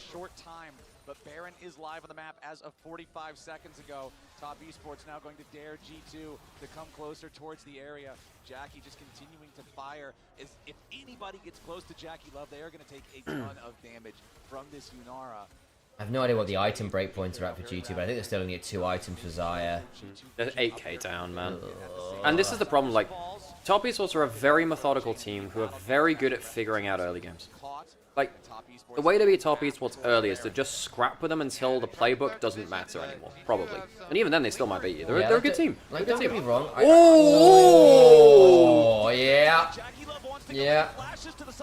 That's actually not bad from Caps. No, that's not bad at all. Is Jackie's it enough? dead. Okay. Jackie just did a Jackie flash forward moment. Yeah. Where Kanavi kills them still. Because Kanavi is actually an 80 carry. Yeah, Kanavi might just murder them all. I think And Hung's still alive. Hung with the Shurelias gets Cream out. I think Kanavi is actually the 80 carry now. Yeah. I can't. Look at me. Look at me. I'm the 80 carry now. He actually is. He's got. Hang on a second. He's got a triple. Like. I will say that within Top Esports methodicalness, it's basically any time you turn it to objective, it's like, we will fight this. Like, they are a very bloody team within that. They've got very high kill games, but basically because they will turn to an objective, set all the vision up around it and say, you are fighting this, and then they will turn for the fight on repeat. They've got some of the higher kill counts in the LPL, partly because of it. But that's no bad thing necessarily. Especially if the Bloodthirst as well, it's got more of a foundation, which is what I've done. He gets the big hit onto Hans. He is able to chase through. He flashes forward. He really wants to go for the Jade. But it's Man, the early game read was just not it from G2. I mean, okay, the draft made them have to swap. But then if you're going to swap, then you need to get more off of it. They did nothing on the other side of the equation, you know. They just let Sion die a bunch, and Kanavi got a load of kills. This is just not playable. Well, after the early game went away, getting melee range of everybody, but the Aatrox on the Kanavi is very good at League of Legends. just destroying them all while everyone's chasing him around. 369 aggressively ulting up here. Yeah, Cream and Hong, you said it just then. They both got away with 100 HP at the end of that fight, while Jackie was the only one who died. Imagine if this wasn't a 7,000 gold lead. I mean, I want to see what G2 learned from this. What happens in the next round when, you know... I think they just needed a lane that was going to be more dominant. I don't think they would... How early did they draft the Xayah Khan? 2-3. Okay. So I don't... They went Sion, Xayah Khan. Okay. And then was the response then the... Trundle on 3. Okay, so when did the Yunara Karma get locked? Karma was last Yunara on 1-2. Okay. Xayah Khan's not a problem. The problem is, like, if No, you I said pick, it was just- like I actually think they could Sion on 2-3 and stop the Sion. Sorry, they can Trundle. They can Trundle on 2-3 and just not have the Sion get uber countered. Yeah, I agree, and I think as well, just the fact that they didn't really have any lane with priority is part of the problem. That's why I was asking about the Xayah Khan. That's normally not a bad lane. This is just this is not. But you can't afford to play for a 2-item, 3-item spike if you're getting shoved into every turret in every lane. So anyway, this is regional Kanavi, folks. In case you were worried about first stand not really being a good showing for him, this is regional Kanavi. Yeah. He's really, really scary, folks. If he gets rolling, Kanavi is just so ridiculous. I do think on an individual level, Kanavi is the best jungler in the world right now. Jackalov had to ult scheme on hit him with the W. I mean, we'll see what happens when they actually come up against, you know, teams with better early game plans. He doesn't get ulted. Like, Kanavi is very good with an individual lead at carrying games from a winning position. He's very, very, very good at that.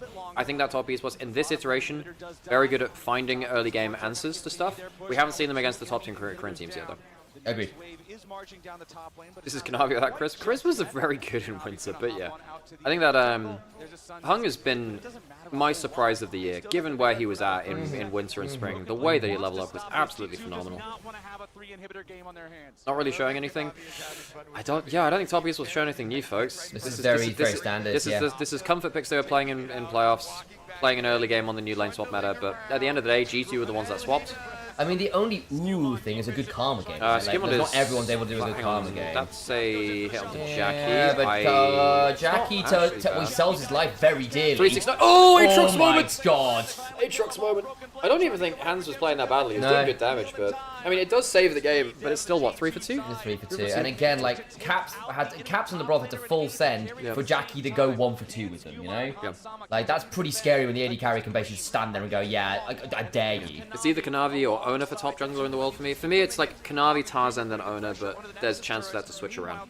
Like, I think those are the 3 in contention. Canyon's not consistent enough right now. Actually, when Gen G lose games, it's largely because Canyon has been... And they don't lose often, right? Yeah. However, when when they lose games, when Gen G have looked more beatable, because this also applies to games which they've won as well, it's normally because Canyon hasn't had the best read on a game. Now, it doesn't mean he's completely inting, but it does take the percentage points off of him for me, you know, in points in the past, being like instant shoe and best jungler, you know? Yeah.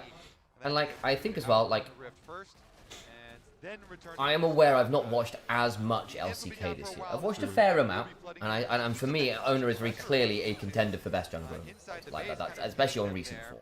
And especially when he gets to be on those AD skirmishes that T1 have really liked to play around because they are such a good skirmishing fractured team. He is so times dangerous. it very well. Yeah. And that's the big thing about his AD skirmishes. Like, the timing of his snap engages with the rest of his team is sublime. And him and Carrier on good synergy right now is a good news. Part of the reason I was a little less high on that pair of players as a duo earlier in the year is like the synergy wasn't quite as tight as it was, say, for Tarzan and Kyle going into MSI. For all that, of course, it was still very good, and Carrier and Ona were phenomenal individual players. Like, I rate Carrier over Kyle, but there was a point where the synergy, the duo, was better for AL.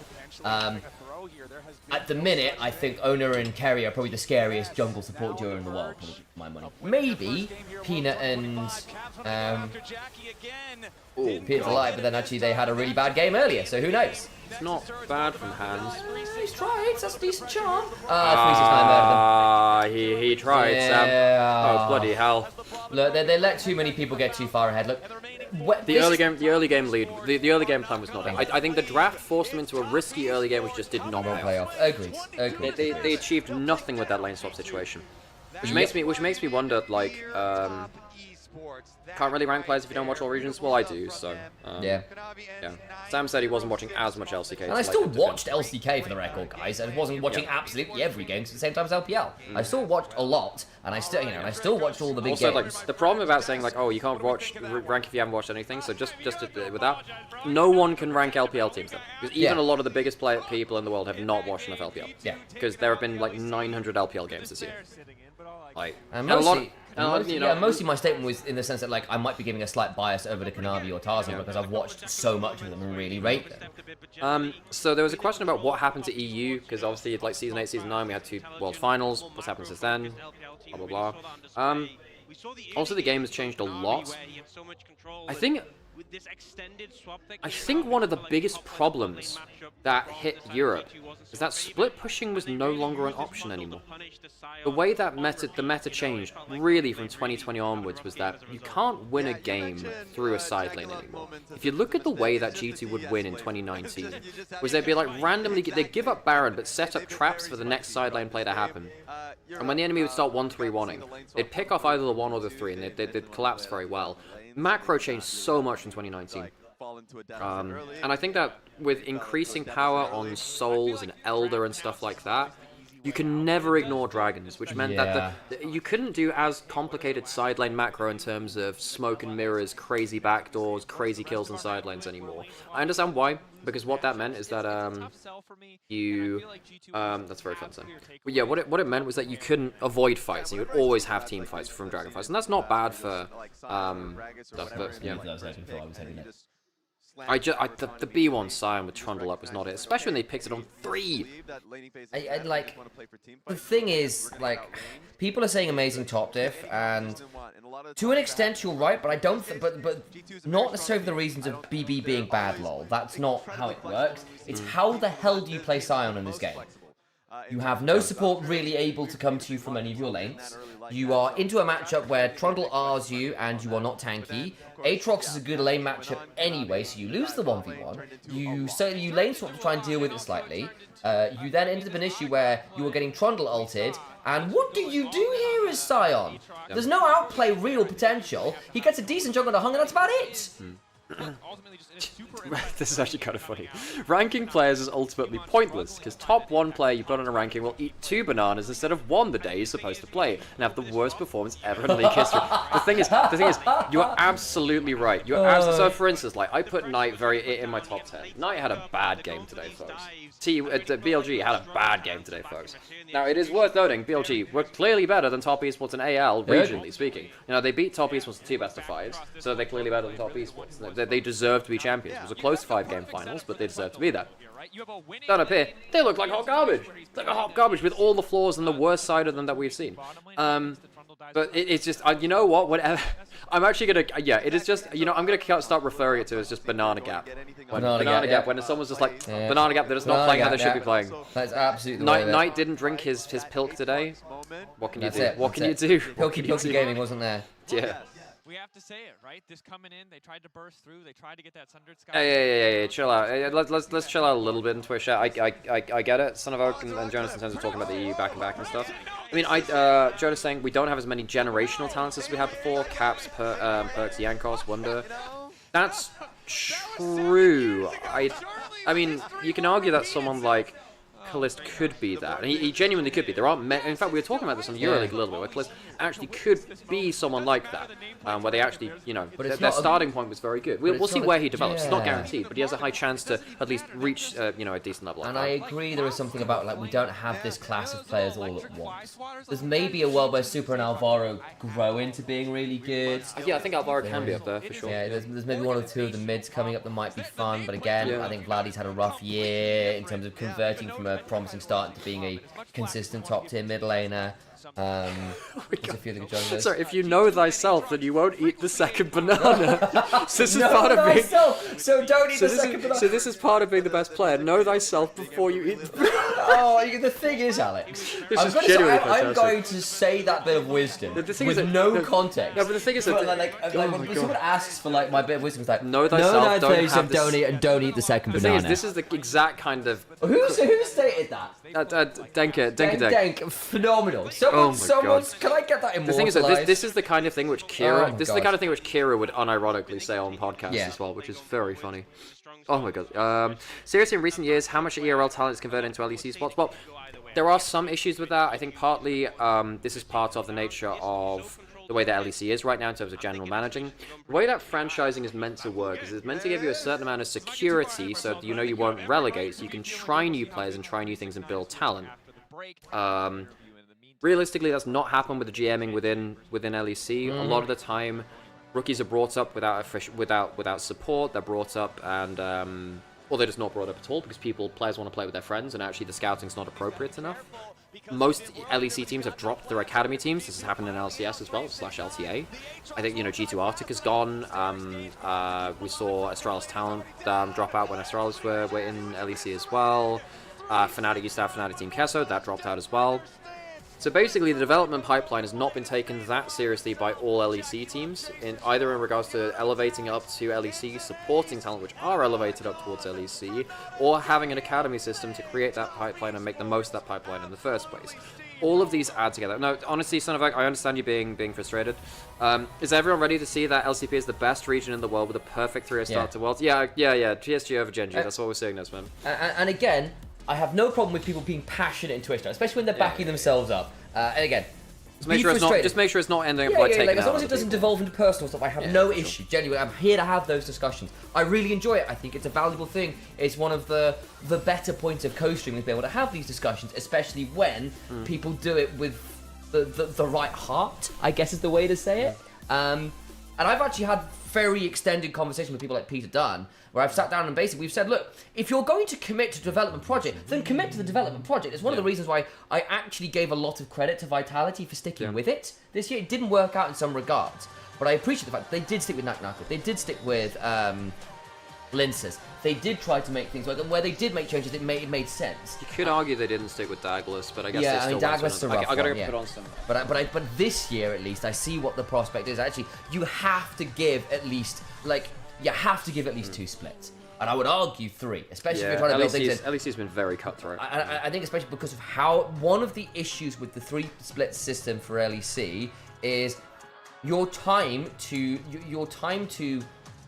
toss around feels really unfair. But your window within which to improve is so tight because the number of regular season weeks into what is playoffs is incredibly narrow.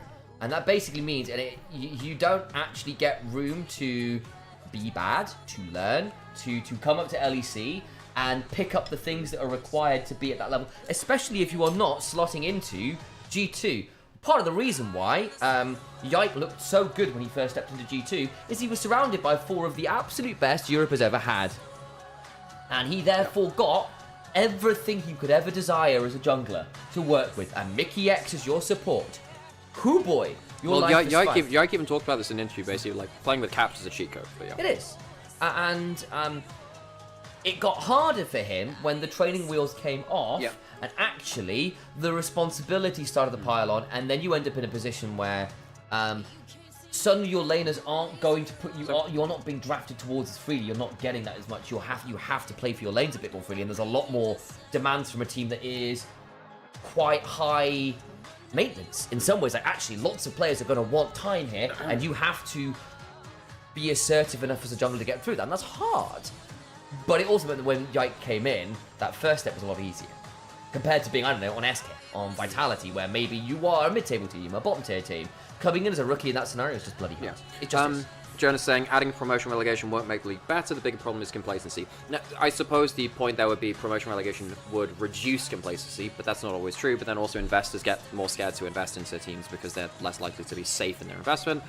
Denkadeng saying call BS on franchising is at least not good for talent or creating the best teams. So a little bit of opinions on both sides in chat. I think basically, regardless of the system, you then need to play within the system. I've already ran out of time. I know, I'm doing. Oh, right, cool. Yeah, the thing is, you need to use your system well, whether that's franchising or a promotion relegation model or whatever. The system needs to be used well. I do think that, yeah, there is a lot of ERL players have lost motivation because it felt like they couldn't make their way to LEC. In terms of like being a group of players that then go up there, that's definitely a thing that's happened. Some players tweet about it, whatever. Thank you so much for joining. It's not the only thing though. I mean, I think that team, the franchise teams, they have a platform to do things within franchising. And I don't think they've necessarily brought up. Not all of the teams have brought up the talent they needed to. I think some teams have rested on their laurels and awful lot. There's that complacency that you've talked about for sure. But so I think part of it, I don't think you can fully blame the format in anything. Like, at the end of the day, if you're playing within a format, you need to play the format. Play the format. Yeah. And it's one of those things where, like, you look at great example, Team Gambit, one of my favorite teams of all time. I got into League by watching Diamond and Alex Ich and Edward and all these amazing players do their thing, but they were known for being incredibly streaky and for being tournament teams. They won all the IEMs. They were IEM world champs and everything else, basically because they could do the 2-week boot camp, come up with a load of spicy picks which no one had seen before, turn up to this event, which was 2 weeks long, and slam it. And when it became down to league play, where it was about the consistency week in, week out, where it wasn't about that kind of CS turn up to the major style of esports play, the players weren't as good as it, the team wasn't as good at it, and that matters. And it's a similar deal when you're turning up to Worlds and you're having to play Swiss stage versus a best of one stage versus a double elimination stage versus all these things. You are often asked to prepare in very different ways vis-a-vis that. It's about Fearless, great example of that as well, right? And we played as a teammate for ironically, for all the flag Boston LPL teams have, at least they're running new talent. A lot of them are, yeah. Yeah, that's fair. Only a simple word, we can know each other what we have to do for the next steps. Amazing to see. Now, Top Esports is back here at Worlds on the international stage, and you said that teams should be afraid of you. I know that historically, it doesn't always go well for Top Esports on the international stage. What makes you sure that this time around is going to be different for you? 那这一次再次回到了国际大赛的舞台当中嘛，那你也有提到说，可能很多队伍面对到你们的时候，也应该对你们有所惧怕。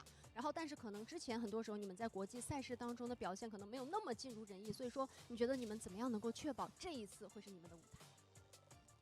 就我们在是很团结嘛，然后我们训练的都特别努力吧，大家都很用心，我觉得这次会不一样的。So I feel like for the team, we really build a very good teamwork. We try to make sure we're on the same page, and also we just put 100% effort into everyday practicing. So I feel effort like in practice, work on teamwork. Very pure. All right, wishing you the best of luck then. If I see a bottom team in a franchise system not take risks and stay with known quantities, it feels mental. What's the point? Yeah, I agree. It feels like you're not buying into the system at that point. You know, why are you there? Basically, because basically at that point, the problem is I suppose it's a business decision at that point where you just want to have a known quantity, because you know, yeah. But then no, I agree. I think that teams have to be experimenting if they're at the bottom of things. Final matchup of Swiss Day 1, GENG versus PSG, and we're professionals. We swear. Yeah, we are. Yeah. Here's the deal. There's really no easier analysis to make in the world than GENG are the best team in the world. Agreeer? I'm agreeer. Agreed. Okay, so now we're in a very privileged position where we get to talk about why. Over to casters. But that's it. That's the desk. No, I think GENG are the favorites heading into it. There's no surprise about that, right? They're a very, very good team. I think that Duro has been exceptional ever since Winter. His Winter was a bit shoddy. Then actually he's really. Thing is, Duro was good even on Fearx. He really glowed up because he replaced Execute. Then, of course, Execute then came up to Europe this year. Yep. But Duro was really, really good for the summer split. Took a dip in winter, came back to form and started to grow even more. I think Duro's really good. I put him very high on my top 20 list. I think this guy is genuinely fantastic right now. I know Orcs and the LCK English broadcast have been really championing him as being one of the major win conditions for the team. Well, I mean, even last summer before he joined GENG, there was talks about like some of the LPL English guys were like, yo, sorry, not the LCK global guys were like, yo, no, shout out Duro. This guy actually is on the shortlist for MVP because of how he revolutionized Fearx and made them into a threatening team. Yeah. You know, they missed out on some important results, but actually they were very, very scary and very threatening at points. So, yeah, Duro is definitely a player which you want to keep your eyes on, of course. I think, yeah, I mean, Ruler a bit more flippy, but god damn, his highs are insane. He can carry. He's been really spiking hard since but basically the moment he went international for MSI, that was the point where Ruler's really turned it on, and the official broadcast is highlighting Keen. I think at this point it is pretty much undeniable that Keen is the best top laner in the world right now. There is very few things that Keen cannot do. He plays tanks, he plays carries, he plays strong side, he plays weak side. He's a phenomenal team fighter. You cannot give him Cassante, which is a carry in his hands. There is so little he doesn't do right. I think Keen is the most consistent top laner ever. Yeah. One of the things, we had this conversation before, where there was a conversation we were saying that actually, we've had top laners that have been genuinely the best in the world, just as a player, never mind as just a role. But very rarely they've done it for multiple years in a row. The closest was arguably Zeus, he's not been around nearly as long. But he's not been around nearly as long. And I think Keen has done it, he's been in contention for at least top 3 for the last, Remember five years? that, like, Zeus was, like, really bad in finals for a while, remember? Yeah. He had that for 22, and then MSI 23, it just felt like actually he was really struggling. And he wasn't great last summer split, remember? He had to ramp it up again. And that was like, wow, that's not a great stretch of form. And I very rarely feel like I've looked at Keen and saying, yeah, that's just, like, what is the longest stretch of bad form Keen has had? Because I don't remember a particularly extended one ever, actually. He's had occasionally bad games. He's had a lot of years. There'll be some time, but you know what I mean? Yeah. Very, like, this is a man who pretty much, for the last 3+ years, you've gone, yeah, no, he's probably in contention. Even when he was on a Freaker, he was good. Exactly. The problem with Keen for a while is that he shows bad rosters. Yeah. And then he ended up on GENG, and he's ended up obviously getting the roster. Yeah, it's been obviously huge for them. Oh my god, 80 years old, man. Did food hit right? It's very good. Yeah, thank you. Flashballs reunion. Yeah, Casa Maple Betty. Casa back to Worlds. But it's crazy because again, last international appearance, 2020 for Casa. That would have been when he was back on. Was he back on our? Wait, was he top esports then actually? To pick with him, because didn't he retire last year? He did. He did retire. They made me record a video and everything. Being like, this is your last tournament. Talk to me about it. To be fair, he got bored and came back out. 2020 when top esports broke his back. Oh yeah. Gosh, yeah. That was a bad Worlds 2020. The thing is though, because they actually won the MSI replacement tournament in COVID, the mid-season cup. They did. Now, this is forgotten about, but top esports actually did win an international title. They won MSC, which was basically the MSI replacement only played between Korea and China, and they won that tournament, which was kind of insane actually. Fair. Very fair, very fair. And I mean, And then Worlds was a shit show for them. Maple and Junja versus Chovy and Canyon should still be a lot of fun. MSI championship, and for a team that's perceived to be Scroll down on my activity feed. I shouldn't do that. We should be getting. That's the draft lights. There we go. Oh no, it's not. It's not. It's not. It's players walking out lights. My bad. Okay. Do you guys think there is any chance an EU team will actually come to? Sorry. Do you guys think there is any EU team that actually comes to Worlds and think they can win? I mean, there has to. I mean, with a certain amount of delusion involved, yes, but that can lead you into realistic scenarios where you can manifest things sometimes. Sometimes you end up just falling into the perfect meta, and it's harder when you're a team which is, you know, coming from outside of their China-Korea scrim bubble, because they tend to have a bit of a head start on that. They've faced many challenges, many obstacles along that long road. And let me tell you, brother, this one is a straight hill up. GENG are tough. This is a large obstacle. GENG are very, very scary. And again, they've just come off a lot of success, basically. They didn't win first. They didn't win Winter and First Stand. Everything else this year has been really decisive. That's a fun Chovy side. Chovy! You know what? I need an edit of Shoto's father from Boku no Hero Academia. You know, the fiery guy. The so cultured. Boku no Hero Academia. Boku no Hero Academia. Well, actually, I think it should be called My Hero Academia. Boku no Hero Academy.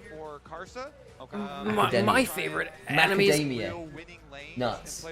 Oh, yeah. Macadamia, these nuts. These nuts, exactly. Endeavor, yeah, Endeavor, yeah. So I need someone to make an Endeavor edit of Insane Chovy. Really My Hero 6th form, right, yeah. My Hero GENG. Yeah. Basically. I watched a lot of My Hero Academia on release, and then I'm not gonna lie, the fanbase got a bit much for me. I haven't engaged with it all that much, but I've heard the stories. But let's see what PSG can do about it. Well, so here's the problem with that, Mr. Kobe, is even if Canyon hasn't been making as many plays, as many big highlight reels as he has in the past, GENG have this new dude called Duro, and Duro is kind of like we played 75 games in total in summer. That's insane. That's what LPL does in a week. Week and a bit, yeah, pretty much. I mean, if you've got multiple, let me think. How many games a day? 6 times 7, 49. Yeah, about 2 weeks or so. Yeah. Then again, almost double the amount of teams, but yeah. I do think that LEC doesn't play enough games right now, and I think that's something which a lot of teams are vocal about. LEC have said the format's not coming back for summer next year. I think we're going to draft now. We are. The camera. That's the camera angle. Cool. Yeah, I think that the West has always had an issue with not playing enough games, and this has been a problem going back ages and ages, folks. Ever since, you know, you can look back to like season 5 or whatever. Realistically, Western regions have never played crazy amounts of best of 3s and stuff like that. Nope. So EU went 0-3. Yes. Yeah, they went 0-3. I think MKOI could have won, but ran into the single damage comp that fumbles in the mid game. And they threw it Atacon as well, yeah, which I think they were actually fine until Atacon. Yeah. MKOI are pretty damn good at throwing games. Yeah, basically, and the thing wasn't just a throw at Atacon, it was who got the goal. All the shutdowns went to the 0-2 out of the game Caitlyn, who went from 2,500 gold behind to like 1k up. 1k up, which was the worst possible outcome, because then Nymaera was getting one headshot and losing half a HP bar. Like, it was just not playable. Anyway, to draft we go. That's Wukong first pick for Canyon. Jarvan is up, but Jarvan has not succeeded very well today. No, it's not. So Wukong's out. Wukong's in, rather. I mean, what is the charge? Succulent Chinese meal. I see you know your draft strategies well. So wait, we actually haven't seen that much Rumble today. No, we haven't. Rumble would get a lot more play. Kind of, it's just a hover. I mean, Cars's Lee Sin is pretty famous. I don't love it into Wukong though. Skarner Rumble is it's the spicy chicken skewer angle if they want that one. The charcoal grilled skewers angle. That's the one. I think Vi's fine into Wukong. The thing about most people who engage is that they can't get through Wukong's Cyclone because their dashes get stopped. Vi just presses ult and doesn't count. Take the damage, but you will get the engage through. Ambassa, Gallia. Aja got his champion, we have a chance. That's true, Aja is a big Rumble player. True. And it is best. And it is best of one. I was about to say, oh, but in best of 3 fearless. And I was like, hang on a second, it's best of 1. Ambassador Galio is absolute disaster though to give over. Chovy is perhaps the best Galio player in the world. I think there are only 2 people competing with it, and that's Knight and Faker. They are you can make the argument either way. I agree. So Ambassador delivery system into the backline is absurdly fair. There's lots of options for it. Swain. It's a competitive. Whoa! Swain. Yeah, now this is something that this is something that Honky was doing. Also, Swain Vi is a good combo. In fact, we were calling this yesterday for IG, saying actually Rookie was playing this earlier in the year. In fact, they were one of the first teams to play it worldwide. Knight got a really good game on it in LPL as well. LPL was it finals? I can't remember one of them. But so what you can do is you can Vial into Swain E or Swain W if he's out of range for that. You can also Flash E as well. And now if you've now picked triple melee into Swain, this is a good start for PSG actually. This is pretty good. And now as long as Ryalize gets built on Swain, you're fine. Yeah, and also I'm not gonna lie, Wukong, Ambessa, Galio hate playing into Swain up. It's like one of the worst things to have happen to you. Also, I mean, because it's Ambessa and Galio, they didn't hide the lanes, so Galio wasn't going top, so you couldn't just kind of pick something else in mid lane. Unless they switch Ambessa mid, but I'm not sure that's much better for the Ambessa into the Swain. Probably is. I mean, you could dodge the Never move a bit more freely, I suppose. It's not worth it, I don't think. I think you keep Galio mid lane. It's not like Galio can still set up onto Swain early game. Like there's still a chance you can make something work there. Okay, double engage support, but the double really highly mobile engage support is the requirement. Whereas Genji are afraid of anti-dive. Of course they have to be. In fact, I mean this is a huge Renata angle for Woody, right? Do you ban Renata? Yeah, because I think you could go for a really aggressive Renata lane as well at this point. I completely agree. You probably do want Betty on something scaling. I mean, there's an angle for Zeri here, like a Zeri Lulu. You'd be a little shy on engage. Duro's boosted. Duro's been great this summer. Duro's been great. I like Duro. Yes, he's on. Look, this is the problem with like players like Pays, even when you're on Genji too. People are calling Pays boosted on Genji, and technically you say, well, oh, it's the greatest team of all time. And he was, one of the worst, the weaker links for it. But Duro is actually still very, very good, actually. Agreed. How old is Maple? He's, maybe you should cut an arm off and see how many rings are inside the tree. That sounds horrifying. No, it's a Maple tree, you know. Ezreal here? I mean, Betty is a big Ezreal player, and you've got quite a lot of people struggle to get past. Kais is decent on a retreating play as well. Okay, so you're into anti-dive. Do you go Zaya? You can Kaisa. You go for the Rel to hide your bot lane pick. You could Zeri if it's the right angle. I mean, Genji might go for something like Lucian Braum, and at that point, that into Sway? I think Lucian. It's not fantastic, but it's very good into Rel because I don't think Rel can do. I mean, Rel can ignore the shield, but she just hard ints lane. You can Corki maybe. You might Lucian Braum. You might have called the Lucian Braum actually. Yeah, I'm good at draft. Good shout. Because you're blinding melee supports is exactly. Chat's agreeing with the two. Blinding melee supports invites in this kind of pick. So now the thing is, Lucian Braum it's interesting in this kind of comp. I typically don't like Lucian stuff like Vi. Swain is a little bit more hit and miss as well. So the question is, but the problem is like it's just so good in lane. Do you just Kai'Sa and play for the team fights? Do you go for the... You could Zeri for a bit more mobility, but I think Kai'Sa's probably really fine here. I think... I mean, you could Xayah. You need something with peel. You need something with peel. Sivir gives you the wave clear to potentially stop the Lucian Braum interacting with you so much. Sivir enables the Swain more. Yeah. Because Swain ulting, Sivir ulting is... Yes, and also Rumble with Flame Spitter, and also that's less important. I also think it's not bad with Rel, because giving Rel additional speed up on top of full tilt is quite a lot of move speed for her. It's most important for Swain, but obviously everyone wants to get into melee range or whatever, so yes, it's important to them, but really it's the Swain where it actually changes the game. Because Swain, put it this way, Vi and Rel have their own way into a fight. Swain doesn't, so giving him a Sivir ult gives him something his kit doesn't provide, really. I see your point. I'm just feeling that's possibly true for the Rumble as well to an extent, as with the Equalizer changed that a little bit, you know what I mean? There's a while, but actually just allowing the Rumble to get in. The only thing I will say is, with the moment we engage in a team fight, I don't think escaping is going to be very easy for either side. It's a meat grinder. The once you're in the grinder, you are in the grinder, so if you're committing... Holy moly, are we in for a fight? Can we get any hair tips from Nymaera? Good genetics. good genetics, and I don't know, like, just find a good shampoo for yourself. That's the biggest thing. Find a shampoo which is actually good for your hair. Don't overwash it. Well, I wash my hair every day, so that doesn't apply to me. So you have to you need to find how much you need to wash your hair. So, because like for me, I actually have quite greasy hair. I mean, obviously you can't tell, but like if I go like a day or two without washing my hair, it looks really bad. Yeah. So I kind of need to shampoo every day or every other day at latest, you know. So yeah, so I have I use I've got some molten pick at this, that's fine. But yeah, I use molten brown shampoo. It's good for me. It works well for me. Okay. All right. The Flash Baker Castle Maple 29, I think that's the same age as me. Rookie Maker too, that makes sense, yeah. Like all of that. Ooh, shooting on. Close. I need to get a longer cable for that. I was gonna get it earlier, but I didn't find time to. So yeah.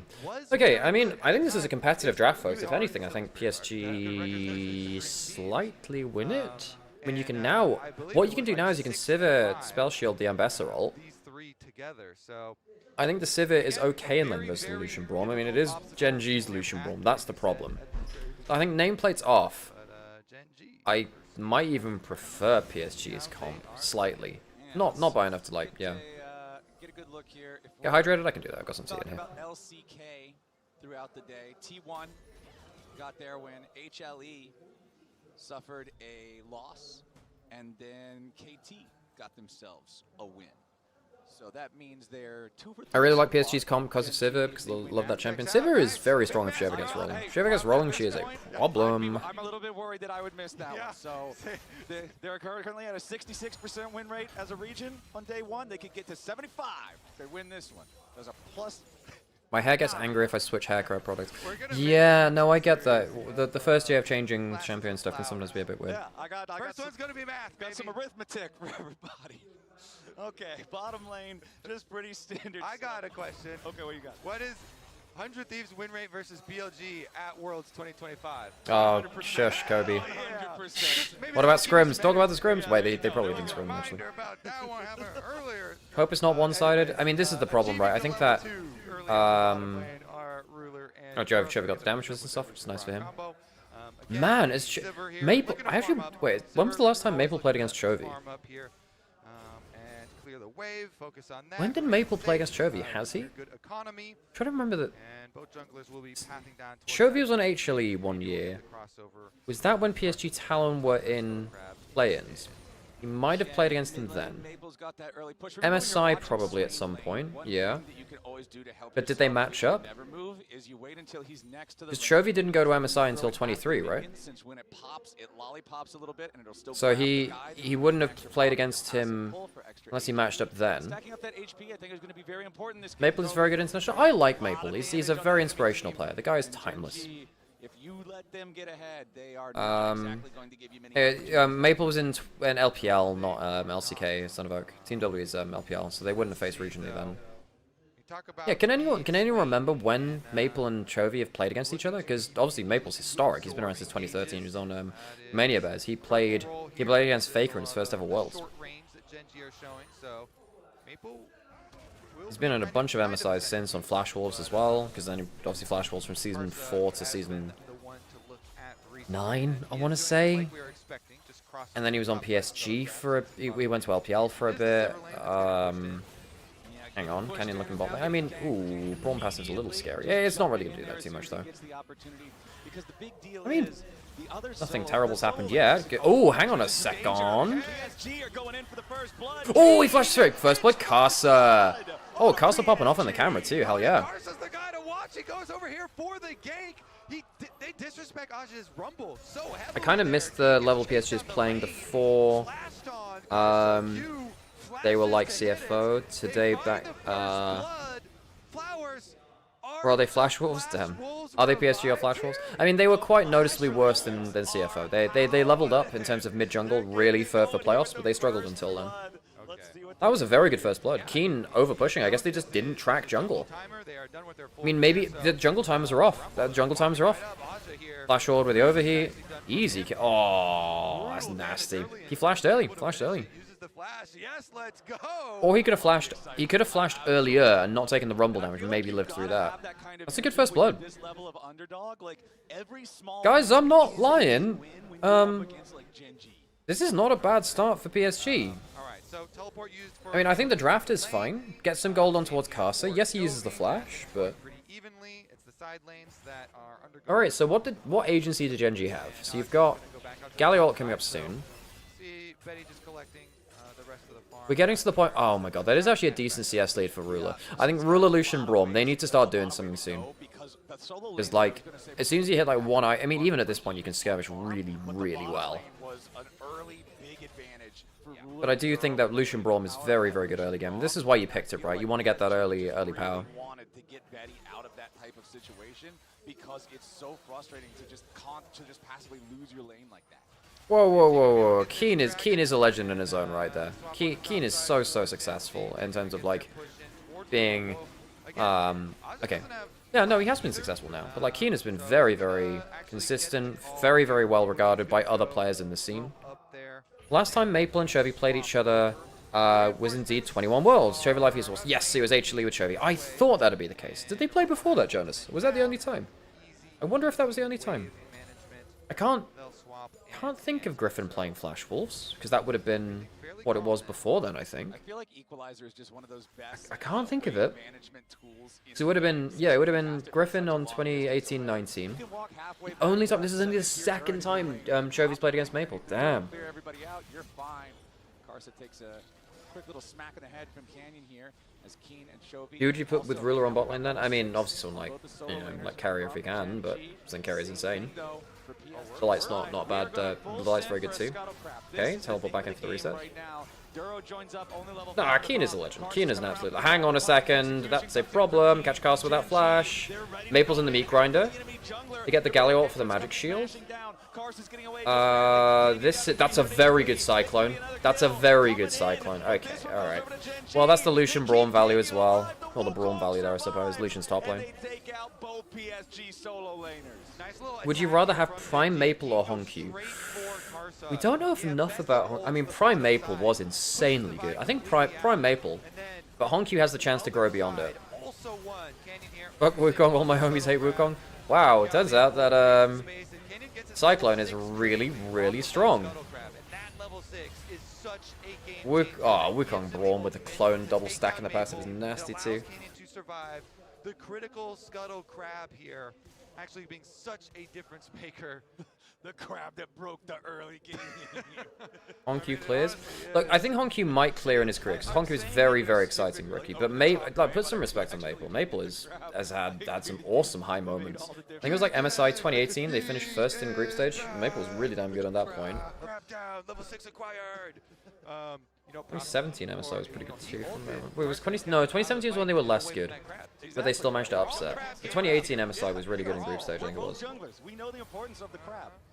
Okay, Chovy trying to just keep the pressure on Maple here. It's really annoying for Maple that his first ult of the game just didn't work out the way that he wanted to. He is going for rallies first, by the way. Good on him. I think he is anyway. He might get Rod of Ages. It's not a great item though. I hope he doesn't.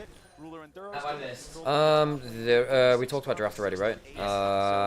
Okay, so it was early first blood, ganking Keen because jungle timers were a little off. So they got first blood onto Ambessa. Then a bot lane river fight happened like a minute ago. And GENG picked up huge 2 kills. Canyon, Chovy, Duro kind of Did the thing. Good Cyclone, good Braum passive, kind of went wild. Ooh, that E hit. That is actually maybe a yeah, he'll get the thingy. Chovy with the phase rush flash, nice. I mean, if he gets Violted, he's in a bit of trouble though. Speaking of Honky, apparently the rumor in mill is LPL. Someone is prepared to get him an upper team there. I really hope he stays in LCP because they need an ambassador for their region, and I think he can be that. I do get that the LPL is for sure. An attractive option. They should pay out of the nose room if they can. Because that guy's so good, but I think he should stay in the LCP. That's fantastic. Denied a lot. Those minions dying as I guess the question is, what would lead to him hitting higher highs? You know what I mean? And I can see that actually you might say, look, for me that's China, heading to LPL. Well, it'd be probably a bigger paycheck, just the big thing. So I mean, the LPL teams have. I mean, it depends how much money they're willing to spend actually, because what's the investment like going to be in LPL eventually, you know? Especially if Worlds goes really poorly. Wow, that lighting is awesome. We need to find a way to solve this lighting if we can. Oh, Chovy dead. Oh, that's not bad. That's not bad at all. Turns out Vi Swain is really nasty. They will get first turret topside. Yeah, and that's a lot of minions lost to tower.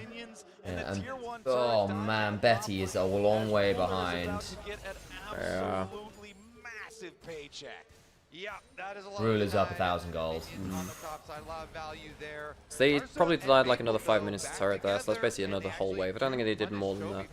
Also, if Lucian's meta, Ruler, Viper, both very, very pleased with life in general. Exactly. That's what you tell Betty. You're like, yo, Betty. Yeah, no, if you're talking about relative strength, it's a different conversation to absolute terms. Because, yeah, obviously players from now will deck players from before. That being said, you know, maybe they don't have the in-depth understanding of matchups, which happened however many years ago, because matchups have changed a lot. I think sometimes it's a little disrespected how good players were in certain matters. Yeah. Like, for instance, I don't think that everyone would be as good There are some things which I'm sure players will not have remembered from Season 2 or Season 3, right? That being said, there's a lot more of just basic understanding of the game which has evolved over time. So yes, most players now would just destroy players from 10 years ago, for sure. But there are some certain things where... I mean, you gotta remember, like, people like the Shy and Jacula were still elite level, and they were winning worlds in 2018. Yeah, but Faker even started in 2013. in interviews, they've also said, like, that their current styles are way better than they were before, because they're growing players. Yeah. Nice never move. I still want to get a full official Duskworth the Raven never move. A ruler in the mid lane on the Lucian. They do get the priority. Nevermore's the book, right? Yes. Or it's the poem. Edgar Allan Poe. Honestly, I don't think PSG are even considering. Which is obviously what Swain is inspired by. Never read Poe. Never learned it. Not that long one. It's worth reading. It's like one of the classic bits of Gothic literature. Things like that. Gothic's also one of those terms that has only been retroactively applied. Like a lot of other literary genres were like tied to time period as much as they were aesthetic. Whereas Gothic is actually timeless. It's more of a vibe than anything. Big it's an aesthetic and a vibe to a certain extent. Yeah. So and what it meant was a lot of it got applied retroactively. When actually for us this considered Gothic. So for example, Northanger Abbey, The Raven, Bram Stoker, Frankenstein. I prefer Goth and Visigoth. Yeah, that's fair. You know, the fall of Rome. The fall of Rome, exactly. Yeah. Okay. Duro might not be all that durable. Oh, he's safe. Just hop for a minion. I mean, the Lucian Braum is doing bits. It is. I mean, I do think that there's a point where maybe the Lucian Braum struggles against Vi Swain and just this crazy meat grinder, because if Lucian ever gets caught in the meat grinder, he will die, Keen is caught. He's being realised. He's being realised. Actually, it's not too Never bad. move. Almost had the second cooldowns up. Close though. Not close enough. To run away. Pizza delivery! Pizza delivery! Yeah, really trying to dunk on this Mombasa, which is fair, actually. Mombasa went ahead is a problem. Who got the kill there? It was Carcer.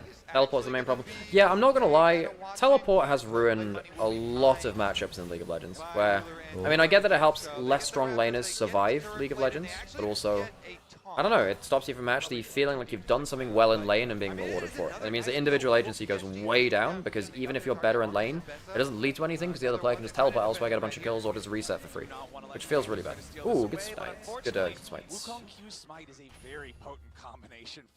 So, there are a couple ways potentially to balance teleport that I can think of, and some are more extreme than others. Well, like limit it to like a couple of uses, or... So you can put an X amount of uses until you like say pay X amount of gold or something, or have X amount of items. Is it Dota where you can buy teleports? You buy teleport scrolls, exactly. You can turn it into an item.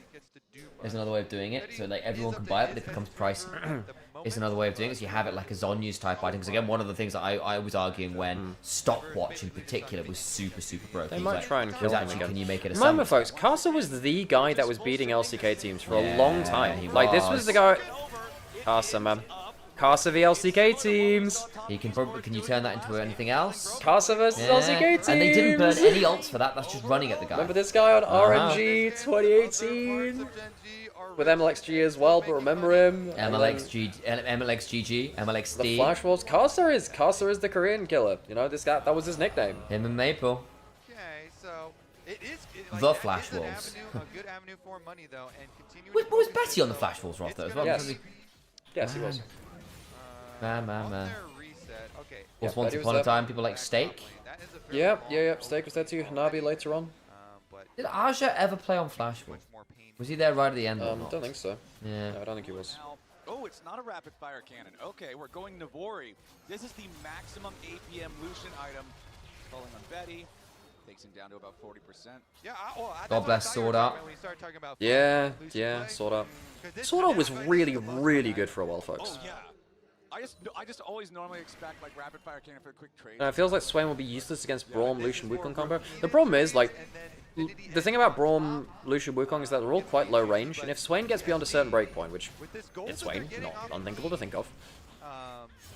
You don't get to get out of his range. He just puts on the ult, heals a crazy amount, keeps you in the meat grinder instead, and actually it's you that's kind of stuck in there with him rather than the way around. Yeah, and like the way you beat Swain is basically letting his ult time out and then re-engaging. Because Swain without ult is very killable. Swain with ult is a problem. Dude, I have missed watching Castle. Oh, nice. That was Swain a great combo. They couldn't even get this Betty Braum flashes out. Yeah, Woody might die. I mean, okay. I mean, this is quite one for this. That's actually That's actually a pretty good bounce Yeah, back. Chovy has a flash. Cas's Q's down. He can go again. He can go again. Where is Canyon give me a lot of trouble, so keen.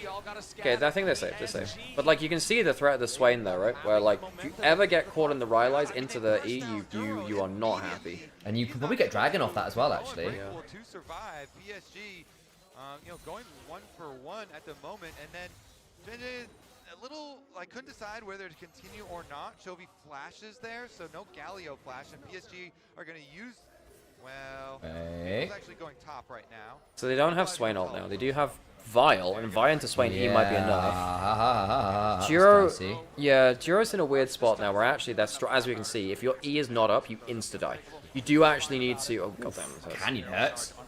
Yeah. They should get the charge here, I would imagine. Max rank Q with a Triforce proc on it. How far is Canyon off ult? Oh, he's got a long way off. I kind of got baited by the new HUD where the ult timer's being on top of the portrait. So I was looking on the top right corner. I was like, where is the ult timer? It's in the middle. And it's like above the portraits. If you see what I mean. When it's the removed one. Right. Yeah. Trying to go answer the wave right now, but PSG are. Sword Art went online to offline. That show is so. I mean, okay, maybe it's properly rated now, but at the time it was so goddamn overrated because it was like the flavor of the month anime with cool character designs and a good soundtrack. And in fairness, it and a was lot of a wishful cool fulfillment. concept, and like from what we were hearing, actually, we kind of had misread this. Was actually Sword Art was one of the very first to kind of go for its concept, even beyond things like Dot Hack. No. There were there were plenty of things which did it beforehand. Because I thought, from my it's a pretty well stretched. Honestly, the Matrix did it before. Yeah, that's true. Really. I agree, but The whole, one of those die in ones the where game, the you die light in real novel in life. particular was a lot older than I gave it credit for. Yeah. But everything in that goddamn show exists to make the main character look cool. It is the same. Yeah. It is pure wish fulfillment. Hang on a second. It's not. I mean, he doesn't have an attach. He's looking just for phase rush now, I think. Vision Empire doesn't get his little crow. It's technically not an isekai, by the way, because it's not into another world. I mean, virtual, it's weird. Technically not an isekai. It's isekai adjacent enough. Log Horizon is, because that's actually physically being in the other world kind of thing. Pretty sure. Log Horizon was fun. I forgot about that show, actually. That was fun.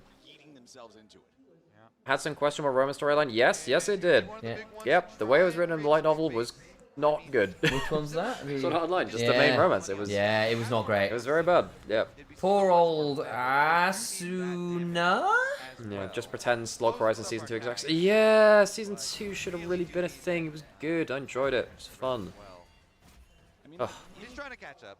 They'll try and find Anyway, my favorite anime is Gintama, by the way. Gintama is my favorite anime. I think it's Kara no Kyokai for me.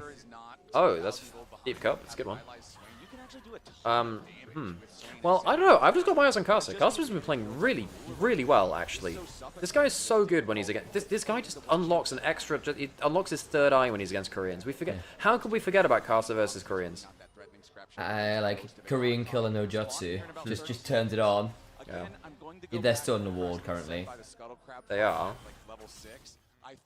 So the game slowed down. Now the problem is when the game slows down like this is the kind of point where GENG are very, very good, and they've actually done it already, where they just kind of like just creep ahead in terms of like turret leads and stuff like that. So for instance, when they sent Ruler top lane earlier with that crash wave dive, that's the kind of thing which you can't, they do very, very smoothly. They just get just a random 2,000 gold lead onto Ruler. Yup. Just from just better map movements and better access to towers. They're very, very good at that. I concur. I would also note as well Apothecary Darius is very good. I enjoyed that one. I liked Season 1 more than Season 2. Although the opening for Season 2 was excellent. But like Season 1, I just preferred the mystery aspect of it more than the It got a bit like it became a little bit grander politicsy. But even then, I preferred the mystery. I will say I liked the trios dynamic. Yeah. Yeah. But no, Apothecary Darius is pretty good. I like it. There you go.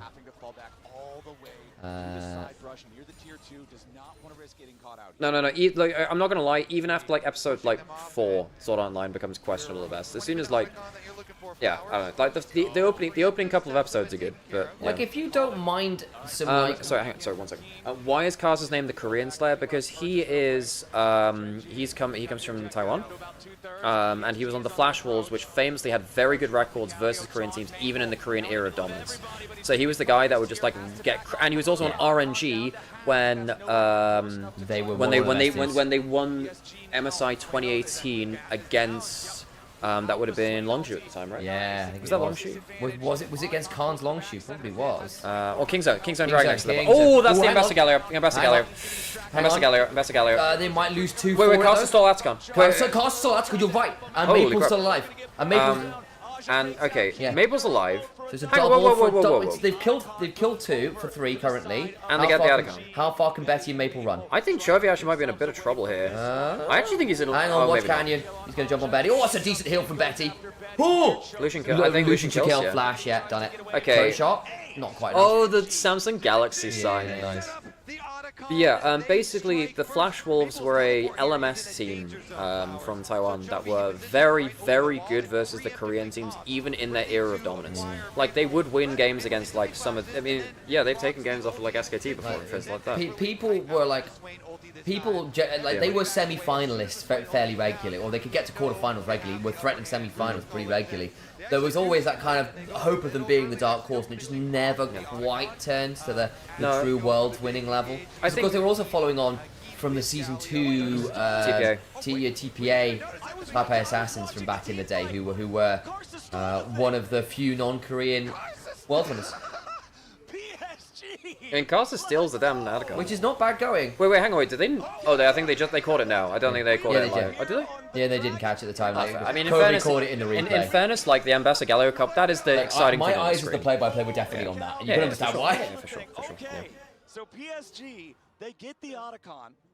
And in fact, like, most of this gold is into Lucian, who theoretically is very viable and submissive.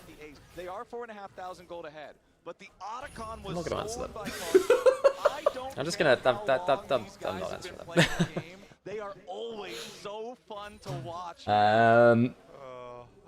Theoretically. Chovy's managed to get a lot of gold now as well, but I still think this Swain is in just a fine spot, and Duro is so dead. Right? Not. They didn't have the whole team there, and the GENG response time is way too fast. Wow. Okay. Brawn passive. This is my brother, by the way, Initialise, and I do agree with Sam, by the way, but there isn't a great difference between Baytron and Shadow. If you look at them, their cold streak in summer, BLG really struggled with Shadow too. There's not a great difference between the two of them. My argument probably is that Shadow is slightly better at being a carry player, like being a little bit more playing for his own individual leads. Oh my god, yeah, this is just insane now. So Lucian Brawn, when it actually gets to jump forwards at you and actually threaten one shot, is kind of insane. Yeah, they do get the shutdown there, so probably can't just rush Baron. I just can't do it anyway because he's only 4 minutes. I don't know, Ruler is just, Ruler has such a good, he's just dead. Oh, he's still probably dead though, right? Probably, yeah, they don't want to go on that. They're going in 1 by 1. Yeah, they're trying to just save their remaining turrets. Man, like that pick onto Duro is almost great, but they did it as like 2 to 3 people, whereas 4 people of GENG like immediately turned up, right? Like if you have the Rumble there at the same time, that looks probably quite different. Yeah. Lucian is a strong and independent. Oh, that's what you were playing. Yeah. Yeah. Right. Unfortunately, Ruler is still Ruler. Ruler's Lucian is unfair. He's picked up an basically. Infinity Edge, by the way. Yeah, he is. I mean, a lot of the time, oh, go for Rapid Fire Cannon. He doesn't need it. No. He doesn't need it. I mean, I like the draft from PSG. I think Cast has actually played exceptionally well. I think Cast has been really good this game. The problem is, whenever you just put a foot wrong, GENG with a comp like this, instant punish. Yeah, instant punish. Betty doesn't have any damage yet either. He's only on 2 items. 7 seconds. Jovi's Yeah. Really need a third on Sivir. Game's accelerated too much. That's why, you know, like, sometimes I think people write off GENG with memories of old being like, oh, they're a slow team. They weren't. Guys, they're 8k up to 25 minutes. Yeah, it's You not know? exactly. It's not exactly. No. Yeah. It's not exactly slow, and they have given some good fights, you know. Bloodlight is now online. Yeah, I mean, if you weren't at 3 items on the enemy AD carry, getting towards 3 and you mid lane. need to kill Ruler and have the Ambessa Galio combo whiff, basically. And you can't fumble another pick on the Duro like that. That's a couple now which actually led to your demise rather than the other way around. Yeah. Also, I mean, Maple's hit his core items. I just think it's too late. I think he gets one shot now. Because I think you've reached the breakpoint now, sadly, where Lucian will actually just one shot. Yeah, because they cycled through 2 Brawn passes and Swain died, is what happened in the last fight. Well, yeah, I guess it takes a little while for the second one to apply, but there's a little bit of a lockout. Okay. Canyon has an angle. Maple will ult, flashes away. Galio still hits him. He doesn't get this he is too far behind. And Arja Fight's okay. It's not enough to save the fight. Oh, Keen, baby. And they can keep jumping on Betty. They're not done. Holy moly. Son. Ow. Yeah, that's fair gameplay.exe. GG just toying with them now. I mean, there were some good early game fights. I think Kasta actually had a pretty good game. But GENG are just very, very good at finding these foot wrong. And like the fact that basically the Lucian got so much gold and the response was really only a few hundred gold lead elsewhere just isn't enough. And then that one failed fight on a Duro really was the straw that breaks the camel's back. Very nicely done. Oh, bloody hell. Yeah, that's over. Yeah, that's oh my god. Lucian damage is nutty. Youch. Well, folks, this is the cleanest game we've seen today. By far. This is the cleanest game we've seen today. By far. Even with like the one early fight being kind of meh. And the Atacam being stolen even. Yep. Yeah. GENG are good, guys. Korean killer is Korean killed. Yep. So he is. Where were you when Korean the Flash Wolves have been domesticated, Sam? Yeah. They sat by the campfire. Flash Wolves had to run Ghost. They've been domesticated, Sam. They sat by the campfire for too long. They've gone down to being blink dogs. Blink dogs. Wait, Blink Hounds? What's the Blink Dog? It's a D&D thing, yeah. Oh yeah. Well, didn't one of the characters get that in camp? You get displacer beasts. Didn't one of the Crit Wall characters get a Blink Dog? They did, yeah. I don't know whether they managed to keep it or I think it ran away from them. Flash Dog. And then there was Professor Thaddeus, the bird, who they let go and he just didn't come Never back. came back. Yeah. Professor Thaddeus, go! Oh, the owl. And he Yes. just never came back. Oh yes, but yeah, that does make sense. Yeah. It was amazing. Well, I think GENG have set the bar for clean gameplay here. I think teams are going to have to find. Look, I think this also applied to last year as well. I think if you let GENG have comfortable matchups, You guys are sleepy. That's what I think. I think if you're going to let them have comfortable matchups, they will outmacro you. They are much better at moving around the map. They're very good at picking the fights when in the right spots. On the whole, you need to find a way to flip matchups against them. So, what's going to deal with Lucian Braum? What's going to deal with stuff like Ambessa? What's going to deal with stuff like Galio? Obviously, if PSG had a good crack at it, stuff like the Swain is the Galio. Now, typically T1 have been the team which have found those matchups. And of course, they went 5 games against me. Yeah, Canyon also, solid game on the Wukong here too. Very good game from him.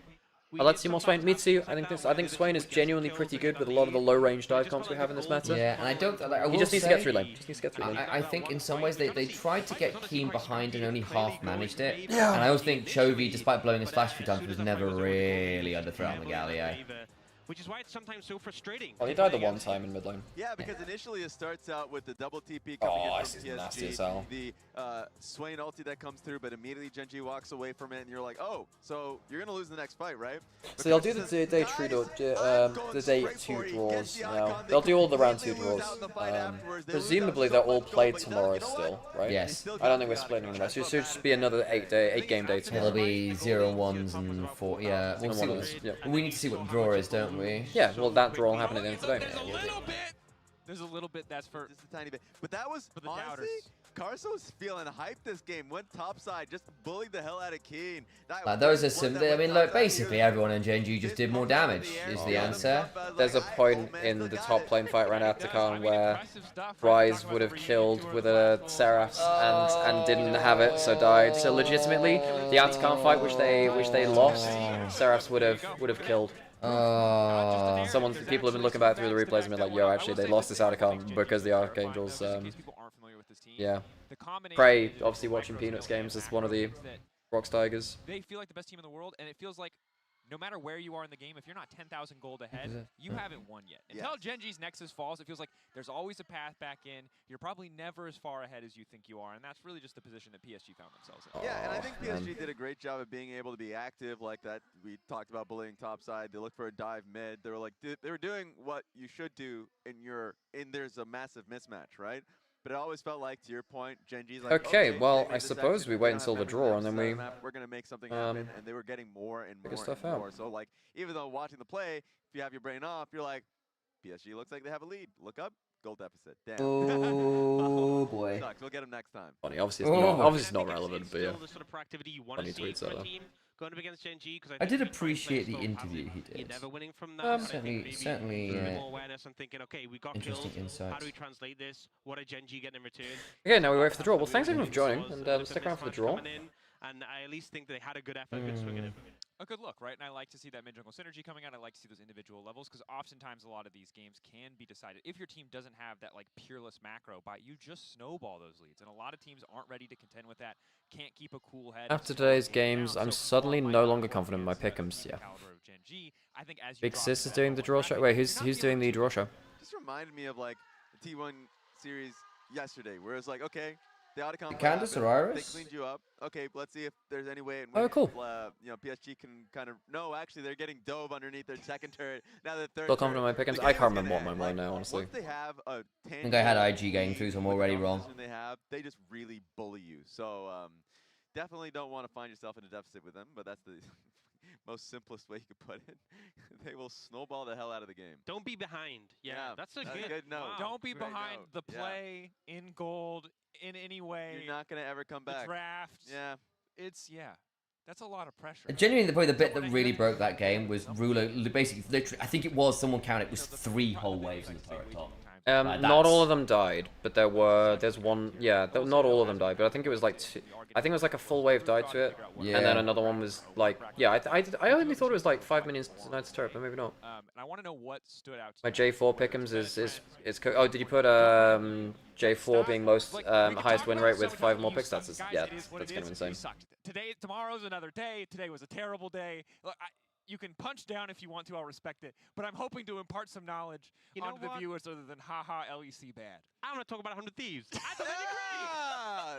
Mr. Positivity. I think I put Wukong as most picked. Who did I put? I think I had Alistair most picks. But I forgot that these were at best of ones. I think I had Alistair most picked. Maybe I should have put Jarvan or Wukong. Domestically. And it wasn't even that they just performed the level we saw domestically. This was a big reach up and a big win for them. Yeah, especially. I think the best of ones are really going to flip that, because obviously in Fearless you can't pick things multiple times. You can only pick it the ones. Who is going to play today? I think Kaiser should not pick Skull. Yeah, she got picked once. Viper played them initially. Oh, Ruler's on stage, because Ruler obviously was at JDG. By the way, folks, this is the arena which a Ruler played as a home ground for the last 2 years. Yeah, so this is the JDG arena which Ruler's been playing at for years. Obviously, mid jungle did a lot of work. I was really skeptical the second I saw that Caitlyn. This is JDG's arena. I was like, okay, it's over. It wasn't over. They survived. They did a great job. I'm excited to see what else they can do. But we've talked a lot about it. We weren't able to speak to Doko earlier in the day, but we do now have the interview ready for you, because look, they made the upset happen against BLG. We need to know what Dokla had to say in the Verizon post-game interview. Hey, talking to Dokla, that's cool. I'm here And I guess they will with have the draw Dokla show soon on as the well. side of 100 Thieves. Congratulations! What a great start to Worlds. Thank you. It went, unexpected way for us to just beat the first seed of LPL, but we'll take it. I mean, do you consider this as an upset, or were you kind of expecting having a good matchup against them? I mean, realistically, on paper, it is an upset to most people, but Most internally, human I didn't think people. we were gonna get like completely gapped. I think it was gonna be a hard game for sure, but I think people just looked at our series against VKS, and then we didn't play the best that day, and they're judging it off of that. But I think we were far better than what we showed in that series. I think they were better than in Plus, but I do think that BLG like massively low rolled. I mean, it's not something that we haven't seen from them before, but like I didn't expect them to do that versus 100 Thieves. Like, holy moly, I don't know. BLG, they've had a whole year to figure this shit out, and it's still there. The team played really well. Which really screams about coaching issues to me, man.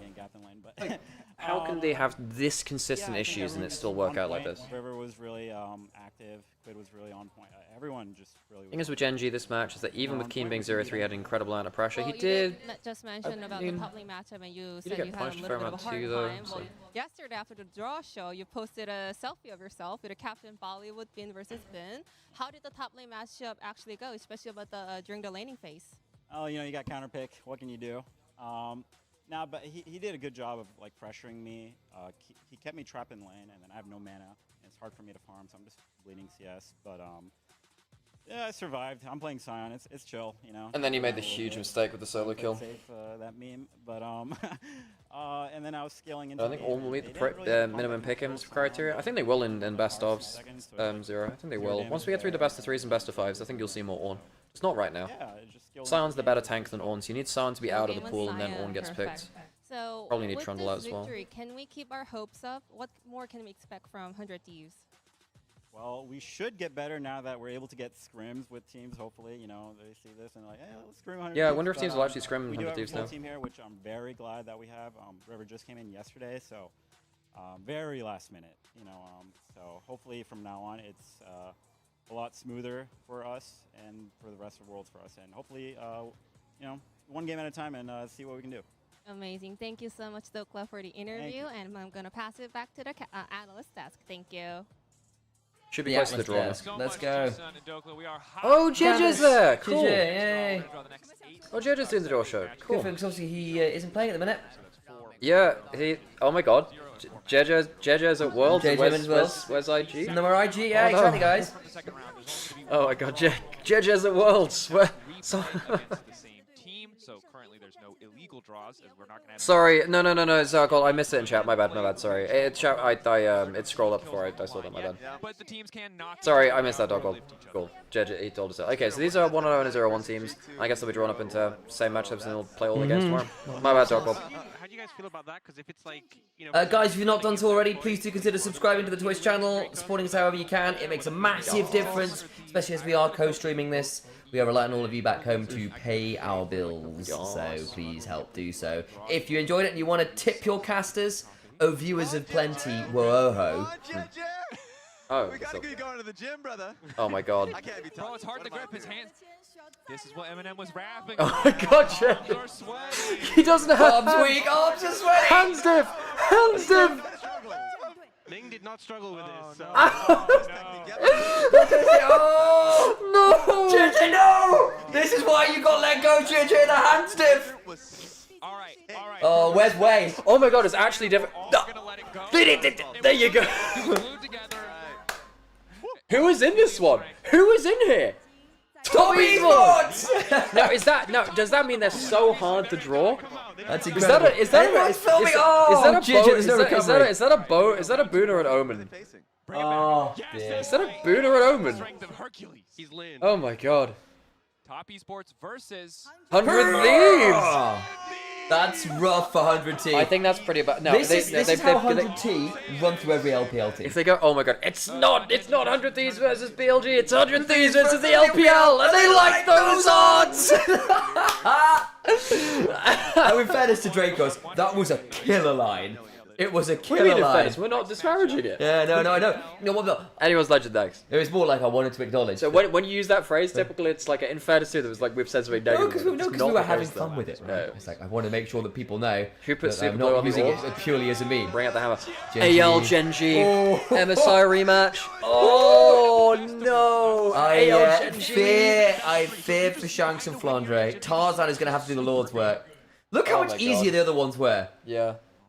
AL Gen G, that's insane. KT Rolster. Okay, so who's getting the lucky draw here? Let's be honest. Oh wait, no, I mean, technically Team Secret Wales are up there too, right? Oh, Secret come on, Wales. Secret Wales, come on, Secret Wales. It's gotta- Secret Wales. Let's get KT or Secret Wales. Yes! So we manifested it. Oh my God, guys! There's actually a world in which Secret Wales like.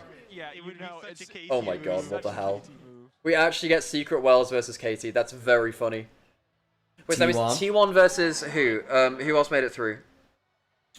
This is my Who was the last team to make it through? HLE? No, because they lost to AL. Yeah, Who was the other AL. team to make it through? CFO versus CFO. T1 That's CFO. not a bad matchup. I mean, I think that's a fun best of one, no? I think T1 are obviously favoured, but that should be a fun best of one. I mean, it's a best of one, and CFO, they're good drafters and they're good players. Okay, so that's a 1-0 teams. Cameras are covering them, so like, Sam, do you want to move the cameras I can. on for Team this? Secret Wales, T1 CFO set up for some sick upsets.